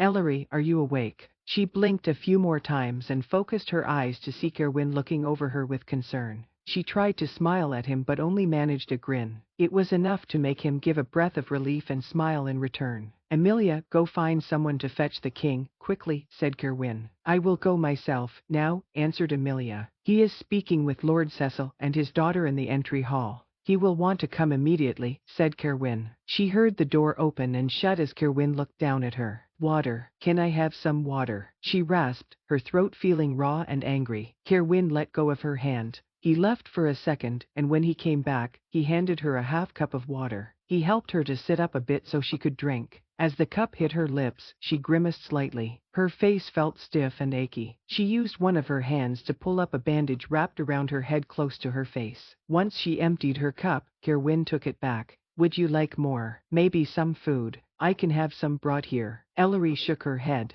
Not yet. That was enough. She settled back into her pillows. How long? She asked. You've been in this bed for almost 5 days, Ellery. There were times you woke up and even drank or ate some broth, but you would never speak to us. The king is half out of his mind with worry and no sleep. She looked away for a moment. So he still loves me, or does he just pity me now? Ellery, said Kerwin as he took her hand again. You know the king loves you. What could have changed in 5 days? I am not who I once was, she whispered. I have lost something. Kerwin bent down and kissed her hand. You lost it to protect the king and save the land. If that spell had hit Conry, he would have lost his wolf. It might have killed him. Even if he lived, you know what chaos it would have caused for a Gildan to lose his wolf. She nodded. I could not let that happen to him. You saved him, Ellery. It should have been me. I should have made that sacrifice, not you. He needs you, Kerwin. Elathia does as well. You are the bright one. Without your wolf, you could not serve. I think it might kill you if you lost it, said Ellery as she felt tears come to her eyes. It probably would have because I am not as strong as you. He smiled a little at her. You are being celebrated through the city, you know. Selvin has had a good time going from tavern to tavern and some questionable places to tell your tale. I think you might be a legend before long. The poor woman who lost her wolf, she said sadly. Next, I will be Ellery, the almost queen, I suppose. You know it isn't true. The king will not give you up. He has been very adamant about it, said Kerwin. I suppose he feels bound by his word and the service I performed for him, said Ellery. Kerwin shook his head. That is your exhaustion and injury talking. Perhaps it is better this way. He can let me go, and I can escape from Elathia. How can I even be the first advisor without my wolf? I can find some new land to live in, and you and Conry will never be at odds again. The awkwardness will be gone. Before Kerwin could speak, the door opened loudly. Ellery looked over to see Conry standing at the foot of her bed, looking perfect and whole. He was dressed as the king in all black and gold. He was breathtaking, and she was a broken creature in a sick. Ellery, he gasped as Kerwin let her hand go. Conry moved to take his place, picking up her hand and kissing it several times. My love, please tell me that you are really awake. She stared at him as tears fell down her face. To think that she couldn't be with him forever was too much. What is it? He asked. Are you in much pain? I can send for a healer or even Effa to help you. She shook her head. It is just too much, Conry. I thought I would be strong enough to give you up, but I don't think I can do it. Give me up. Surely you have not fallen out of love with me while you slept, he said with a small smile. Of course not. I know I will love you until I take my last breath, probably even after, but you cannot choose me. I know it. Ellery, I have already chosen you, and it cannot be undone. You are tired and still in pain. Do not worry about it now. Just know that my feelings for you have changed only and that I love you more every day. He wiped one of her tears away on her good cheek with his fingers. I don't know, Conry. What if others won't accept it, she said. Let me worry about that, Ellery. I just need you to recover. We have so much work to do to heal Elathia, and I cannot do it without you. She stared up at him, scared to hope what he was saying was true. I love you, she said quietly. No matter what happens, I will not stop loving you, so do what you need to do for Elathia. All I need is you.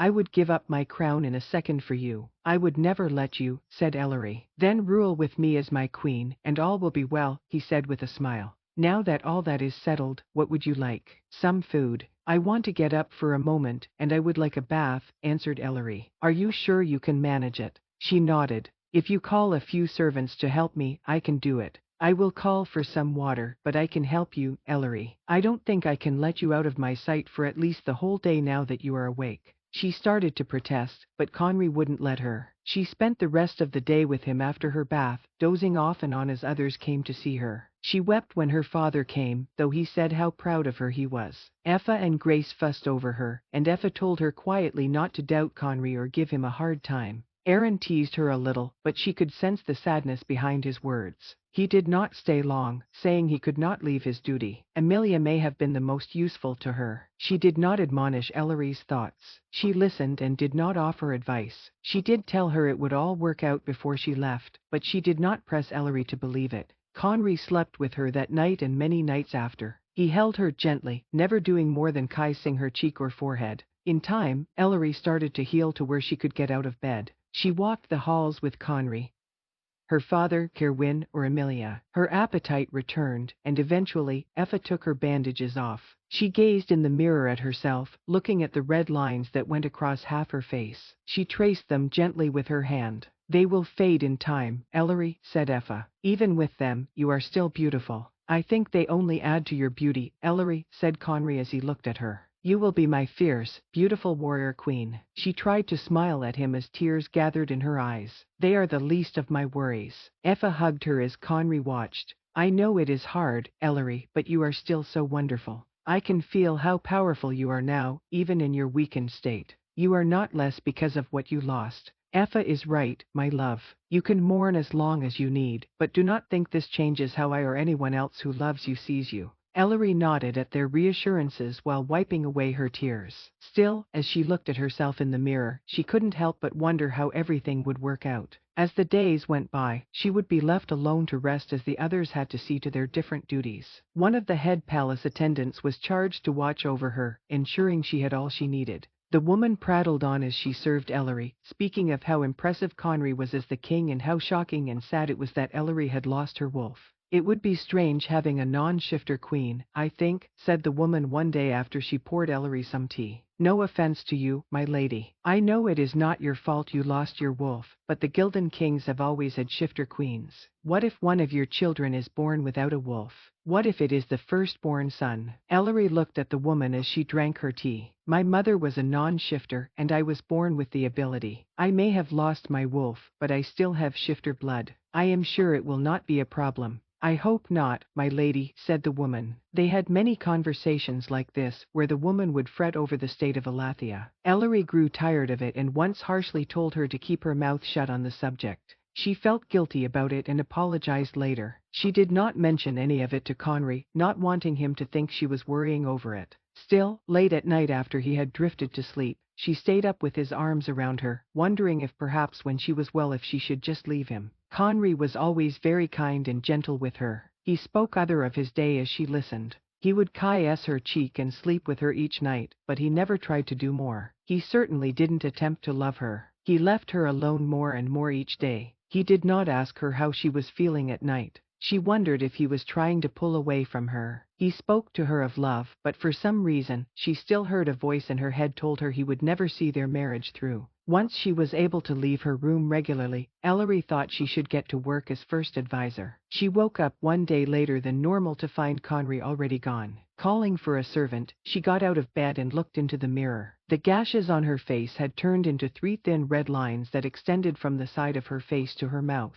Effa reminded her they would continue to fade, but Ellery knew they would always mar her face in some way. She would not cry over them. She had never worried much about her beauty before. She was aware she was beautiful, but having a few marks on her face was the least of her worries. She stayed up late every night worrying over her future. She had bad dreams where Conry would leave her, or she would be forced to give him up. She felt like she lived in dread. Even though he continued to be attentive and spoke to her of love, he continued to barely touch her. He continued not to caress her lips, let alone try to do other things. She hoped he would want her again as she healed, but it didn't look like it would be. She was afraid he was preparing to let her go no matter what he said. Perhaps he just didn't want to upset her during her recovering. He was often in meetings with Lord Cecil and Lord Reese. She even heard that Lord Cecil's daughter had joined the meetings, and she wondered why some young woman would be in such important meetings. The head servant who usually served Ellery came in one morning and helped Ellery dress in her black dress with the Gildan crest. "Should I call for your cloak, my lady?" asked the woman. "What for?" "I didn't plan on going outside," said Ellery. "Did you not get your message from the king? He wishes you to go to Argenta House and set up the place. Your father has stayed there, but there is no caretaker, and many of Brenfero's things are still there. The king says you will spend much of your time in the house, and you should make it to your liking." "The king said I would spend much of my time there." "You are the first advisor, my lady, and Argenta House is the first advisor's residence." Ellery felt the dread that hung over her spread to all parts of her body, making her feel cold and heavy. "Where is the king right now?" "He has been in a meeting since breakfast with Lord Reese, Lord Cecil, and Lord Cecil's daughter. He spends much of his time with Lord Cecil and his daughter these days." "The younger one." "I do not know them well, my lady, but this woman is very beautiful with long blonde hair and the bluest eyes I have ever seen. In my opinion, the king seems to enjoy her company, said the woman. Bring me my cloak, please. I will spend the whole day at Argenta House and see what I can do to fix it. I will even take my meals there today, said Ellery. Once dressed, Ellery walked out downstairs to the entry hall. She almost made it to the door when she heard Kerwin call her name. Are you going for a walk, Ellery? Asked Kerwin. I know you probably are desperate to be outside. Let me go with you. I will just tell the king. No, said Ellery. There is no need to tell him where I am going. He already knows. Apparently, he wishes me to visit Argenta House and set it up for myself. I hear he is in an important meeting, and I do not want him disturbed. But he will want to know if you leave the palace. Who told you he wishes you to go to Argenta House? Asked Kerwin, one of the head servants. She said the king sent a message to have me start setting up the household as I like. I don't mind, said Ellery, holding back her tears. It is my job as first advisor, and I better get used to my position. Ellery, started Kerwin. I am fine, Kerwin. I will be gone most of the day, and maybe into the evening. I would say if anyone needs me, they know where to find me, but everything seems to be going just fine without me. Before he could answer, she walked out the door into the cold late winter morning. Once she got to Argenta House, she steadied herself and got to work. She asked servants to get rid of Bren's personal belongings except for any writings he may have done or books he owned. She went through them all as they were brought to her. She read of his plans to falsify the prophecy, even seeing drafts as he altered it. She read angry letters from Kira about him bothering Lord Felon and her. He had much correspondence from lords. Some were willing to help Lord Felon take the throne, and others wished to help Bren take over Elathia. She made a list of them all so they could be questioned and possibly charged with treason. By afternoon, her eyes were tired, and her head hurt. She ate a simple late lunch in front of the fire in the parlor. After finishing a cup of wine, she laid her head back against the plush sofa and started to drift off. Loud voices and doors opening caused her to sit up.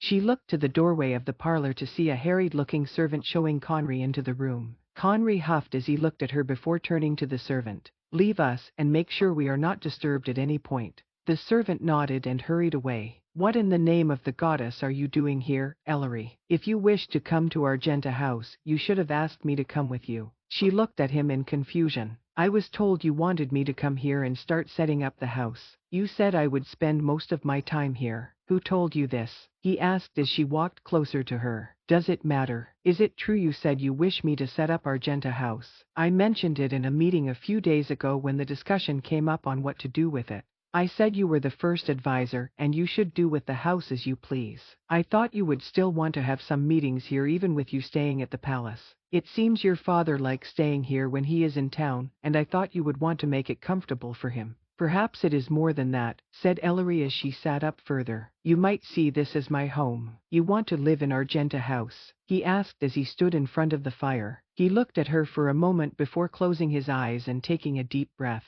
Ellery, I know how hard it is to be in the palace after what was done to you there. If you find you cannot stand the place, then we will make other arrangements. If you want to live here, I will have our things brought over today. I just had them moved to the king and queen's rooms, but it wasn't very many things. I am sure it wouldn't be a huge bother. You would live here with me? Asked Ellery. I will be wherever you are. As your husband, I expect to share a bed with you every night. I hope that is what you want as well. You still want to marry me? He walked over and sat down next to her on the sofa. Have I told you any different? Ellery, everyone in the palace knows where I spend each night. How could I be in your bed if I did not plan on marrying you, and soon? But you barely touch me. You won't even caress me. He moved closer to her. You have been injured, and I know you are mourning the loss of your wolf. I didn't want to rush you into anything. I wanted to give you time to recover. And the servant said you were spending most of your meetings with Lord Cecil and Lady Riona, said Ellery. Lady Riona? Asked Conry, confused.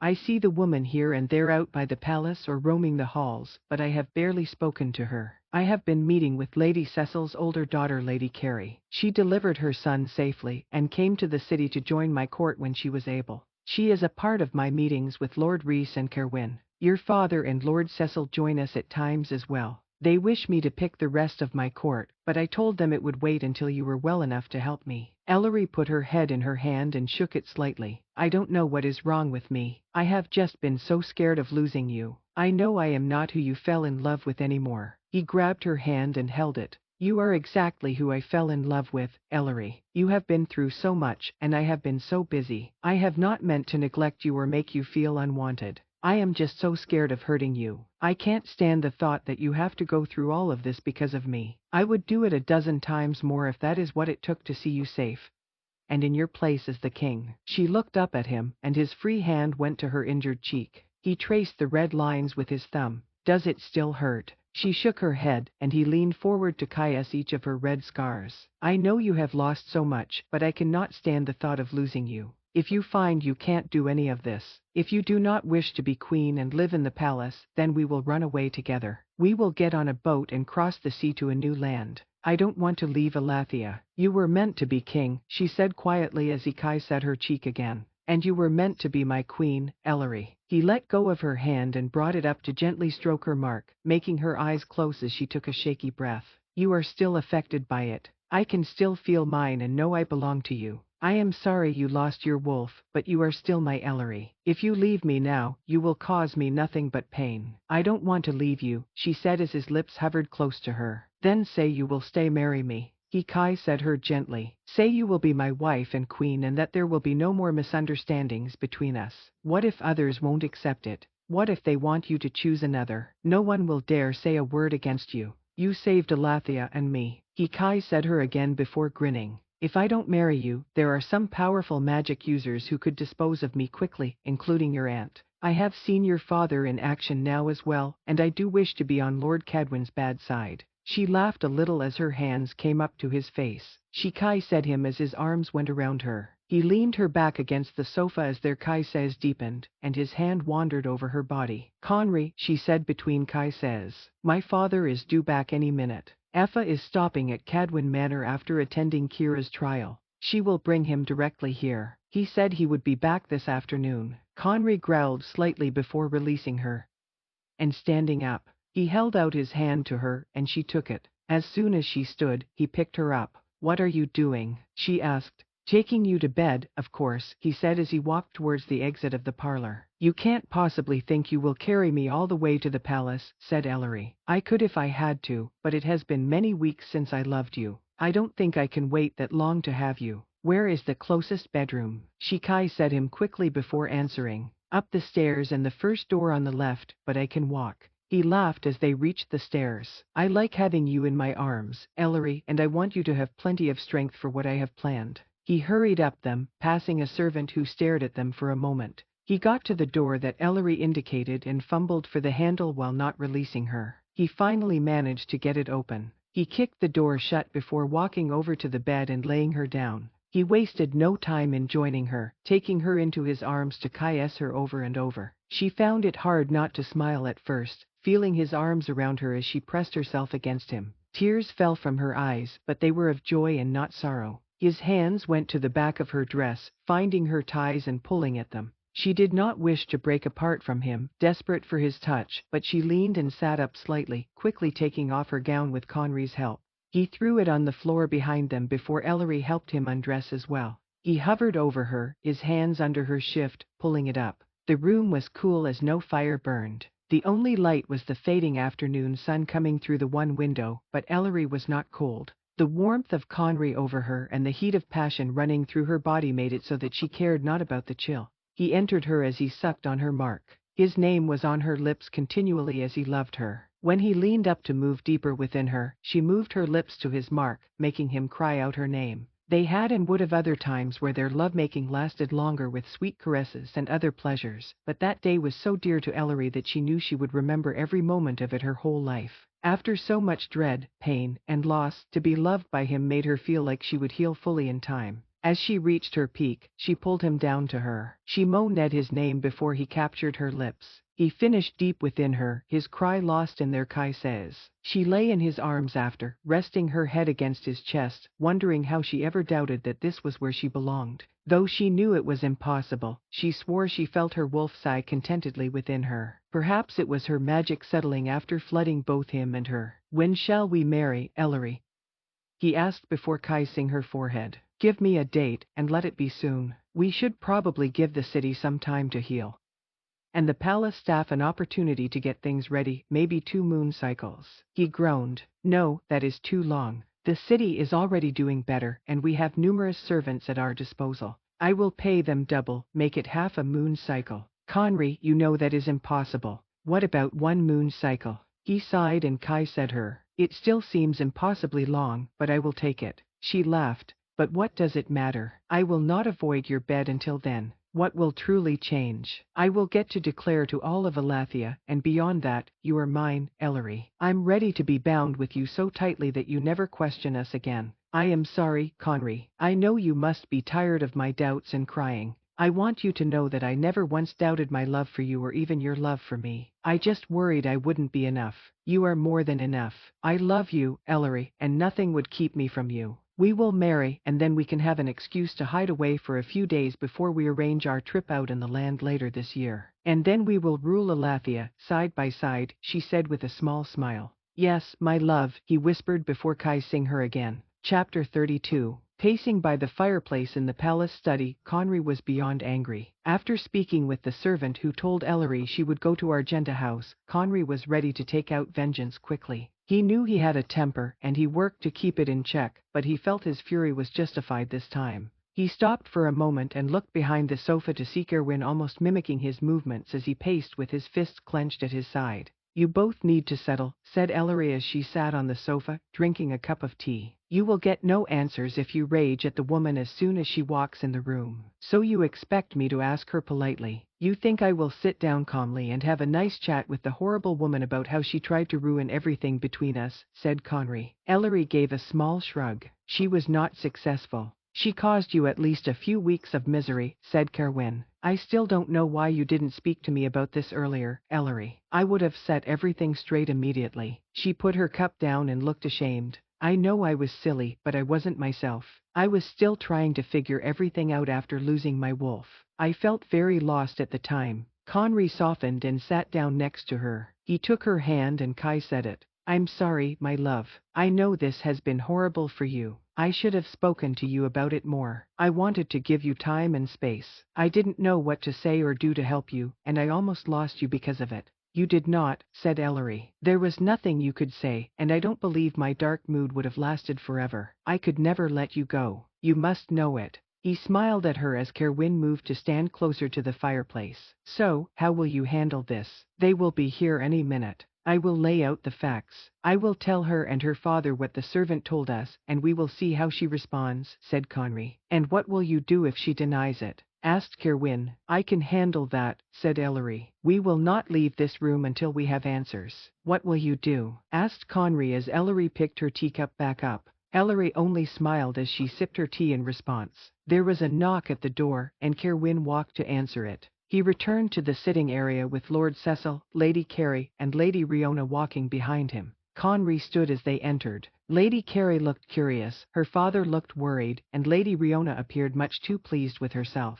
Thank you all for coming. Lady Carey, can I introduce Lady Ellery to you? Asked Conry. Lady Carey grinned at Ellery and gave a short curtsy. I am so happy to finally meet you, my lady. I'm glad you are recovered enough to join us. Thank you, Lady Carey. It is good to meet you as well. I look forward to serving on the King's Advisory Council with you. Will you all please sit? They took their places as Conry moved back to the fireplace close to Kerwin. Lord Cecil, started Conry, I do not wish to leave you in suspense as to why we called you here today. I have received some shocking information that I must act on immediately. I do not wish to cause your family pain, but this affects the person I hold most dear in the world. I cannot stand for it. What is it you have to say, my king? Asked Lord Cecil with concern. As you know, Lady Ellery has been recovering for some time. She sustained a terrible injury and lost something precious to her in her defense of me. Lord Cecil nodded as he looked at Ellery. I am so sorry to hear of all that happened to you, my lady. Your bravery in saving our king is being talked of all over Elathia. You have my and my family's gratitude. If only that were the case, said Conry with annoyance. You see, I was disturbed to find Ellery at Argenta House yesterday, believing that I wish for her to be sent there permanently. It was implied that I would not keep the promises I had made to her. Of course, you know that is ridiculous. A falsehood indeed, Your Majesty, said Lord Cecil. You have been steadfast in your commitment to Lady Ellery, and why wouldn't you be? Conry looked at Lady Riona, who still appeared calm. It turns out one of the upper servants has been speaking untruths to Ellery for some time. Untruths given to her by someone else. The servant was paid handsomely to deliver these lies to Ellery, and in Ellery's weakened condition and grief, she took them to heart. Who would do such a thing? Asked Lady Carey. Who would wish to sow discord between you and your intended? Lady Riona, I believe you might have something to confess. If you do so now, perhaps your punishment might be less severe, said Conry. Lady Riona looked shocked. You think I had something to do with this? Why would I want to do anything to come between you and Lady Ellery? I was hoping you could tell me, said Conry. The servant was adamant you had been paying her since right after the battle. She said you told her things to say to Ellery and find any way to separate the two of us. The servant was willing, not only because of money but because she had the awful notion that Ellery could never be queen due to her missing wolf. Riona asked her father harshly, did you really do it? Of course not, father, she said sweetly as her older sister rolled her eyes. I would never think to do something so awful. Good gods, Riona, I knew you were spoiled, but to go to such lengths for attention. Lady Carey shook her head and turned to her father. I told you to check her more. She has fooled you for years. Mother knows it, but every time she tries to punish her, she runs to you. Lord Cecil leaned forward and stared at his youngest daughter. Riona, if you did this, you must confess now. Father, will you believe some servant over me? She pouted slightly. I thought you knew me better. Lady Carey sighed loudly and rolled her eyes as Ellery stood up. My lord, I would like to try something to see if we can get to the bottom of this. I promise you what will happen will not hurt your daughter in any way. What will you do to her? Asked Lord Cecil. There is a charm that can be used to see if Lady Riona is telling us the truth, said Ellery. You will perform it on her? Asked Lord Cecil. No, as I am not completely recovered, and I do not wish to spend the rest of the day resting. Besides, this is a tricky charm, and I have not practiced it much. I do know one who can do it. She arrived back in the city last night. Ellery looked at Kerwin. Would you open the door, Kerwin? I believe you will find my aunt waiting close to it. Kerwin nodded and did as she asked. He came back with Effa following him. She curtsied to Conry with a small wink. I don't think this is necessary, said Lady Riona. I am telling you, I had nothing to do with this. Then you won't mind Effa checking to make sure that is true, said Ellery. She is very honorable and will not probe your mind for any further secrets. You will not be harmed. Oh, for heaven's sake, father, just let it be done, said Lady Carey. I insist that it is done, my lord, said Conry. You understand how serious this is, don't you? Lord Cecil nodded. If you are sure she won't be harmed. She will be very safe, said Effa as she moved towards Lady Riona. Now, my lady, just sit still. I don't think this is necessary, said Riona as she tried to rise from her seat.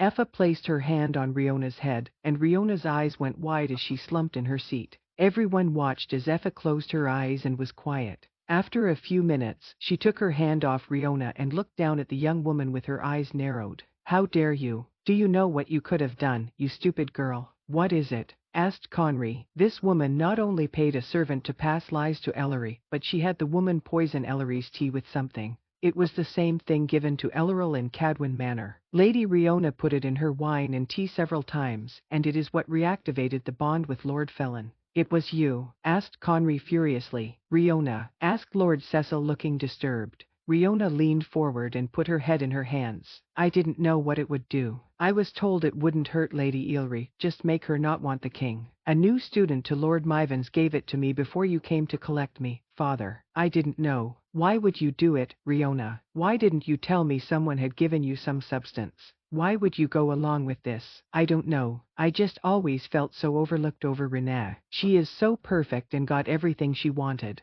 For years, I heard about the hidden away prince, and I thought perhaps one day I could meet him and— Oh, for the goddess's sake, said Lady Carey, you are still such a spoiled child. I became so close to Lena, the student at Lord Mivans. She told me she had met the king a few times and that he was very handsome. She said he was being trapped into marrying Lady Ellery just for the prophecy. She said she was a part of a group that wished to set him free and save the land. Lady Ellery wasn't even a full shifter. How could she be our queen? Lena told me that substance would just make Lady Ellery show her true indifference to our king. Then I thought, perhaps, I could win him over. You do know who that woman really was, don't you? Asked Effa harshly. She is Kira Sullivan's who disguised herself, and it took her less than a week to get you to believe in her. She is evil and is the reason Ellery has lost so much. She is to be stripped of all her magic and kept in captivity for the rest of her miserable life. Effa looked at Ellery while taking a deep breath. And after it all didn't work, you decided to try to drive a wedge between Lady Ellery and the king?" asked Lady Carey. "You are a petty, stupid thing." Lady Rion burst into sobs as Conry stood up. "I never want to see you again at any point. I will put you in the deepest, darkest cell in this palace and leave you there to rot." He meant every word. He could see no other option. "Wait," said Ellery. "I am not sure throwing this woman's whole life away because of a few mistakes is just." "It is very just," said Conry angrily. "She committed a grievous crime against you and me. She should be punished for it." "She should," agree Ellery, "with a life of service to Elathia. Send her to a faraway temple to work with the priestess and priests there. Let her help them take care of the poor and dying. Maybe if she spends every day helping others and worshipping the goddess and gods, she will truly repent." "Is this what you wish?" asked Conry. "She could have easily killed you, Ellery. She didn't know that was what she was doing. She is a selfish woman, but I am not sure she is entirely evil. Send her away to the Eastern Temple at the tip of the land. Let her serve there for the next 10 years, and then we will see if she has changed." Conry looked down at Riona. "You owe any life you shall have to your future queen. She is the only one who could convince me to show you any kind of mercy. I will have your departure arranged in less than a quarter of a moon cycle." He turned to Lord Cecil. "Can I trust you to make sure she does not escape your home, or do I need to throw her in the cells until she travels?" "You can trust him and me," said Lady Carey as she stood up. "We serve you, your majesty, and we both know what grievous crimes my sister has committed." Lord Cecil slowly stood up and nodded. "She will not leave her room until she travels." He turned to Ellery. "Thank you for your mercy, my lady. I don't think I could apologize enough for all she has done to you, but I am sorry. I hope her life is salvageable in the end. After 10 years, she will have a lot of living left to do. I will make sure I check on her often, my lord. I will even write to her and expect messages back." Lord Cecil grabbed his daughter and hauled her to standing. "Come on, Riona. I am sure the king wishes you gone this second." "I will escort you out of the palace and well into the city," said Kerwin. They were all quiet except for the sounds of crying coming from Riona. After the Cecils and Kerwin left, Effa sat down next to Ellery as Conry started pacing again. "You showed her too much mercy, Ellery," said Conry. "She almost ruined your life. But she didn't. The goddess has shown me much mercy, so in turn, I will show mercy when I can." He stopped pacing and stared at Ellery. He couldn't help but give her a small smile as he became a little overwhelmed with his love for her. He walked forward to take her hand. She stood up, and he embraced her as she leaned into him. "There is something else you should know, Ellery. I should tell you while you are so supported," said Effa. Conry loosened his hold on Ellery as she stared at her aunt. "What is it?" "During the questioning and trial of Kira Sullivan, many secrets came out, including one about your mother," said Effa. She paused and breathed in deeply. "Ellery, it was Kira's mother who killed yours. She was hoping to kill you to undo the prophecy, but found only Ellen that day. She hoped to kill Ellen and then use her blood to break the wards and get to the manor to murder you and make you and tell her where the prince was kept. But Ellen would not go down easily, even mortally wounded. She fought back, and Kira's mother was too weak to go on. She died barely a day later." "My mother died protecting me?" asked Ellery with wide eyes. "You and Conry," said Effa. "I am so sorry, Ellery. I don't want to hurt you, but I thought you would want to know." Ellery was quiet as she turned towards the fire. "My love," asked Conry quietly. "There has been too many losses in the pursuit of nothing more than power," said Ellery. "I don't understand why. I am very ready to be united with you, Conry, but I would give up any power I have just changed the fate of my mother and others who died or were hurt. My parents were killed because others wanted their power," said Conry. "And now I am putting you in the same position, Ellery. If you wish to leave me, I would understand it." She turned and looked at him. "I would never leave you. The goddess and gods have put us here, and we have to see it through. All we can do is use the power we have for good. We have to continue to root out the evil in Elathia. We may risk our lives to do it, but that is what comes with our positions." "I cannot bear to think of losing you, Ellery," said Conry as he pulled her close. "No matter what happens, you will never lose me," she said with a small smile. "Even those who leave us aren't completely gone, but I don't plan on going anywhere for a long time. We know what we are facing, and we will do all we can to keep safe. I have a list of names from Bren's writing that we can start with. We are strong, my king, and together I believe we can make it through almost anything. Chapter 33. Hurrying through the walls of the palace, Kerwin pulled at the sleeves of his shirt. He still was not used to the golden embroidery on the kuffa. He would have to tolerate it that day, as he had to be dressed as one of the court. He had just come from the palace temple, making sure all was in place. The king wanted to make sure nothing would go wrong. Kerwin found everything as it should be. Palace and Cadwin guards lined the outside and walls. The queen's crown was sitting on a pedestal. Lords and ladies were already arriving as Lady Carrie, Lady Cecil, and Lady Reese oversaw it all. He turned the corner of the hall to find Amelia walking towards him. They stopped as they came together. He smiled at her. You look beautiful. She wore a dark blue gown with silver accents on the full skirt. Her blonde hair was pulled up into a high bun. She took his hand. Thank you, but we don't have time for you to flatter me. Have you seen Ellery? Of course not. I've been with the king. He just sent me to check on the temple. Is she missing? He asked with concern. I'm sure it is nothing, Kerwin. It is a big day for her. She probably just needed a moment or two alone. Only, it's getting close to time, and even Effa is getting anxious. Grace is half out of her mind in worry. Kerwin squeezed her hand. I'm sure it will be fine. Ellery wants nothing more than to be married to our king. I know, but after all that has happened to her, I just worry that even today could be ruined somehow. What if someone got in and grabbed her? That is unlikely, seeing how protected the palace is at the moment. I have to get back to the king, but I will look on my way. I will send her to you if I see her. He let go of her hand. When you find her, send word. I will not bother the king with this unless we know for sure something is wrong. Amelia nodded. I'm going to go back to her room and see if she is there. Perhaps she just took a walk in one of the courtyards. Kerwin headed back towards the palace study when he had a thought. He turned the opposite way of the study and jogged down the hall until he came to a double door guarded only by Derry. Is she out there? Asked Kerwin. Derry nodded. She said she wished to walk for a bit, but it has been a while. I was about to check on her. Let me, said Kerwin. He opened the door and stepped out into the small courtyard. The snow had all melted, and little patches of green were on the ground. The large tree in the center was covered in small buds. Under it stood Ellery, wearing an elaborate red and gold gown with a long train. Her hair was half pulled up with her curls running down her back. She was so beautiful that he had to stop for a moment and stare at her. She turned back and glanced at him. Did they send you to look for me? He walked towards her. I saw Amelia in the hall, and she told me they were all concerned because you have been gone for some time.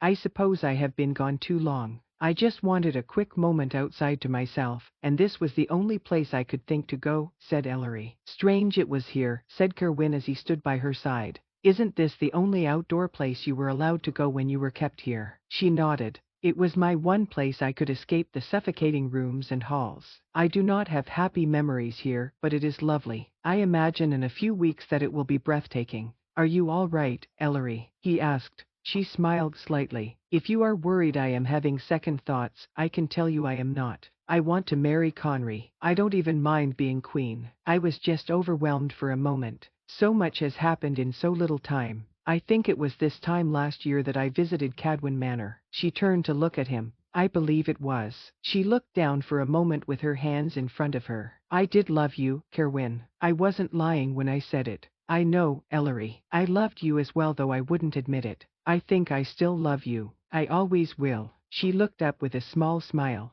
But you have moved on with another, and you both seem happy. I have found there is plenty of room for her in my heart without losing my love for you. She took his hand, and he squeezed it. You are happy with your king. I am. I won't make you listen to me go on about the depths of my love for Conry, but I never imagined being this happy. Ellery, I am sorry for all the pain I caused you. I know it took you a while to trust in Conry's love, and I think it is my fault. I know I did you very wrong. She reached up and touched his cheek. You didn't mean to, Kerwin. You were doing as you thought you must. I chose to keep coming back to you. Is it shocking now that I don't regret any of it? Her eyes filled with tears. I could never regret loving you. It was real, and there was so much about it that I still look back on with fondness. The only thing I regret is what I did to hurt you. Those nights and days I spent with you will always be some of my happiest memories. She leaned up and kissed him gently on his lips. It lasted for just one moment, but Kerwin would always treasure it.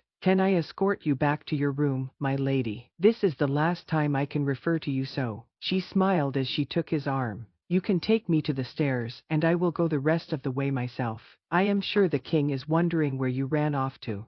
Kai said her hand before leading her into the palace. Though he was very happy with Emilia and pleased Ellery was marrying the king, a part of him would always slightly wonder how things would have been different had he not pushed her away all those times. She knew she was gripping her father's arm too tightly, but he did not complain. She looked at the large wooden doors in front of her, hearing the talking and laughing of many people. Taking deep breaths, she prepared to enter the temple. Do not be nervous, my dear, said her father. I have a feeling as soon as you see your king, you will notice nothing else. As long as you don't trip on the way, said Aaron teasingly from behind her. She turned, and he laughed as she gave him a half smile. I don't know why you are worried about me walking to the front of the temple when you are the clumsy one, Aaron. It's true, said her father. I thought you would break your neck as a young boy as many times as you tumbled down the stairs. Thank heavens, mother was a proficient healer, said Ellery. She breathed out loudly as tears started to threaten her eyes. She is watching, Ellery, said her father quietly. I know she is not only proud of you but so happy you are marrying for love.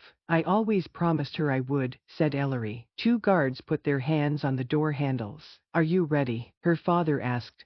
Kai set his cheek before nodding. I love you, father. I love you, my dear one. Live well with your king, he said before the doors opened, and they started walking. The temple was packed with so many people that she wasn't sure how they all fit. A few even stood close to the guards lining the walls. Ellery glanced at them as she walked, seeing a few that she knew. Once she finally looked to the front, she could not look away. Conry stood there wearing the black and gold of his family. His silver crown was on his head, and he wore a black robe that hung down his back. She couldn't help but smile at him as he stared at her. As she approached the front, Kerwin gave Conry a small shove so he would move forward. Conry shook his head a little and walked down to take her hand as her father offered it.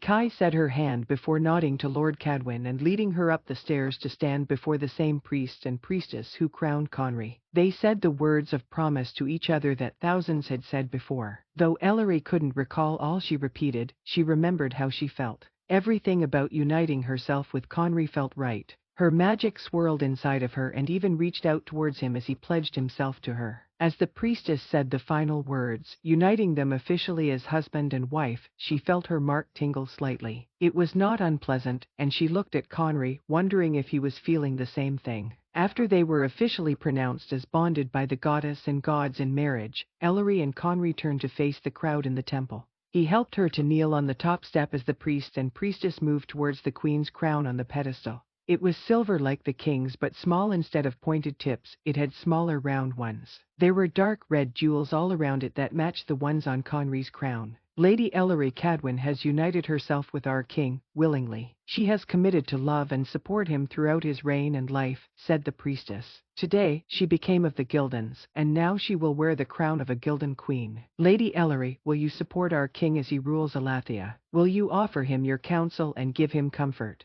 Asked the priest. I swear to the goddess that I will. I belong to him as he belongs to me. I will serve Elathia by his side, striving to rule fairly and as the goddess commands, said Ellery as she looked at Conry. King Conry of the Gildan Kings, do you find this woman worthy of wearing the crown of your family and Elathia? Asked the priestess. She is more than worthy, he said as he stared at Ellery. I claimed her as my wife, and now I claim her as my queen. Then she will be crowned by your order as Queen Ellery the Pure-Hearted, said the priestess. The priest walked behind Ellery and placed the crown on her head. She closed her eyes for a moment as she said a prayer of thankfulness to the goddess and gods and also asked them to help her be the queen that Elathia and Conry deserved. Conry held out his hand to her, and she took it. He helped her to rise before pulling her to him. As the priest announced their titles, Conry bent down and Kai said her in a way that was probably not appropriate for the temple, but she didn't care. The crowd stood and then kneeling before them as Conry let her go. They looked out at the crowd before Conry told them all to rise. As most lords and ladies made their way to the largest courtyard to celebrate the event, Ellery stood close to Conry as their friends and family gathered around them.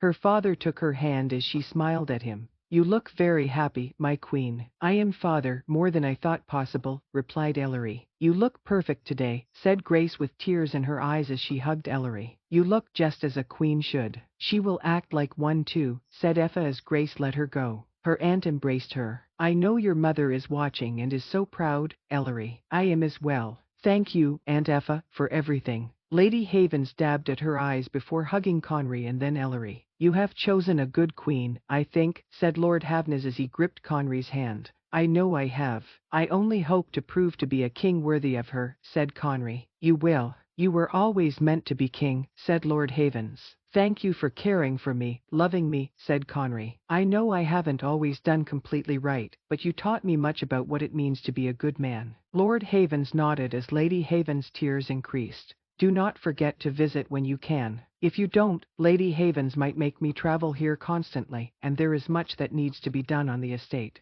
"That reminds me," said Ellery. "Thank you for sending my horse to the palace. I have missed her." Lord Havens nodded before taking Ellery's hand and kissing it with a bow. "I have no doubt you will be an excellent queen and watch over our king." "I shall, Lord Havens, and you and your lady are welcome to visit anytime." "After a few weeks," said Conry, "I would like some time with my bride. Then, in a couple of moon cycles, we will make our way through the kingdom, and we will be sure to stop at the Havens estate for at least a few days." Ellery smiled at Lady Havens. "We look forward to it," said Lady Havens. Ayla greeted Ellery meekly before Ellery took her hands and hugged her. "I am very happy for you both," said Ayla before she moved to stand by Ellery's father. Ellery watched for a moment as her father spoke with Ayla, making her laugh. Ayla placed her hand on her father's arm, and it sparked Ellery's suspicion. "You will need to move on to the courtyard soon," said Kerwin, "and you will need to appear on the front balcony to wave at those who have gathered and are celebrating."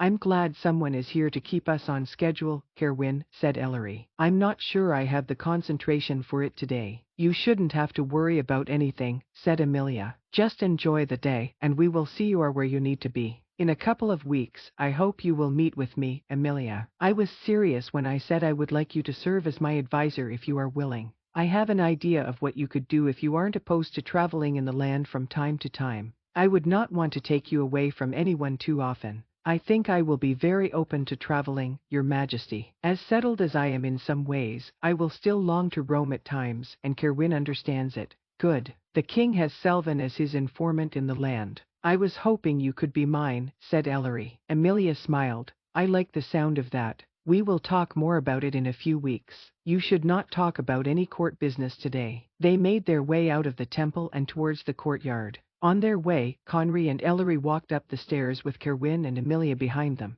They waved to the large crowds below as Kerwin kept a sharp eye out. Once they were done, they went to the courtyard where they ate, danced, and in Ellery's case, drank probably one too many glasses of wine. As the afternoon turned to evening and torches were lit, Ellery sat next to Conry, slightly leaning on him as they both watched her father dance with Ayla. "I think that is the third time your father has danced with her today," said Conry. Ellery nodded. "I have noticed them together much in the palace and out by Argenta House. I wonder if an attachment is growing there." "Does it bother you?" asked Conry. "I just want my father to be happy. She is rather young, but much has happened to mature her this past year. If they find they wish to be together, I will accept it, gladly. I suppose maybe 2 children will be enough after all," said Conry as he kissed at her cheek. Ellery's eyes widened. "You think that? Your father is not overly old, and Ayla is young. Perhaps there will be a young master of Cadwin Manor before long." Ellery giggled slightly. "I suppose there would be worse things than a little brother." She picked up her half-filled cup of wine and raised it.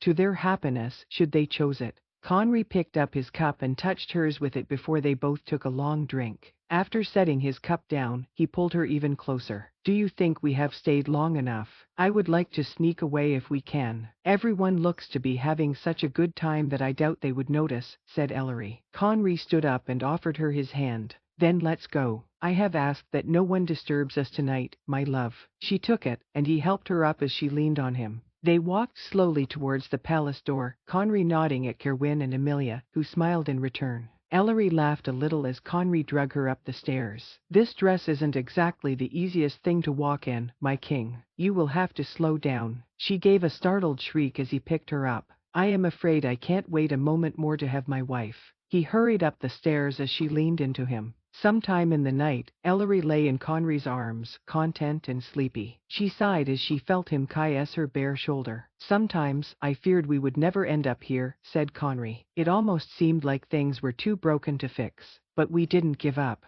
"You certainly didn't give up on me, though no one would blame you if you did."